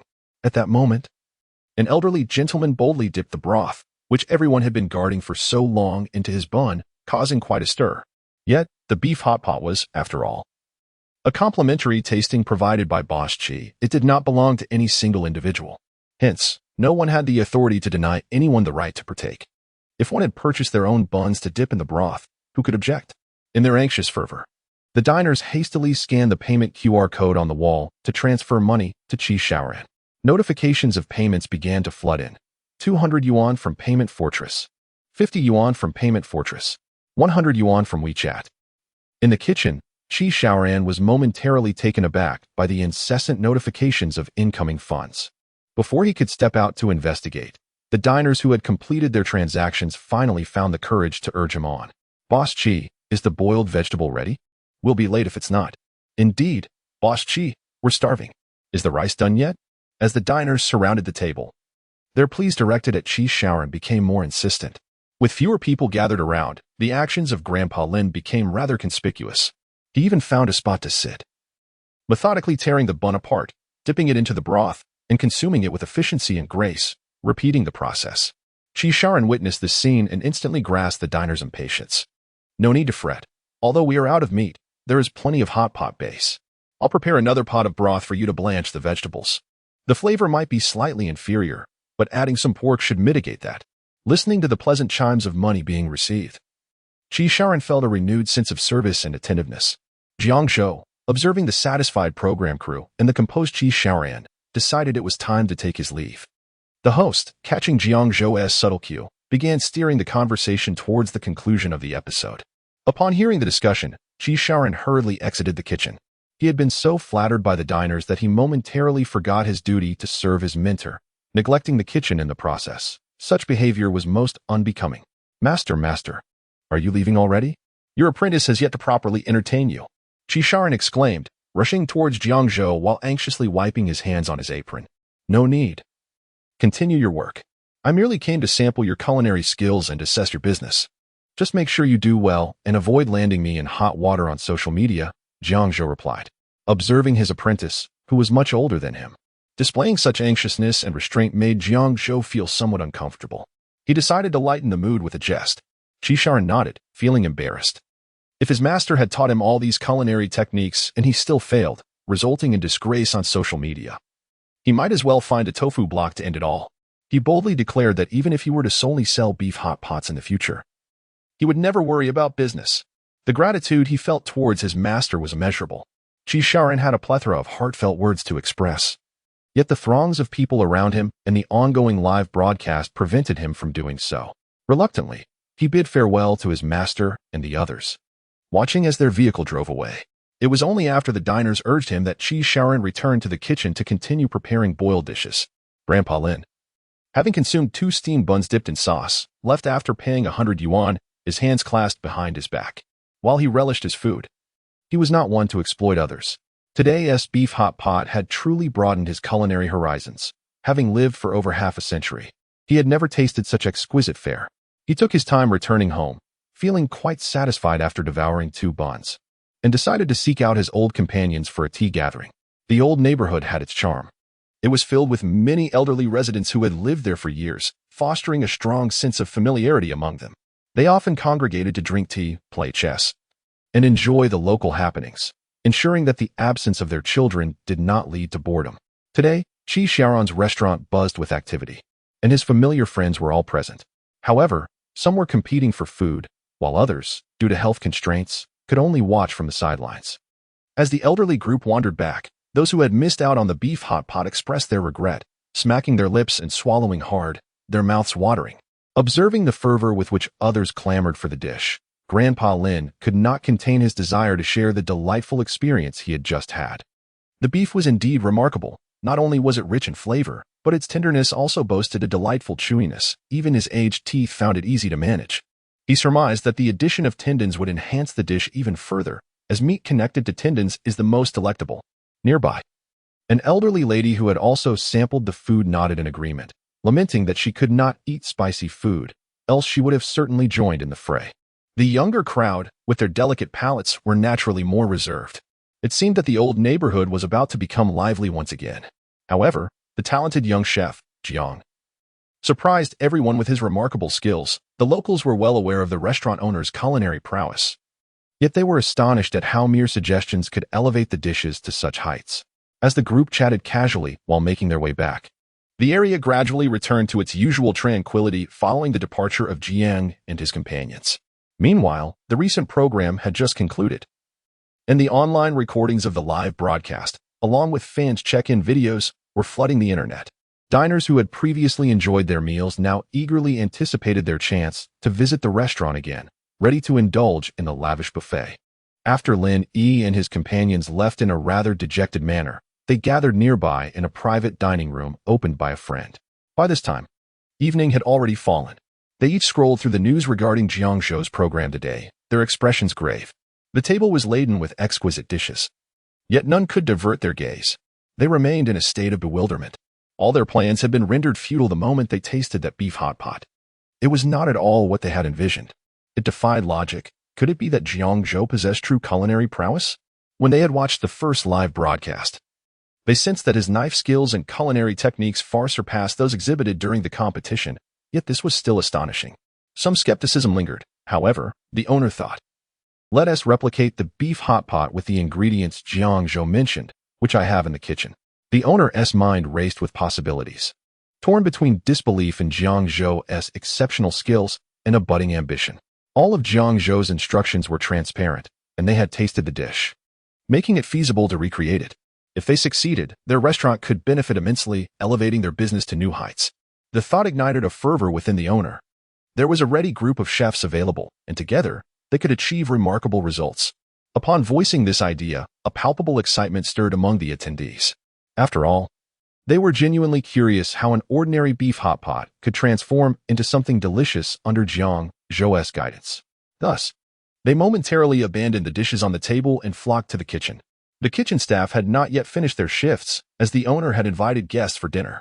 Upon entering, the owner instructed everyone to wrap up for the day, as there were no customers at this hour, nearing closing time. Once the guests departed, the owner produced the specially braised beef prepared by the chefs. They collaborated seamlessly in the kitchen, with some slicing beef and others preparing the accompaniments. With everything ready, they retrieved the recorded live footage from the internet and began crafting the beef hot pot. On one side, they stir-fried the beef. On the other, they prepared the hot pot base, incorporating broth and layering vegetables and bean curd. Once the beef was sautéed, they added it to the pot to simmer together. After more than an hour of bustling activity, they gathered around the stove, eagerly observing the beef hot pot. They had covered the pot during cooking, and the aroma wafted through the air. However, as it reached a boil and the cabbage leaves softened, they still found themselves bereft of that rich fragrance. What could be amiss? The method seemed straightforward. They had meticulously followed Jiang Zhou's instructions to the letter. Why did the scent differ? And why did the colors appear dissimilar? Could it be they hadn't kept the lid on while cooking? Lenny glanced at the hot pot on the stove, then at the footage of Qi Xiaoran's preparation, perplexed by the stark contrast. The color lacked the allure of what they had eaten earlier that afternoon, appearing somewhat dull. Perhaps we should let it simmer a bit longer? They pondered, deciding to cover the pot once more. 10 minutes later, the restaurant owner anxiously checked the time on his watch. It should be about ready now. Let us take a look. All eyes were fervently fixed on the pot lid. As it was lifted, a cloud of steam enveloped them, overpowering any aroma that might have emerged. Moreover, the dish appeared rather unappetizing. A sense of something amiss began to permeate the atmosphere as the crowd sought the underlying cause. Lin Yi remarked, "It is likely that the hot pot base and the seasoning pack differ from what we typically use. We are not privy to the brand utilized by Qi Xiaoran." Upon hearing this, a collective frown descended upon the group. Before any modifications to the recipe, it would have been manageable to discreetly inquire and pay for the information regarding the specific hot pot base and seasoning pack Qi Xiaoran employed. However, now, it was evident that such an endeavor was implausible. Lin Yi, fixated on the beef pot, was the first to grasp his chopsticks. Thinking to taste it, perhaps the flavor might be somewhat comparable. After all, replication is not often achieved on the first attempt. They were merely testing whether their adaptation, based on Jiang Zhou's revised method, would yield equally delightful results. One by one, they lifted pieces of beef to their mouths, slowly chewing. Something was amiss. The flavor was entirely off. While the method was consistent, the taste was utterly different, devoid of any familiar notes. It was as if two distinct flavors existed. They had presumed that the replicated beef pot would not surpass Qi Xiaoran's in taste, but expected it to bear some resemblance. How could such divergent flavors emerge? Was it possible that this was all a premeditated act, a mere ruse to deceive outsiders? Yet, the ingredients were sourced by them, and they had witnessed Qi Xiaoran utilizing them. How could one fabricate such a scenario? The group continued to sample bite after bite, unable to pinpoint the source of the issue. Consequently, they procured every available hot pot base from the market via delivery, preparing to test each one in turn. Chapter 53. How impudent. The magnitude of this workload is indeed considerable. However, this group is currently in a state of deep frustration. Their eyes redden with longing as they gaze longingly at the beef hot pot, wishing they could stare a hole through it. Were it not for the time constraints of preparing the marinade, they would have certainly re-marinated the beef, sampling until they discovered a flavor that resembled it. In my opinion, the simplest solution would be to seek out Qi Xiaoran. We could remain incognito and find someone to pose as a fan of Jiang Zhou, expressing a desire to enjoy the dish at home, thus offering to purchase the recipe. It is straightforward, yet it requires the seller's willingness to divulge the information. Money talks. I refuse to believe he is indifferent to wealth. After all, he operates a restaurant and has resorted to growing his own vegetables, undoubtedly in need of funds. Shall we give it a try? And so, a group of them decided to embark on this venture, utilizing the time while waiting for the hot pot base to arrive to seek out the marinade packets and hot pot ingredients that Qi Xiaoran employed. Late at night, Qi Xiaoran's restaurant was closed. Yet, passers-by could still catch a whiff of succulent meat wafting from his establishment. Had the doors not been firmly shut, many would have been tempted to enter and savor the aroma. This day felt surreal. After the last customer departed, Qi Xiaoran promptly locked up, overcome with excitement. He found it difficult to compose himself. Once alone, he impulsively shed his shirt and ran laps around his courtyard, perspiring profusely. Only upon returning indoors did he begin to grasp the reality of the moment. Memories of his master's meticulous guidance regarding the improvements needed for the beef hot pot flooded his mind, and he was moved to tears. He believed that if he could perfect this dish within his lifetime, it might lead him to prosperity. Master, I am truly overwhelmed. Once Jiang regained his composure, he hurried to the local market to locate a wholesale supplier of frozen meats. Now that he had some financial means, he wished to procure quality beef to stockpile. For exceptional ingredients are the cornerstone of flavor. The brisket, as his master had advised, is ideal for making beef hot pot. He must heed this counsel. Unfortunately, fresh brisket was unavailable in the evening, and to ensure the beef would be well marinated overnight, he had no choice but to purchase high-quality frozen brisket. Remarkably, he could acquire superior meat at the same price. Thus, he diligently bought 20 pounds of beef. He began by soaking it in water to eliminate any impurities. Then followed his master's prescribed proportions to prepare the marinade. Once the aromatic essence of the marinade was extracted, as long as it remained warm, the enticing fragrance would linger in the air. One bucket after another, the beef was marinated, and Jiang reveled in the delightful aroma that enveloped his home.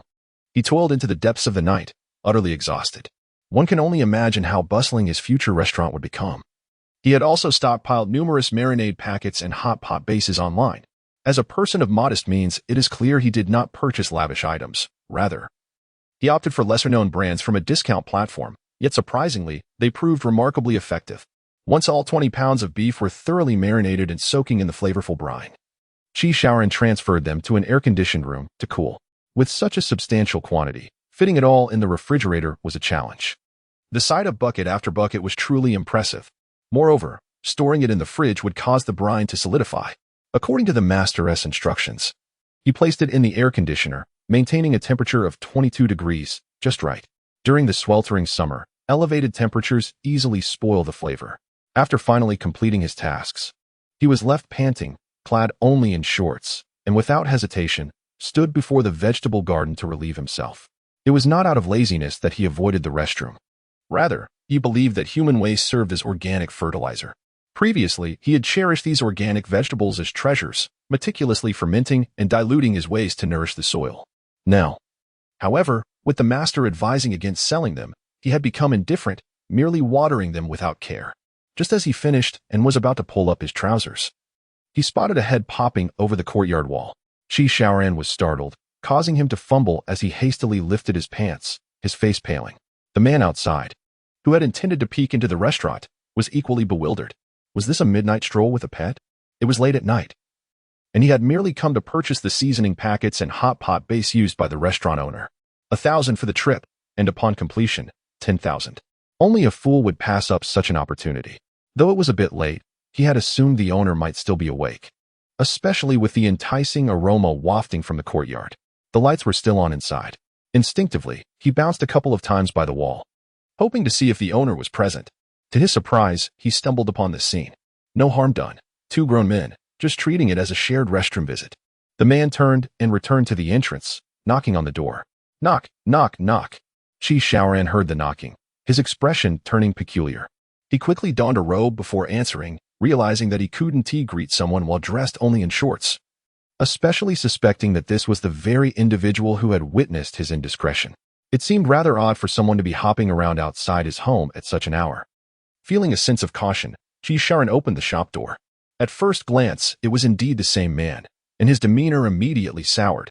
What on earth are you doing hopping around outside my house at this hour? Seeing Jiang's displeasure, the man smiled apologetically and began to explain. Boss, I'm really sorry. I'm a fan of Master Jiang. I learned from the live stream today that he was visiting this establishment. I hurried over after work, only to find that you had already closed.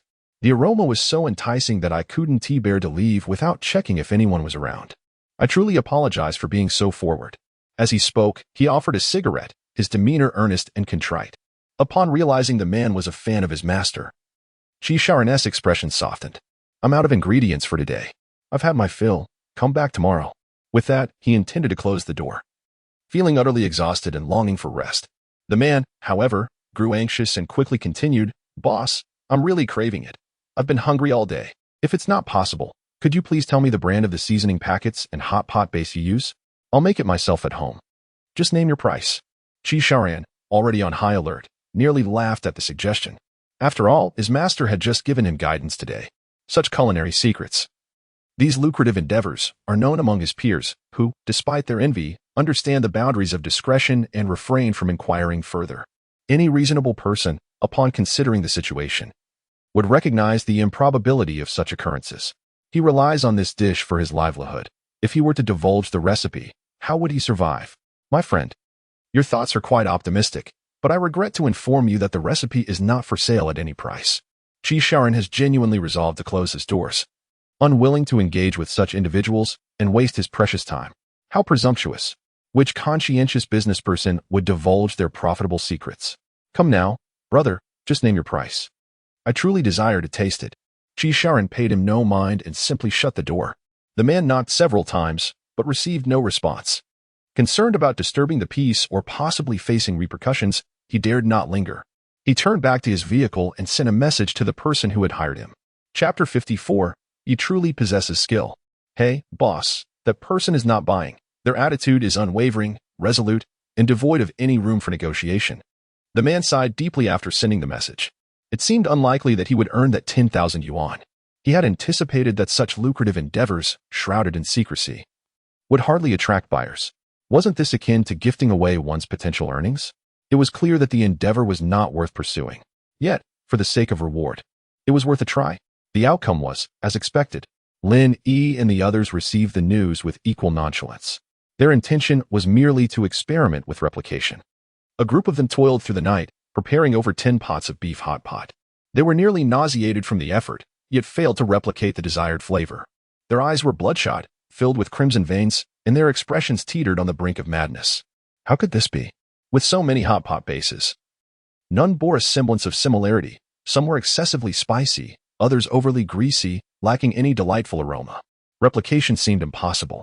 Either Jiang Zhou was extraordinarily skilled, possessing a refined palate that discerned how to elevate flavor with just a single taste, or they were being deceived, with the ingredients pre-prepared by another, merely following a script. How could they ascertain the truth? They could afford to linger a while longer, visiting the establishment a few more times to discern whether it was truly Jiang Zhou's apprentice at work or something else entirely. The restaurant was nearby. If there was deception, it would undoubtedly be revealed once the production crew departed. Lin Yi and his companions found this reasoning compelling. Thus, they endured an entire night without sleep, promptly making their way to the town, eager to sample Qisharan's culinary prowess once more. Qisharan awoke early, brimming with energy. He had decided against preparing any other dishes, instructing the vegetable vendor to deliver napa cabbage, tofu skin, and an assortment of vegetables suitable for hot pot broth. Focusing solely on selling beef hot pot, he was acutely aware of his master's esteemed reputation. Today, he anticipated long queues of patrons eager to dine. As expected, by 10 o'clock, guests began to trickle into the restaurant, and soon a line formed outside. Inside, not only were there viewers from the live broadcast eager to check in, but also previous customers who had enjoyed the rice bowl buffet, returning for another feast. Additionally, food bloggers drawn by the burgeoning fame of Jiang Zhou's apprentice arrived to record videos or stream live. Among the crowd were Lin Dage and his family, who had savored the flavors the day before, now making their way to the restaurant for a meal. To their surprise, the throngs were so numerous that they found themselves waiting outside. Close in proximity, they had not anticipated the need to queue, leaving them at a loss for words. These young folks are quite early, one remarked. I left home at 11, thinking to arrive just in time for lunch around 11:30 to 12. Who would have thought I would still have to wait in line? As neighbors, they were aware of Qisharan's culinary talents. Yet the memory of the restaurant's previous emptiness lingered in their minds, leaving them momentarily bewildered by the bustling scene at the entrance. One can only wait. The enticing aroma of beef hot pot wafts through the air, invigorating one's spirit. Did you catch a whiff of that braised meat sent last night? It was so alluring that I hardly slept a wink. Surely, Boss Chi was preparing braised beef. Isn't it true? Master Jiang mentioned that letting it soak overnight enhances the flavor. No wonder today's beef hot pot seems even more fragrant than yesterday's. Grandpa Lin took a deep breath, nodding in agreement. Indeed, it is more aromatic. Those who missed the tasting yesterday are oblivious to these details, only aware that they are enveloped in a delectable fragrance both inside and outside the establishment, which is utterly tantalizing. Everyone is guessing whose hot pot will be served first, their eyes eagerly fixed on the scene. At last, under the watchful gaze of the crowd, Qi Shaoran presented the first serving of beef hot pot. Oh wow. The dishes have finally arrived. Whose is it? Is the boss serving our table? Boss, I'm a devoted fan of Master Jiang. I've sent quite a few gifts. Please let me have a taste first. Listening to the patrons clamoring for attention, Qi Shaoran smiled and brought the beef hot pot to the first table. We'll serve an order. Your order number is on your receipt. The diners, just realizing this detail, felt as though the sky had fallen. What? Their essay number on it? Darn it. That means we're at the last table. Qi Shaoran's establishment is relatively small, with only 6 tables, each accommodating a maximum of 4 diners, thus limiting the number of guests that can be served at once. As those inside enjoyed their meals, the patrons waiting outside grew anxious. Boss, could you add another table? We can sit in the courtyard or outside. Indeed, we've been queuing under the sun. What else to dine outside? Please, have mercy on the children. We're absolutely starving. For a moment, the only sounds were those of the diners inside savoring their meals and the voices of those waiting outside. Once the hot pot was ready, the diners inside were so engrossed in their food that they hardly lifted their heads, leaving those outside enviously watching. Linny and his companions had arrived early, occupying 3 tables inside. The steam from the pot warmed their faces, alleviating some of the fatigue from their late night. The scent wafting from the pot made them shudder with excitement. The difference in flavor compared to their late-night cooking was striking. Moreover, it was even more fragrant than yesterday. What was happening? As the beef hot pot neared completion, they eagerly grabbed pieces of beef and popped them into their mouths. Wincing from the heat, they nonetheless reveled in the unparalleled taste of the beef. Goodness! With that first bite, it felt as if a cow was standing atop a volcano. The sensation of being seared spreading throughout their mouths. The texture of the meat was distinctly different. This was brisket. Unlike the lean cuts of beef, the brisket, with its fat and connective tissue, became even more tender and juicy after braising, bursting with flavor. Each bite was imbued with the spicy and savory essence of the hot pot broth, rich in juices, as they savored each tender strand of meat. Infused with a rich and aromatic marinade, they could not help but marvel at the culinary prowess on display. This was undeniably more delectable than the previous day, hinting at the addition of some secret ingredient, something they remained blissfully unaware of. In this moment, though words were left unspoken, they wholeheartedly acknowledged Qi Shaoran's exceptional skills. It was undoubtedly his handiwork. Otherwise, one could not fathom how someone with such talent could remain in the shadows, laboring for others' success. Moreover, as seasoned chefs, they could discern through the flavors of the beef hot pot that their counterpart was on a remarkable trajectory of improvement. The essence remained consistent, yet the taste grew increasingly exquisite. Particularly noteworthy was the broth, skillfully crafted from single beef bones, seemingly roasted before being simmered, yielding a delightful milky hue that paired impeccably with the succulent beef. A single sip was enough to captivate their palates instantaneously. Chapter 55. Why does my heart waver the more I eat? Lin Yi's cheeks slowly descended with 2 streams of tears, the sorrow within him utterly indescribable. To the patrons waiting at the door, it appeared even the delicious fare had brought tears to his eyes. Goodness, how delectable must it be to evoke such emotion? I am utterly ravenous. Dear chef, bring me a pot. I shall dine al fresco. Qi Shaoran, overwhelmed by the clamor, found himself at the mercy of the diners' demands. What could he do? Thus, he hastily cleared the courtyard, bringing out every table and bench that could accommodate the guests. With that, he managed to arrange 4 sets of tables. Yet, as he ran out of space, even the nightstand was sacrificed to the cause. Please, my friends, spare me. There truly are no more tables available. Those inside will finish shortly. Please be patient. Enveloped by the patrons' enthusiasm, Qi Shaoran felt a bittersweet blend of joy and torment. He longed for a doppelganger to alleviate his burdens. Chef, could you serve me first? I have a suitcase that can serve as a table for the beef hot pot. I can squat to eat. A newcomer from afar spoke up, his suitcase indeed large enough to serve as a dining surface. However, the realization dawned upon the others. He was attempting to cut in line. The individual at the front of the queue immediately expressed discontent. This simply cannot be. It is my turn next. Anxious to return to the kitchen to prepare the dishes, Qi Shaoran knew lingering at the entrance was not an option. Continue your conversation. I shall prepare a beef hot pot. With that, he slipped away. The suitcase-bearing patrons' eyes sparkled with delight. While others lacked a place to eat, their suitcase could simply be laid down as a table. Oh, how brazen of you. You merely wish to cut in line. We were here first. Why should we yield our positions to you? Indeed, cutting in line is not permitted. But if you are willing to team up with me, that is a different matter. Ah yes, teaming up is essential. To their surprise, many of the diners having traveled from afar, quickly recognized the practicality of sharing tables. Dining alone was often insufficient. Sharing a table could enhance the experience. Yet those with prior experience bore expressions of concern. As someone who has been in your shoes, I advise against it. The once enthusiastic diners turned their gazes toward the speaker with curiosity. What do you mean? Isn't sharing a table perfectly normal? Skeptical glances were cast upon the man. As some suspected, he was merely trying to discourage them from sharing. The eyes of those eager to pair up, particularly with their suitcases, grew wary. The man who had spoken up lamented inwardly, realizing he should have refrained from interjecting. How ungrateful of him. One should ponder the situation. They are all strangers. Sharing a table, indulging in a single pot of beef stew. Who consumes more or less, who eats quickly or slowly, if the dish proves too delectable. A scramble for food may ensue, leading to discontent among them. With the limited quantity of meat available, what if some guard their share? Yet, witnessing the unwavering confidence of these individuals, who seem oblivious to the potential for discord, the man silently swallowed his words of caution. Do as you please. When Shi Xiaoran emerged carrying the beef pot, the eager patrons, who had previously reached an agreement, were quick to place their orders. They had arranged their luggage in a neat row, occupying the space outside the restaurant. Shi Xiaoran's lips twitched as he took their orders. The diners seemed indifferent to the circumstances, and he too felt unperturbed. The ingredients for the beef stew had been pre-prepared, allowing for a swift serving time of mere minutes. However, the diners would take longer to enjoy their meal. In contrast to the rudimentary beef stew of yesterday, today's broth offered a selection of side dishes, allowing patrons to choose according to their personal preferences. Yet, before the food could even be served, disagreements arose during the ordering process among those who had just settled on sharing a table. I find seaweed and frozen tofu to be delightful. They are perfect as pot ingredients. One exclaimed, seaweed is tasteless and slippery. Opt for cilantro. Beef paired with cilantro is simply divine, trust me.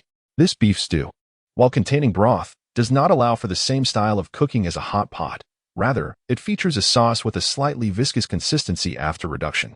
Consequently, the options for blanching vegetables are limited. After their arduous wait in line, each diner yearned for their preferred dishes. Thus, the jovial patrons, who had initially seemed amiable, began to show signs of discord. With differing tastes, only one group of table sharers reached a consensus, while the rest declared their separation. The man who had earlier cautioned against forming teams smirked, a cold laugh escaping him. See? They have diverged before even needing to guard their food. Was there still a desire to share tables? Those with luggage seemed to possess a sort of preferential right to share tables, as soon as one spoke up. Others rushed forward to express their eagerness. The reality was that Shi Xiaoran's establishment was rather small, accommodating merely 10 tables, including those by the bedside. The throng waiting outside seemed endless, numbering in the hundreds. Was this not a dire situation? Everyone had traveled a great distance, eager to taste the offerings. And the prospect of being seated first overshadowed any concerns about the dining environment. Even those who had initially been disinclined to share tables felt a tinge of urgency amidst the competitive atmosphere. Xiao Yan was about to inquire if his wife wished to find others to share a table when he inadvertently gave her a playful slap. Are you daft? There are only 6 of us ahead. How long do you think we'll wait? Those with luggage are still behind us. If we share a table, perhaps we'll benefit. Once the current group finishes, the next will surely be ours. Upon reflecting on this logic, Xiao Yan chuckled, still a bit dazed by the slap. The passers-by in front, upon hearing this exchange, quietly withdrew their feet. At the rear of the queue, Yang Ruoli furrowed his brow as he answered the manager's phone call. What now?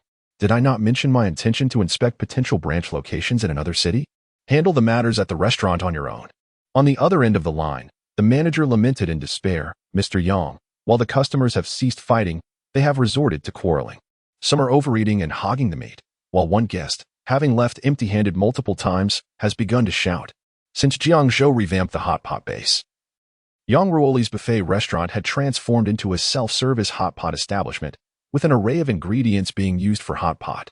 In a buffet, it was impractical for the staff to distribute every type of ingredient. After all, it was a luxurious buffet, and one could not be excessively stingy.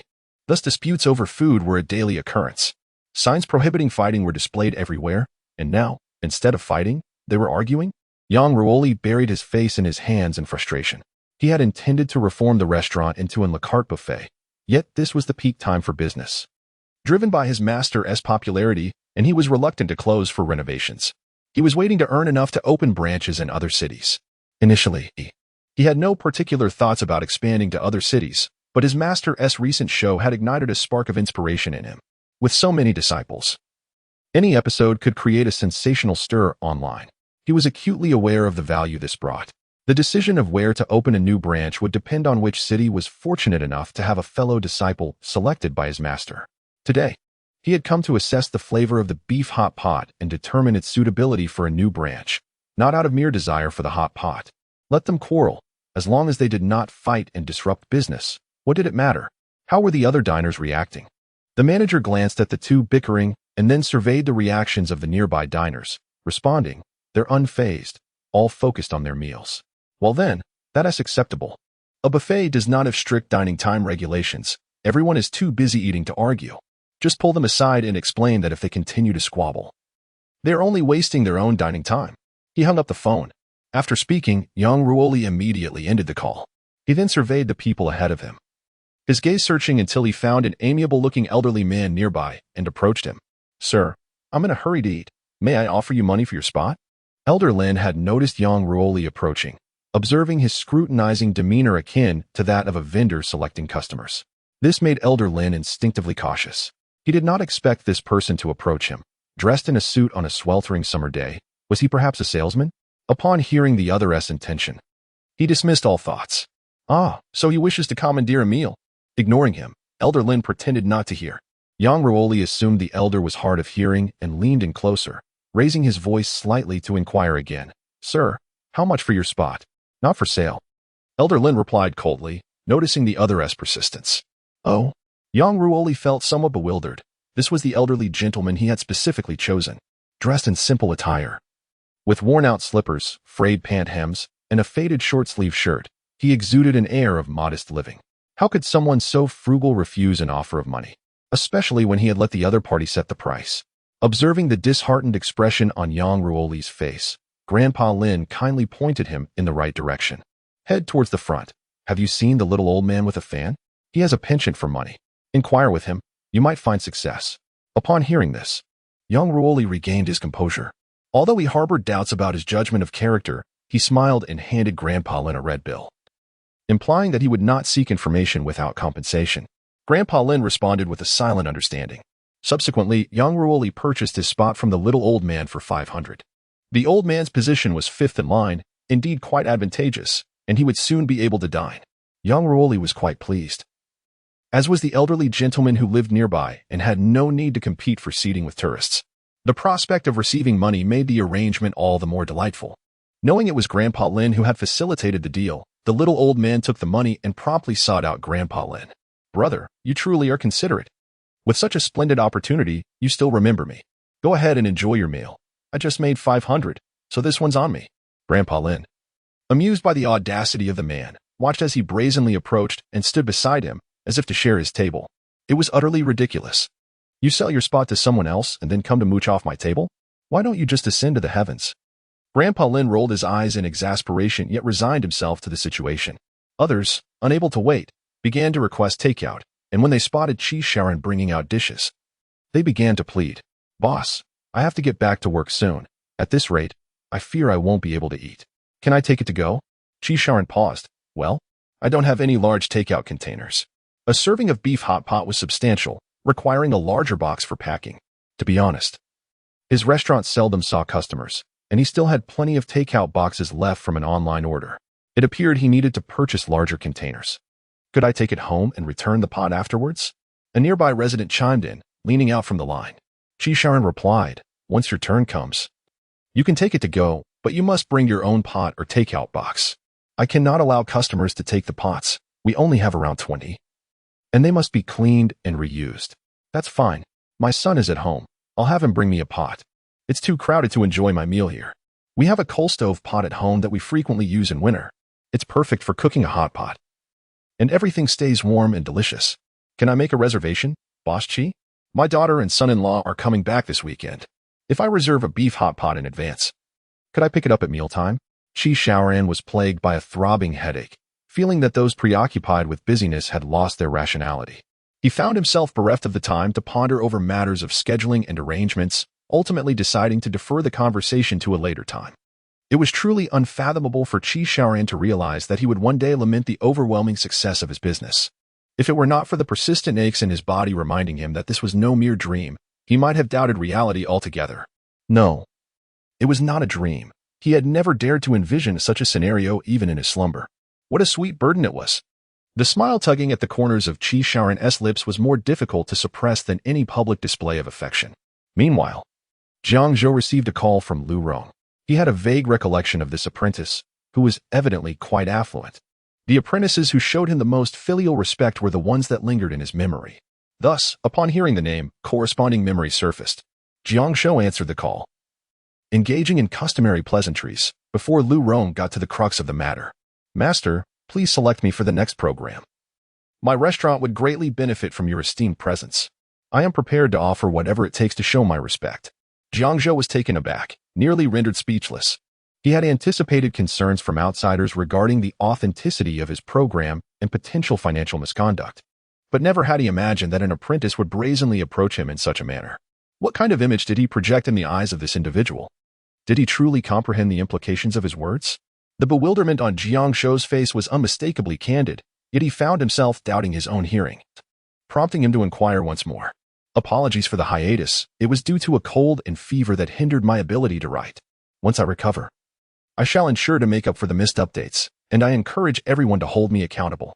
Chapter 56. I truly have not accepted bribes. Combined version. Most individuals with whom Jiang Zhou interacted tended to speak with a certain delicacy. Even if they harbored unspoken thoughts, they would keep them to themselves. Matters lacking evidence would seldom be voiced, and even the slightest suspicion would deter anyone from broaching the subject directly. The audacity to seek favors so blatantly left Jiang Zhou momentarily speechless. Indeed, Master, we are all disciples. It is hardly fair for you to show favoritism. Lu Rong remained blissfully unaware of the implications of his words, lamenting his plight while contemplating the appropriate sum to present as a gift. Given Master S' steadily rising prominence over the years, a meager offering would surely be deemed inappropriate, and he was uncertain of what previous disciples had contributed. Were it not for their lack of acquaintance, he might have considered inquiring, thus alleviating his dilemma. The knowledge of Master S' fondness for wealth was not confined to their circle. It was likely common knowledge across the internet. Would a gift of 500,000 be sufficient? Sigh. Observing the drastic transformation of the restaurants after his master's visits had ignited a sense of envy within him. I did not accept any money. It was all a matter of random selection. Jiang Zhou gazed at his oblivious disciple, exasperation etched upon his brow. Lu Rong remained skeptical, convinced that his master was merely trying to conceal his true feelings or perhaps reluctant to accept his bribe. This simply would not do. All right, Master. It has been far too long since we last met. I truly miss you. Might you consider visiting your disciple? Perhaps you could also assess my culinary progress. Jiang Zhou felt a sense of futility in attempting to reason with him and was disinclined to offer further explanations. The audacity of those seeking favors had even reached his phone. The popularity of his recent restaurant exploration videos had evidently exceeded expectations, promising significant benefits. Otherwise, his disciples would not be so eager to seek special treatment. It was likely that Lu Rong was not the only one with such thoughts. And Jiang Zhou found himself burdened by the situation. Lacking a better strategy, he resolved to decline any inquiries.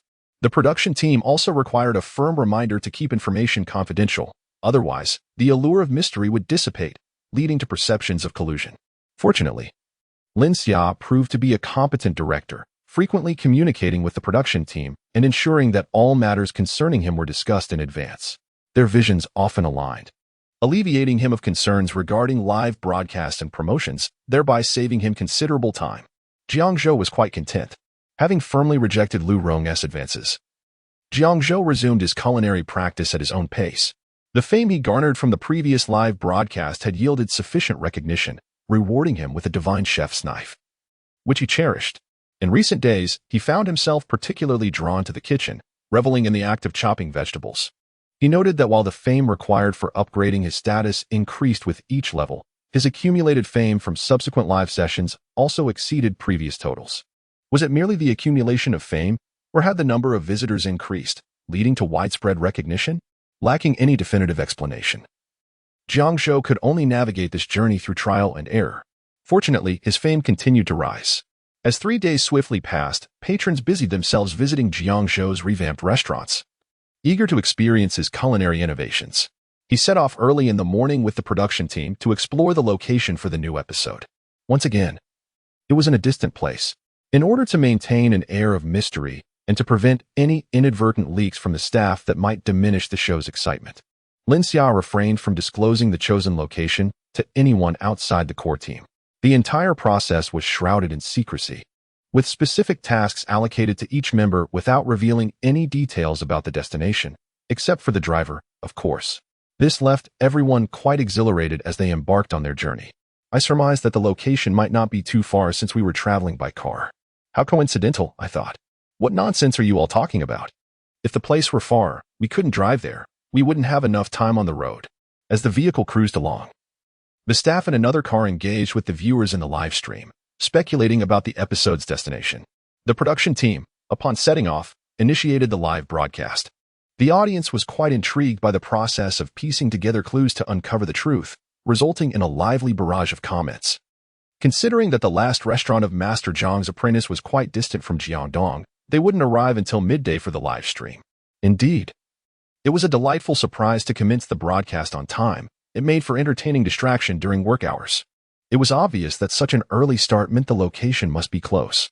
I glanced at the distribution map of Master Zhang's apprentices' restaurants compiled by viewers near Jiangdong, and based on the scenery outside the window, it seemed likely they were headed to Luozhou or Jichang Mountain. Wow, I just looked it up. And there really is a savvy individual who compiled that distribution map. This group of netizens, aside from their usual pursuits, can find anything. Jiang Zhou's live stream was quite popular, with a considerable audience, among whom were some astute viewers who successfully deduced the production team's destination. The production staff, unaware of the location, glanced at the director, who remained unperturbed, and thus disregarded the comments. As the view outside the window revealed an increasing number of mountains, everyone began to draw conclusions about the destination. It was indeed Jichang Mountain. Incredible, my friend. Just by observing the background through the camera, you figured out the destination. Impressive. It was quite straightforward. Master Jiang and his entourage were undoubtedly heading to evaluate his apprentice's culinary skills, which would have them arriving at the restaurant around lunchtime, perfectly timed for a meal. This allowed for the elimination of more remote establishments, leaving only a circle of cities reachable from Jiangdong by noon, making it easy to guess where Master Zhang's apprentice might have a restaurant. Ah, is it Jichang Mountain? I live nearby. If that's true, I'm rushing over.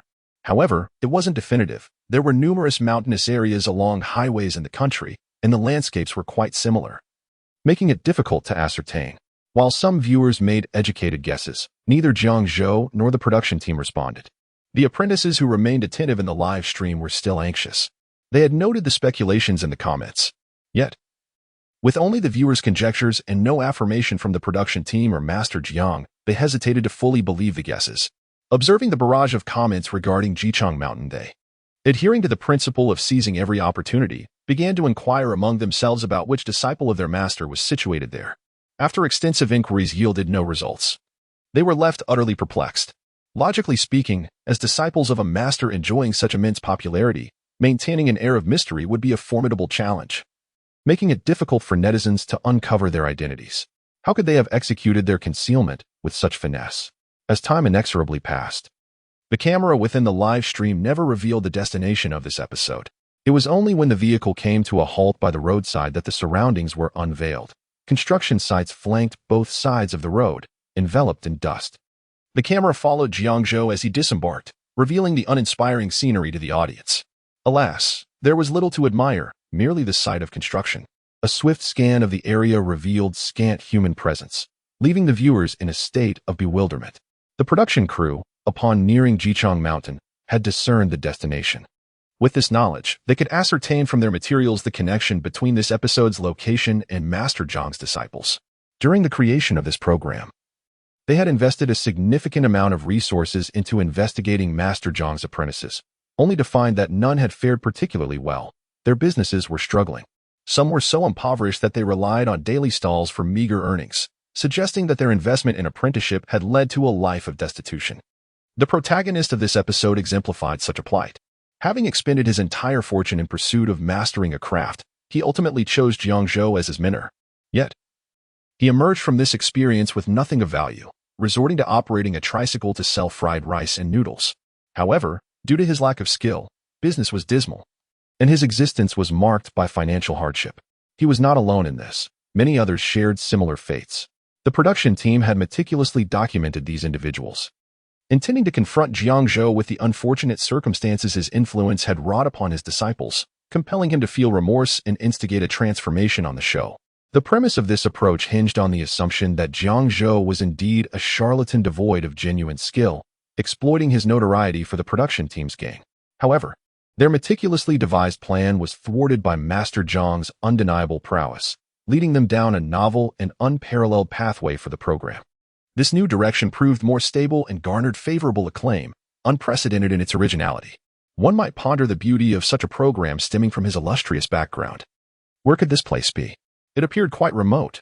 Oh dear, it truly is difficult to discern its location. Production team. We have arrived. Do enlighten us as to where we are. Indeed, if you delay any longer, we may not reach our destination in time. Is this a construction site? How did Master Jiang find himself here?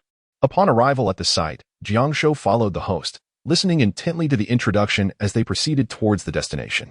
As you can see, we have now arrived near a construction site. Indeed, our target for this exploration is set up on a street adjacent to the construction entrance. Let us inquire which disciple of Master Jiang this particular individual may be. The host concluded his remarks and handed the microphone to Jiang Zhou. Master Jiang, how many disciples have you had? He inquired. 21, Jiang Zhou replied, a slight twitch at the corner of his mouth as he uttered the number. Fortunately, he remembered the rankings of his disciples quite clearly. Otherwise, it would have been awkward to be unable to respond to such a question. Now, let us delve into the skills of our 21st disciple. After a lengthy 5-minute walk, the group, initially vibrant upon disembarking from the vehicle, found themselves wilting under the scorching summer sun. At last, they arrived at the construction site entrance. Before them lay a street lined with a few food carts, one selling boxed meals, another offering fried noodles and rice, a large pot of stew, a vendor of cold noodles, and one selling iced water. The number of food carts was scarce, and the patrons were few. Only a cluster of workers sat on the roadside steps, heads bowed over their boxed meals, quietly eating. It was evident that the boxed meal stall was the most popular. Jiang Zhou, having reviewed the materials, recognized that the neglected fried rice and noodle stall belonged to his disciple. However, as they approached, he noticed that while the other vendors eagerly called out to the workers, his disciple was nowhere to be found behind the stall. Instead, he lay beneath a large tree, cap pulled down over his face, sound asleep. In that instant, Jiang Zhou discerned the laziness of this disciple, and it was no surprise that the materials described him as destitute. After all, his flip-flops were tattered. A glance at the food cart revealed it was relatively clean, which was a relief. It was not yet beyond redemption. Boss, how much for the fried rice?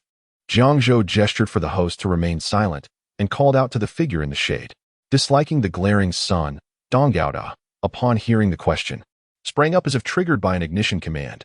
Revealing a small chair beneath him, he had been reclining on the chair rather than on the ground. As Dong Gaoda opened his eyes and beheld the group, including his master, the smile that had graced his face at the prospect of business froze in place. Master? Startled from his slumber, Dong Gaoda leapt up, his legs numb, and in his shock, he stumbled a few steps before collapsing to his knees before Jiang Zhou. In that fleeting moment, as his knees hit the ground, he reflected on every embarrassing moment of his life. Then, as he buried his head in his arms, he was unwilling to confront reality. Time seemed to stand still. The workers, who had been eating, were now captivated by the sight of this group wielding cameras. Hearing Jiang Zhou's voice, they were taken aback to learn that these individuals had come to sample the fried rice. Just as they contemplated whether to warn the group about the dish's poor taste, they witnessed the young man selling fried rice kneeling before them. One middle-aged worker, witnessing this scene and hearing the sound of knees hitting the ground, dropped the vegetables he had been holding in his chopsticks. In times of scarce business, the arrival of a single order stirred such excitement that one might be compelled to kneel in gratitude. Yet, such a reaction seems excessive, truly unwarranted. Had I foreseen the pressure exerted upon my child, I would have encouraged him to order from this fried rice establishment, even if it were not his favorite. In a fleeting moment, Jiang Zhou's expression turned blank. However, after 4 seasons of the program, he had acquired the experience to handle unexpected situations during live broadcasts. It was evident that the viewers in the live stream were filled with curiosity, questioning the unfolding scene. He stepped forward and hoisted Gaudi up. Look at you. A grown person, yet struggling to walk properly. Next time, be more stable. Once upright, Dong Gaudi wore a mask of indifference, devoid of any hope. With the light in his eyes extinguished, as a disciple, he naturally kept abreast of his master's recent activities. Yet he never truly believed his master would come to see him. After all, he had no restaurant of his own. In the earlier episodes, his fellow disciples might not have boasted grand establishments, but they all had their own venues.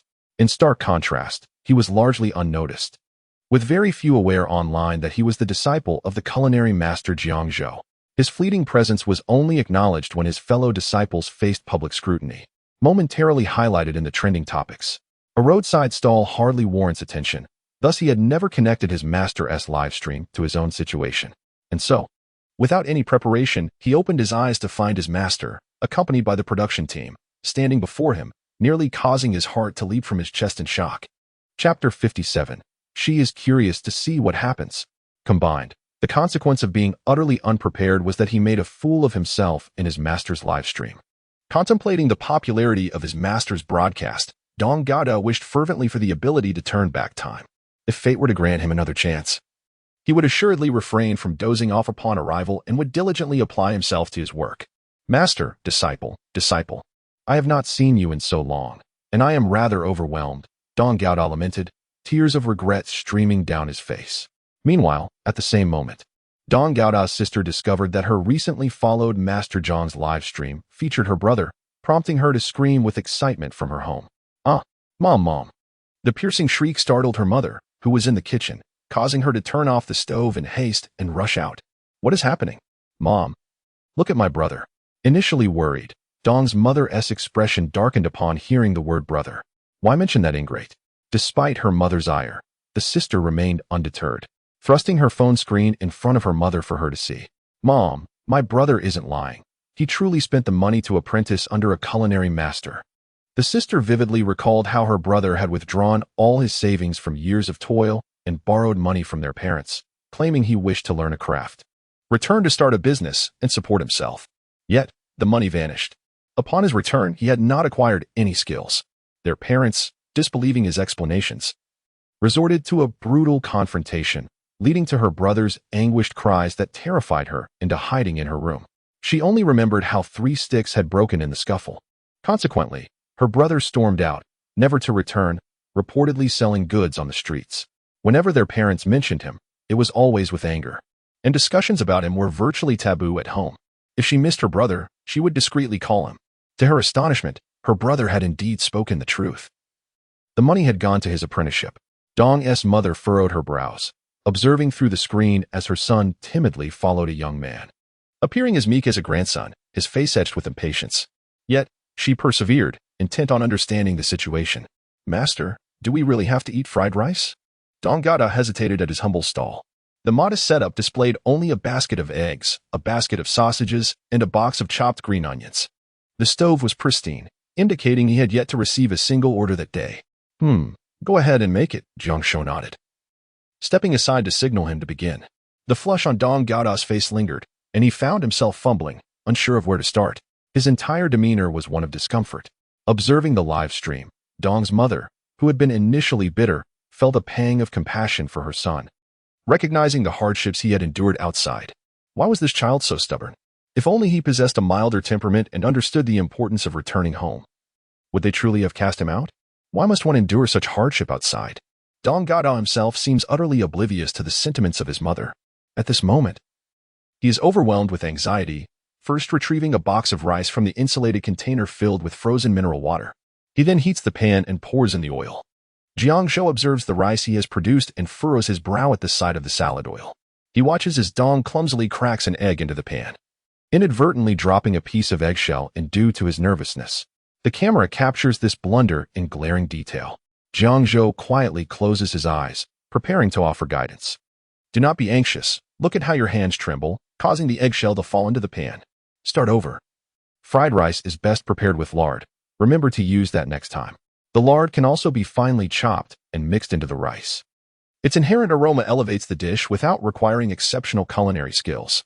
Use a hot pan with cold oil. and it is advisable to beat the eggs into a uniform mixture before adding them to the pan. Ensure the green and white parts of the scallions are cut separately. Given the current circumstances, we must make do. Listening to Jiang Zhou, Dong Gada harbors no excessive thoughts. Yet the viewers in the live stream are in a state of agitation. Will the production team step up? Quickly prepare the ingredients. The main group will arrive soon.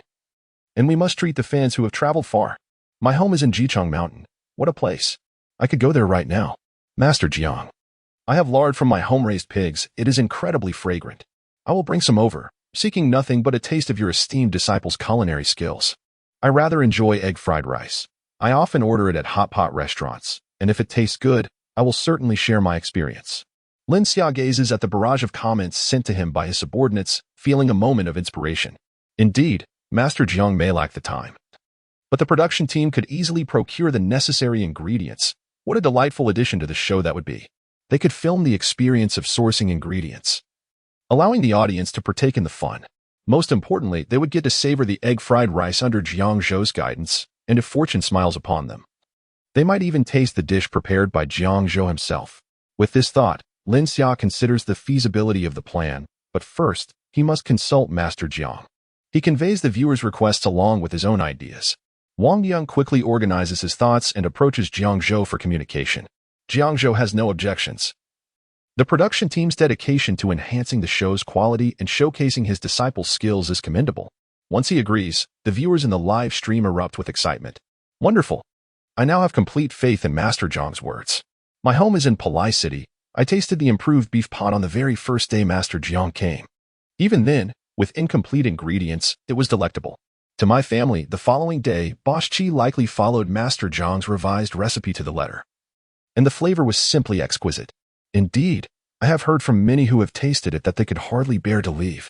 The beef pot grows more delicious by the day. Some visitors merely wish to sample it, but end up renting apartments nearby. There is no need to rush. It suffices to know the whereabouts of Master Jiang's disciple. The skills recently acquired are unlikely to be exemplary.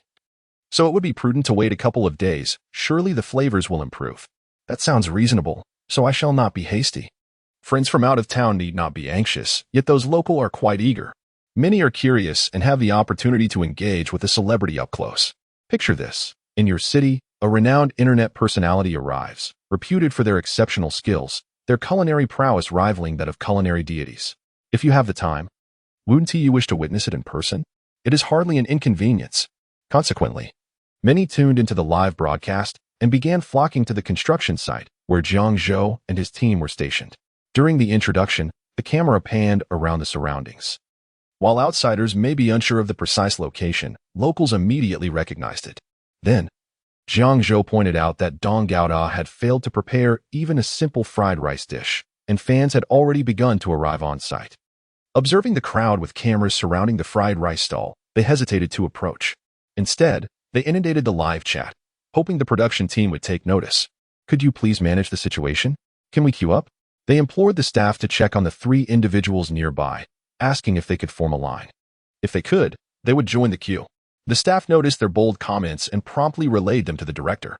Lin Xia, through an earpiece, instructed the host to inquire of Jiang Zhou. Upon hearing this, Jiang Zhou glanced at the 3 individuals in the distance, waving their arms like monkeys, but felt no stirrings within. They were merely a trio of exuberant fans. For now, it was not feasible. He wished to taste the fried rice once it was prepared before drawing any conclusions. Jiang Zhou could not bear the thought of his disciple serving unpalatable dishes under his watchful eye, jeopardizing his reputation and, potentially, his fame. The 3 individuals, each with their phones streaming the broadcast, heard Jiang Zhou's remarks and patiently awaited their turn. However, as more people arrived, they grew anxious about losing their place and decided to queue first, prioritizing the line over their hunger. Jiang Zhou concurred with their decision. The newcomers were well-equipped, even bringing sunshades. Nearby, a vendor sold cold water.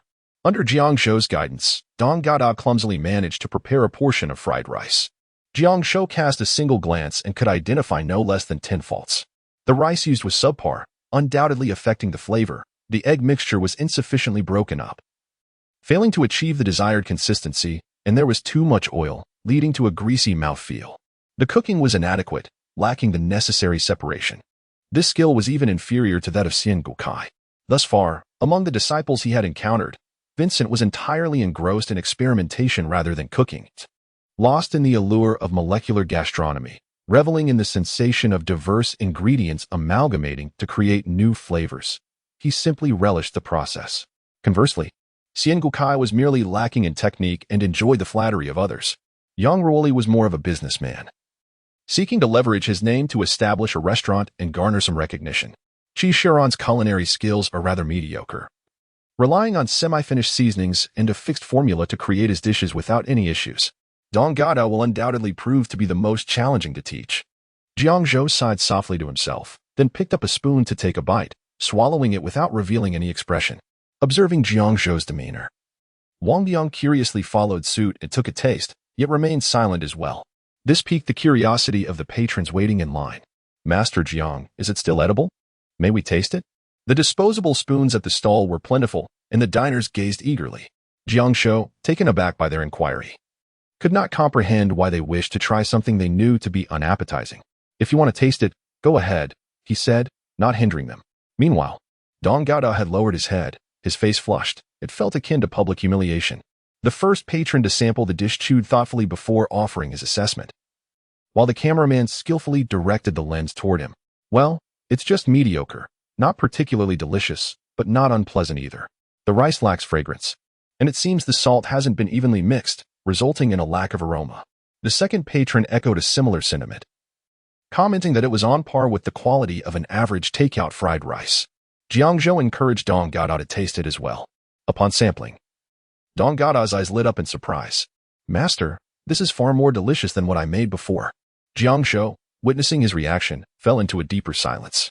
Cooking should not be approached lazily. Fried rice must be prepared over high heat, ensuring the grains are thoroughly cooked and distinct, with a robust wok hay to enhance the flavor. He sighed. All right, I'll demonstrate once for you to observe. Jiang Zhou, noticing the bewildered expression on Dong Gada's face, found himself at a loss for words. Meanwhile, Dong's mother, watching the live stream, began to scold him once more. You little rascal. You were so dim-witted in school and lazy, never putting in the effort. When learning from a master, you need to be sweet-tongued and diligent to acquire knowledge. How could one expect a master to impart their skills to a newly accepted apprentice without the willingness to endure hardship and serve diligently? Over time, true talent will be revealed. Yet, here you are, having learned nothing in less than a year, and you're already leaving. Dong's sister listened to their mother's tirade, and had it been earlier, she would have sided with her brother. However, now, she found herself aligned with Master Jiang. The patrons who had been eagerly waiting in line for a taste of Dong Gada's egg fried rice suddenly lost their appetite upon witnessing Jiang Zhou's intention to personally demonstrate the dish. With Master Jiang making fried rice, who would crave this mediocre offering? Hey, buddy, you can have my fried rice. I'm suddenly not hungry, exclaimed a man who had been vying for a taste, promptly handing his dish to the next person. The next patron replied, No need. I'm not interested. He then turned to the woman behind him. Ladies first. Please, miss, go ahead. The woman, having not eaten lunch, thought it reasonable to sample the fried rice and accepted it, taking a bite. Not bad. It's not unpleasant.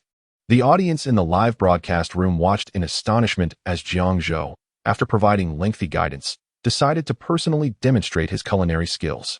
Was it not so? Had Master Jiang truly lost his patience and chosen to teach hands-on? Would this not allow those present to savor the exquisite flavors crafted by Master Jiang himself? Those viewers who were not in a rush to indulge in fried rice, preferring instead to visit Jichang Mountain in a few days, were left feeling quite distressed. Why was Master Jiang deviating from conventional expectations? His culinary creations were notoriously difficult to acquire online, and yet, here, at a roadside stall during a live stream, one could partake in the artistry of Master Jiang? This revelation left many viewers in disbelief. Moreover, skeptics who doubted Jiang Zhou's culinary prowess were stirred with excitement upon witnessing his decision to take to the kitchen. They yearned to fly over immediately to taste the reality behind Jiang Zhou's reputation. However, time was evidently of the essence. As Dong Gada relinquished his position, Jiang Zhou took command of the stove. Before the cooking surface, he was a deity wielding total control. Even the most unremarkable ingredients, under his expert hands, could be transformed into delectable dishes through his remarkable culinary techniques. In the absence of exceptional cooking skills, it is best to utilize inherently delicious ingredients. If achieving that is not possible, one should strive to minimize the components used, avoiding excessive additions that may compromise the dish's flavor. For fried rice, one needs only oil, eggs, and rice, perhaps with a sprinkling of scallions to enhance it.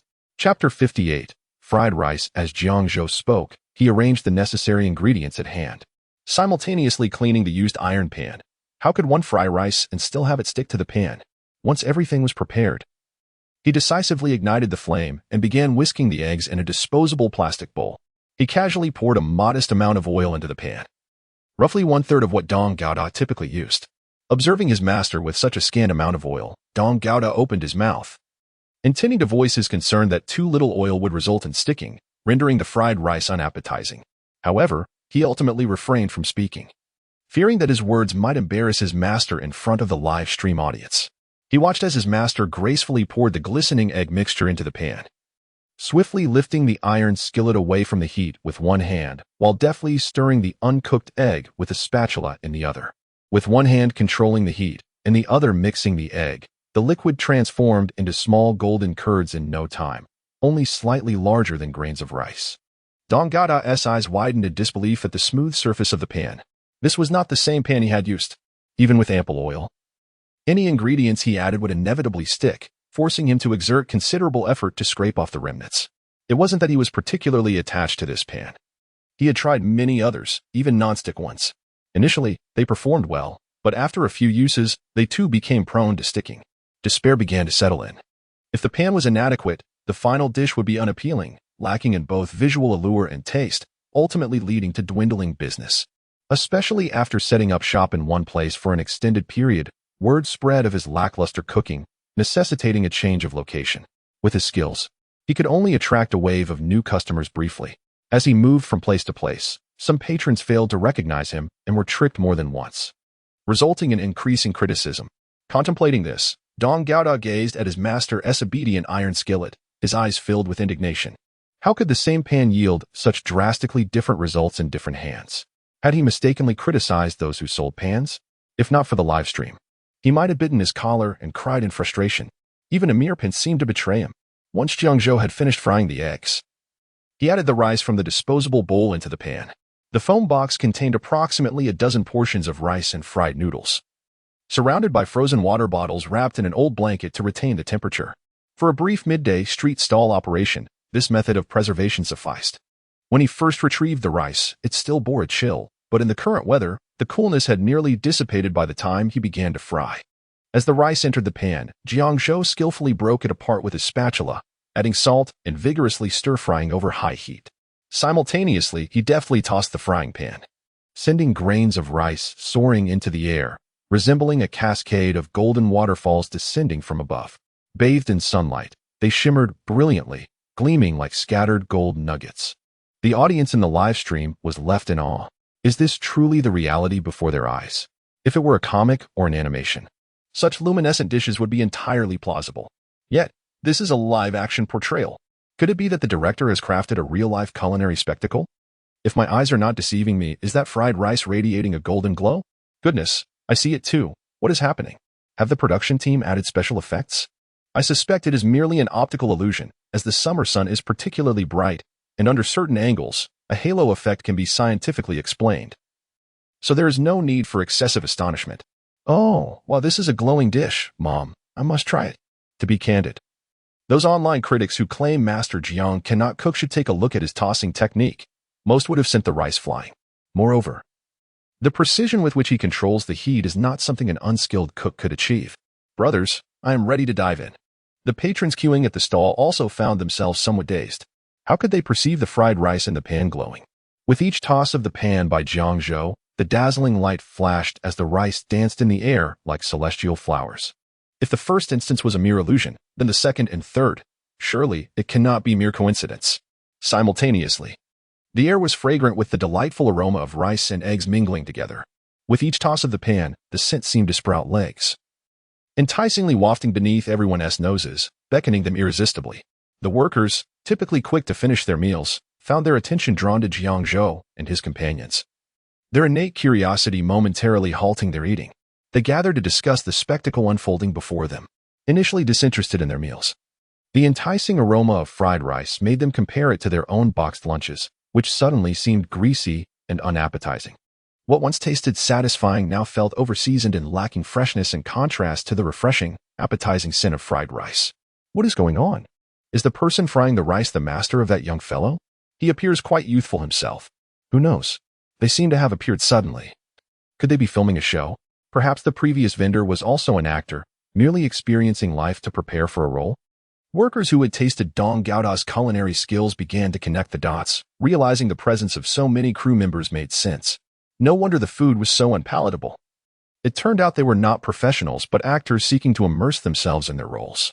Now that preparations are complete, filming is set to commence. And with so many actors present, just look at the line of people. This construction site typically does not attract such crowds. Surely, this is for the sake of filming. The crew is quite amiable, showing no intent to usher us away. Previously, I had observed another production team that demanded silence on set. Indeed, the aroma wafts enticingly, leaving us to wonder if we might be fortunate enough to savor a taste. The workers engaged in conversation, while the rest remained oblivious to their discourse. Enveloped in the fragrant allure of fried rice, their minds were consumed by the desire to indulge. The scent was undeniably tantalizing. In the final stages, Jiang Zhou deftly scooped a handful of chopped scallions into the pan, swiftly tossing them a few times to allow the piquant fragrance of the scallions to melt harmoniously with the essence of the fried rice. The infusion of scallion flavor not only eliminated the egg's raw scent, but also enriched the overall aroma of the dish. Once cooked, it was plated into a transparent disposable container, where the golden fragments of egg contrasted strikingly with the gleaming white grains of rice and vibrant green scallions. It was a sight that captured everyone's attention, rendering them spellbound as they gazed at the mound of steaming fried rice within the box. Chapter 59. A taste. Standing beside Jiang Zhou, Dong Gaoda had yet to regain his composure. Despite the fact that his master used the same pan and ingredients, the dish produced was utterly dissimilar. He was perplexed, yet profoundly astonished. With wide eyes, he fixated on the fried rice, his right hand involuntarily pinching his left. And only upon feeling the sharp pain did he grasp a semblance of reality. Dong Gaoda gazed longingly at Jiang Zhou, only to lift his eyes and find the host and crew encircling them, each person shunning the queue and clustering around the camera. Disposable utensils in hand, an obvious indication they were there to partake in the feast. Jiang Zhou had become accustomed to such occurrences. He then turned to Dong Gaoda and inquired, "Do you understand how to prepare it now? Give it a try." During his earlier demonstration, he had explained the process while cooking, making it straightforward for Dong Gaoda to replicate. Initially, he had thought his master would allow him to taste the fried rice, but instead, he was asked to recreate it. His expression shattered momentarily, and a chill ran down his spine as confusion washed over him. Did his master harbor some misunderstanding? Was this something one could master simply by observation? Yet, observing his master's calm and nonchalant demeanor, Dong Gaoda began to doubt his own abilities. Was it possible that others could succeed where he struggled? Feeling a wave of shame, Dong Gaoda nodded, trembling as he raised his hand. "Master, I wish to taste the fried rice you prepared, to discern where I faltered, so I may learn more effectively." His eyes fixated on the fried rice before him. He swallowed hard. "Master, I too desire to improve. I wish to taste it." Meanwhile, the usually quiet Chen Zihong, witnessing the moment when his master's fried rice was about to be devoured by his senior, hurriedly stepped forward. The disciples watching the live broadcast were left aghast at Chen Zihong's sudden appearance, their teeth metaphorically grinding in envy. Truly, they found it infuriating that this old sixth trailed behind their master daily, privately savoring countless delicacies. How they longed to serve their master as well. Once this broadcast concludes, I shall call master and request to return and serve him. I have yet to taste his culinary creations. Many disciples lamented that had their master employed such teaching methods in the past, they would not have believed the disparaging remarks circulating online about his culinary skills. Did this resemble a lack of skill? Those brothers who had experienced their master's guidance had seen their abilities soar, their businesses flourishing beyond measure, profits flooding in. How could this not incite envy among the others? They were all fellow disciples, once equally scorned. Yet now a fortunate few had been selected by their master to rise above. Some recalled Xian Guotsai's act of showering gifts in the live stream, which led to his selection by their master for a store visit. Had they the means, they too would have wished to try their luck. Unfortunately, the wealthy among them were but a minority. The disciples observed as Dong Gaoda and Chen Zihong took their spoons, poised to savor the fried rice, while those surrounding them eagerly awaited their feedback.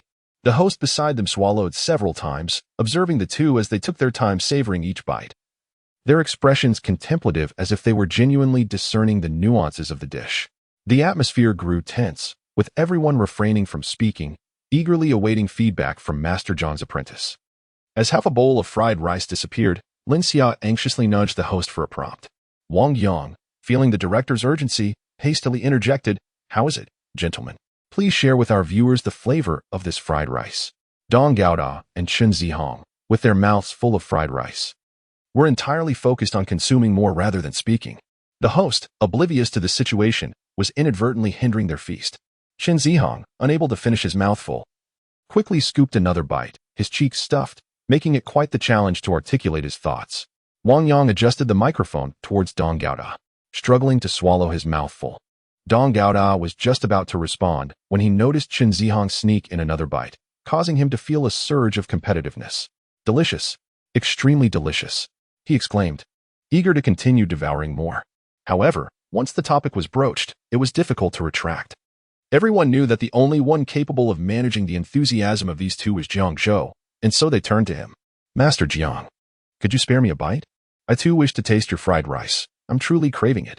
Just one bite, consider it feeding a chicken." He then proceeded to imitate a chicken's clucking. The audience watched in astonishment as he publicly clucked like a chicken, causing Dong Gaoda and Chen Zihong to nearly drop their spoons in disbelief. Jiang Zhou's expression froze, his gaze fixed on the man imitating a chicken. He then shut his eyes, feeling overwhelmed by the day's events, which seemed far more intense than previous episodes. Was it the lively atmosphere of the roadside stall that had everyone so animated? The man's ridiculous clucking echoed in his mind, prompting him to nod. After all this fuss over a single bite of fried rice, it's hardly worth it, if you don't mind that it's been tasted by them. "Go ahead and eat," Jiang Zhou said stiffly. He watched as the man excitedly rushed to the stall, seizing a disposable spoon and began to clamor for the rice. Before Dong Gaoda and Chen Zihong could react, he managed to take a substantial mouthful. The patrons waiting in line faced a dilemma between maintaining their dignity and indulging in the culinary artistry of the chef. "Master Jiang, I can also cluck like a chicken." "Cluck, cluck, cluck." Jiang Zhou, "I can't cluck, but would barking suffice?" Jiang Zhou, feeling overwhelmed, waved his hand dismissively, allowing them to be, urging them not to imitate any animal sounds. It was truly a frightful scene. Meanwhile, the crew members waiting to grab a bite stood awkwardly at the side, their spoons in hand, utterly deprived of any opportunity to intervene. Moreover, how unselective can one be? That previous serving of fried rice was shared, each person using a pristine spoon, utterly clean. Yet this current portion has been devoured by Master Jiang's two disciples. How could these individuals indulge? It is infuriating. How can they be so greedy, leaving no room for others? The crew members of the show not only find it impossible to squeeze in, but are also compelled to listen to the incessant exclamations of those indulging. Goodness, how delectable. The rich aroma of eggs fills the air, and those minuscule egg fragments, scarcely larger than grains of rice, possess an astonishing presence once tasted. My word. The rice exhibits such delightful chewiness, it is remarkably springy. It appears that the eloquence of culinary descriptions online can indeed manifest as verbs. How is it possible that there is not a hint of greasiness? I cannot detect any oil, just pure fragrance. Is this the prowess of a culinary master? Such a terrifying skill. The crew grows increasingly anxious, their hearts in turmoil. Not everyone can casually disregard the fact that others have partaken before them and dare to sample a bite. Those who cannot do so suffer in torment. Watching as these individuals swiftly consume the remaining fried rice in less than a minute. Chapter 60, have you finished eating? Now, let's prepare another batch. Jiang Zhou regained his composure and beheld his two lackluster disciples, unable to compete with the diners, merely licking their spoons for flavor. Did they even realize this was a live broadcast? His illustrious reputation was destined to be tarnished by these apprentices, if it weren't for the fact that the vast online audience recognized them as his disciples. Jiang Zhou would have privately advised them to refrain from mentioning their master's name when out in public. He simply could not afford to lose face. On one hand, he sensed that the popularity of this episode might surpass the previous ones, which was splendid. On the other hand, he could already imagine the mockery awaiting him. When they met, he would inevitably hear, "Ha, how are your disciples doing?" And he feared he would lose his smile entirely. "Have you finished eating? Now, let us prepare another batch." Jiang Zhou had privately viewed numerous instructional videos. He was no longer the Navi instructor from the inaugural episode. Now, he brimmed with confidence. Not only did he understand how to elucidate and point out errors, but he also mastered the art of demonstration, enriching his teachings with vivid illustrations. Surely, no one would dare to claim he lacked the ability to teach his disciples now. As a culinary maestro, he could not afford any flaws. He had to be perfect. Dong Gaoda's expression stiffened. His master was putting him in a predicament. Such an exceptional fried rice dish was beyond his capabilities to replicate. Especially after savoring his master's creation, he felt utterly unworthy of comparison. His master truly held him in high regard. "Master, I cannot replicate your dish." Once the feeding frenzy subsided, Dong Gaoda reverted to his bashful demeanor, speaking softly with his head lowered. Were it not for the microphone clipped to his collar by the production team, the audience in the live stream would scarcely hear his words. "Just follow my instructions." Jiang Zhou sighed, weary of excessive dialogue. The number of fans gathering increased. Leaving their belongings behind in line, while rushing to the front for a closer view of Jiang Zhou and his team's live broadcast. The experience of watching a live performance in person was vastly different from viewing it through a screen. Upon noticing Dong Gaoda preparing to cook fried rice, the diners eagerly pulled out their phones to capture the moment. "I missed tasting the fried rice made by Master Jiang. I cannot afford to miss the skills of Master Jiang's disciple." It was rumored that the disciple's skills, refined under Master Jiang's guidance, were exceptionally delectable. Whether this was true remained to be seen. How infuriating, yet so enticing. It had been some time since the fried rice had been devoured, yet a lingering aroma still wafted through the air. Logically, the pan should have been cold, the rice absent. And the cooled fried rice should have possessed a greasy scent tinged with fishiness. Yet, at that moment, the only fragrance wafting towards everyone was the fresh scent of rice, complemented by the mouth-watering aroma of scrambled eggs and a hint of refreshing scallions.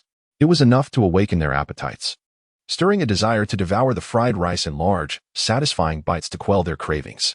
Under the expectant gazes of the crowd, Dong Gaoda felt his nerves tighten. "Do not be anxious, relax, and simply follow my instructions." Jiang Zhou sensed his discomfort and stood by to offer solace. It was evident that Dong Gaoda's disposition was markedly different from that of his previous apprentices. He exhibited a certain social anxiety, even a tendency to shun interaction, particularly under the scrutiny of so many eyes and the presence of cameras capturing the moment. If only his culinary skills were as exceptional as his master's, the situation might have been more bearable. However, the thought of his own abilities being recorded and potentially disseminated online loomed ominously, a prospect he deemed a lasting embarrassment. As he reflected on the numerous mortifying moments he had already endured today, he feared he might not withstand another. Yet, he could not allow such a splendid opportunity to slip away. He was a person prone to inconsistency, often laboring diligently for 3 days only to falter for 2. His initial desire to apprentice as a chef had sparked while watching his master triumph in a culinary competition, a victory that ignited his passion for the culinary arts. He aspired to emulate his master and become a celebrated culinary deity within the industry. Yet, aspirations often remain idyllic. After investing a considerable sum to secure his apprenticeship, he found himself lacking any foundational skills, resulting in daily drills of chopping vegetables and tossing pans under his master's tutelage. After several months of such practice, his patience for the culinary arts waned. Observing fellow apprentices graduate with minimal communication required with their master, he opted to leave his training prematurely. Subsequently, he interviewed at numerous restaurants in search of a stable position as a chef, only to be met with disappointment due to his inadequate skills, relegating him to the role of a mere apprentice, overworked, underpaid, and burdened with excessive responsibilities. In a fit of frustration, he resolved to set up his own stall. With a bit of diligence and by traversing various locales, he could earn a modest living without starving. Now, an extraordinary opportunity stood before him. After months of apprenticeship, he had yet to receive any direct culinary instruction from his master, and yet here lay a chance for individualized guidance. He recognized the rarity of this moment. Should he allow it to pass, he might never encounter such an opportunity again. He was determined to seize it. In previous episodes, the disparity in business success among his peers post-instruction had been glaringly apparent. A veritable path to success lay ahead, and if he failed to grasp it, he might as well throw himself against a block of tofu in despair. If he could master his master's insights, no matter where he set up his stall, patrons would surely line up for his culinary creations.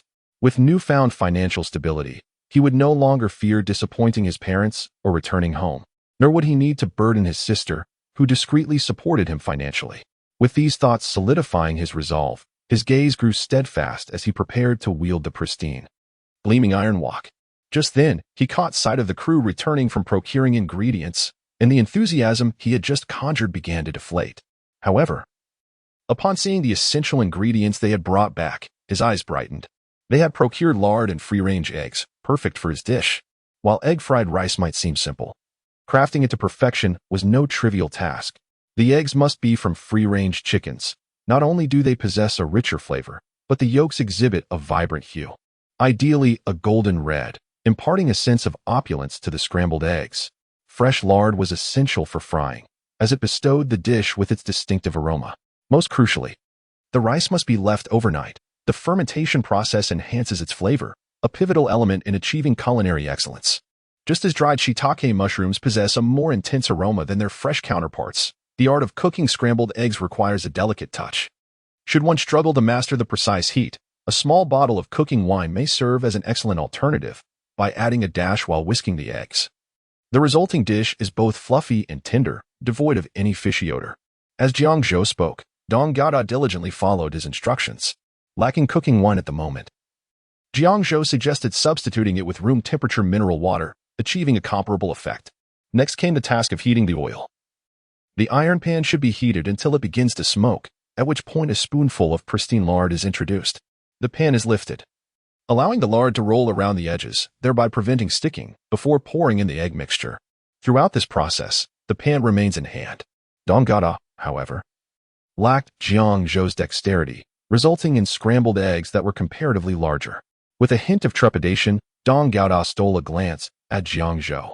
Chapter 61. How could this not be their motivation? Jiang Zhou nodded, encouraging him to continue, and began to add rice.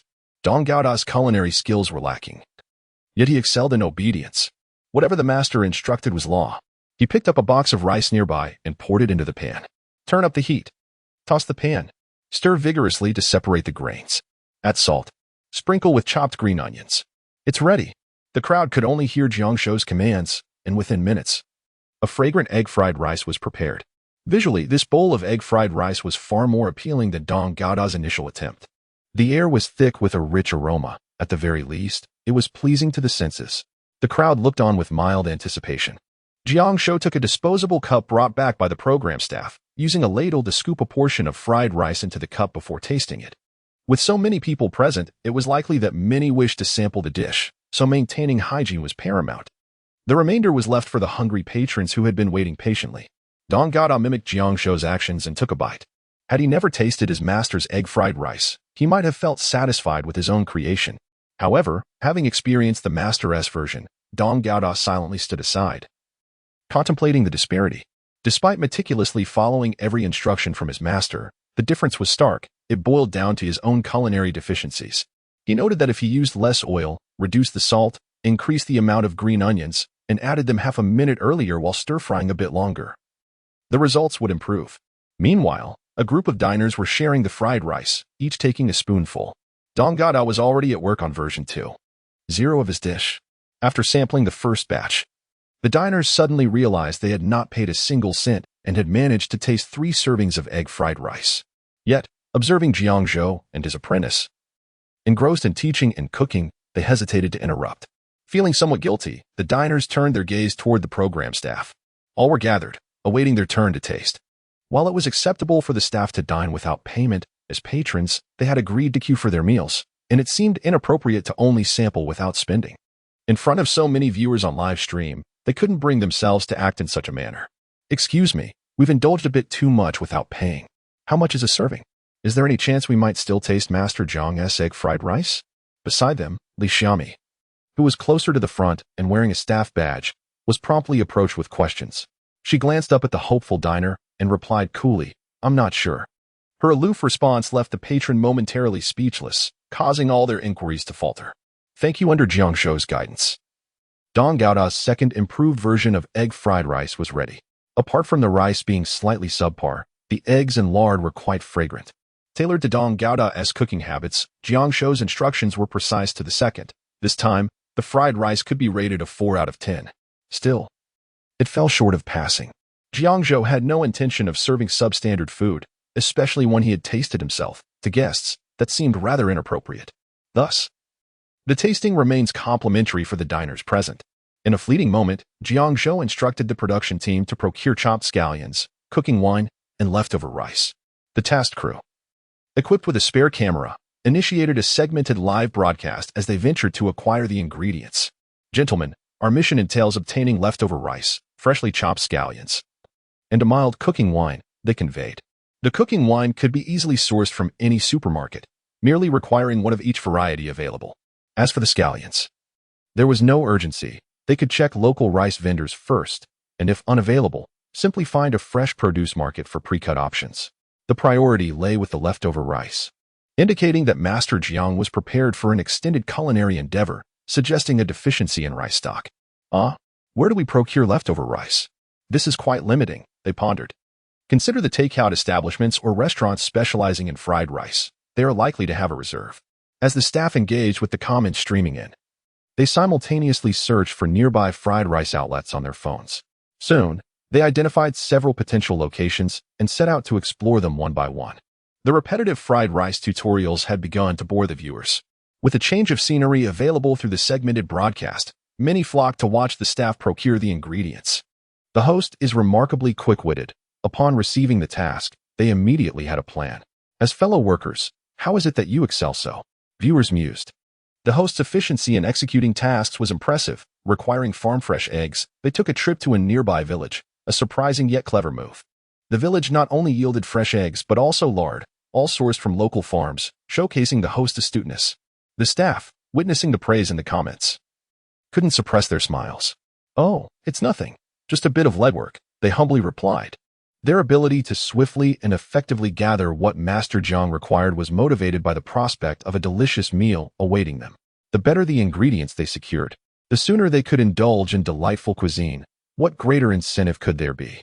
As for Master Jiang's culinary prowess, it is unparalleled, so exquisite that one might wish to devour their own tongue in delight. The current batch of fans is fortunate, yet they lack the fortune of those who witnessed the inaugural live stream. During that first broadcast, it is likely that Master Jiang was either unfamiliar with the format or hesitant to engage, as he watched his apprentice struggle in the kitchen. In a moment of necessity, he stepped in to demonstrate, overwhelmed by the sheer number of guests, fearing his apprentice's dishes might lead to disaster. Thus, he personally prepared numerous dishes. And those fans fortunate enough to attend that live event were truly blessed, a sentiment that stirs envy among our production team. At that time, few held faith in Master Jiang, swayed by negative online narratives. Yet, unexpectedly, he executed a stunning comeback during his first broadcast, showcasing skills that left every taster in awe, swiftly altering the online discourse. It is no wonder that securing a reservation for Master Jiang's meals is a daunting task. The culinary experience is beyond imagination. In the live stream, the initial fortunate patrons who savored Jiang Zhou's artistry echoed the staff's sentiments in the comments. Indeed, I had no idea that such delectable dishes existed in the world. Ever since I experienced them, my palate has been so refined that I find everything else lacking in comparison, resulting in a weight loss of 3 pounds. Now, the only place I can savor something delightful is at the establishment of Master Jiang's disciple. The takeout I once relished now seems unappetizing. The marvel of Jiang Zhou lies in the fact that prior to his live broadcasts, numerous allegations circulated regarding his culinary skills, branding him as a misleader of aspiring chefs. However, once he commenced his live sessions, not a single negative review emerged from those who had tasted his creations or those of his improved disciples. One cannot help but marvel at this phenomenon. Consequently, many who are aware of Jiang Zhou are exceedingly curious about his culinary prowess, driven to seek personal experience, valuing their own judgment over external opinions. Chapter 62. You can raise your prices. Yi Fan is precisely that kind of person.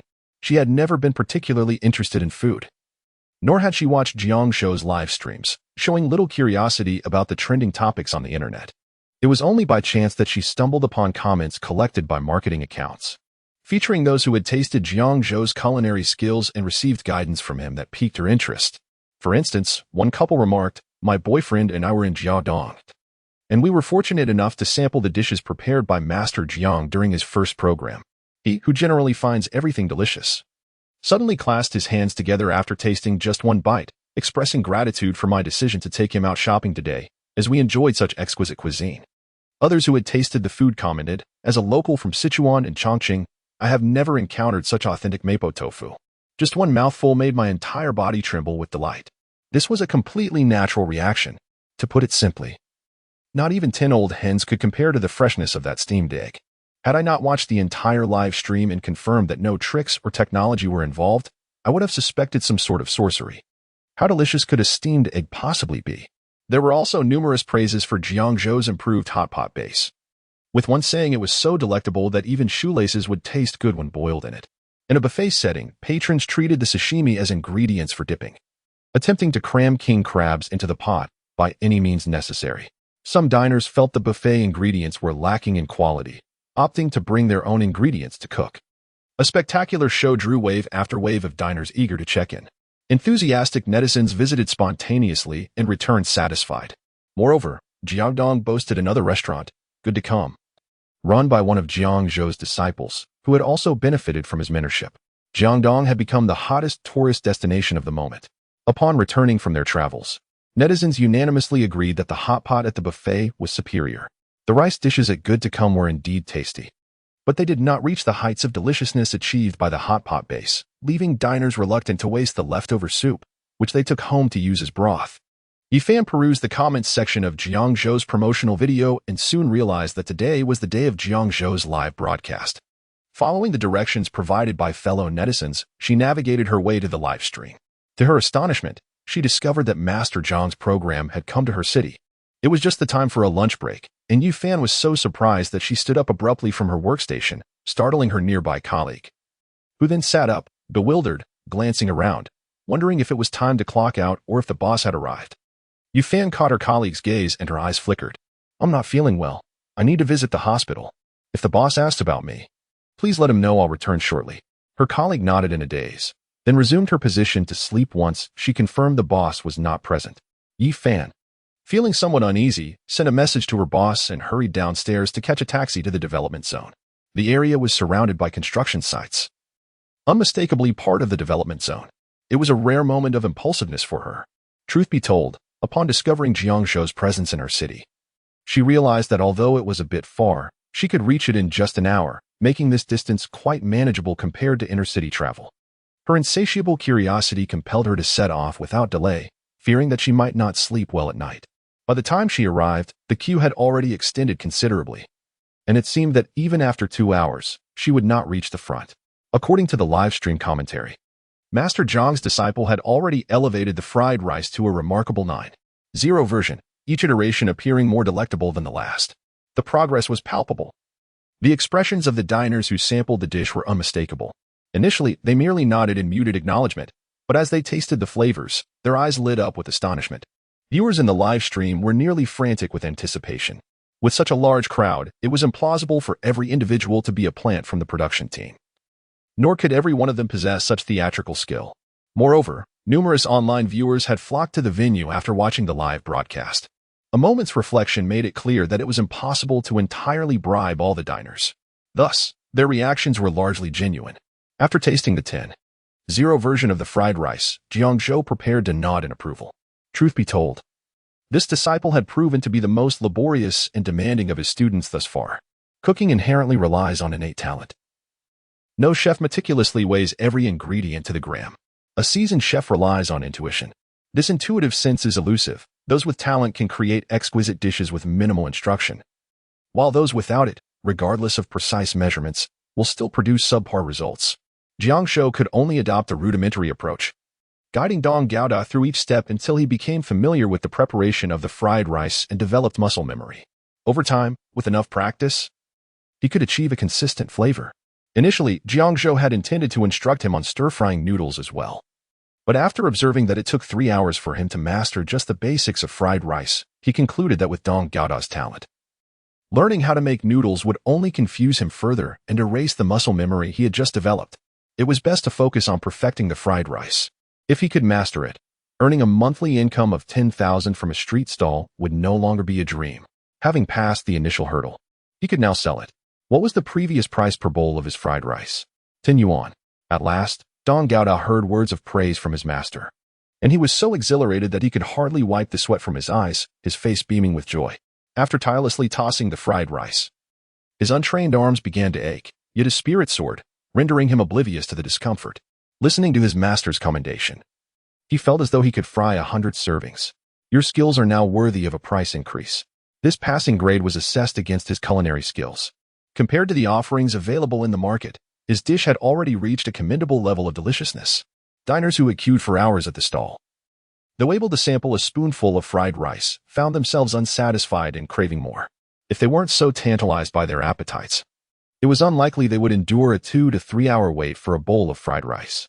"Boss, can we sell it now? I would like a bowl of egg fried rice." "No, make it 2 bowls. How much is that?" The first customer, with a sweeping gesture, eagerly placed his order. Dong Gaodai listened to the customer's words while contemplating the chef's suggestion of a price increase. An increase, but by how much? 38 for a bowl? Would that be too steep? He recalled the prices he had seen on menus when dining out with friends. Could he truly charge such a high price at a roadside stall? Dong Gaodai felt as though he had quoted too high, uncertain of the appropriate price. He could only remember that figure, which had struck him as exorbitant, thus leaving a lasting impression. To his surprise, when asked, he casually mentioned that price without hesitation. Chapter 63. The outcome of his few hours of teaching was priced at 28? Jiang Zhou. The result of his few hours of instruction is merely 28? Compared to his previous apprentices, this one seemed excessively honest. Patrons who had savored the taste of fried rice felt a chill upon hearing Jiang Zhou mention a price increase. Their thoughts wandered uncontrollably to the establishments opened by Jiang Zhou's former disciples, which appeared rather steep in pricing. They anxiously contemplated the possibility of being unable to afford it should the prices escalate. Yet, they quickly reasoned that how exorbitant could a single serving of fried rice possibly be? Could it truly reach hundreds per bowl? Nevertheless, the flavor was undeniably exquisite, improving subtly beneath their very noses, leaving them ever more eager to discover the taste of the next serving. Alas, if it were not delectable, they would not have waited so long. They hoped it would not be too pricey. In a mere moment, a whirlwind of 30 thoughts raced through their minds. A chaotic contemplation, until they abruptly heard the figure 28. Their bodies reacted more swiftly than their minds. The first patron immediately picked up their phone to scan the code. The next instant, they heard, "Payment of 28 yuan received." Both Jiang Zhou and Dong Gaodai paused, caught off guard by the sound. Jiang Zhou was stunned that the customers had already paid, fixing the price in place. The current generation is indeed astute. Dong Gaodai was taken aback, believing the price too high and preparing to revise it to 18, only to be astonished that the patrons had paid without hesitation. He felt somewhat bewildered. Observing his dazed expression, Jiang Zhou sighed inwardly in resignation. At 28 yuan per serving, a limit of 1 per person seemed reasonable, as there was little rice left, and not much more could be prepared. For the patrons still waiting, he instructed Dong Gaodai to fry 2 servings of egg fried rice to offer for tasting, encouraging them to return next time. The patrons in front were delighted to hear this. However, those further back, informed of this unfortunate news through the live broadcast, felt disheartened. If it weren't for the tasting portions of egg fried rice still available, they might have been utterly despondent. They simply yearned for a bowl of fried rice, having queued for hours, only to find it sold out. Such agony. Thankfully, they could still sample the flavor, rendering their effort not entirely in vain. Dong Gaodai, of course, heeded his master's words. His body had indeed developed some muscle memory, pouring oil, whisking eggs, knowing precisely when to perform each task. He had become quite adept, unlike before, when he would clumsily stir-fry in a flurry of panic. As Dong Gaodai prepared the fried rice, Jiang Zhou continued to offer guidance. He no longer needed to taste. Merely inhaling the aroma allowed him to discern any deficiencies. Once a serving of egg fried rice was completed, he handed it to 2 staff members, one to distribute the fried rice, the other to dispense disposable cups. Dong Gaodai proceeded to fry a second portion.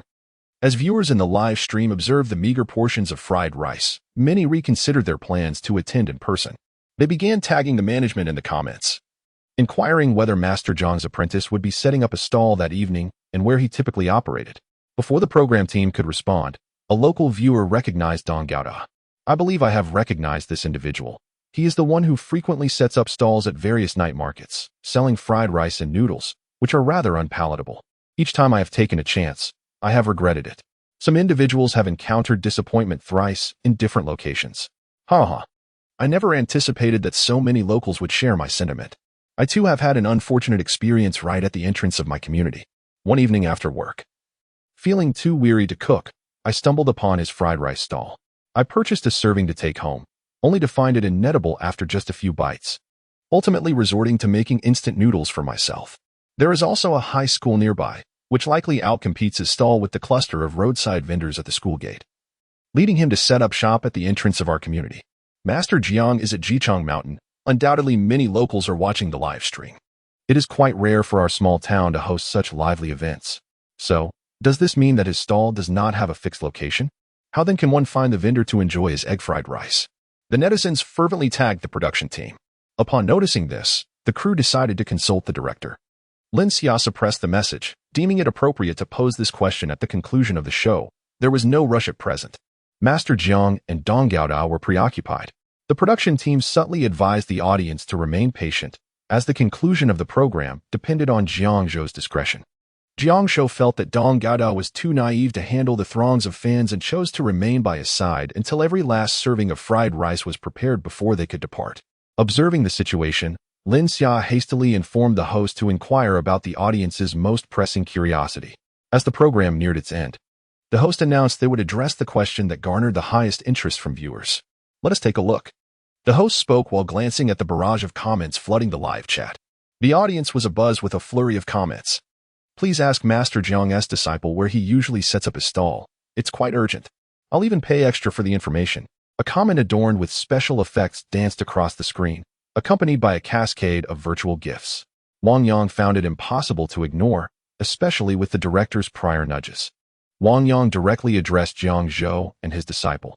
Our audience is curious about where Mr. Dong usually sets up his stall. Is there a fixed time and location? Will he be setting up tonight? Upon hearing this, Dong Gaodao instinctively glanced at Jiang Zhou, noticing his master had no intention of speaking, which left him in a quandary. Well, my stall does not have a fixed location. I typically go wherever there is high foot traffic. The patrons present perked up at the host's inquiry. This was not solely a curiosity for the online viewers. Those present were equally eager to know. Without knowledge of the stall's location and schedule, where could they go for their next meal? Thus, this question warranted an answer. Observing Dong Gaodao's indecision, the diners grew anxious. Dong, if it's too difficult, perhaps you could create a group chat? We could all join, and you can notify us when you set up your stall. Take your time to think it over and let us know once you've decided. Dong Gaodao looked at the diners, who appeared resolute in their demand for a group chat, unwilling to let him leave without a solution. After witnessing the master's gaze, a group was swiftly established before everyone present. The diners immediately queued to scan the code and join the group. In their eagerness, they urged Dong Gaodao to create a Weibo or Douyin account so that their online friends could also find the place.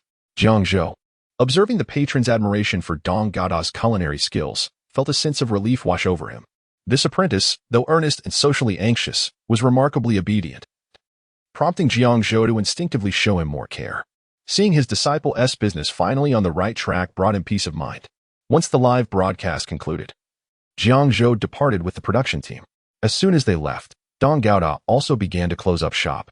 After bidding farewell to the diners who had joined the group, he suddenly spotted his parents and younger sister standing by the roadside, seemingly there for quite some time. He was momentarily taken aback. Having run away from home for so long, he had only dared to observe his family from a distance outside their neighborhood. Satisfied that they were well, he had chosen not to return. The unexpected reunion left him utterly at a loss.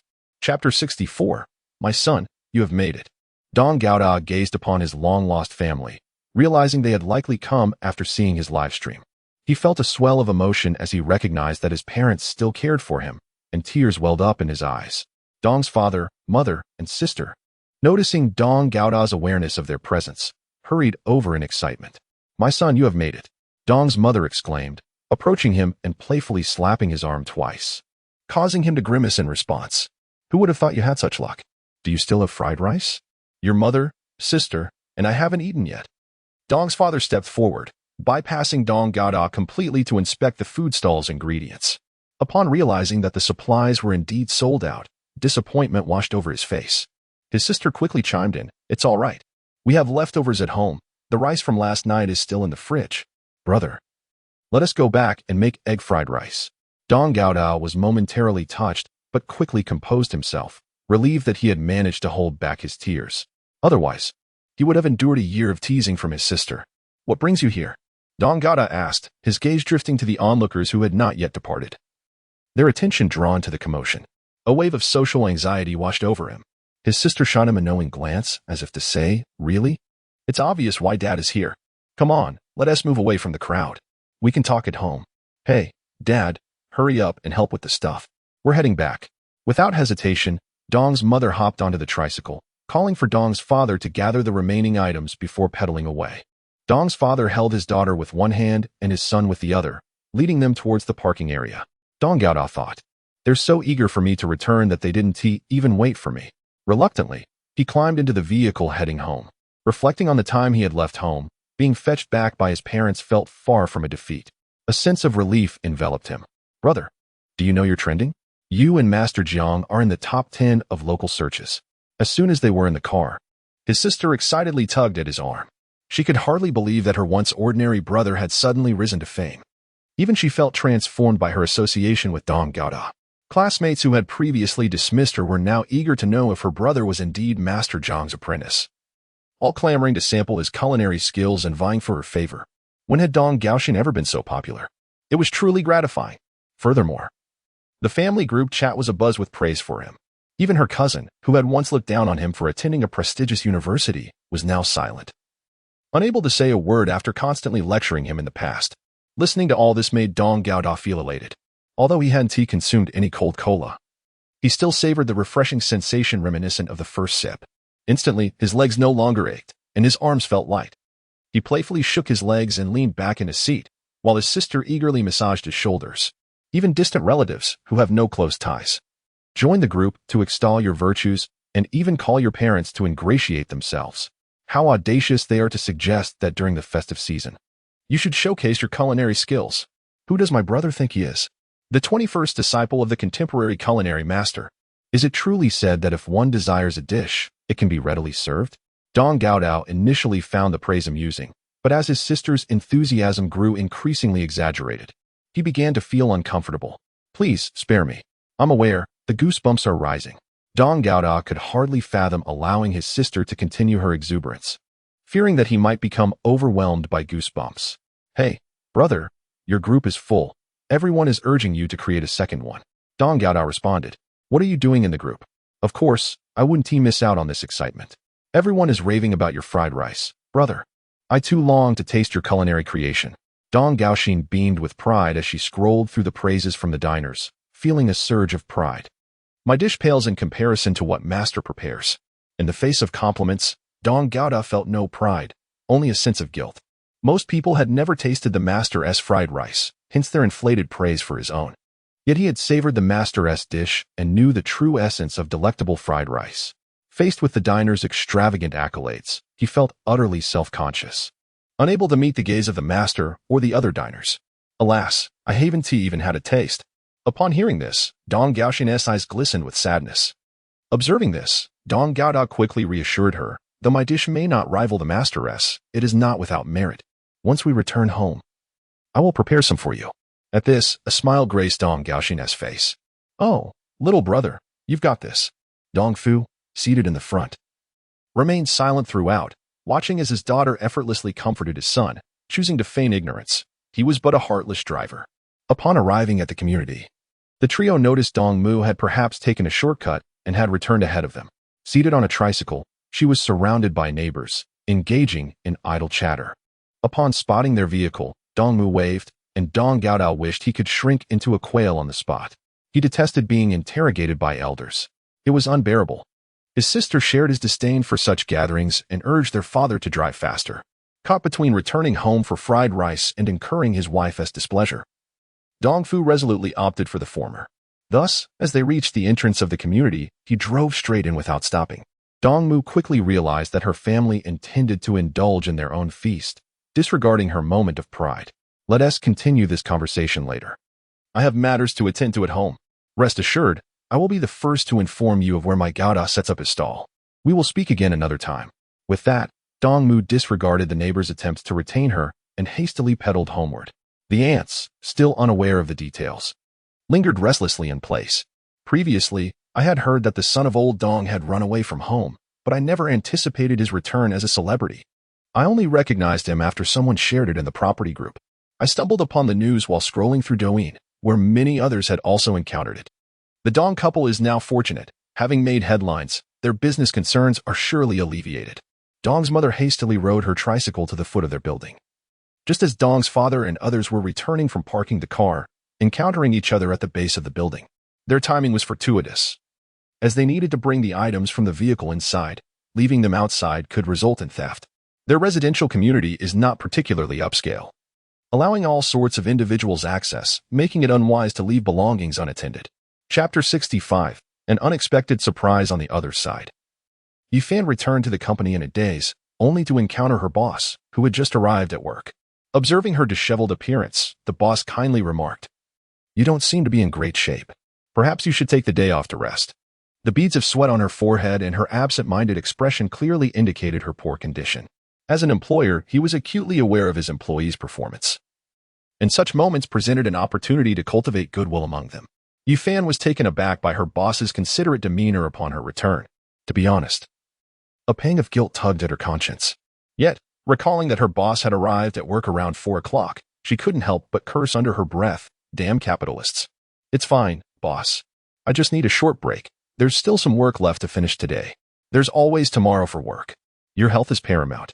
Under the insistence of her boss and the envious gazes of her colleagues, Yifan reluctantly picked up her bag and prepared to head home to complete her tasks. Indeed, her work was still far from done. With a smile, her boss watched her enter the elevator, nodding with satisfaction. He truly was a considerate employer. Perhaps the employees would have a little less to grumble about him in private now. Upon returning home, Yifan's first instinct was to check the messages in the fried rice group chat. She had set special notifications for the group admin. No new messages meant that specific stall information had yet to be posted. How could there exist such delectable fried rice in this world? She had never found fried rice particularly appealing before. Anyone who could cook could whip up fried rice. In her household, it was merely a last resort when they were too lazy to prepare a proper meal, often made with leftover rice, adhering to the principle of not wasting food. Alternatively, when seeking a more fulfilling texture, they would transform it into fried rice, adding ingredients like pickled mustard greens and shredded meat, ensuring it would not be too unpalatable. However, the bite of fried rice she had today completely overturned her previous perceptions of this dish. How could something as simple as fried rice taste so exquisite? When a morsel reached her mouth, she instinctively hesitated to swallow, savoring it instead, as the savory aroma spread across her palate, fearing that if she consumed it, she might never experience such divine flavor again. Yet, the body has its own will. It acted beyond her control, automatically chewing, as she became lost in the culinary delight. Before she could even react, the spoonful of sample fried rice had vanished. Other diners shared her sentiments. Without tasting that sample of fried rice, they were uncertain of its quality. Lacking sufficient ingredients, they resolved to return another day. But once they had experienced the flavor, none were willing to leave, practically begging for another bowl of fried rice. Once their appetites were piqued, relinquishing the desire to indulge was no easy feat ultimately, as the stall began to close. And the realization dawned that the fried rice was truly gone. The persistent diners finally resigned themselves to defeat. Yet, they were determined to remain in the group chat to stay informed about the boss's updates, unwilling to depart otherwise. Yifan was no exception among them. She had been incessantly attempting to procure a modest portion of fried rice from other patrons. Even a half bowl at the original price would suffice. Yet, not a single soul was willing to oblige. Dejectedly, she returned home with her stomach empty, her yearning for fried rice reaching its zenith. As the dinner hour approached, she perused the social media account of the fried rice vendor, but found no new updates. Would he be setting up his stall that evening? Anxiously, Yifan sprang from the sofa and tagged the fried rice vendor in the group chat. "Boss, will you be selling tonight?" Numerous similar messages flooded the chat. The patrons were anxious, as were the Dong family, except for Dong Gaoda. Dong's mother looked at her son, sprawled on the bed, playing video games with his legs crossed, filled with exasperation. "You lazy bum. Your master has only just taught you this skill, and you squander the opportunity to practice while the memory is fresh. Do you wish to forget it? Now is the prime time for business. Fried rice at 28 yuan a portion, given the current online buzz. If you set up a stall, our family would gladly assist you. You could easily earn over 10,000 in a night. It's infuriating to see you neglect such a golden opportunity." Dong Gaoda, berated, began to regret his earlier decisions. He was not lazy. He had tirelessly sought Ed fried rice all afternoon and could barely lift his arms now. Yet, he was being urged to set up a stall. How could parents be so heartless? He felt he had already made a considerable amount today. Money was inexhaustible. Surely it would be wiser to rest, prepare the ingredients, and be ready to set up the stall tomorrow? Dong Gaoxin found her brother's reasoning sound and turned to persuade their mother. "Mom, I believe brother is right. He has already worked hard today, and maintaining this effort in the future would suffice. Then addressing her brother, she inquired, by the way, where did you procure the free-range eggs and lard used today? Also, what kind of rice did you use for the fried rice? Make sure to gather the ingredients for tomorrow. The family collectively focused on the essential matter. Dong Gaoda also recalled the significance of sourcing ingredients and promptly retrieved his phone to message Jiang Zhou. He was unaware of these details, as they had been arranged by the production team. Upon receiving the message, Jiang Zhou gained a renewed understanding of his disciples' capabilities and sent over the appropriate ingredient specifications. He had been busy all day with the live broadcast and, upon returning to Jiangdong, bypassed the store to head straight home. The first thing he did upon arriving was to check if his reputation points had ascended to level 5. To his delight, he discovered a new surprise. After reaching level 5, the system interface displayed a new section for disciple reputation points. Clicking on it, he found the names of his disciples listed in order of their fame. The highest reputation belonged to Xian Guokai, followed by Yang Ruoli, Qi Shaoran, Dong Gaoda, and lastly, Wenson. Wenson's reputation points were barely filled to level 1. The others had surpassed level 1, granting him 4 additional gift packages. Jiang Zhou was elated. However, a moment of reflection led him to understand why Wenson was the first disciple to explore the shop, yet had the lowest reputation points. Due to his intense focus on mastering molecular gastronomy, he is yet to open his restaurant, and without the allure of delectable dishes, public interest swiftly shifted away from him. Conversely, his disciples, guided by his expertise, successfully managed their businesses, attracting customers who sought to savor the flavors, thereby enhancing their reputations. Initially, Jiang Zhou approached the ventures of his disciples with the mindset of merely cleaning up the mess. However, during this process, he triggered a reputation reward, which further fueled his motivation. To his surprise, his reputation escalated to level 5. Even as his disciples gained renown, he too reaped the rewards. The system proved to be quite generous. Jiang Zhou reveled in the exhilaration of simultaneously opening 5 treasure chests. In an instant, he acquired a complete set of culinary tools, which was indeed impressive. A divine spatula, a divine iron wok, a divine wooden chopping block, a divine stew pot. Chapter 66. Is it reasonable to have a scalper run errands? Jiang Zhou hummed a tune while enjoying a delightful bath, equipped with new culinary tools. He prepared a sumptuous dinner for himself. The extraordinary kitchenware made his cooking remarkably effortless. The flavors were so exquisite that his discerning palate quivered in delight. It evoked a sentiment that if he were to savor such a feast before his demise, he would feel utterly fulfilled. Alone, he polished off a meat dish, a vegetable dish, and a soup. After feeling pleasantly stuffed, Jiang Zhou decided to hit the gym later. He finally understood why many chefs tended to be overweight. The allure of delicious food, prepared by one's own hand, made it almost inevitable to indulge. His concern for his physique stemmed primarily from the burdens of being an idol, the weight of the culinary god title he bore, coupled with the fact that he remained a bachelor, yet to marry. Thus, he felt compelled to maintain his appearance.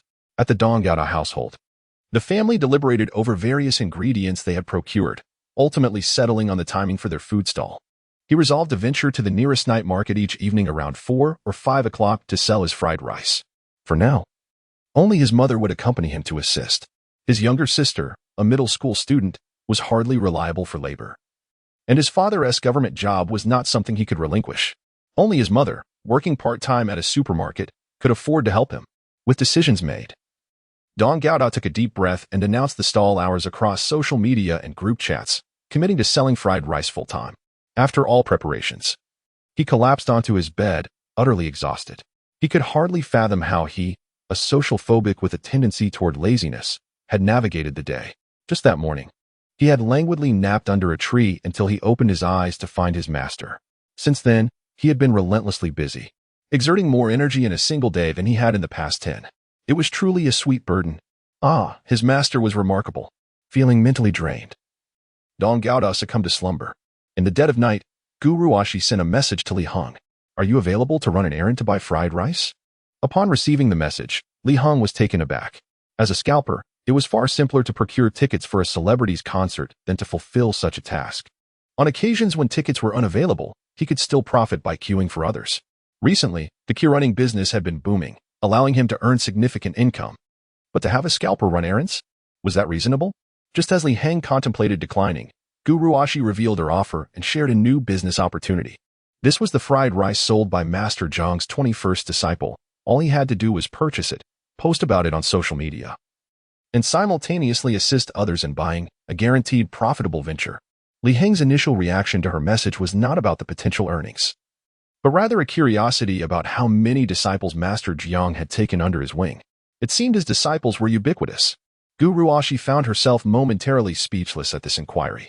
Truth be told, while it was often said that contemporary netizens were all-knowing, no one had actually compiled a record of how many disciples Master Jiang had accepted. Perhaps only Master Jiang himself was privy to that information. However, that was inconsequential. What mattered was whether to accept the offer. Li Heng contemplated the opportunity and deemed it worthwhile, envisioning the prospect of collaborating with his fellow scalpers to reap profits, contingent upon the crowd's size and purchase restrictions at the venue. Moreover, they were genuinely eager to sample the delicacies themselves.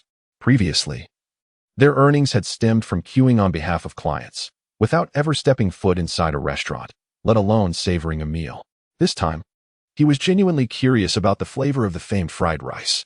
It was unacceptable to run an errand for others and return empty-handed. This time, he was resolute in his desire to experience the culinary prowess of Master Jiang's disciple, which had captivated so many to part with their riches. To better serve clients yearning to taste the disciple's skills, Li Heng devoted an entire night to revisiting the first 5 sessions of Jiang Zhou's livestream. He scoured online resources, diligently jotting down notes until dawn, which he then shared with his fellow scalpers. He also booked high-speed train tickets for a trip to Jichang Mountain City, instructing his companions to review the materials while he succumbed to slumber. His companions declared, "I shall call you boss." As dawn broke, the youth of Jichang Mountain exuded an aura distinct from their usual demeanor. On a workday, they entered the office with smiles, a startling contrast. "Have you seen the trending news?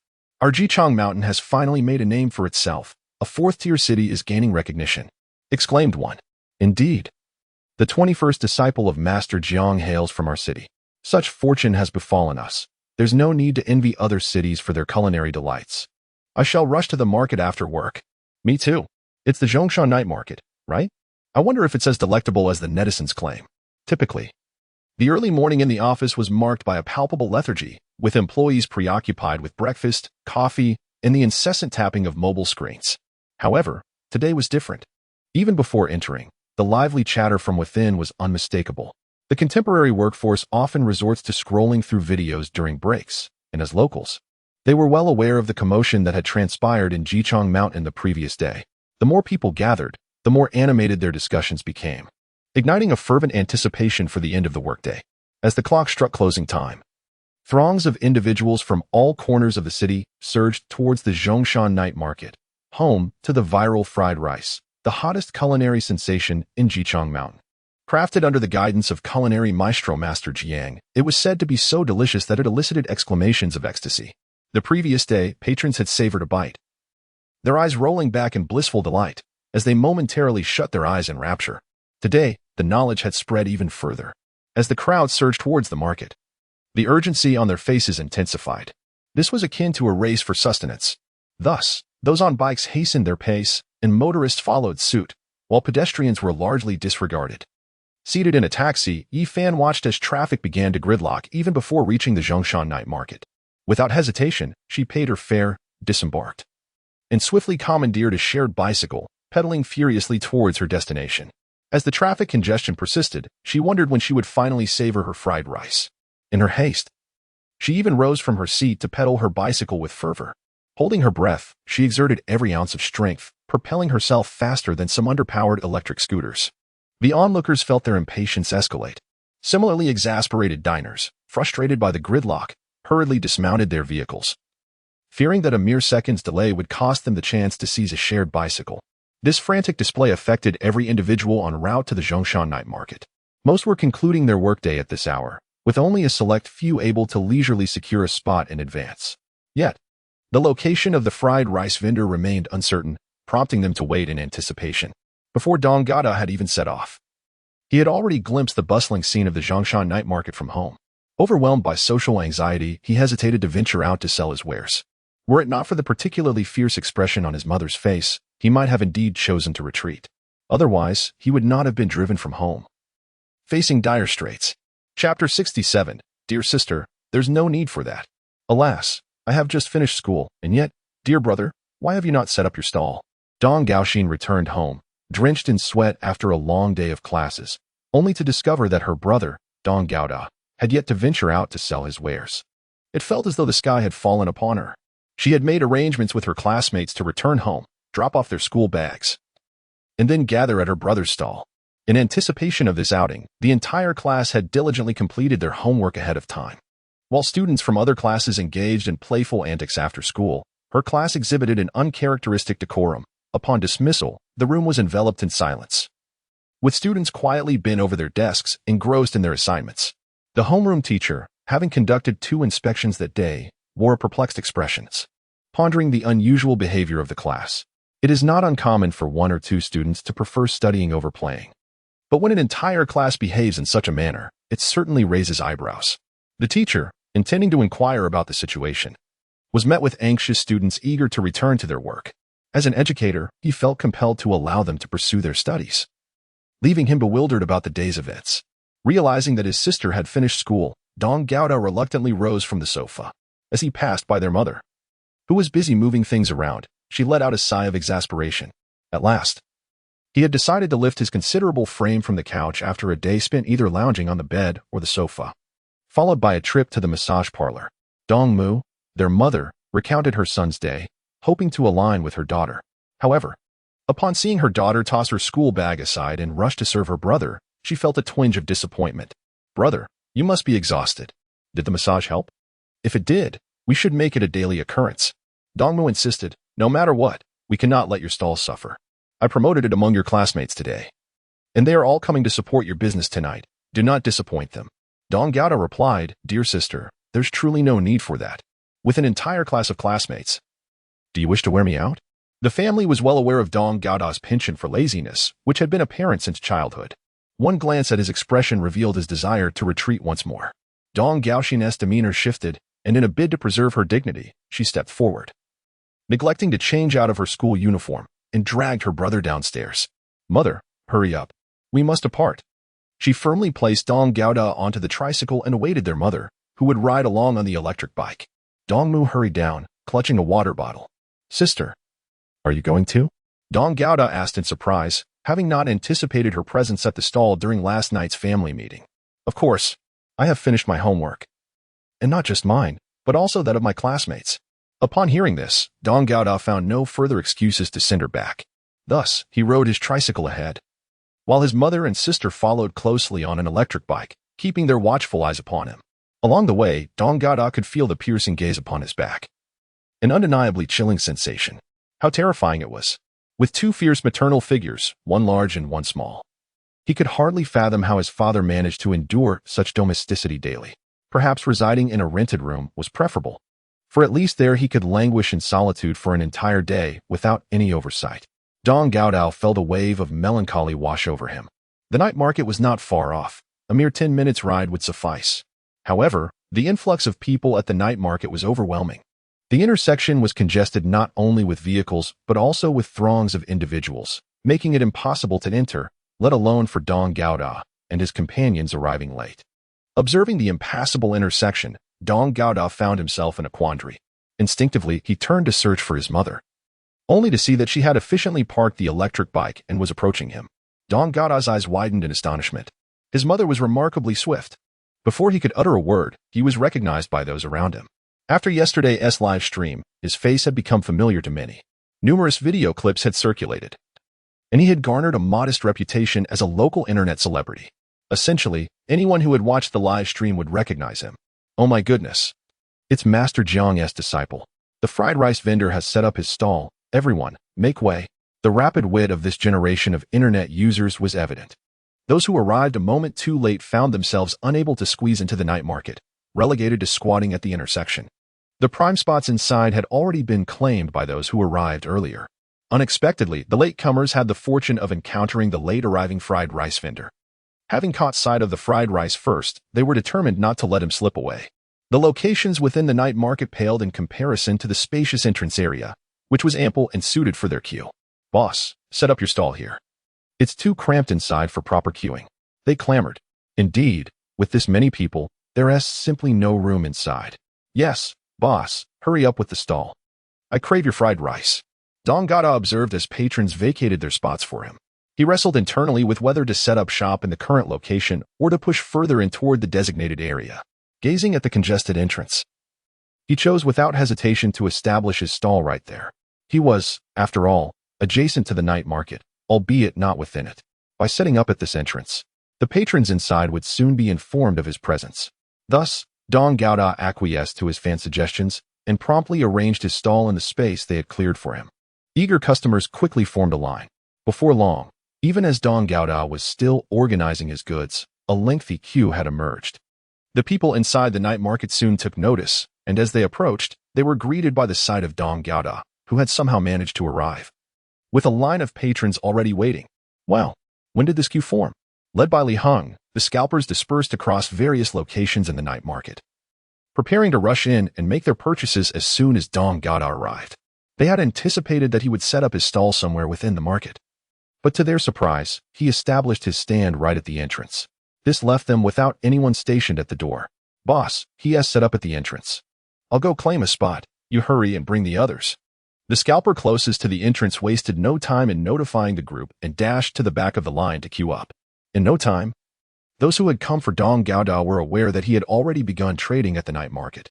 A throng of people swiftly converged at the entrance, transforming what was once a bustling street into a desolate expanse.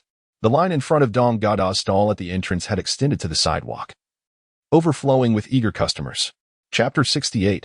Has he reduced the neighboring child to tears? As Dong's mother and her sister witnessed the long queue, they found themselves momentarily taken aback by the sight. Uncharacteristically reserved, they approached to lend a hand. Observing that Dong Gada had assistance today, the patrons speculated whether an abundance of food had been prepared, especially given the 4 large foam boxes brimming with ingredients and a basket overflowing with eggs. The sight of such plentiful provisions instilled a profound sense of security. There was no longer any concern about insufficient food. Yufan stood among the crowd, capturing the scene before her with photographs.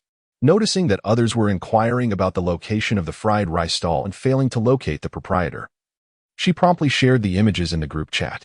It was truly a case of fortunate timing. Those who arrived early missed encountering the fried rice vendor, while the latecomers faced an overwhelming crowd that suggested they might end up without any food at all. Thankfully, she had arrived at just the right moment and managed to secure a prime position, impervious to the encroachment of those arriving later. Thus, Yufan felt no hesitation in revealing the vendor's location to others. Once Dong Gada had organized his belongings, he began to fry the rice. His mother, well aware of his reticence in engaging with strangers, recognized his struggles with communication. Previously, when business was slow, this was manageable. However, it was evident that there would be a significant influx of customers today. Consequently, Dong's mother made the decisive choice to resign from her job, opting to accompany her son to the stall, assisting with customer service, a role in which she excelled. The thought of leaving Dong Gada to manage the stall alone was simply untenable for their family. At 28 per serving, the fried rice was a steal, and the enticing aroma beckoned customers. Dong's mother adeptly attended to the patrons, demonstrating remarkable skill. Meanwhile, Dong Gada, faced with a crowd even larger than the previous day, succumbed to his social anxiety and fell silent, focusing solely on preparing the fried rice. One dish after another, he worked diligently in front of the familiar food cart, the teachings of his mentor echoing in his mind with each precise movement. It felt even more intuitive than using the tools at home, as though his mentor were right beside him, providing a profound sense of comfort. The first customer to receive their fried rice clutched the takeout container as if it were a precious treasure, unable to wait until arriving home to indulge. After stepping aside a few paces to make room for those behind, the customer eagerly unwrapped the packaging. From the moment the fried rice began sizzling, the air was suffused with an irresistible aroma. Anticipation had built to a peak, and at last, the dish was in his hands. All that remained was to scoop up a generous portion and savor it. The freshly cooked, fluffy fried rice had been compressed under the lid, but the customer wasted no time in taking a spoonful. As the piping hot, fragrant morsel touched his tongue, an explosion of flavor surged through him, akin to a bolt of lightning coursing through his body. He stood there, momentarily frozen in bliss, his mouth mechanically chewing, while the eyes of the other patrons, waiting in line, were fixed upon him, eager to witness his reaction as the first person to taste the fried rice. Upon observing him take a single bite and fall silent, the urgency among the onlookers escalated. "Brother, how does it taste? Is it delicious? Why do you stop after just one bite?" They implored. "Brother, what flavor is it? May I have a taste? When it's my turn, I shall return the favor with a couple of bites." The man, roused by their remarks, did not respond but instead lowered his head and voraciously scooped another mouthful of fried rice into his mouth. He ate with a fervor akin to a famished soul, oblivious to the crowd around him. As the generous portion of fried rice disappeared, a look of sheer delight washed over his face, accompanied by a satisfied sigh that echoed his enjoyment. This spectacle only intensified the cravings of those who had yet to partake. As more individuals joined in savoring the fried rice, those still waiting in line swallowed their saliva in anticipation, the aroma in the air becoming increasingly intoxicating. Parents cycling home from school with their children slowed their pace, drawn in by the enticing scent. "Mom, I'm hungry. I want fried rice," the child exclaimed, catching a whiff of the fragrant dish. The mother, glancing at the seemingly endless queue at the fried rice stall, quickly dismissed her own burgeoning desire. "It's nearly 6 o'clock. The family is waiting for dinner. The dishes are already prepared. We simply cannot afford to queue for fried rice now. Besides, will there even be time for dinner afterward?" Resolutely, she turned down her child's request. Yet, as the child inhaled the increasingly rich aroma, having spent the afternoon in class, their stomach rumbled audibly, a symphony of hunger. "No, Mom. I'm starving. I want fried rice. I'll make it for you when we get home." "I don't want that. I want the fried rice from the uncle's hands." Nearby, a man relishing his fried rice overheard this exchange and turned away, cradling his disposable container, feeling somewhat guilty. "What a shame. Dinner is ready at home, and your grandparents are waiting for you. Let us come earlier tomorrow, all right?" the mother offered, taking a deep breath, preparing to depart. Sensing the vehicle's engine restart, the child, torn between desire and hunger, burst into tears. It is not uncommon for a young child to resort to tears when faced with such dilemmas. The man with the fried rice, hearing the fading cries, felt a pang of conscience and hastily shoveled another generous spoonful into his mouth. Had he inadvertently caused the child's tears? Such misfortune. All because of the culinary prowess of Master Jiang's apprentice. A simple serving of fried rice, devoid of any accompaniments, was savored with immense pleasure.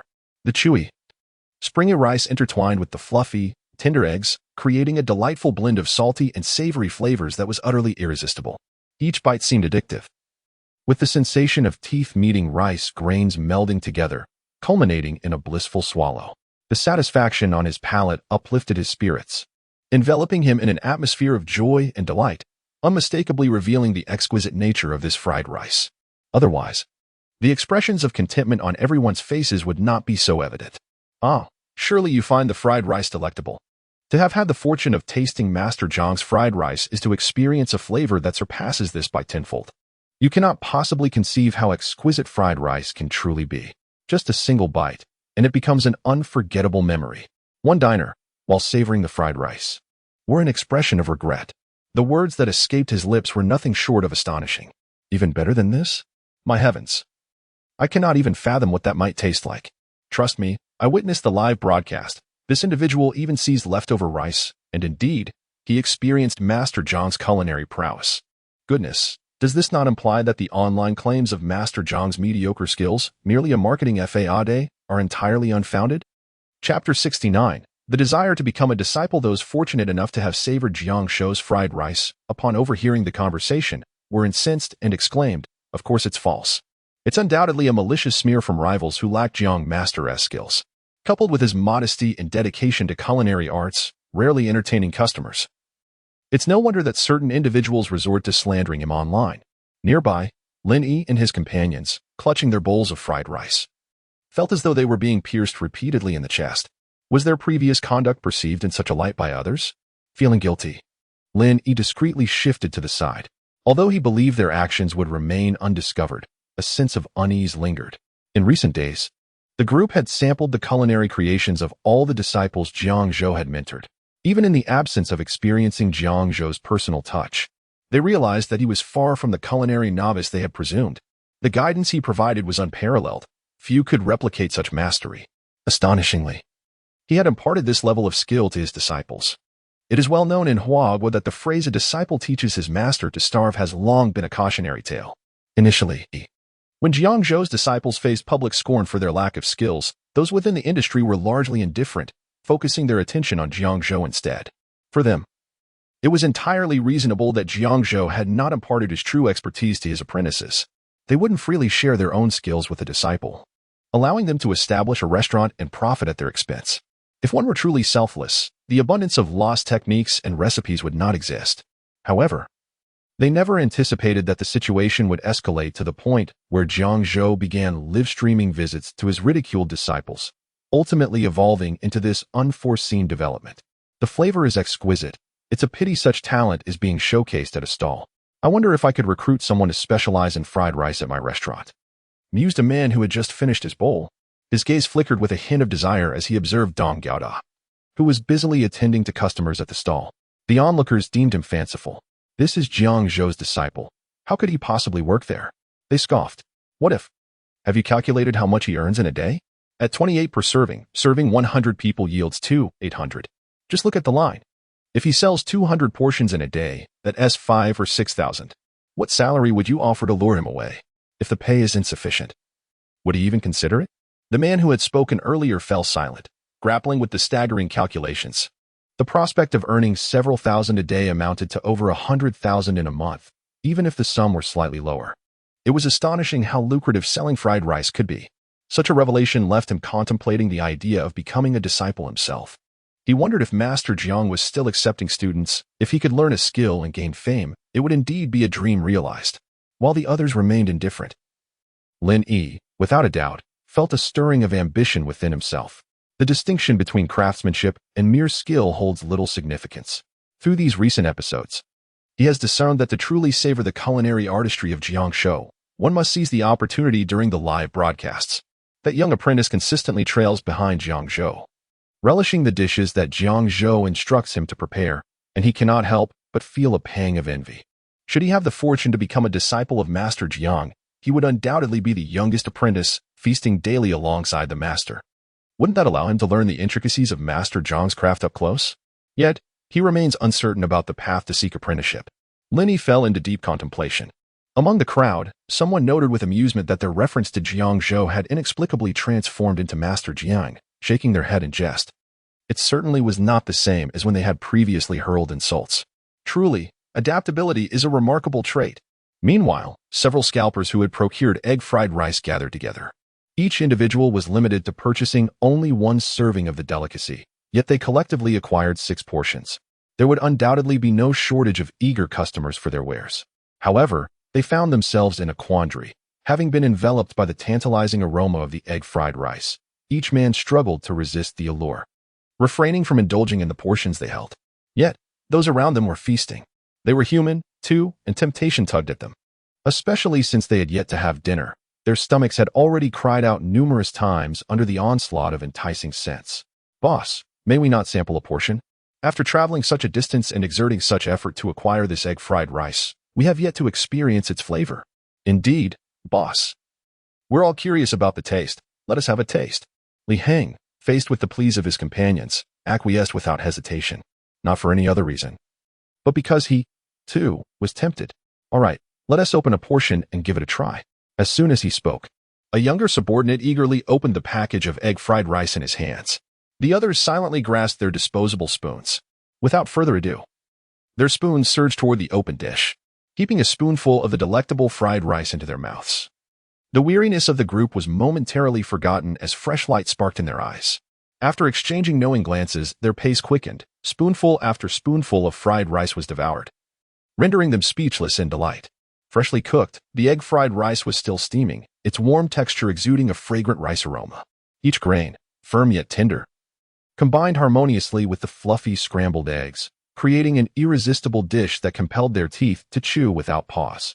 The fluffy grains of rice, distinct and separate, intermingled with glistening golden chunks of egg, resembling a bowl of glittering treasure, radiant and inviting. One could hardly help but feel an insatiable appetite simply by gazing upon it. Upon tasting, they discovered that the aroma wafting through the air mirrored the flavors on their tongues. With the combination of taste, smell, and sight, even those unversed in gastronomy perceived the dish as a feast for the senses. No wonder so many were willing to travel great distances and pay handsomely for a serving of egg-fried rice. Truly, the journey was worthwhile. In the blink of an eye, a single serving of egg-fried rice was devoured. with 6 individuals sharing one bowl. It was evident that none had fully satisfied their appetites. After only a few bites, their hunger had surged, yet the rice was gone. Shall we not order another serving? A few grown men sharing a bowl of fried rice is hardly a sight to behold. It simply does not suffice. The crowd found it reasonable. In the presence of many, one should not become the subject of ridicule. Thus, a few individuals resolved to order another serving to savor the flavor. As the new portion of fried rice was unveiled, they assured one another that this would indeed be the final serving. After all, there were still customers awaiting their turn. Earning 1,000 from a single portion was no trivial matter. This was, after all, the most sought-after fried rice at the moment. And selling it would certainly prove more profitable than consuming it themselves. The group nodded in agreement, their eyes fixated solely on the fried rice. As the lid was lifted, eager spoons emerged from all directions, driven by insatiable hunger. 2 minutes elapsed. Once again, the bowl of fried rice was emptied, yet the 6 individuals remained unsatisfied. They then exchanged glances filled with unspoken words, directed at the untouched fried rice. Chapter 70. Today is not Valentine's Day. No more for us. There are only 4 portions left. It's not enough to sell, Li Heng declared with righteous conviction, gazing at his brother's eager expressions. If only he weren't swallowing hard while speaking. The gravity of his words might have been even more compelling. The allure of the egg fried rice was undeniable. It was akin to Pandora's box. Once opened, one scoop led to a craving for another, and after the second, the desire for a third became irresistible. They would continue indulging until satiated or until the last morsel was consumed. Otherwise, the taste would linger in their minds, an incessant reminder. Boss, we can earn money anytime. If need be, we can extend our stay in Jiang Mountain for a few more days, but not having our fill is a serious matter. One exclaimed. Indeed. 2 bowls are hardly sufficient to satisfy my hunger. Li Heng understood their sentiments all too well. With a gesture, he signaled for a portion of egg fried rice to be opened. They were all too easily swayed by temptation. In the blink of an eye, 6 portions of egg fried rice were devoured, leaving no trace behind, not even a single scallion. One lamented, had I known there would be none left. It would have been wiser to indulge in a portion each from the very beginning. The 2 was far too greedy. He ate the most. Another added, I feel I could have managed another bowl. What about the orders for the clients? Now that we've consumed the fried rice, what shall we do? The group turned to Li Heng for guidance. Truly a calamity, he thought. He had envisioned a grand venture, a chance to include his brothers in a profitable endeavor. This simple task of purchasing on behalf of others required minimal investment.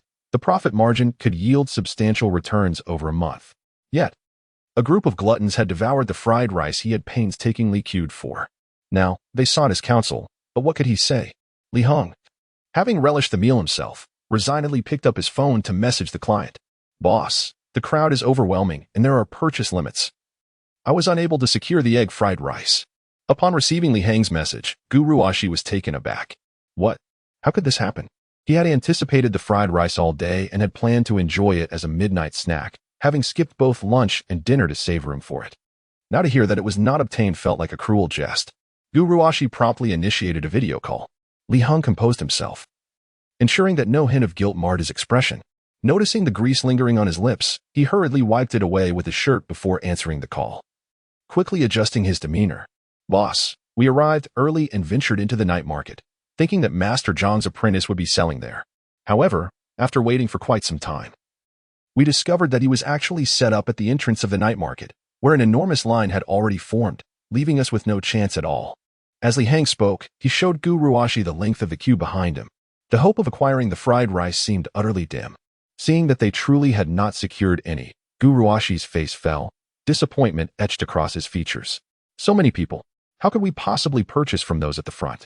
Li Heng remarked, the fried rice is priced at 28 per portion.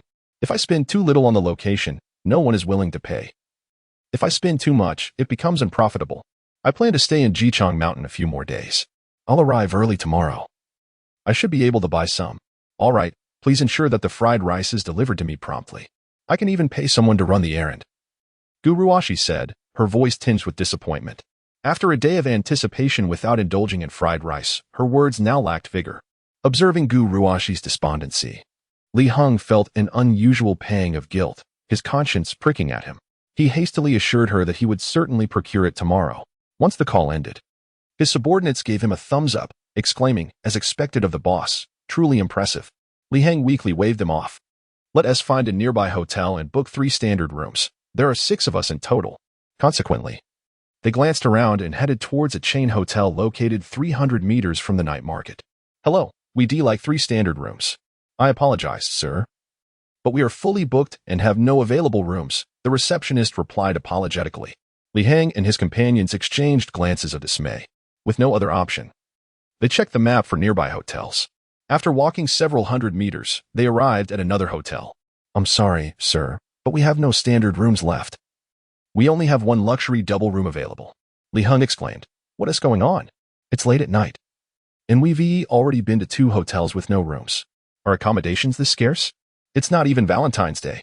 The receptionist, realizing they were not locals, responded with a sympathetic expression. Guests may want to try hotels a bit farther away.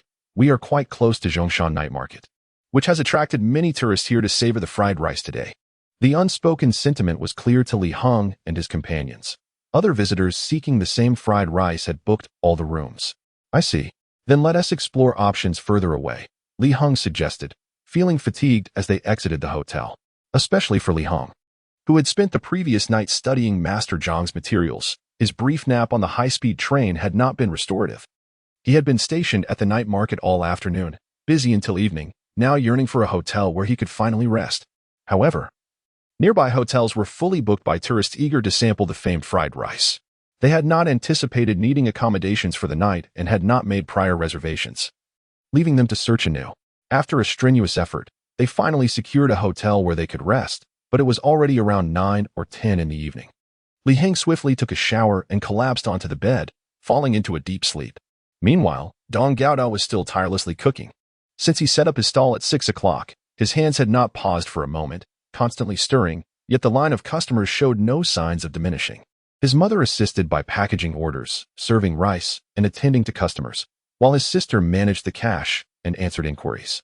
Observing the steady influx of money, their spirits soared, growing increasingly animated with excitement.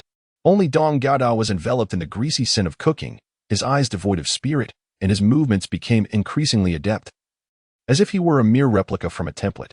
The flavor of the fried rice had also stabilized, ensuring the quality of the dishes served. The customers expressed their satisfaction with the taste, showering praise upon Dong Gaoda. This, in turn, brought immense joy to Dong's mother and sister. The sister, observing the throngs of patrons before her and glancing at her forlorn classmates waiting nearby, looked to her brother with a troubled expression. She had not anticipated such a surge of customers upon his stall's opening. Her classmates had arrived after 7, already considered late, and some had left due to hunger. Yet, a few lingered, captivated by the enticing aroma of the fried rice. Thus, Dong Gaoxin cast a pitiful glance at her brother. Dong Gaoda, is today destined to be a day of utter exhaustion for him? Chapter 71a. Is 28 still considered inexpensive? The fervor surrounding this place is remarkable. The later it gets, the more crowded it becomes. The long queues at the Zhongshan Night Market have become a sensational topic within the city's news and have spread widely through the social circles of its citizens.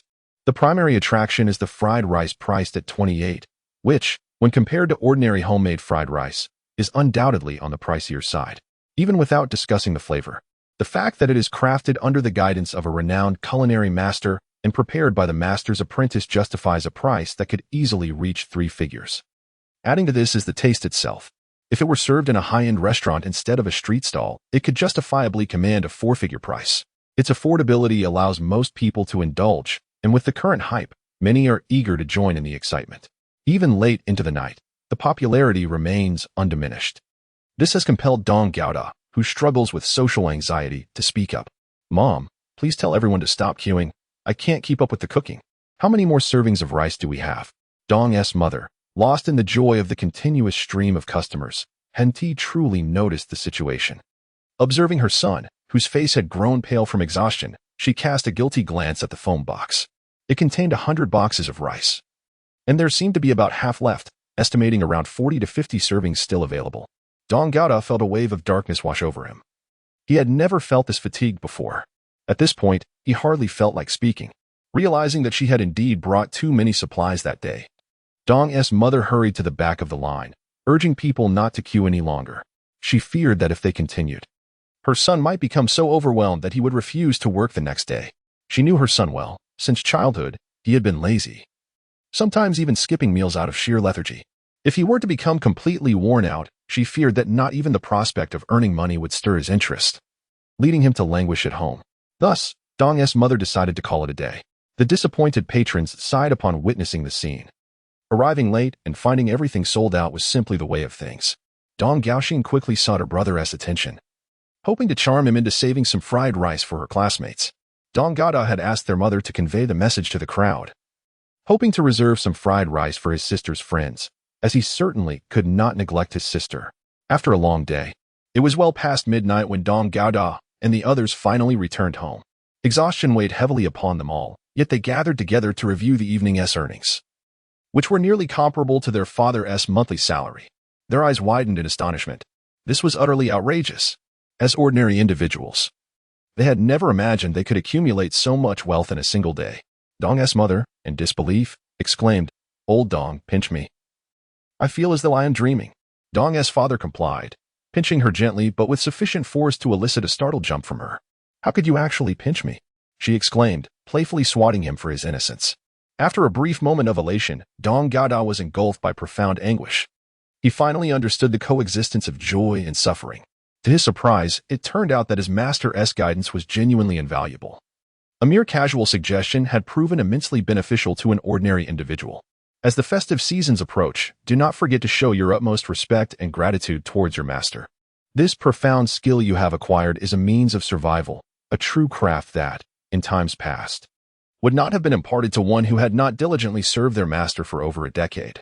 Reflecting on this, Dong's father expressed his concerns, realizing that had he known the exceptional prowess of his son's master, he would never have allowed such frivolous behavior. Remaining steadfastly by his master's side might have afforded his son even greater knowledge. Nevertheless, he found solace in the fact that his son now possessed a skill to earn a living, which left him quite content. One must not be overly demanding. Tears of gratitude almost welled in Dong's father's eyes. If the opportunity arises, he mused, perhaps he might invite his son's master to a meal to express his heartfelt thanks. Dong Gada nodded earnestly, committing these words to memory. The following day, Dong Gada awoke naturally and, upon checking his phone, discovered that since 6 in the morning, messages in the street vendor group had been tagging him to set up his stall. Throughout the day, inquiries about his vending schedule persisted. Despite being a freelancer, he found himself dreaming of stir-frying rice, his arms feeling as heavy as iron upon waking, each movement accompanied by soreness. Upon opening his eyes, he was greeted by a barrage of messages urging him to start selling. In frustration, he tossed his phone aside, closing his eyes again as if to ignore the messages. However, his mother outside likely sensed his awakening and began urging him to prepare the food. "Get up and cook. Make sure the rice is ready by morning so it can cool down, then store it in the fridge for tonight's stall," she called. Dong Gada buried his ears under his pillow, pretending not to hear, while he idly scrolled through his phone. Regardless of whether he opened Douyin or Weibo, the messages continued to press him to set up his stall. In agony, he shut off the apps and returned to WeChat, only to find himself added to a group by his junior disciple. Curiosity piqued, he entered the group, where he discovered discussions centered around him. 6th Ji Xiaoran, the price set by our 21st junior is still too low. Given his current popularity, such an inexpensive rate will likely exhaust him. 24th, Vincent, indeed, have you seen the messages? Though Dong Gada struggled with social anxiety in real life, the online realm felt different. Is 28 still too cheap? I was planning to sell for 10. Then what would be an appropriate price? Won't selling too high earn me reproach? Upon seeing Dong Gada engage, several lurking members of the group joined the conversation. Compared to their peers who had not received guidance from Jiang Zhou, they felt a sense of distinction. They had little in common with other disciples, but found camaraderie and shared experiences with their master. Hence, they had formed this group. The past was behind them, and with their skills having undergone a remarkable transformation, it was only natural that their pricing would reflect such changes. You are but a solitary individual, tirelessly laboring throughout the day. How many portions can you possibly sell? It would not do to diminish the reputation of your master, for all are disciples of culinary excellence, and a vast disparity in prices would be undesirable. Each person's perspective holds merit. Dong Gada, too, harbors no desire to toil so relentlessly each day. Deep within, he contemplates that the current prices may indeed be quite reasonable, accessible to all, which explains the throngs of patrons queuing for a taste. Yet, should prices rise, patrons might deem the cost excessive, perceiving a serving of fried rice as unworthy of such an expense, resulting in dwindling numbers. This, he muses, would alleviate his burdens. He reflects upon the seemingly endless line from the previous night. The words of his fellow disciples resonate within him. He resolves to peruse online reviews or consult his master regarding an appropriate price per serving. Chapter 72. What is the matter? Dong Gaoda opened Douyin and clicked on the video he had posted. The top comments, each receiving tens of thousands of likes, were astonishing. Some shared photographs of fried rice, while others requested videos of him preparing fried rice, allowing viewers far away to feast their eyes. Among these, he unexpectedly stumbled upon a comment advocating for a price increase, which also garnered several thousand likes. This left Dong Gaoda utterly perplexed.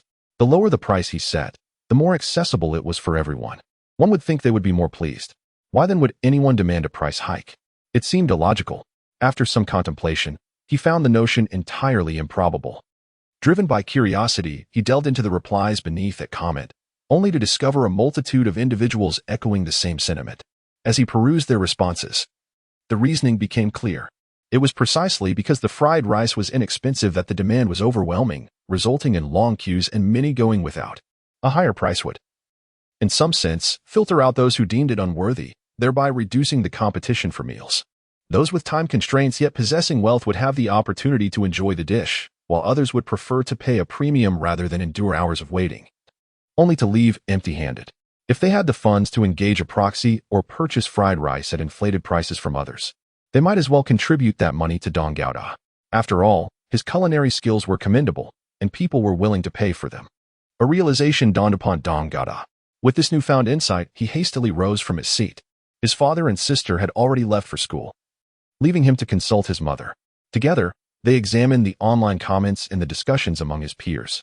Resolutely, they decided to price each portion of fried rice at 68. Once he shared this decision in the group chat with his peers, Xian Gukai fell silent for a moment. He had anticipated that Dong would consider a price increase worthy of 3 digits. After all, he himself sold a single plate of rice for several hundred. Yet patrons continued to flock to his establishment in droves. Reflecting on his past, he remembered the carefree days spent in the kitchen, casually showcasing his skills and basking in the admiration of his apprentices.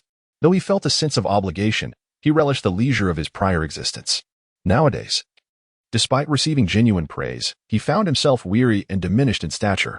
The ease of cooking at his whim had vanished, replaced by a thriving business that prompted customers to complain about his days off, insisting that he open on weekends as well.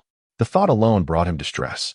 Yet he could not bear to relinquish the vanity tied to the accolades from diners and online admirers, which temporarily restored his confidence as a successful man. Since his breakup with his first love, his self-esteem had taken a severe blow, leaving him reliant on fleeting compliments from beautiful women for any semblance of confidence. But now, with praise pouring in from all corners, he felt a long-lost sense of charm rekindling within him. Thus, he found himself joyfully wielding the spatula in the kitchen, transforming it into an open space where diners could admire his culinary prowess. Recently, Yang Ruoli had been growing increasingly close to Qi Xiaoran. He is preparing to open a branch in Penglai City, and given their proximity, it is quite natural for them to converse frequently. However, the bond between each individual and Jiang Zhou has deepened remarkably. As time passes, they increasingly appreciate the profound guidance their master offers. They're almost eager to venerate Jiang Zhou. Of course, there is an ulterior motive. They wish to mooch off meals. During a casual conversation, Qin Zihong inadvertently revealed that their master occasionally practices his culinary skills at the restaurant, which allows him to partake in the feasts. Such a fortunate circumstance should not be the privilege of Qin Zihong alone. Consequently, Jiang Zhou found himself pondering the peculiar behavior of his disciples, who diligently greeted him with meals morning, noon, and night. What has come over them? Are they not busy? Should they not be focused on cooking more and expanding the business, thereby disseminating the skills he has imparted? In the blink of an eye, 3 days have elapsed. Jiang Zhou is now eager to live stream and guide online viewers in recruiting new disciples. How delightful it would be to teach his disciples as they gain fame. He too would reap rewards. This would far exceed the rewards he could secure alone. If he could guide all his disciples and empower them to garner accolades, wouldn't he simply be reclining at home, collecting rewards effortlessly? The thought of such a life fills him with joy. He feels invigorated at the prospect of mentoring his disciples. He has watched numerous instructional videos online and has gathered some insights on teaching. This time, they are headed to the restaurant of his 15th disciple. The selection was random, yet it is not the most suitable for such an exploration. According to the production team's information, this disciple, after facing criticism that led to trending online, had closed his own restaurant and returned home to assist at his parents' dumpling shop. He appears to have succumbed to the weight of the criticism. Nonetheless, fate has chosen this path, and Jiang Zhou believes in destiny. The established rules cannot be altered, otherwise. Where would fairness reside? As the live stream commenced, the destination remained a small city. The audience only discovered the city's identity upon exiting the highway. Subsequently, some viewers began examining the distribution map of Jiang Zhou's disciples online. It appeared that the restaurant of Jiang's disciple in Anxi had closed following online backlash, and the establishment is now up for transfer. How could this be? Would Jiang Master be left with an empty visit? Production team, please do not go to Anxi. Jiang Master's disciple there has already shut down his restaurant. Is there anyone local who knows the specifics? The production team, having presumably conducted thorough research, proceeded to their destination. Lin Xia noticed the barrage of comments flooding the screen and signaled to the host. The host then began to clarify. Now that we have arrived, Master Jiang, let us introduce our fans to our destination. Jiang Zhou nodded, and the host continued. Today, we are visiting Master Jiang's 15th disciple, who is currently assisting at his parents' shop. We shall explore the restaurant and ascertain the situation firsthand. The current situation is somewhat intricate, as fans have noted. Yet it is precisely this unpredictability that imbues live broadcasts with their unique allure. Like everyone else, we eagerly anticipate the content of this upcoming stream. Observers in the live chat have subsequently found solace in the unfolding events. In truth, the majority of netizens exhibit little concern regarding speculations about scripted content. Their primary focus lies in whether Master Jiang's culinary explorations will lead to delectable discoveries. This focus remains unaffected by Master Jiang's choice of establishments. The only requisite is the presence of exquisite cuisine. Furthermore, as long as the live stream captivates the audience, the existence of a script is of little consequence. Thus, at the outset of this broadcast, while some negative comments emerged in the chat, the predominant interest among fans remained fixated on the culinary delights. They were utterly indifferent to the allegations of whitewashing, hidden agendas, or behind-the-scenes manipulations circulating in the chat. The detractors' attempts to steer the narrative proved futile, as fans were singularly focused on the food. Chapter 73, a dumpling shop. At this moment, Shang Wei was assisting in his family's dumpling shop, diligently chopping meat. In his childhood, his family had operated a restaurant, but it eventually closed for reasons unknown. Growing up, he had spent countless hours in the kitchen, naturally developing a passion for cooking. However, due to his lackluster academic performance, he ventured into the workforce after graduating high school, taking up an apprenticeship in a restaurant, with the dream of one day owning his own establishment, reminiscent of his childhood. Yet, his apprenticeship yielded little in terms of genuine culinary skills. His days were consumed with menial tasks of washing and chopping, never even getting the chance to engage with the stove. He transitioned through several eateries, from quaint diners to grand establishments. Yet his aspiration to master the culinary arts seemed futile, as no one was willing to impart their knowledge. Eventually, he resolved to seek a mentor to hone his craft and found himself under the tutelage of Jiang Zhou. Although he did not acquire profound skills during his apprenticeship, the title of being a disciple of a culinary master afforded him some recognition. After departing, he opened a restaurant, but his lack of expertise resulted in mediocre dishes and poor business. Following a wave of criticism that propelled him into the spotlight, he closed the restaurant and returned home to assist his parents. Years ago, his parents had run a restaurant, but after its closure, they took on various jobs. Now, in their old age, they could no longer endure the strain and opened a handmade dumpling shop across from a hospital. Their establishment, known for its cleanliness and handmade offerings, attracted patrons despite the average taste of the food. Hospital visitors, whether they were patients' families or those seeking medical attention, often chose to dine on dumplings, convenient and generally palatable. At this moment, Sheng Wei was chopping filling, his father kneading dough, and his mother wrapping dumplings. The trio worked in quiet harmony, creating a warm atmosphere until Jiang Zhou and the production team arrived outside the shop. The cameras captured the surroundings, including the entrance of the hospital across the street, and locals began to recognize the destination. However, this time, the online audience was more astute. After several prior visits from Jiang Zhou, many had come to a realization following the last episode. The skills of his apprentice had improved remarkably under Jiang's guidance, and everyone wanted to taste the results. If word of their culinary prowess spread before anyone had the chance to savor the dishes, it would inevitably lead to a frenzy of eager patrons. both local and from afar. This was evident with the fried rice stall, which gained notoriety from the outset. Viewers of the live stream became aware, leading to long queues. People from all corners flocked to the stall, while locals lamented online about their inability to purchase a serving even after the price increased to 68 yuan. Jiang Zhou's guidance, however, revealed certain shortcomings. Each step in the cooking process was tailored to the individual. If any part of the procedure was handled by another, the resultant dish would not taste as intended. Thus, when Dong Gaoda prepared fried rice, he could only delegate tasks such as boiling rice, packing, and chopping scallions to others. Every step involving the frying process required his personal touch. The strength of an individual is ultimately limited. The daily arduous task of stir-frying rice has inflicted immense suffering upon a once indolent person, who now awakens each day yearning to evade reality. Such fortuitous circumstances have finally befallen them, and no one shall allow outsiders to partake before them. Consequently, viewers on the bullet screen are inquiring about the origins of this lifestyle. Yet, the locals remain silent, their tears and blood from the past still fresh in their minds. They cannot become the perpetrators of this misfortune. What matters now is to secure their share first. Jiang Zhou, accompanied by the crew, enters the establishment, where the warm-hearted Sheng Mu is the first to notice, greeting them with a cheerful welcome. Please, take a seat, esteemed guests. What kind of dumpling filling would you like? It's all displayed on the wall. Our dumplings are made entirely by hand, with the pork minced manually and the dumpling skins rolled fresh. Hearing his wife's introduction, Sheng Fu, who is kneading the dough, looks up with a simple smile before returning to his task, revealing his taciturn nature. In the kitchen, Sheng Wei remains oblivious to the happenings outside, diligently chopping meat with 2 knives, the clattering sounds drowning out any noise from the outside world. Let us have a family-style dumpling platter. The shop is quite small, and most of the crew waits outside, while only the photographer and the host accompany Jiang Zhou inside. Noticing that only 3 of them ordered the family-style dumpling platter, Sheng Mu says nothing, simply wiping her hands of flour before taking a plate to count out the dumplings and heading to the kitchen to boil them. The viewers in the live stream appear somewhat bewildered. Is this truly the establishment of Master Jiang's apprentice? Why does it seem as though they do not recognize Master Jiang? Where is his apprentice? This is a dumpling shop, yet they are not using purchased dumpling skins. They are rolling them fresh on site. Which shop is this? I adore dumplings and wish to try them. Are these the parents of Master Jiang's apprentice?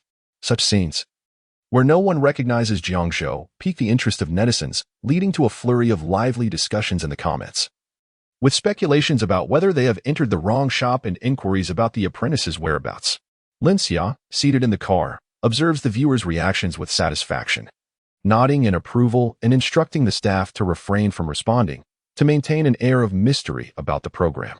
Before long, Sheng Mu emerges with a plate of freshly boiled family-style dumplings. The platter features 6 different flavors, 2 of each, totaling 12 dumplings for 20 yuan. Jiang Zhou glances at the dumplings on the table and asks the still-present Sheng Mu, "Do you have any dipping sauce?" "There's vinegar and chili oil. Is there anything else the guest requires?" "I'll take care of it. Could you prepare a portion for me?" Sheng Mu nods in agreement. 1 clove of minced garlic, a spoonful of chopped scallions, a spoonful of spicy oil, 2 spoons of fragrant vinegar, a spoonful of aged vinegar, a spoonful of fish sauce, 2 grams of white pepper, and a spoonful of our special soy sauce. Do you have paper and a pen? I'll write it down for you. You may not remember it all. Jiang Zhou lists off over 10 various condiments in one breath, his measurements precise to the second, even recalling the method for crafting the special soy sauce. The entire establishment fell into an abrupt silence, with only the relentless sound of meat being chopped in the kitchen breaking the stillness. Mother Sheng nervously wiped her hands on her apron, observing the impassive Jiang Zhou, the slightly agitated host, and the individual beside them wielding a camera. She speculated whether this was a food blogger on an investigative visit. Previously, guests had come to film at their dumpling house as well. With this thought, a smile graced Mother Sheng's face, and she cheerfully nodded, unperturbed by the task at hand as she began to prepare. She managed to locate a myriad of seasonings, which were indeed abundant. Initially, there were some unfamiliar condiments she contemplated claiming to lack, but Sheng Wei interjected, stating he had procured them. He often learned to cook by following online instructional videos during his time running a restaurant, and while the ingredients might be few, the array of seasonings was plentiful. Jiang Zhou had intended to suggest that if any seasonings were missing, the production team should procure them. But he was pleasantly surprised to find that the dumpling shop was fully stocked. Chapter 74, she comprehended. as Jiang Zhou awaited the sauce. Local fans had already flocked to the live stream. Upon entering the establishment, their eyes immediately fixated on Jiang Zhou and the host, their faces flushed with excitement. Yet, they feigned indifference and settled at another table. "Boss, I would like an order of family-style dumplings, and please bring me the same sauce that the previous customer ordered," the patron requested, acutely aware of Jiang Zhou's gaze upon him. However, he, undeterred, donned his headphones and turned his back on Jiang Zhou and the others. Continuing to observe the live stream, the audience in the live stream grew impatient. Why hasn't the production team revealed the exact location yet? Everyone is eager to check in. The food enthusiasts were beside themselves with anticipation. Nevertheless, the production team, having received notice from Linxia, refrained from disclosing specifics. Only locals could glean hints to find the place, yet no one in the chat seemed to share this information. Each viewer resolved to indulge themselves first. Hearing another order come through, Sheng Fu promptly set aside the dough he was kneading and headed to the kitchen to boil the dumplings. Outside, the atmosphere was devoid of patrons. "Xiao Wei, please attend to the customers outside," Sheng Fu instructed. Sheng Wei silently placed down the knife in his hand and stepped out of the kitchen. Upon raising his gaze, he was taken aback to see Jiang Zhou seated in the hall. "Master," he exclaimed, tears streaming down his face as feelings of resentment surged within him. No time needed for contemplation, the tears flowed freely. "Master, I am sorry for failing to uphold your teachings." He reminisced about the days spent learning under Jiang Zhou, the only one who recognized his culinary skills, guiding him in knife techniques and artistry. He had failed to grasp the essence of his master's words and had left Jiang Zhou to clean up his mess. Seeing his disciple in tears, Jiang Zhou silently reached for a tissue from the table and offered it to him. Meanwhile, Sheng Mu, hearing her son's cries, stormed out with the freshly prepared sauce, only to be met with the sight of her towering son weeping in the embrace of a male customer. For a moment, she stood there, holding the sauce, utterly bewildered. Thoughts raced through her mind, even entertaining the notion of adopting a child as the Shang lineage faced extinction. She stood frozen, akin to a startled chicken. Wang Yang, noticing the awkwardness, cleared his throat. Jiang Zhou, spotting Sheng Mu's entrance, assisted his disciple to his feet. "Look at you, a grown man, crying while your master is live streaming. Don't you feel embarrassed?" Sheng Wei, wiping his tears, moved to the side and glanced at his mother, hastily making introductions. "Mom, this is my master, master. This is my mother." Sheng Mu, realizing her misunderstanding, approached awkwardly to greet them, placing the sauce on the table. "I suppose not just anyone can eat so well. It must be Xiao Wei's master." He mentioned that his master is a culinary genius, and indeed, the reputation holds true, as Sheng's mother passionately praised the dish. Even Sheng's father was caught off guard, serving the freshly boiled dumplings to the customers with a bewildered expression. "Old Sheng, come here. This is your son's master, who has come to visit knowing about the closure of your son's shop." Sheng's father, at a loss for words, merely greeted him and stood still. Noticing the awkward atmosphere, the host promptly redirected the conversation. "The dumplings are getting cold, and the dipping sauce has arrived. Let us savor the flavors. Master Jiang, what do you think?" Having fasted all morning, Wang Yang felt he could devour 30 dumplings at once. Jiang Zhou nodded in agreement and, under everyone's gaze, picked up a dumpling, dipped it in the sauce, and took a bite. It's filled with pork and cabbage. The cabbage lacked the sweetness of winter produce, and the ratio of fatty to lean meat was off, resulting in an average taste. However, the acidity of the vinegar, the umami of the soy sauce, and the spiciness of the pepper elevated the dumpling's flavor significantly, making it both delicious and appetizing. Jiang Zhou's expression remained unchanged, but the customers at the back gasped in surprise after taking a bite, drawing everyone's attention. One man exclaimed, "This is incredibly delicious." His embarrassment was palpable, wishing to bury his face in the plate. Wang Yang, noticing this, interjected, "It smells wonderful. Master Jiang, may I have one?" Jiang Zhou nodded, and Wang Yang eagerly picked up a dumpling, dipped it in the sauce, and devoured it whole. His eyes sparkled with delight. The dumpling's skin had an excellent chewiness, and the pork and celery filling, infused with the aromatic essence of celery, was exceptionally tasty when paired with the flavorful dipping sauce. "This is the best dumpling I have ever tasted." Seeing such exaggerated reactions from the diners, Sheng's parents were momentarily stunned. They were aware of their own dumpling's taste, which was merely homely fare. How could it be so extraordinarily delicious? Was this the secret behind the glowing reviews of various online food explorations? Did average dishes appear remarkably appetizing to attract more customers? Suddenly enlightened, Sheng's mother regarded Jiang Zhou and the others with newfound respect. Jiang Zhou sampled another dumpling, this one filled with pork, corn, and carrots. After tasting two, he realized how to improve the recipe. "Master, what do you think?" "I chopped the meat myself." Jiang Zhou smiled and replied, "It's decent, but there is a bit too much fatty meat. A ratio of 3 parts fat to 7 parts lean is preferable, and adding some tenderloin would enhance the texture. The dumpling skin could use better kneading techniques. Let me demonstrate." With that, Jiang Zhou washed his hands and began to teach them how to knead the dough, clearly explaining the techniques and adjustments needed for the filling and cooking time. As he spoke, the Xing family sprang into action. Although they were unaware of Jiang Zhou's online fame, they were not foolish. It was evident that his methods were far more professional, and to miss the opportunity to learn would be unwise. The dumplings they made themselves bore no particular recipe.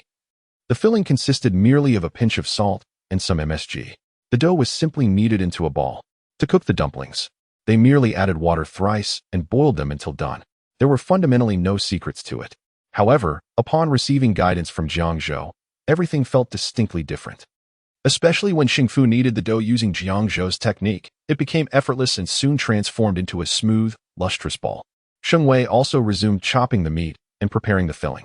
Amidst the bustling activity of the family of three, the production crew had already seized the opportunity and filled the other tables in the establishment.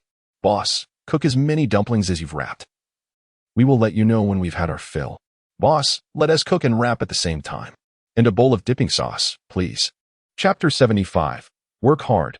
Master believes in you. The photographer, acting as a colleague, feigned ignorance of the director's gaze, deliberately swinging the lens towards the positions of his peers, ensuring the viewers in the live broadcast could witness their conduct.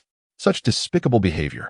In earlier live broadcasts, the company had retained a considerable number of staff.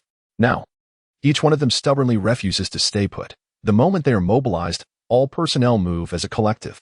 This photographer is invariably the last to partake in the meal, and at times, he does not even get a bite.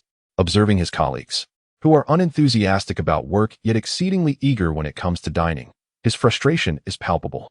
It's imperative that the audience is made aware of the nefarious intentions harbored by this group. The viewers in the live broadcast, upon seeing the hall filled to capacity, quickly deduced the situation. No wonder the production team refrained from disclosing the precise location. They must have feared an overwhelming crowd eager to snatch up the food, allowing their own to eat first. Indeed, during the last live stream, the fans had been promptly informed of the location, with reminders flashing across the screen. Perhaps the fans arrived too swiftly last time, leaving the production team unable to enjoy the fried rice prepared by Master Jiang. Hence the silence this time around. Even while seated in the establishment, several staff members responsible for maintaining order in the live stream remained engrossed in their phones, evading the viewers' comments out of guilt, pretending not to see. After all, indulging in dumplings was the priority. Jiang Zhou managed to sample only 2 from a platter of assorted dumplings, the remainder being divided among the host and the photographer. The photographer wielded specially crafted, elongated chopsticks meant for hot pot, enabling him to stealthily snatch bites from a distance while eluding the camera's gaze, unbeknownst to the audience. Jiang Zhou chose to ignore this, subtly averting his eyes. Approximately half an hour later, Sheng Wei emerged bearing freshly prepared dumplings. He presented the plate to Jiang Zhou, while the other guests' dumplings were served by Sheng's parents. Plumes of steam wafted from the plates, illuminating the eyes of everyone in the room. "Master, please sample the taste," they urged. The Sheng family, comprehending Jiang Zhou's purpose for visiting through the host's brief remarks, could only feel immense gratitude. These dumplings had been meticulously crafted according to Jiang Zhou's instructions, presented immediately after preparation without a moment to taste them themselves. All eyes were now eagerly fixed on Jiang Zhou, awaiting his judgment. Jiang Zhou nodded, casually selecting a dumpling, dipping it in the sauce before savoring it. The filling comprised a classic blend of pork and shepherd's purse. The freshly kneaded dough was delicate yet chewy, imbued with the rich aroma of wheat, sufficiently delightful on its own, harmonizing beautifully with the carefully concocted filling. The taste surpassed the previous iteration significantly. The reformulated pork filling unveiled its full flavor, with a hint of fatty meat ensuring the filling remained moist and aromatic. The lean meat was mixed with tender pork tenderloin, derived from the inner side of the pig's vertebrae, a rare yet delicate cut. Minced and prepared as filling, it was skillfully blended, absorbing the seasonings, resulting in an overall delightful and tender texture. Accompanied by blanched shepherd's purse, it exuded a hint of wild herbs' fresh aroma. This dumpling could easily attain a score of 70. Jiang Zhou consumed too, nodding with a smile, encouraging everyone to partake. Sheng Wei, brimming with excitement, hurried from the kitchen with another serving of dumplings and dipping sauce, eager for his parents to taste them first. Although they had collaborated in making the dumplings, they had yet to sample their own creation. Watching the guests' exaggerated reactions, they felt a twinge of anxiety. However, upon tasting, their eyes widened in disbelief. Could this truly be the dumpling they had crafted? How was it so astonishingly delicious? The couple exchanged bewildered glances, struggling to comprehend. In contrast to Sheng's parents, Sheng Wei found it easier to accept the situation. His master, as expected, provided invaluable guidance, transforming their dumplings into something exponentially more delectable.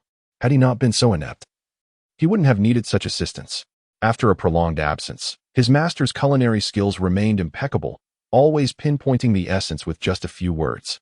Seeing their expressions of admiration, Jiang Zhou, aware that the original owner had imparted little knowledge, nearly found himself believing the master's vague platitudes and motivational sayings. Work diligently. The master believes in you.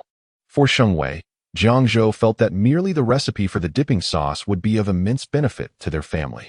This sauce was not limited to just dumplings. It could enhance steamed dumplings, pan-fried dumplings, soup buns, and a plethora of other dishes. In the future, should they wish to expand their offerings, they were well equipped. The crux of these dishes lay in the dough, filling, and sauce, all of which he had meticulously guided them through, ensuring their success. Master, you hardly ate, surely. You're still hungry. Let me prepare some more for you. With that, Sheng Wei, disregarding his own meal, hurried to prepare additional dumplings for his master. Nearby, Lin Xia and others eagerly raised their hands. We want some too. Any filling will do. Yes, and more seasoning, please. It feels a bit lacking in spice. Can Master Jiang add a touch more heat to this sauce? Jiang Zhou nodded, saying, the ratio of the chili oil cannot be increased. But we can add some small chili peppers.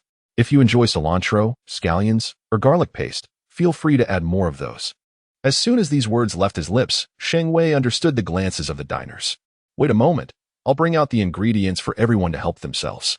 The kitchen was stocked with ample seasoning and staples. Before long, Sheng Wei returned with the freshly boiled dumplings, along with crushed small chili peppers and garlic paste. He soon followed with 2 large bowls of cilantro and scallions.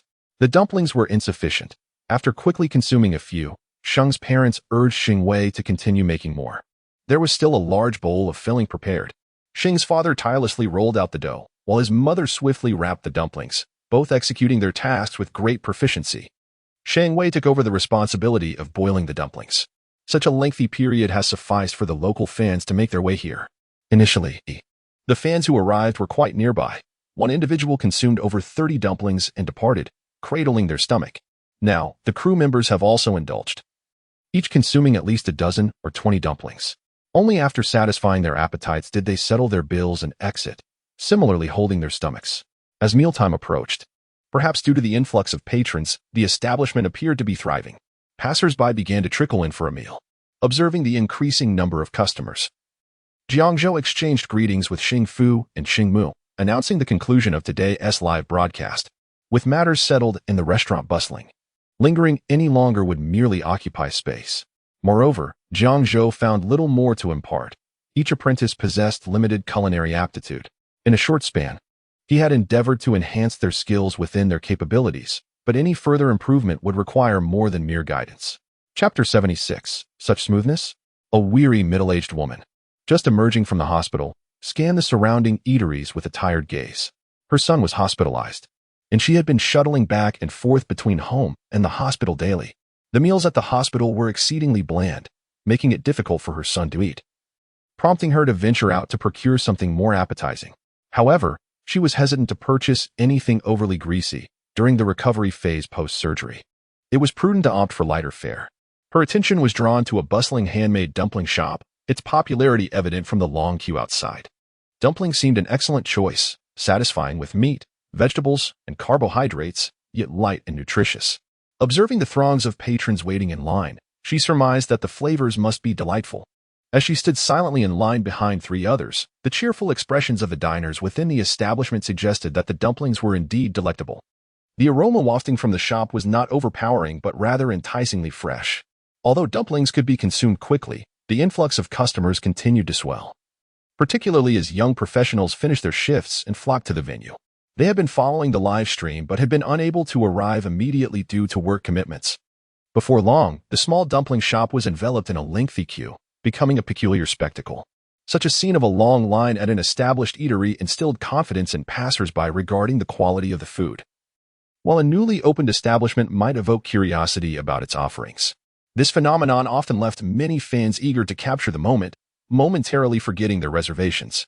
Feeling pressed for time, she mused aloud, "There are so many people. I have to return to the office before 2 p.m. Will I make it?" It was nearly 1 p.m. since her departure from work. The sense of urgency loomed large. A passerby, overhearing her predicament, chimed in, "Why not sell me your spot? I wouldn't mind skipping to the front. Would 200 yuan suffice?" The woman hesitated momentarily, contemplating the queue of 20 or so individuals ahead of her, before silently acquiescing. After all, making an extra 200 yuan for her outing was not a loss. The dumpling shop was stationary. She could return later in the evenings, at her leisure, to savor the delicacies without the rush. Thus, the two completed their transaction smoothly, leaving onlookers astonished. Such seamlessness. It appeared almost choreographed. Moments later, the middle-aged woman emerged, carrying 2 bags of dumplings and dipping sauces, her demeanor transformed from fatigue to an uplifted spirit. The shop was alive with laughter and joy. And while waiting for her order, she had been caught up in the infectious atmosphere. Imagining her son enjoying the meal and displaying a similar smile, her mood significantly brightened. Her heart ached for her son, who had been bedridden following a car accident, enduring pain from his injuries and struggling to eat or sleep properly. She felt helpless as she watched him grow thinner, desperately wishing to alleviate his discomfort and provide him with nourishing food. Hoping her son could manage to eat a few dumplings, she carried the bags back to the hospital room. Upon arrival, she found that the other patients were already eating. Hastily, she retrieved the dumplings, adjusted her son's bed to facilitate his meal, and prepared to feed him. "Son, do take a moment to savor the flavor of these dumplings. This establishment is renowned for its long queues, purportedly run by a disciple of a culinary master, whose guidance has rendered the taste unparalleled," the middle-aged woman expressed, hoping to heighten her son's anticipation. However, the son remained unresponsive, merely thinking the place was overly hyped. A culinary master, indeed. Where in the world can such a title be found? How exceptional can a dumpling truly be? Though he harbored these thoughts, he chose not to voice them, wishing to preserve his mother's enthusiasm. "Mom, why don't you sit down and enjoy this with me? There's no need to fuss about." The middle-aged woman complied, settling onto a nearby stool. Typically, dumplings are enveloped in a dough that offers little aroma, but the fragrance of the dipping sauce was captivating. With the sharp scent of vinegar and the allure of chili oil, adorned with vibrant green scallions, enticing indeed. The son picked up his chopsticks and casually selected a dumpling, dipping it into the sauce before tasting it. After days of hospital stays, enduring the bitterness of medications and antiseptics, his palate had become dulled. Water and meals alike had been overshadowed by an unrelenting bitterness. Yet, the moment the dumpling touched his tongue, it was an entirely different experience. The spiciness was subtle, with the chili oil imparting more aroma than heat, enhancing the freshness. The garlic and scallion mingled with the tang of vinegar and the umami of soy sauce, while other flavors eluded him. Yet, in an instant, they banished the bitterness from his mouth, awakening his taste buds. His teeth and tongue were stimulated, producing salivation. As he bit into the plump dumpling, the savory essence of the filling burst forth, compelling him to chew eagerly. At that moment, the dumpling's exquisite flavor was fully revealed. With one dumpling consumed, his eyes sparkled with astonishment as he glanced at his mother, the pallor of his face brightening with a hint of color, signifying a newfound vitality. The middle-aged woman beamed with joy. Indeed, she had made the right choice. Her son's expression mirrored that of the patrons around them, indicating the dumplings were to his liking. "So, what do you think? Delicious, isn't it?" The son nodded vigorously. "Mom, you must try it. They are truly delightful. The dumpling skin has a wonderful chewiness, entirely different from the ones we buy outside. The filling is exquisite, fresh, tender, and oh so elastic. The dipping sauce is phenomenal. Absolutely delicious." In the midst of his praise, he eagerly picked up another dumpling. Meanwhile, the patient in the adjacent bed, who had been enjoying a nutritious meal brought by family, found his appetite waning as the rich aroma of the dumplings wafted through the air. He too felt a yearning for dumplings. "Excuse me, Mayam. Where did you purchase these dumplings?" He could not help but inquire, captivated by the irresistible scent. "Just across the hospital, at that handmade dumpling shop. Business is booming." "There's always a line," replied the family member accompanying the patient. "When your father visits you tonight, I'll ask him to bring you a portion. I want to be bringing you dinner." The patient in the neighboring bed nodded enthusiastically. Uncertain of the reason, he always found himself envious, watching others relish their meals, believing that their dumplings were far more delectable than his own rice. While his own dish was undoubtedly delightful, it lacked the enticing aroma that seemed to emanate from the hands of others. He simply had to sample those dumplings, for their flavor was truly exquisite. Initially, the middle-aged woman was attentive to her son, concerned that he might not have enough to eat, even offering him an extra 2 dumplings. However, once she savored the delightful taste herself, her focus shifted entirely away from her son. She began to devour the dumplings with fervor, each bite bringing immense satisfaction. These dumplings were far superior to the ones she had made herself. How had she not realized that dumplings could be so delicious before? The skin was delightful. The filling was exquisite, and even the garlic in the dipping sauce was a treat. She lifted the dumpling, dipped it in the sauce, and savored the combination as it entered her mouth, relishing the unparalleled pleasure. Chapter 77. This body feels quite good. Some fillings possess a firm texture, the meat coalescing into hearty morsels that offer a delightful mouthfeel. Conversely, other fillings are tender and succulent, releasing a burst of savory broth with each bite, cascading deliciously over the palate and delivering an overwhelming impact to the taste buds. The middle-aged woman finds herself at a loss for adjectives to articulate the flavor, her face betraying sheer delight. The profound happiness derived from satisfying one's appetite is unmistakable. It is a genuine joy that emanates from indulging in exquisite cuisine. The patient in the adjacent bed yearns to rush out for a bowl, but having just finished lunch, he reluctantly settles for his meager meal, unable to waste any morsel. Meanwhile, the middle-aged woman and her son remain unsated. As her son nibbles on spring onions with his chopsticks, he inquires, "Are there many people queuing at the dumpling shop?" Had it not been crowded, he could have used his cane to make a quick trip to enjoy a hearty meal. Reflecting on the throngs, the mother shakes her head in despair. "It was quite busy when I went. The line was short at first, but it quickly swelled. By the time I left, the crowd had multiplied, and I fear you couldn't endure such a lengthy wait." Her son, though not naive, nods in disappointment. He suggests that his mother procure 2 steamed buns from the hospital cafeteria, reasoning that he could dip them in the leftover sauce to satiate his hunger. The mother, delighted to see her son with an appetite, readily agrees. Following a car accident that left him emaciated, she worries about his nutritional intake. "Do you only want 2 buns? Shall I also bring you some rib soup? Eating just buns might be too dry," she inquires. "That's fine, Mom. Get something for yourself as well." The man, with a healthy appetite and an uplifted spirit, finds that even his injuries seem less bothersome. As afternoon approaches, well before dinner time, he urges his mother to check if the dumpling shop has opened. If so, she should notify him immediately so he can avoid the dinner rush. The patient in the neighboring bed watches eagerly for updates, ready to accompany them downstairs. His ailment is trivial, and he anticipates a swift recovery. His family visits solely to deliver meals, leaving him largely alone. Upon reaching the dumpling shop, the middle-aged woman is surprised to find patrons still dining in the afternoon. The establishment bustling with customers, yet no one in line.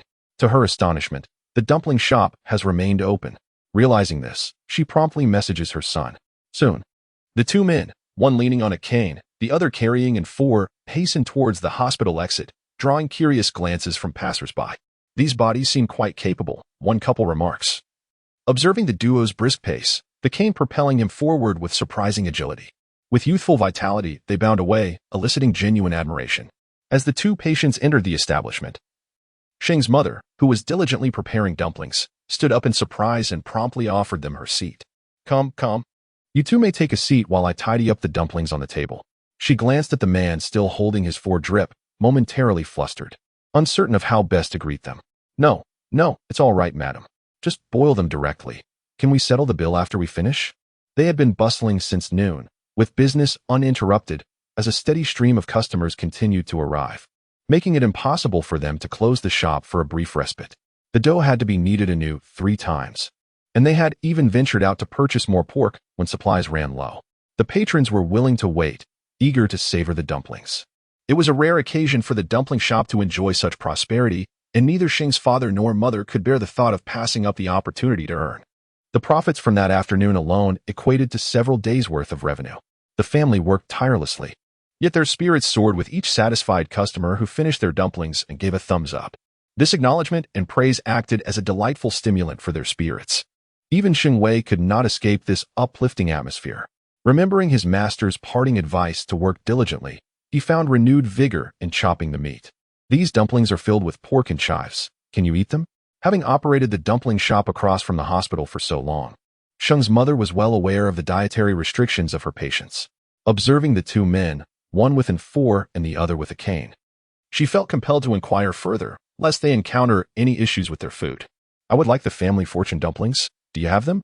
Although the doctor had advised against certain foods, the man from the accident believed that a small taste would be harmless. After all, the doctor had also recommended he quit smoking, which he found laughable, as he simply could not give it up and continued to smoke daily. The man with the four also desired the family fortune dumplings. With so many flavors, how could one choose? Naturally, he wished to sample them all. The family fortune dumplings would require a moment to prepare, as 2 fillings needed to be freshly made. The 2 men assured her it was no trouble, considering it was not yet mealtime. However, before their dumplings could be cooked, the shop suddenly became quite crowded. With no seating available inside, they found themselves queuing at the entrance. The man with the 4 was bewildered, while the accident victim remained unfazed, fully aware of how delicious the dumplings were. Yet, as he overheard several patrons outside excitedly discussing a master chef named Jiang, his curiosity piqued. Could it be that what his mother said at noon was true? He leaned in to eavesdrop, then discreetly pulled out his phone to search for Master Chef. To his astonishment, he discovered a plethora of exciting happenings on the internet that had unfolded during his hospital stay. Daily tormented by pain, he had been too fatigued to engage with his phone, merely desiring rest. Little did he know he had missed out on so many delightful culinary experiences. Mom, no wonder these dumplings are so delectable. They have been guided by a master. The accident victim showed his mother the live stream of Jiang Zhou from that afternoon. The man with the 4, intrigued, also picked up his phone, poking at the screen with one hand. A search for Master Chef yielded an abundance of videos about Jiang Zhou, countless in number, along with various edited live stream clips. It was no wonder so many people were queuing. He feared that those arriving later would face even longer waits. Thankfully, they had come early. The dumplings are utterly delicious. The man with the 4 drip, while watching a video on his phone, couldn't help but observe the diners at the adjacent table devouring their dumplings with fervor, even relishing the cilantro in the dipping sauce. How delightful! He never anticipated that chive dumplings would be so delectable. He had always thought the flavor of chives was overpowering and had never tried them. To his surprise, encased in dumpling wrappers, they were so tender and juicy. The man with the 4 drip, intrigued by his words, gazed at him with curiosity. He watched as one plump dumpling was bitten into, revealing a filling of meat interspersed with vibrant green chives, the colors strikingly vivid. Greasy broth oozed from the crevice with each bite. As a drop fell, the diner, unwilling to waste a single drop, rushed to catch it with his mouth, neglecting the dipping sauce in his haste, desperate not to squander such essence. The sight made the man with the 4 drip swallow involuntarily. Chapter 78. How can you indulge in both eating and taking? The vegetable known as chives evokes differing opinions. Some find its aroma delightful, while others deem it pungent. With such a cacophony of preferences, it is indeed challenging to reach a consensus. One patron savored chive dumplings, even recalling a time when they were indifferent to chives, believing they had simply never encountered a well-prepared dish. It appears there are only poor culinary methods, not inherently undesirable ingredients. At another table, fellow diners nodded in agreement, sharing their own experiences. I used to dislike dumplings, thinking wontons were superior, whether purchased or handmade. Wonton wrappers tend to be delicate, and a simple filling of pure meat seldom disappoints. Dumplings, however, present a different challenge. Store-bought wrappers can yield a slippery texture, lacking chewiness, and if overcooked, they often disintegrate. Conversely, handmade wrappers, without the requisite skill, can be excessively thick, akin to consuming dough balls. Should the filling be poorly mixed or inadequately seasoned, the experience becomes even less enjoyable. Thus, I have always preferred wontons over dumplings.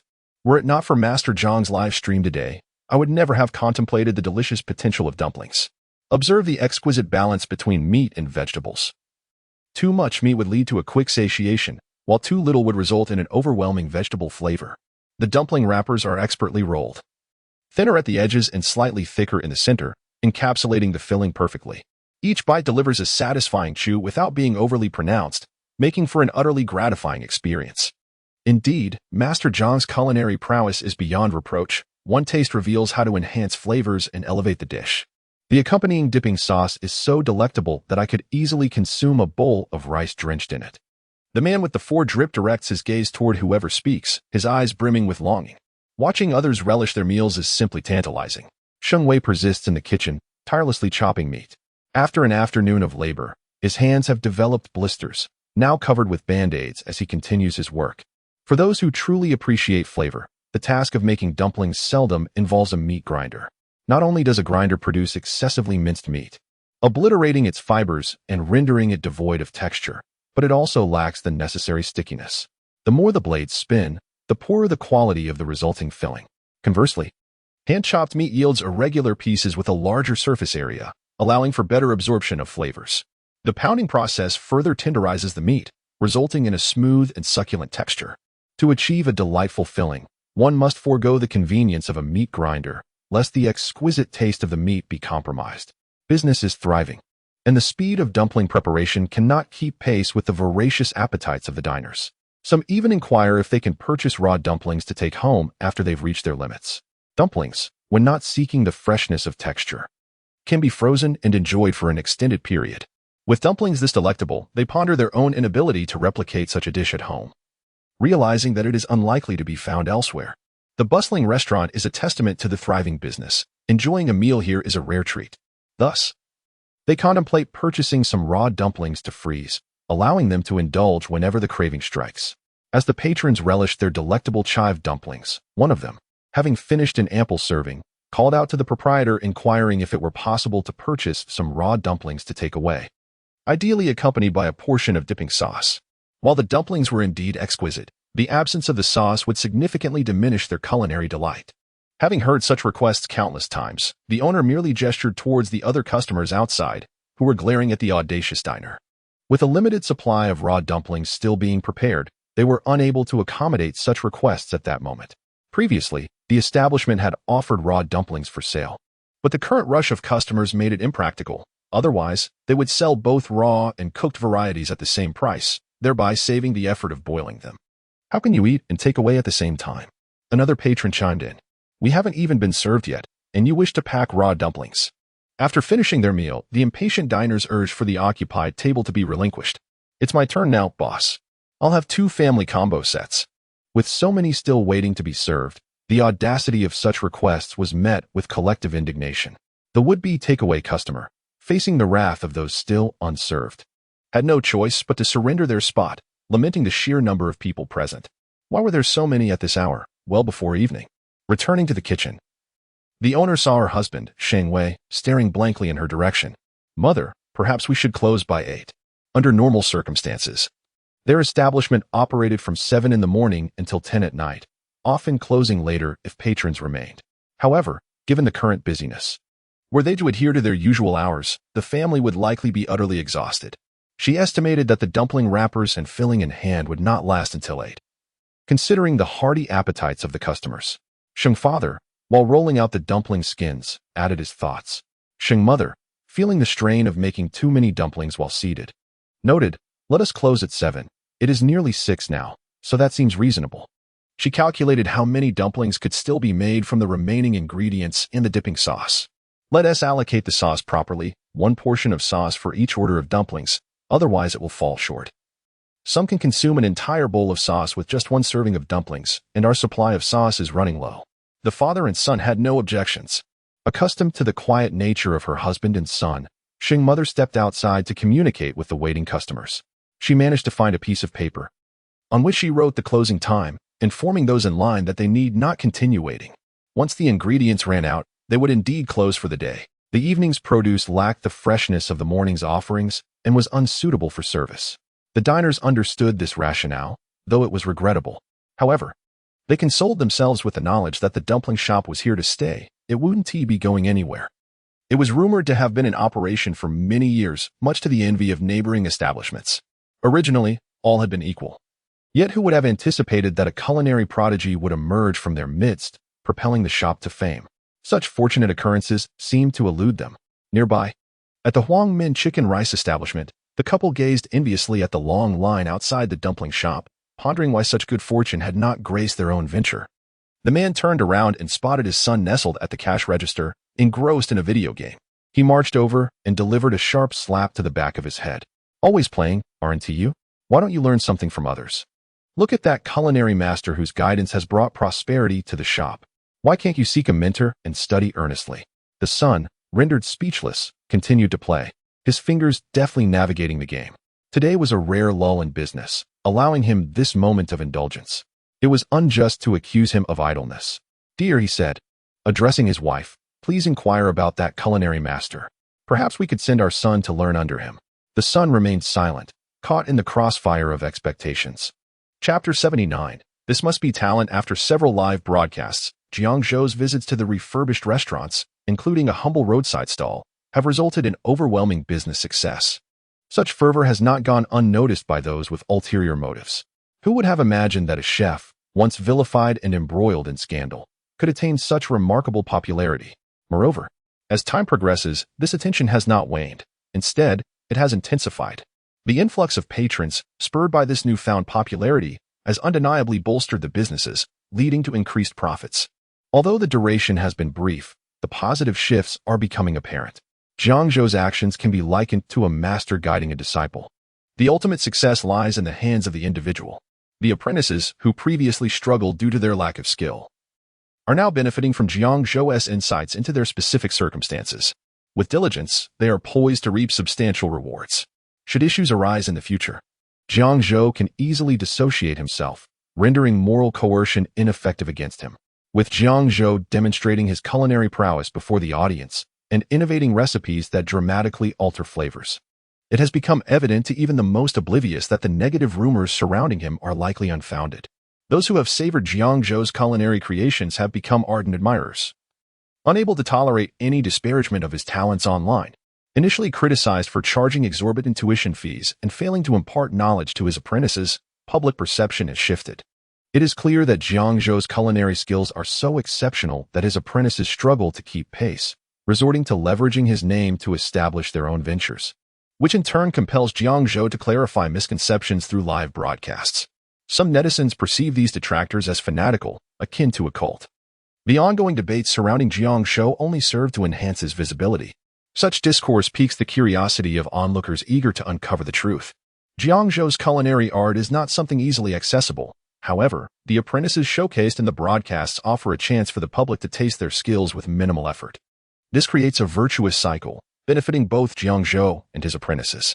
Visitors who previously approached with skepticism leave with grease-stained smiles, transforming into loyal supporters of Jiang Zhou. In the virtual realm, even the slightest issues can spark heated debates. The longer the arguments persist, the more fervent the participants become, each unwilling to concede. Some fans, having experienced Jiang Zhou's culinary delights and the skills of his apprentices, fervently wish for him to take on more disciples, hoping to see his guidance spread nationwide. If only they were all a bit less adept, Jiang Zhou could demonstrate his techniques during live sessions, increasing the likelihood of the public enjoying his culinary masterpieces.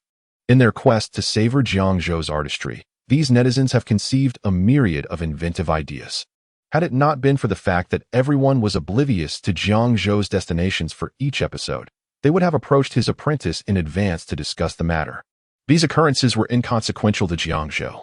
Observing the exponential increase in followers on his social media, nearing the stature of a celebrity, he felt a sense of delight as he tenderly held the newly acquired miraculous health supplement, consuming it without hesitation. He had always held a fondness for anything beneficial to his health. His apprentice's fame had also seen a new addition, Sheng Wei, though at this moment, the fame had yet to reach the first tier, resulting in no new rewards to claim. In contrast to his own rapid ascent in fame, the growth of his apprentice's notoriety was significantly more sluggish. As the notification sound from his phone resonated, Jiang Zhou's attention swiftly shifted from the system to his device. Upon opening it, he found a message from Lu Rong, extending an evening greeting. Good evening, Master.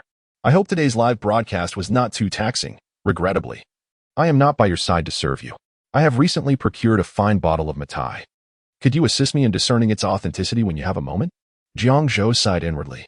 This individual had yet to relinquish the notion of bribing him. He massaged his temples, feigning ignorance. Should he respond, the conversation would inevitably open up, leading to an endless exchange.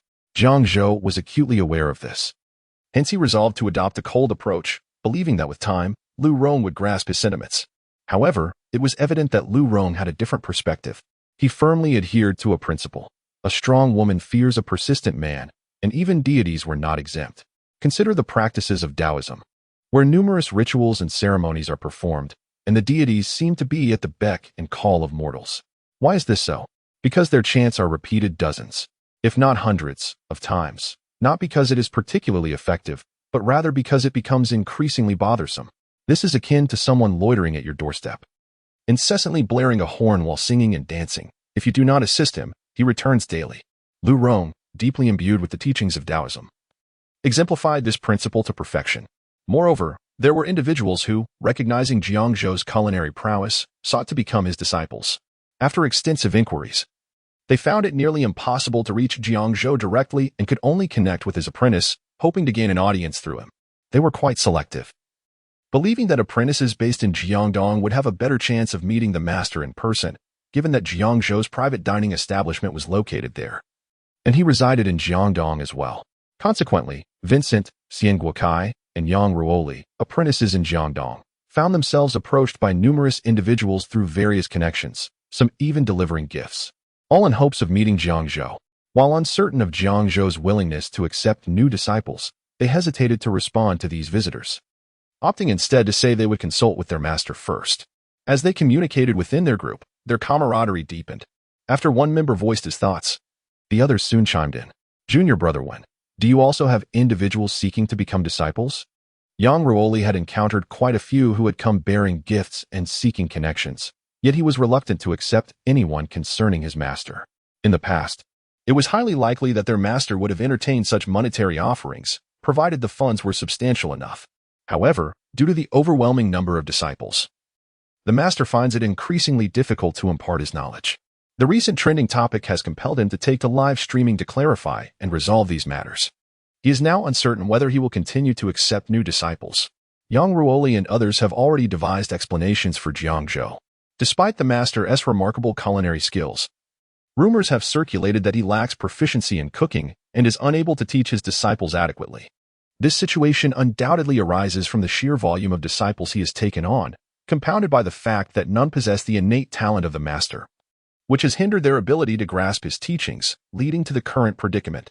This conclusion was reached after thorough discussions among them in their group chat. Those who have witnessed the master's culinary prowess still cannot comprehend why he can casually toss in a few ingredients without even glancing at the spices, yet produce dishes of unparalleled deliciousness. This, perhaps, is the essence of talent. The chasm between genius and the ordinary is immense. They no longer aspire to acquire the master's skills, they are content with their current state. The thought of reaching the master's level of expertise is beyond their wildest dreams. Chapter 80. The Short-Handed and Soft-Hearted Ah? You all have someone? Xian Guokai also chimed in. After the three of them conferred, they discovered that several individuals had approached them, eager to meet their master and seek apprenticeship. This struck them as rather peculiar. Could there be some insidious plot afoot? Qi Sharon boldly speculated. Yang Ruoli interjected, in a certain sense. It is quite normal for people to seek us out to reach our master. He is exceedingly enigmatic, and no one can contact him directly. They have witnessed his growing renown or culinary prowess and wish to apprentice under him, whether it is to learn cooking or simply to bask in his glory. The prospects are evidently promising, as exemplified by our own experiences. Indeed, those few disciples who had received guidance from their master were now flourishing, reaping bountiful rewards, with patrons flocking to their establishments daily. Who wouldn't feel envy upon witnessing such flourishing business? Yang Ruoli's remarks resonated, and the others began to grasp the situation. As the individuals directly involved, their perceptions were somewhat dulled. Yet, to outsiders, especially those aware of their transformative journeys, how could they not be tempted? Gratitude swelled within Qi Sharon for the discerning eye that had once recognized his potential and for his unwavering desire to become a disciple. He silently vowed to honor his ancestors this coming new year by preparing exquisite offerings for each of them. Truly, the ancestral grave of the Qi family must be stirring with pride. On a more serious note, should they inquire with their master about this matter? Naturally, they deemed it essential to ask. Such significant affairs regarding apprenticeship should not be decided unilaterally. What about the junior disciple? Perhaps he could subtly gauge their master's sentiments? Qin Zihong, eavesdropping quietly, sighed inwardly, knowing that discussions about their master among his senior brothers inevitably circled back to him. Alas! Yet, what could he do? Their master rarely cooked, and the live broadcasts occurred only once every 3 days.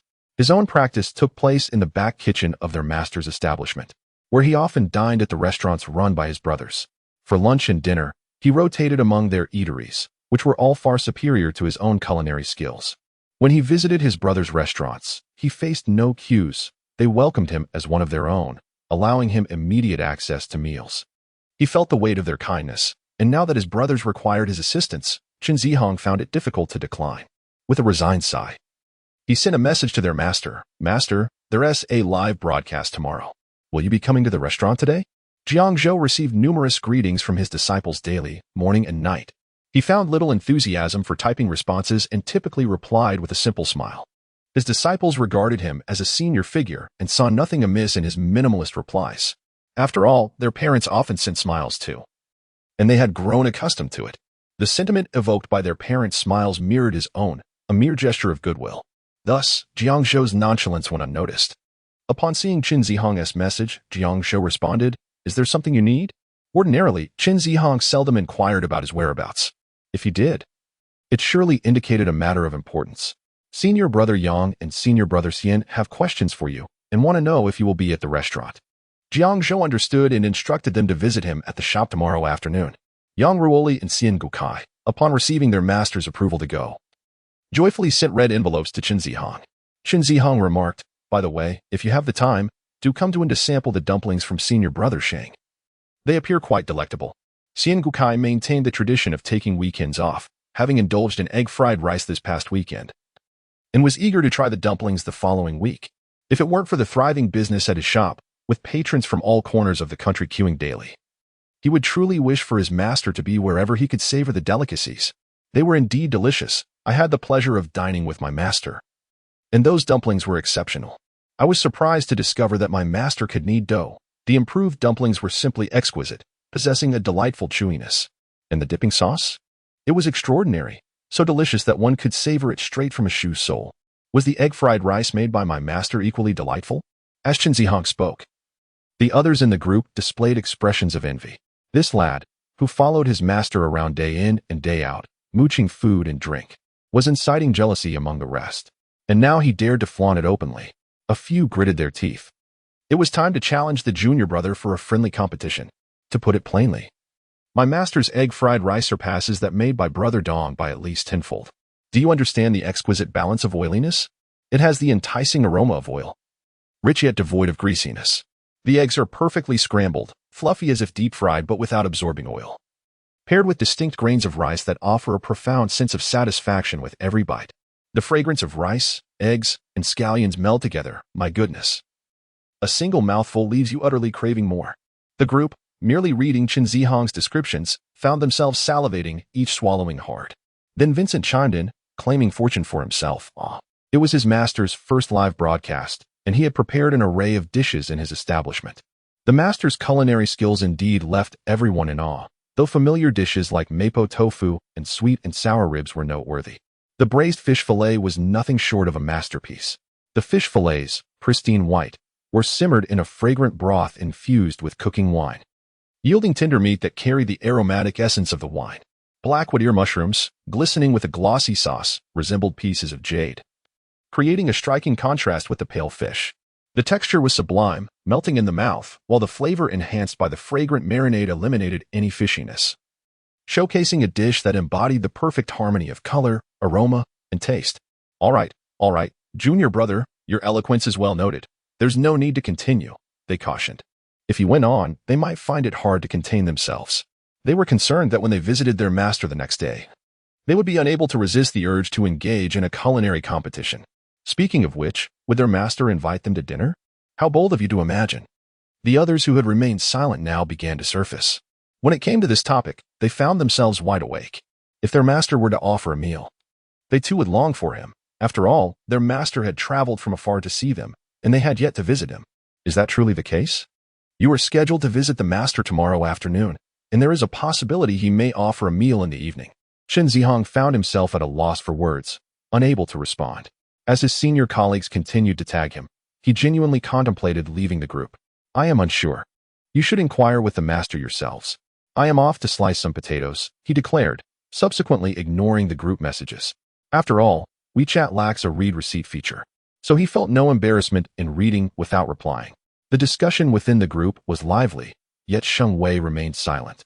For his family's dumpling restaurant had already commenced its bustling activities early in the day. To procure fresh meat and vegetables, he had to rise at dawn to visit the farmer's market. Upon returning to the restaurant, there was still the matter of washing vegetables, chopping meat, and kneading dough, leaving him with hardly any time to engage in the chat. Chapter 81. Truly a maternal figure. By the time he glanced at the messages in the group chat, the lunch service had already come to an end. The previous day had been quite taxing for the three of them. However, after a restful sleep, they had nearly regained their energy. They had woken early to purchase ingredients for dumplings, busily preparing until the doors opened at 11 and concluding the lunch service by 2. Due to the overwhelming number of patrons, they hastily established a set schedule to ensure they could manage the demands of their establishment. The evening hours were designated from 6 to 9, marking the regular operating times for the dumpling house.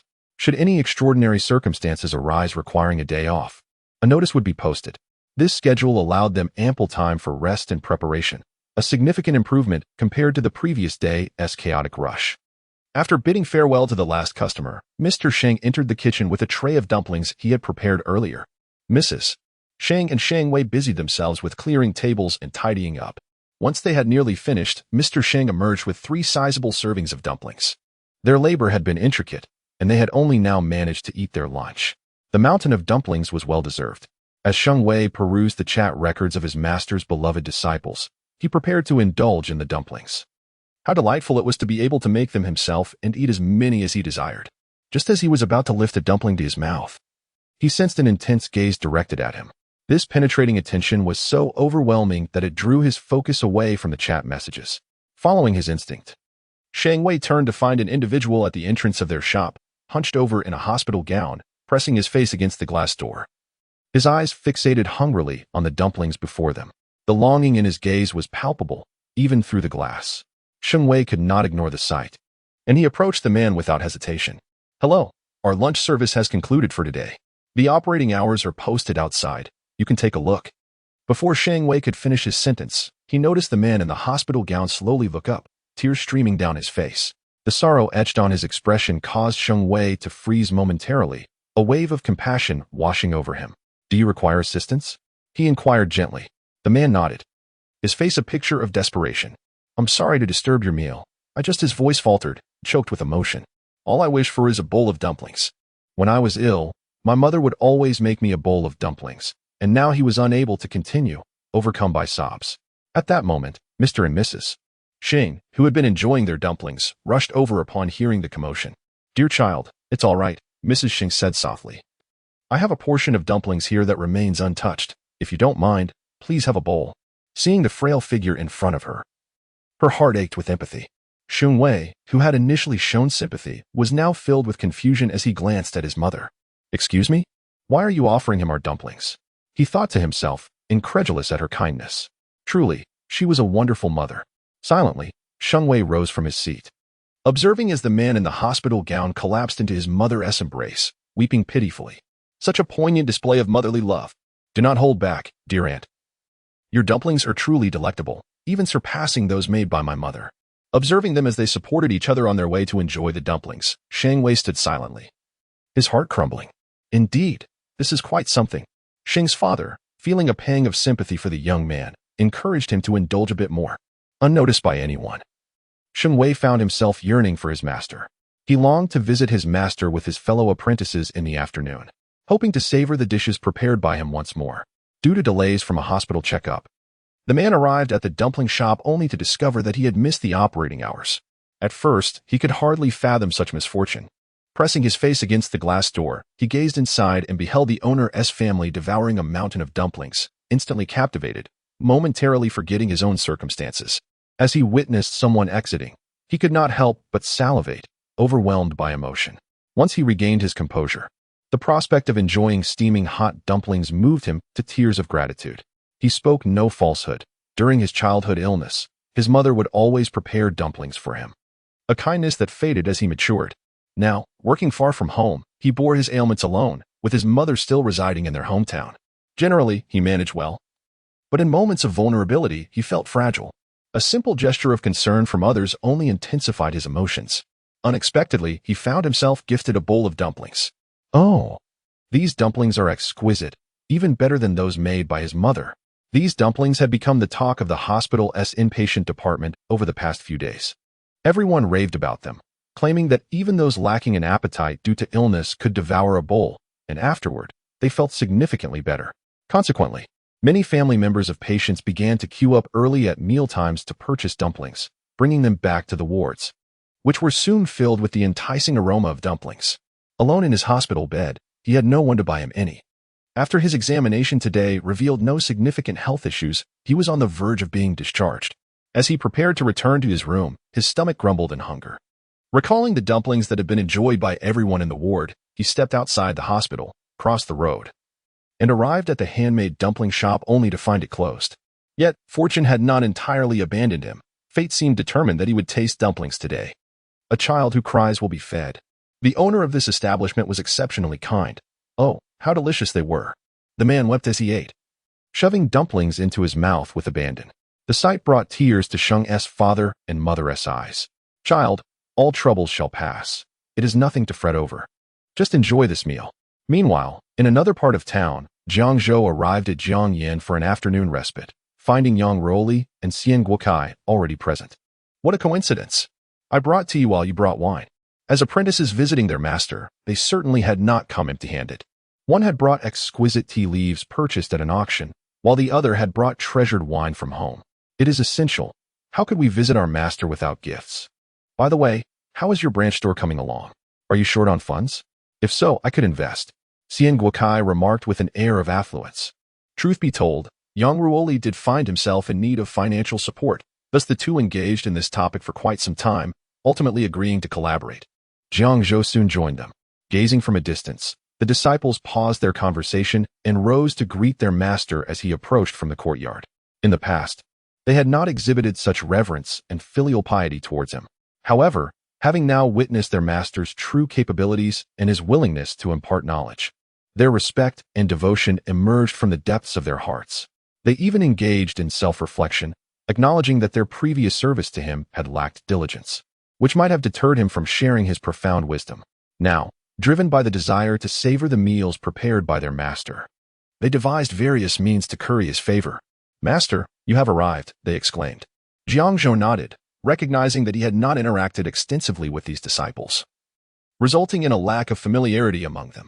After exchanging greetings, he promptly directed the conversation towards the matter at hand.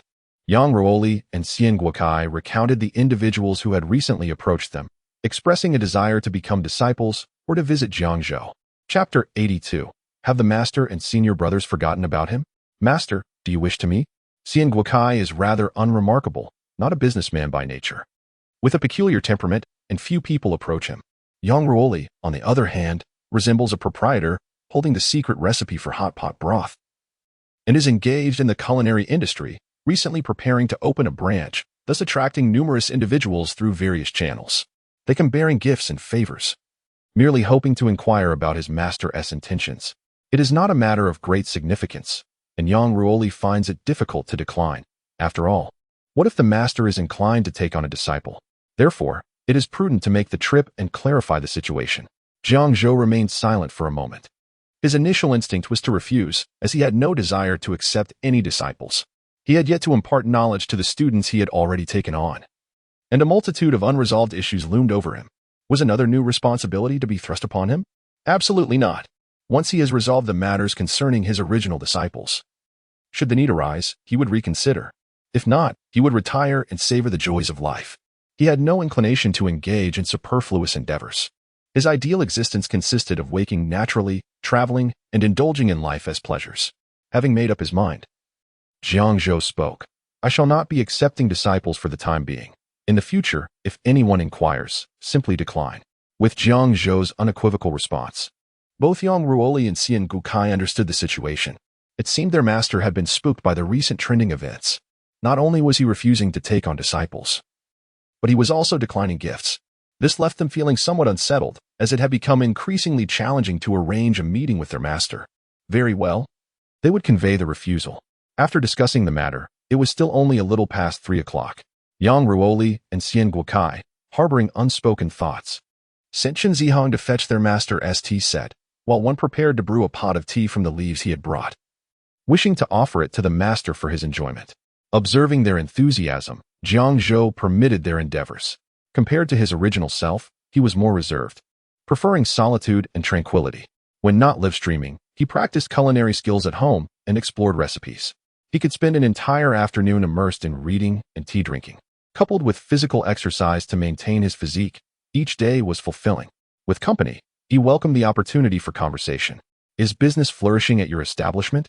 Even though Jiang Zhou did not closely follow his disciples' affairs, he could discern from the growth in their popularity metrics that their business was undoubtedly thriving, achieving a commendable level of recognition. Indeed, I plan to open a branch in the city where senior brother Qi resides. I will partner with junior brother Xian, and the branch will be established swiftly. Jiang Zhou acknowledged his efforts with approval. Excellent. The more branches that open, the greater the number of individuals who experience the flavors, which will further enhance our reputation. In a moment of exuberance, Jiang Zhou waved his hand generously, inviting the two disciples to join him for dinner. Yang Ruoli and Xian Guotsai's eyes sparkled with delight, while Chen Zihong began contemplating the ingredients available in the kitchen. To their surprise, such a delightful opportunity had arisen. That sounds splendid. I shall bring out the fine wine I have brought. Xian Guokai has chosen not to open his establishment today, embodying the whimsical nature of both a chef and a proprietor. Yang Ruoli's restaurant operates largely without his oversight, requiring only his occasional inspections. As long as the hot pot base remains unblemished and the supply of ingredients remains stable, the daily revenue flows in like a river. Meanwhile, Chen Zihong dedicates himself to honing his culinary skills at the Jiang Zhou restaurant, leaving the trio in high spirits, completely oblivious to the senior apprentices awaiting news in their group chat. Initially, there was much speculation about whether the duo had sought their master and if they would be invited to dine with him. If the master were to personally prepare a meal, they would surely inform the group, allowing those nearby to rush over before dinner. Missing out on the master's personal cooking was simply not an option. However, as the clock struck 4 or 5, there was still no news in the chat. Vincent quietly posted a question mark in the group. As one of the youngest disciples, ranked 24th apart from the junior apprentice, he often felt overlooked. Yet he hoped such an occasion would not escape their notice. Yang Xixiang, Xian Xixiang, are you still with the master? Vincent tagged them in his message. After waiting in vain for a response, even his enthusiasm for practice waned. The entire afternoon passed without a single word in the group chat, leaving him to ponder whether the master had indeed invited them for dinner. If so, the senior brothers from afar could not make it, but he was local. Had they completely forgotten about him? Given Jiang Zhou's current renown, Jiang Yin, the only restaurant traceable to him, remains closed to the public. Nonetheless, many tourists visiting Jiangdong, eager to sample the renowned dishes endorsed by Jiang Zhou, will often stop by the restaurant's exterior to take photos and check in. As evening descends, Jiang Zhou begins to prepare his culinary creations in the kitchen. The enticing aromas waft through the windows, captivating not only the tourists but also passers-by who catch a whiff of the delightful scents. As twilight deepens, the streets grow increasingly bustling with workers returning home, couples on dates, and tourists traversing the vibrant urban landscape of Jiangdong, a first-tier city that truly comes alive at night. The illuminated food stalls and bustling streets evoke a sense of longing. Yet, as they pass by Jiangyin, the intoxicating fragrance draws them in. What is that delightful aroma? The sheer intensity of the scent overwhelms those who pass by. At this hour, when people are either heading home for dinner or seeking a meal, the enticing fragrance stirs appetites, prompting some to audibly rumble their hunger in public. Yet, no one pays attention. Instead, a crowd gathers, captivated by the aroma, searching for its source. Is this Jiangyin a restaurant? It smells divine. Some individuals draw closer to the entrance, catching an even more potent aroma through the cracks, their curiosity piqued. The fragrance emanates from within. Before long, a throng of people had gathered against the walls of Jiangyin. People are bustling about in search of figures, eager to inquire whether the tantalizing aroma wafting through the air originates from within. This sensation, one that tantalizes the senses yet remains unattainable, is indeed tormenting. Could it be that Master Jiang is in the midst of culinary creation? A tourist, drawn to dine at the establishment of Master Jiang's disciple, exclaimed in astonishment. Having savored the disciples' culinary skills, they acknowledged that while delectable, it lacked the intoxicating allure that beckons one's very soul. Those who have witnessed Master Jiang's live broadcasts are well aware that Jiang Yin is the name of the restaurant owned by Master Jiang, shrouded in mystery and seemingly accessible only by invitation. With no chance to experience Master Jiang's artistry firsthand, patrons must content themselves with the skills imparted to his disciple. As they pass by Jiang Yin, curiosity compels them to take a glance. To their surprise, upon arrival, they are instantly captivated by the rich and savory fragrance of the dishes. Chapter 83. What a delightful steamed bun. Combined version. Then, a sudden realization struck, casting doubt on whether Master Jiang was indeed the one cooking. There were no restaurants in the vicinity, so where could this enticing aroma be emanating from? Typically, one might encounter delightful scents wafting from eateries or home kitchens. But they had never experienced anything quite so exquisite. Upon hearing the man's words, several tourists promptly connected the dots, momentarily entranced by the fragrance. Their minds had not initially wandered in that direction. Now, with this reminder, they recalled their purpose for being here, to witness the culinary prowess of Chef Jiang Zhou and his restaurant. Surely, it was Master Jiang himself who was at work in the kitchen, and the scent was simply heavenly. Oh, how intoxicating it was! Was it truly closed to the public? Who could be dining inside? To catch a whiff, but not partake felt utterly torturous. Would anyone answer if I knocked on the door? I doubt the occupants could even hear my knocks. I watched Chef Jiang's live stream, and the grand entrance led to a long corridor, followed by a garden and pavilion. With the dining area situated deep within, the kitchen even further back. Outside, amid the clamor, visitors to Jiang Yin were taken aback by this delightful surprise. The news soon spread across the internet. Jiang Zhou was enjoying a surge in popularity, and any mention of him was likely to trend. Not to mention the tantalizing notion that he might be cooking. The aroma wafted through the air for miles, captivating an entire street of passers-by. Many lingered, reluctant to depart, enchanted by the scent, feeling that even a mere whiff would suffice to satiate their appetites. Some bystanders, unable to resist, purchased snacks from nearby vendors, savoring the delectable aroma while consuming their treats at the entrance of Jiang Yin, finding that even the simplest bites tasted infinitely better. While those outside were mesmerized by the diluted fragrance, it was nothing compared to the three apprentices, who were practically enveloped in the scent inside. I can't take it anymore. I fear I might succumb to the temptation and sneak a taste, Xian Guokai exclaimed, pinching his nose as he dashed towards the kitchen exit, genuinely struggling to resist. Upon stepping out, he was met with an even more intense wave of aroma. It turned out that at the kitchen entrance, Jiang Zhou had set up a coal stove, with a clay pot simmering beef, the fragrance overwhelming.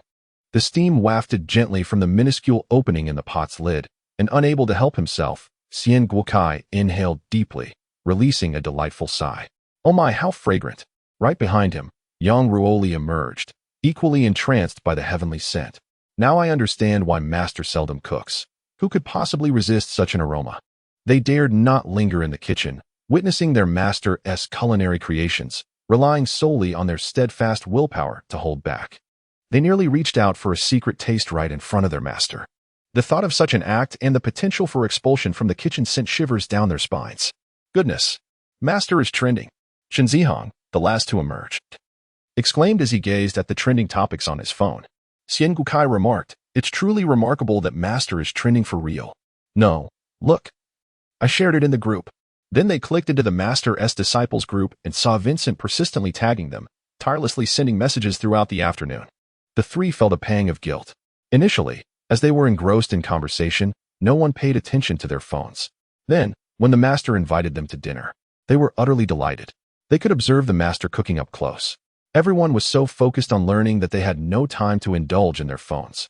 It was only when the tantalizing aromas of the dishes wafted through the air, making them salivate uncontrollably, that they finally succumbed and slipped away, likely not to check their phones until they returned home that evening. Yang Ruoli and Xian Guokai, feeling guilty, pretended not to see and directly clicked on the link shared by Chen Zihong. Upon opening the video, they immediately recognized the scene. It was the entrance of Jiang Yin. The usually bustling street was now crowded with people gathered at the entrance, an absurd sight indeed. As they scrolled through the comments, they saw netizens expressing their frustration. Why isn't the restaurant open to the public? I can smell it but can't taste it.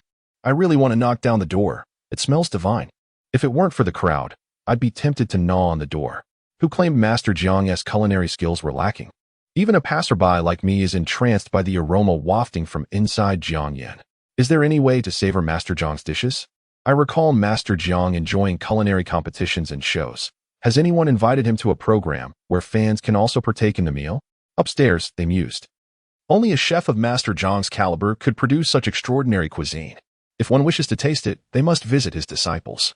Oh, and a friendly reminder. Seek out the disciples whom Master Jiang has guided during his live streams. Dining at other disciples' establishments might lead to disappointment. The three, each with their phones in hand, exchanged glances, contemplating the live nature of the video. Is it really crowded outside now? Should we inform the master? He is busy cooking. I'll go take a look. Qin Zihong turned and dashed into the kitchen. Just then, Jiang Zhou stood before the stove, stirring a creamy white fish soup. Steam rising around him. In that moment, Qin Zihong truly felt that the master was a culinary deity sent from the heavens. How else could one possess such extraordinary skills? Leaving others in awe?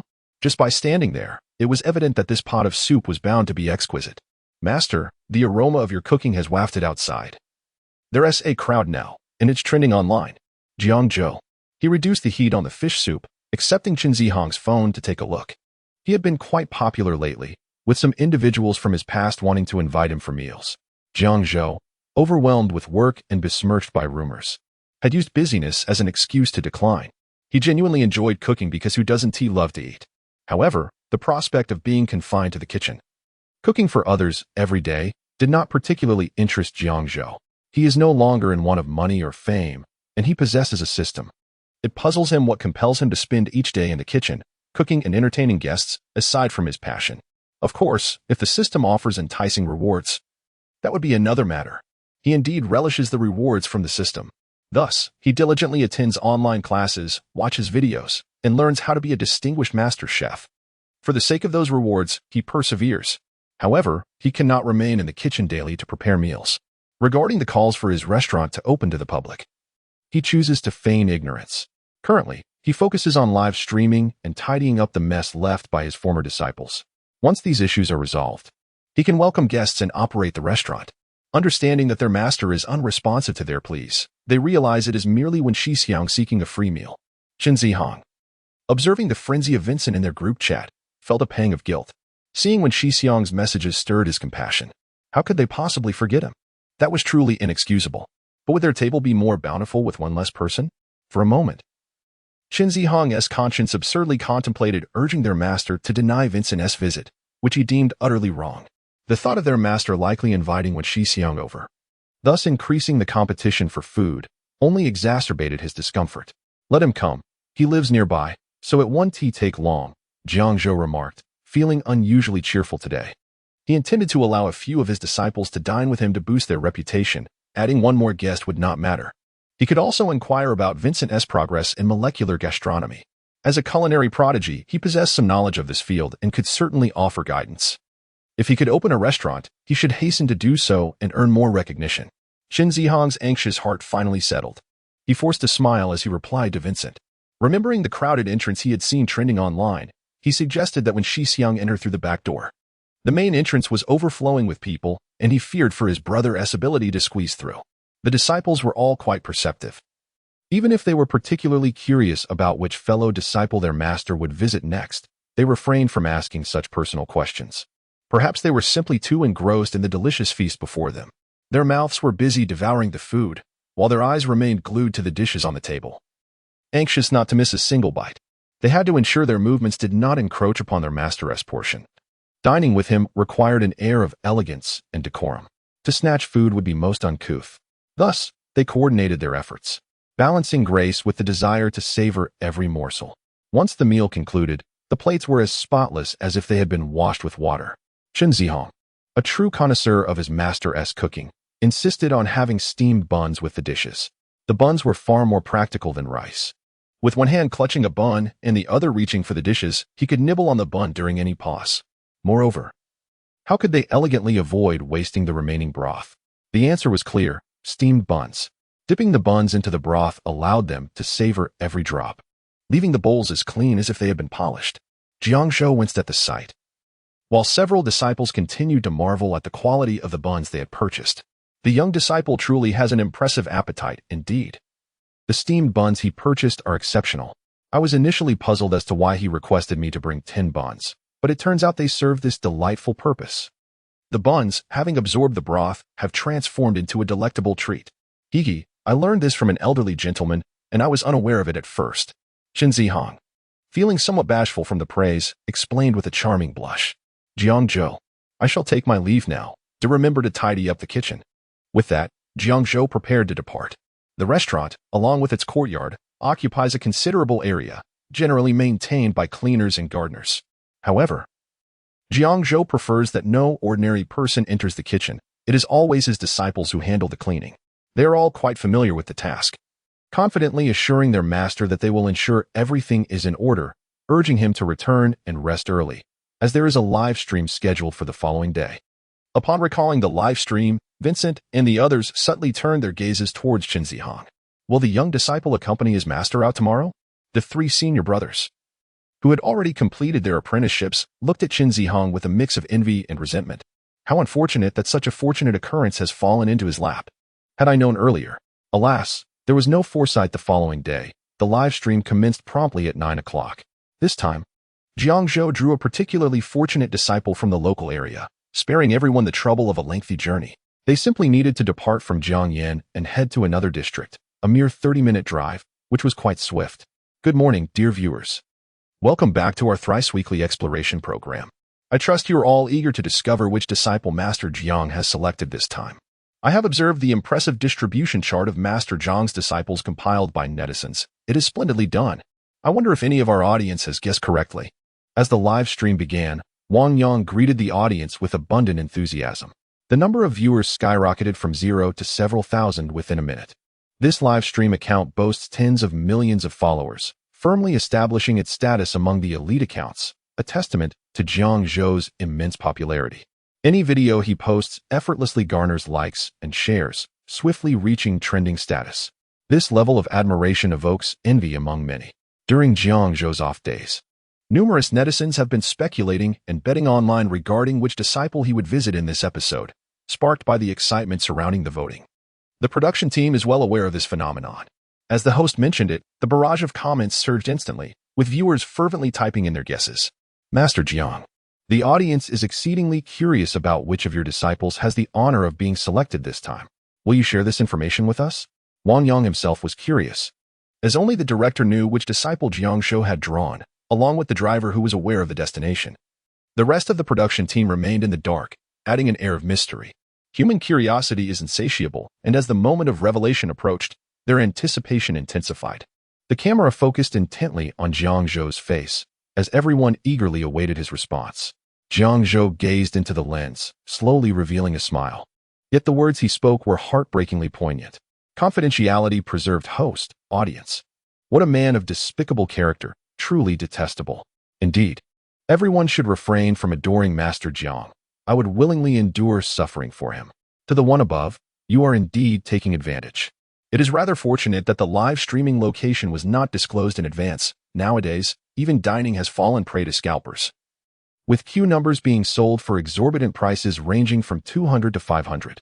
I have waited 7 hours at the restaurant and still have not had the chance to dine. What utter absurdity. The barrage of comments flooded in, and Jiang Zhou, holding his phone, furrowed his brow upon seeing the discussions surrounding scalpers. It was unexpected to discover that the dining industry was also plagued by such practices. This issue needs to be addressed with his disciples. Although as a proprietor he cannot prevent it, a response is necessary to resist scalping. If this persists, it will undoubtedly diminish patrons' enthusiasm for the establishment. With all dining slots occupied by scalpers, genuine diners are left unable to secure a meal, which is detrimental to any restaurant. Moreover, for his fans who specifically travel to check in, discovering that all dining numbers are monopolized by scalpers is disheartening. Unless they spend money to buy tickets from the scalpers, they cannot enjoy a meal. The repercussions of this situation are exceedingly unfavorable. Jiang Zhou silently noted this matter to explore further after the live stream concludes. If the comments hold true, prompt action must be taken. It might even affect his reputation and popularity. Currently, with so many viewers present, such a topic cannot be broached. P.S. Dear esteemed viewers, I implore you to support with your love. Chapter 84, A Cold Platter. I am truly curious about Master Jiang's latest culinary exploration. I wonder if there will be an opportunity to savor his exquisite craftsmanship. The anticipation is overwhelming. Why is Master Jiang's establishment not open to the public? According to industry insiders, Master Jiang relishes the art of cooking but shuns the role of a commercial chef. Consequently, he seldom engages in business ventures. Aside from his initial participation in various competitions and subsequent restaurant openings, very few have had the privilege of tasting his dishes. Was the delightful aroma emanating from outside the Jiang banquet yesterday a result of your culinary endeavors, Master Jiang? What are your thoughts on the online evaluations of your work? Master Jiang, due to his remarkably discreet nature, has declined numerous interview requests from media outlets, with some unable to establish any contact whatsoever. Surprisingly, the most effective means of reaching him has proven to be live streaming. Various accounts bearing official titles shower him with virtual gifts during the broadcast, much to the delight of viewers who revel in the spectacle. From the outset, the gifts have been incessantly pouring in. Not only news channels, but also eager apprentices and aspiring students strive to capture Jiang Zhou's attention, fervently showering him with tokens in hopes of recognition. Through the live stream, they observe Jiang Zhou engaging with the barrage of comments as gifts and messages flood the screen, creating a dizzying display for the audience. Remarkably, this method has indeed proven effective. Jiang Zhou has taken note of their words. The restaurant remains closed to the public for the time being, as I lack the leisure to spend my days cooking there. Hence, I will not be entertaining guests. The aroma trending online was from last night's dinner preparation, and I am uncertain how far the scent has traveled. Currently, I am not accepting disciples, but should circumstances change, I will promptly inform everyone via my social media. The journey unfolds as Jiang Zhou addresses the questions from the comments. The vehicle halts outside a five-star hotel. The camera shifts, and Jiang Zhou cheerfully introduces the destination. We have arrived at a five-star establishment in Jiangdong, the shopping hotel, where my third disciple is working as a cold dish chef in the kitchen. We shall covertly sample her culinary skills. This disciple has a rather low profile in the materials provided by the production team, and the negative online attention has not touched her. However, with the hotel struggling, she faces the constant threat of unemployment. One can only imagine the high average cost at such an establishment. When prices soar but quality falters, business inevitably suffers. Upon entering the hotel, Lin Xia first announces the private room number. Such venues typically operate on a reservation basis. After Jiang Zhou shares the results of the selection, he reviews the materials and personally covers the cost to secure a private room. The staff, astonished, lead this group to their designated space. Observing the gathering, complete with cameras as if they were filming a program, the staff initially assumes it to be a significant booking. However, they are met with the unexpected sight of the group ordering every cold dish on the menu, leaving the staff looking perplexed and somewhat confused. How could such a large party solely indulge in cold dishes? Although it is currently summer, a season when everyone favors cold dishes, it is hardly reasonable to consume only such fare. After placing the order, the server sensed that the kitchen staff would undoubtedly inquire about her choices, and without waiting for a response from the front desk, she proceeded directly to the kitchen. There, the culinary team observed the printed menu featuring an array of cold dishes. Exchanging glances filled with curiosity and apprehension, the head chef pondered whether to inquire further. After all, what if there was an error in the ordering? Having worked as chefs for many years, they had never encountered a situation where guests in a private dining room ordered such a limited selection. It is essential to understand that in Huagua, ordering at a restaurant is a nuanced affair, often dictated by the number of diners and the nature of the guests. Typically, the quantity of dishes ordered should exceed the number of diners by 1 or 2, with an emphasis on even numbers. In the case of a business banquet, more dishes might be ordered to convey sincerity and hospitality. Additionally, the balance of flavors, ensuring a mix of meat and vegetables, hot and cold dishes, and the inclusion of soup, holds great significance. In prestigious establishments like theirs, patrons generally come for important gatherings or banquets, rather than casual dining. Seasoned chefs can intuitively gauge the nature of a banquet merely by observing the menu of a private room. Sometimes, along with the menu, they receive information regarding guests' dietary restrictions, which they accommodate accordingly. However, they had never encountered a situation where a group of 10 or so guests ordered every single cold dish on the menu. Go ask Chiyue to begin preparing the cold dishes as per the menu, the head chef instructed. Wang Chiyue, the third apprentice of Jiang Zhou, belonged to the earliest group of students to learn under him. According to Chiyue, she was utterly captivated the moment she witnessed Jiang Zhou's culinary creations on television. leading her to invest her savings to study under him, aspiring to become a chef capable of crafting exquisite dishes. However, her skills were limited. Despite being influenced by Jiang Zhou, her plating was visually stunning, though the flavors were merely average, relegating her to the preparation of cold dishes in the kitchen. This job was one she had paid to obtain.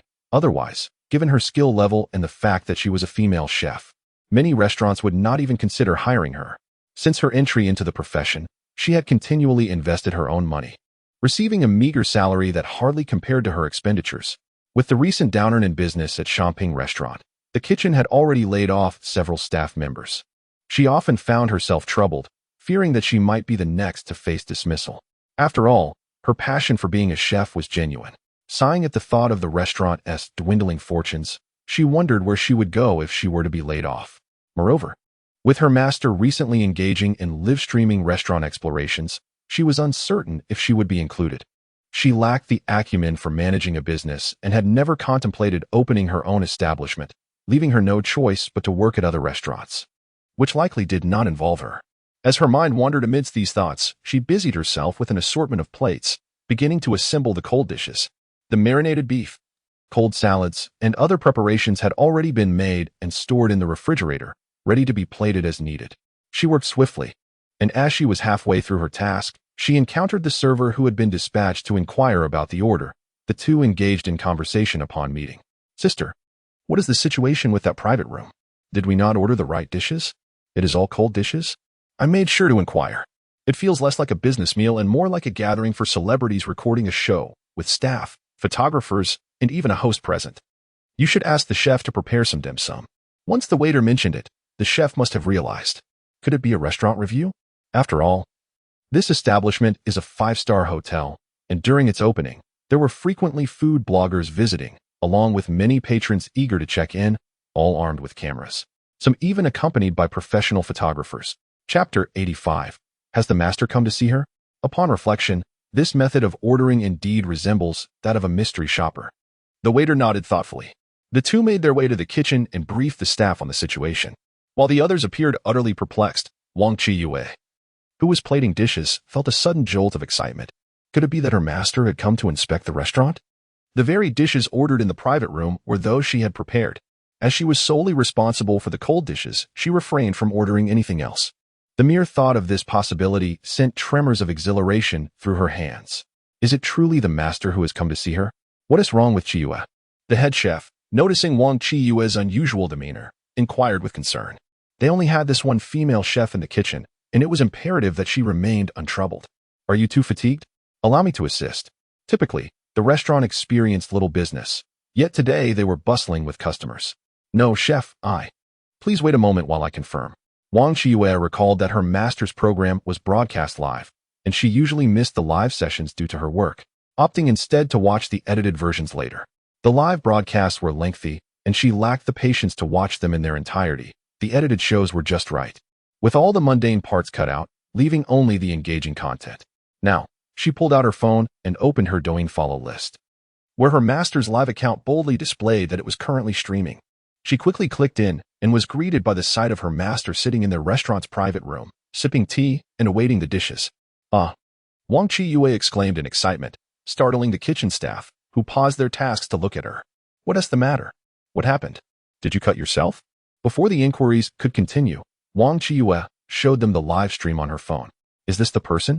Despite being certain that it was indeed her master come to sample her culinary skills, she still turned to the waiter for confirmation. Upon receiving a nod, Wang Qiyue's face lit up with joy. "My master has come to inspect the restaurant. He must know I'm preparing cold dishes and has ordered exclusively from that section." Her words left the kitchen staff in astonishment, and they all gathered around to view the screen. A flood of gift effects and rapidly scrolling comments filled the screen, along with the impressive viewer count. Even those among the younger generation who did not watch live streams could gauge the popularity of this broadcast at a glance. Few live streams attracted such an audience, unless they were hosted by a highly renowned celebrity. For a brief moment, the staff were mesmerized by the dazzling gift effects, unable to discern the faces of those on screen, as they were obscured by the visual spectacle. Observing this, Wang Qiyue quickly cleared the screen, allowing everyone to see the image devoid of comments and effects. Upon recognizing the central figure, the head chef exclaimed, "Is that the famous Jiang Zhou?" As peers in the industry, they could not have missed the widespread fame of Jiang Zhou across the internet.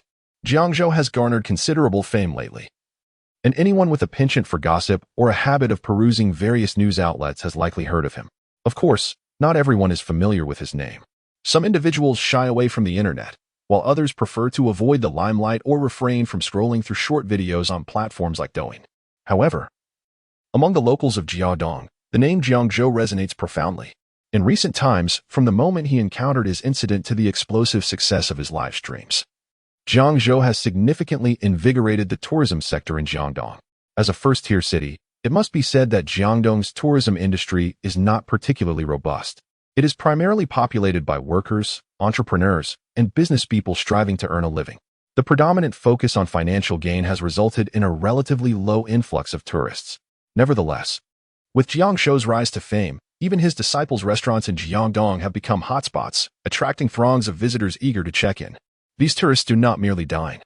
They seek accommodation, entertainment, and transportation, all of which contribute to the local economy. In this period, Jiangdong's Cultural and Tourism Bureau has released promotional videos highlighting the restaurants of Jiang Zhou's disciples to entice more people to visit.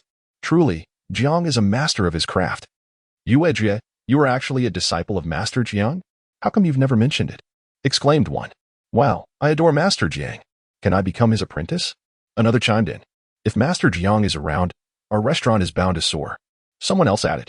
What does that have to do with our restaurant? They are here for Yue, and if anyone is destined to take off, it will be her. Yue, if you become successful, will you bring me along? Wang Qiyue's face flushed a deep crimson as the excited chatter enveloped her.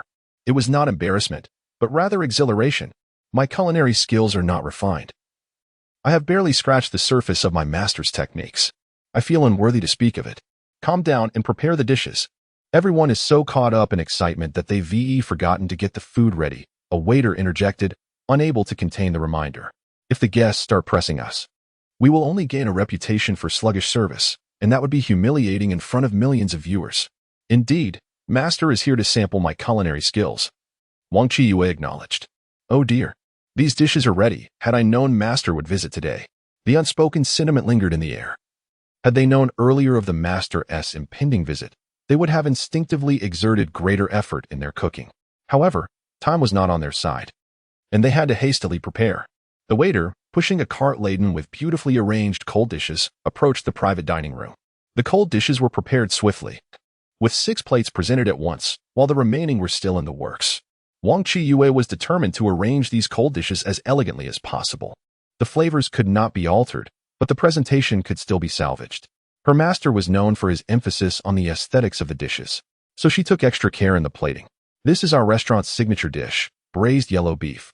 This one is a trio of cured meats.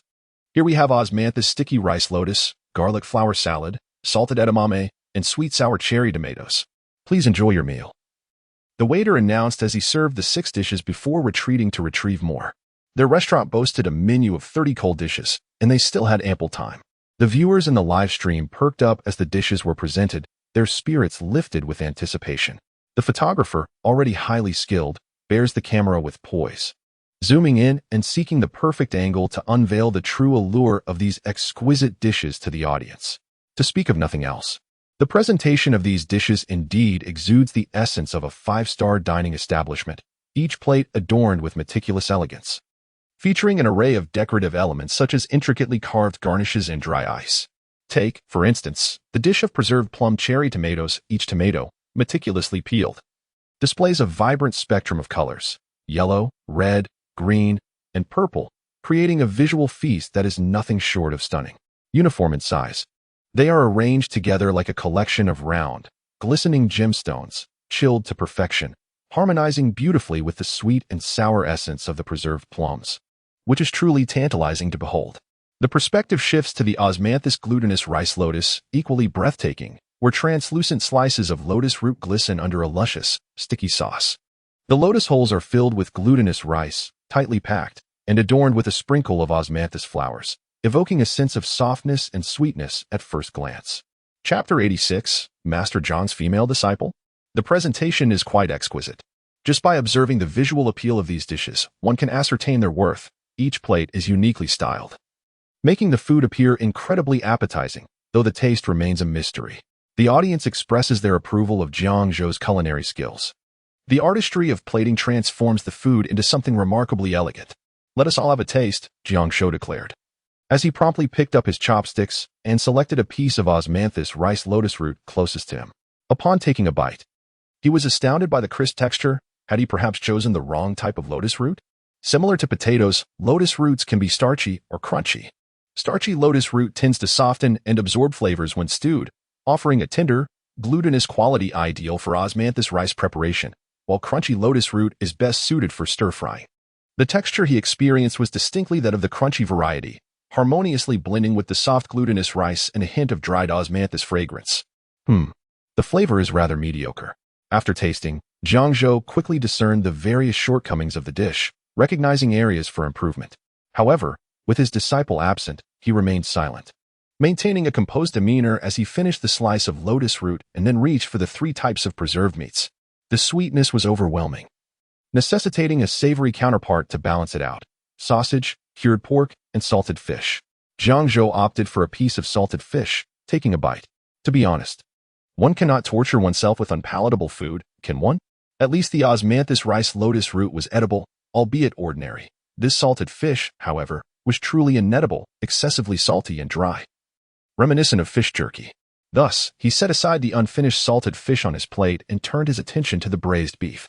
In a private room filled with patrons, it was clear that if they weren't curious to compare the flavors of the dishes, they wouldn't be sampling the current offerings. Everyone was eager to experience the culinary prowess Jiang Zhou had imparted to his disciple. Surely, one must save room for a more substantial meal later. The diners merely sampled each dish, taking a bite before placing their chopsticks down, attentively observing Jiang Zhou.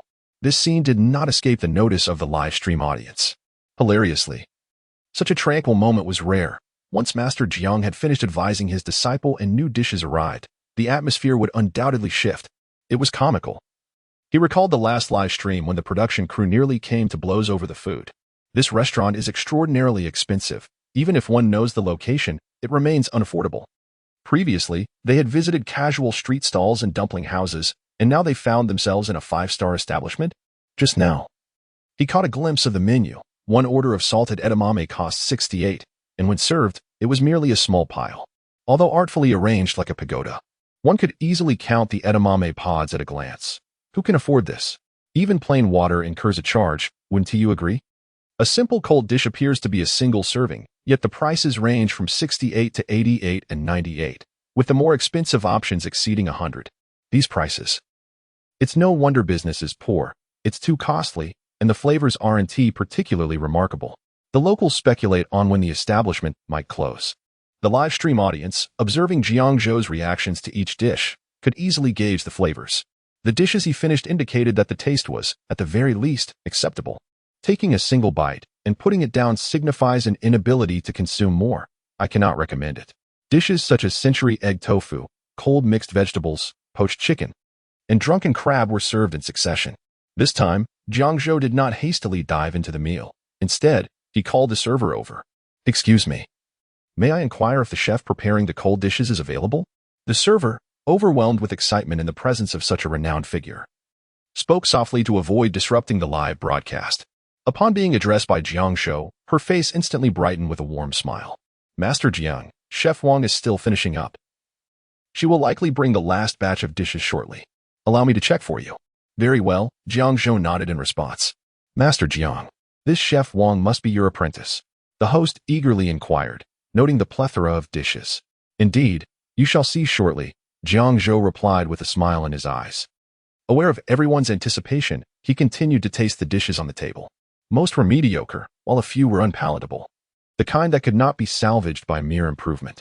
Enhancement merely refines existing flavors through seasoning or processing. It cannot transform an unappetizing dish into a delightful one. Upon returning to the kitchen, the server excitedly relayed the news to Wang Qiyu. She felt a mix of exhilaration and anxiety, fearing her skills would disappoint her master while wondering if she would receive guidance like her fellow apprentices. A flurry of thoughts made it difficult for her to remain calm. The mere thought of creating satisfactory dishes like her peers caused her hands to tremble with excitement. How many more dishes are left? We mustn't keep Master Jiang waiting. Not many. They're all prepared cold dishes, just need to be plated. came the reply. Wang Qiyue, disregarding her racing thoughts and eschewing innovation, hastily arranged the dishes onto a cart and made her way to the private room. It was the first time she felt overwhelmed by the extensive menu, which featured an entire page dedicated to cold dishes alone, alongside various other dishes and soups, enough to fill a book. Upon reaching the door of the private room, Wang Qiyue took a deep breath and knocked before entering. A room full of people, along with the live broadcast cameras, turned their attention as the door swung open. A woman in her 30s, clad in a pristine chef's uniform, entered with an air of calmness, pushing a three-tiered cart laden with an array of dishes. The server followed closely, beginning to serve the food. Wang Qiyue quickly approached Jiang Zhou, bowing slightly in greeting. "Master, you have arrived." The viewers in the live stream confirmed that Jiang Zhou's apprentice was indeed a woman upon seeing his nod. "Wow, I was curious if Master Jiang had a female apprentice. I didn't expect this one to be a woman," one viewer remarked. "Looking at Master Jiang's female apprentice, I suddenly thought of Guokai's female apprentice. Hilarious. Guokai is truly an online tycoon." Another chimed in. "Isn't that Master Jiang's grand disciple? Did this female apprentice prepare all these dishes? Many of Master Jiang's apprentices seem older than him." The age of a disciple matters not. It is skill that determines the master. Jiang Zhou nodded thoughtfully, casting his gaze upon the 3 apprentices he had taken under his wing. He recalled one in particular, a meticulous young woman with a passion for cooking, who had approached him with fervent enthusiasm. Now, she appeared considerably more mature than before. "Did you prepare all these cold dishes?" Jiang Zhou inquired gently, seeking to alleviate her anxiety in front of the camera. "Yes, master," she replied, her nervousness intensifying at the mention of the dishes. She dreaded the prospect of hearing any negative remarks from him. Deep down, she was aware that many of her creations lacked flavor, merely adorned to please the eye, which only heightened her trepidation. Chapter 87. Sweet-scented osmanthus glutinous rice lotus root. Relax. Relax. The master is not here to assess you, merely to observe and sample your culinary skills. As Jiang Zhou spoke, he gestured for her to take a seat and engage in conversation. He had yet to taste the dishes that were just served, taking a moment to savor each one. After sampling all 30 cold dishes, he quietly sipped his hot tea, feeling somewhat chilled from the cold fare. These dishes must have been stored in the refrigerator, right? They carry a distinct chill. The flavors are not as fresh as when they were freshly prepared, based on the variance in taste and texture. Some of these dishes might have been made the previous day, their flavors overly pronounced. Indeed, master, during the hot summer months, cold dishes are typically prepared in advance and stored in the refrigerator, she replied. Jiang Zhou nodded, pointing to the preserved plum cherry tomatoes on the table, stating, "It is understandable to store this dish in the refrigerator, as time allows the flavors to melt. However, for cold cucumber salad and vinegar-dressed lotus root, the taste does not compare to those made fresh." He continued to scrutinize the ingredients, noting, "The lotus root used here is the crisp variety. Stewing it fails to achieve the tender, glutinous texture characteristic of sweet-scented osmanthus glutinous rice lotus root. Is this the case for all the lotus root used, or merely a select few?" With each probing remark from Jiang Zhou, Wang Qiyue's complexion gradually paled. To be candid, the subpar flavor of the dishes was not solely her fault. The quality of the ingredients plays a pivotal role in determining taste. If inferior ingredients are used, it is only natural for the resultant dishes to lack flavor. Furthermore, an establishment does not benefit from an overabundance of dishes when there are numerous offerings but few patrons. The kitchen prepares an excess that cannot be sold, leading to items being stored in the refrigerator or frozen for subsequent use. While some dishes can withstand a night's storage, their flavor inevitably suffers. However, as a mere employee, Wang Qiyue felt powerless to voice her concerns. She could only strive to present the cold dishes attractively, ensuring that even if the taste fell short, the presentation made the expense seem worthwhile. Moreover, her culinary skills had their limitations. Bowing her head in silence, she dared not speak. Observing her demeanor, Jiang Zhou smiled gently, concerned that her head might sink further. "Why don't you check the kitchen to see if the other sweet-scented osmanthus glutinous rice lotus roots are also made with the crisp variety? If there are any made with the powdered variety, prepare them without the sauce, drizzling instead with a touch of osmanthus honey and dried osmanthus flowers. The absence of honey enhances the flavor. For the cold cucumber salad, prepare it fresh using your technique. Slice the cucumber very thinly, salt it to draw out moisture. Then drain and season, sprinkling with white sesame seeds before bringing it to me. I will guide you in the seasoning." At the moment Jiang Zhou began speaking, all the chefs in the back kitchen were taking notes, even if these cold dishes were not their creation. The opportunity to hear Master Jiang's South guidance up close was immensely beneficial for them. They envied Wang Qiyue for receiving such personal instruction from Master Jiang, especially regarding the recipes, knowledge that could be passed down so freely. Those who aspire to culinary excellence understand that while skill is vital, the recipe and formulation wield an even greater influence on a dish's flavor. What use is craftsmanship without a recipe or formula? One cannot conjure renowned dishes without knowledge. Thus, the necessity of finding a mentor arises. A master possesses unique specialties or a wider array of dishes to impart. Authentic recipes are closely guarded secrets. Much like Jiang Zhou's guidance, which he meticulously documents, refraining from casually divulging secrets before the camera. Consequently, even if netizens attempt to replicate, they will never achieve the true essence of the flavors. An excellent mentor, I shall return forthwith. Wang Qiyue exclaimed, her excitement palpable as she recorded her master's words. Hastening towards the kitchen. Upon her return, she discovered that her colleagues had already prepared everything as per her master's instructions. The fragrant osmanthus-filled glutinous rice lotus root, previously stored in the preservation bucket, was now elegantly sliced and arranged on a plate, with one portion set aside. Yujie, you're back. We selected this portion of powdered lotus root as per Master Jiang's directive. It has a hint of sweetness. No wonder he advised against adding broth. We don't have osmanthus honey in the kitchen, but we do have dried osmanthus and honey. Can we concoct osmanthus honey? What else do we require? Wang Qiyue observed her colleague's enthusiasm, reflecting on the profound influence her master wielded. Typically, this group in the kitchen displayed a lethargic demeanor, idly lounging when there were no patrons, only moving when prompted. Yet today, without a word, they proactively prepared everything. You all are remarkably swift, Wang Qiyue noted, feeling somewhat out of place. Indeed, Master Jiang's words are gospel. Our selection of cold dishes is indeed excessive. We ought to revise the menu, the head chef remarked. Suddenly realizing something, his gaze towards Wang Qiyue shifted dramatically. Previously unaware of her connection to Jiang Zhou, he now recognized that the entire internet was privy to this information. Even if Wang Qiyue had no intentions of resigning, would other establishments not attempt to recruit her? Or perhaps, after receiving guidance, she might aspire to open her own restaurant. Such possibilities loomed large. The head chef's excitement swiftly morphed into apprehension, his expression shifting from joy to concern. Consequently, as Wang Qiyue gathered various ingredients and utensils to head to the private dining room, the head chef discreetly retreated to the restroom to urgently contact the proprietor. Such a significant matter had him overly elated.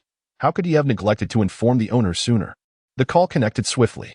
The proprietor's voice resonated from the other end, and the head chef succinctly recounted the situation, emphasizing Jiang Zhou's involvement. The proprietor, still lounging in bed, bolted upright upon hearing the news. What did you say? Wang Qiyue is currently the trending disciple of Jiang Zhou, and she is here in the restaurant live streaming her culinary trials, receiving instruction from him? What were you thinking? Why didn't you call sooner? I should have personally greeted her, and you only inform me now? Find a way to keep her here. I'm coming over immediately. After scolding, the proprietor abruptly terminated the call. The head chef, taken aback by the reprimand despite his good intentions, felt profoundly wounded. In a moment, one must savor the exquisite dishes crafted by Sister Yu, guided by Master Jiang. If he could, he would rally his subordinates and seek refuge with Sister Yu, for it would surely be preferable to the sorrowful state of his current employer. The head chef wiped away non-existent tears and, with a huff, exited the restroom, washing his hands before returning to the kitchen to continue watching the live broadcast. On the screen, Jiang Zhou was personally using an alcohol burner to simmer osmanthus honey, which he then poured generously over slices of glutinous rice lotus root. The lotus root slices were steamed to perfection. The glutinous rice lotus root, retrieved from the refrigerator, had become frozen and hard, rendering its texture unsatisfactory. A brief heating transformed it, restoring its delightful softness and chewiness. Chapter 88. You are my half-sister. Certainly. To enhance the dish's flavor, a complete rework is essential. The method for preparing this dish is not particularly complex. As Jiang Zhou meticulously reprocessed the lotus root, he elaborated on the detailed preparation of osmanthus sticky rice lotus root to Wang Qiyue. This dish demands high-quality ingredients. To achieve a delightful taste, one must avoid using old lotus root, which loses its shape when cooked. Instead, one should opt for tender, coarse-poured lotus root, preferably with sections at both ends to cover the tips and prevent the sticky rice from escaping. Do not shy away from the labor. Soak the sticky rice in cold water for half a day prior, and during cooking, simmer it slowly until the broth thickens, allowing it to steam for a considerable duration. Moreover, sugar and osmanthus must be added during the cooking process, creating a texture that crumbles at the slightest bite. The lotus root must absorb the sweetness of the sugar and the fragrant aroma of osmanthus, while the sticky rice should also be rich in flavor to be deemed satisfactory. Having finished speaking, the processed osmanthus sticky rice lotus root was ready to be savored. Jiang Zhou beckoned everyone to sample it. He lifted a piece and took a bite himself. The heated lotus root, drizzled with osmanthus honey, tantalized the palate, though the lotus root's fragrance was somewhat subdued. The fusion of osmanthus and the texture of sticky rice created a delightful sensation, reminiscent of indulging in osmanthus honey, sweet and fragrant. Yet, it still fell short. A second round of cooking would undoubtedly yield a superior result, as the crowd relished the osmanthus sticky rice lotus root.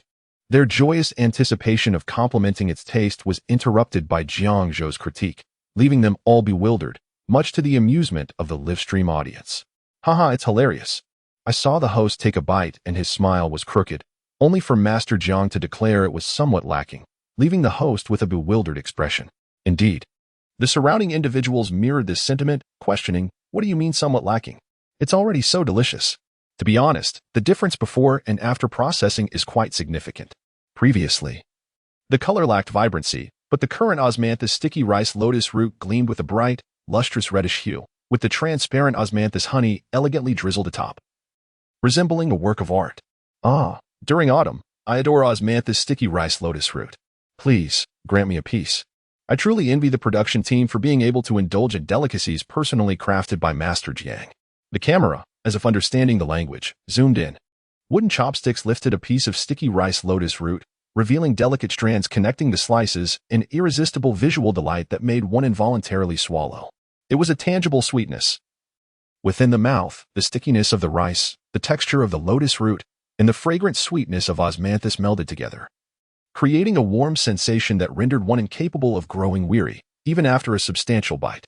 With the addition of osmanthus honey, the sweetness was not overwhelming, but rather filled with the floral essence of osmanthus. The warm dish was undoubtedly more delectable than its chilled counterpart. As for the braised beef, one could concoct a dipping sauce by starting with a base of oil-splashing chili, adding a pinch of 13 spices, pepper, bean paste, tomato sauce, and light soy sauce to create an aromatic blend, finishing it off with a sprinkle of sesame seeds. Wang Qiyuan nodded in agreement, and upon returning to the kitchen, she prepared the dipping sauce according to Jiang Zhou's recipe.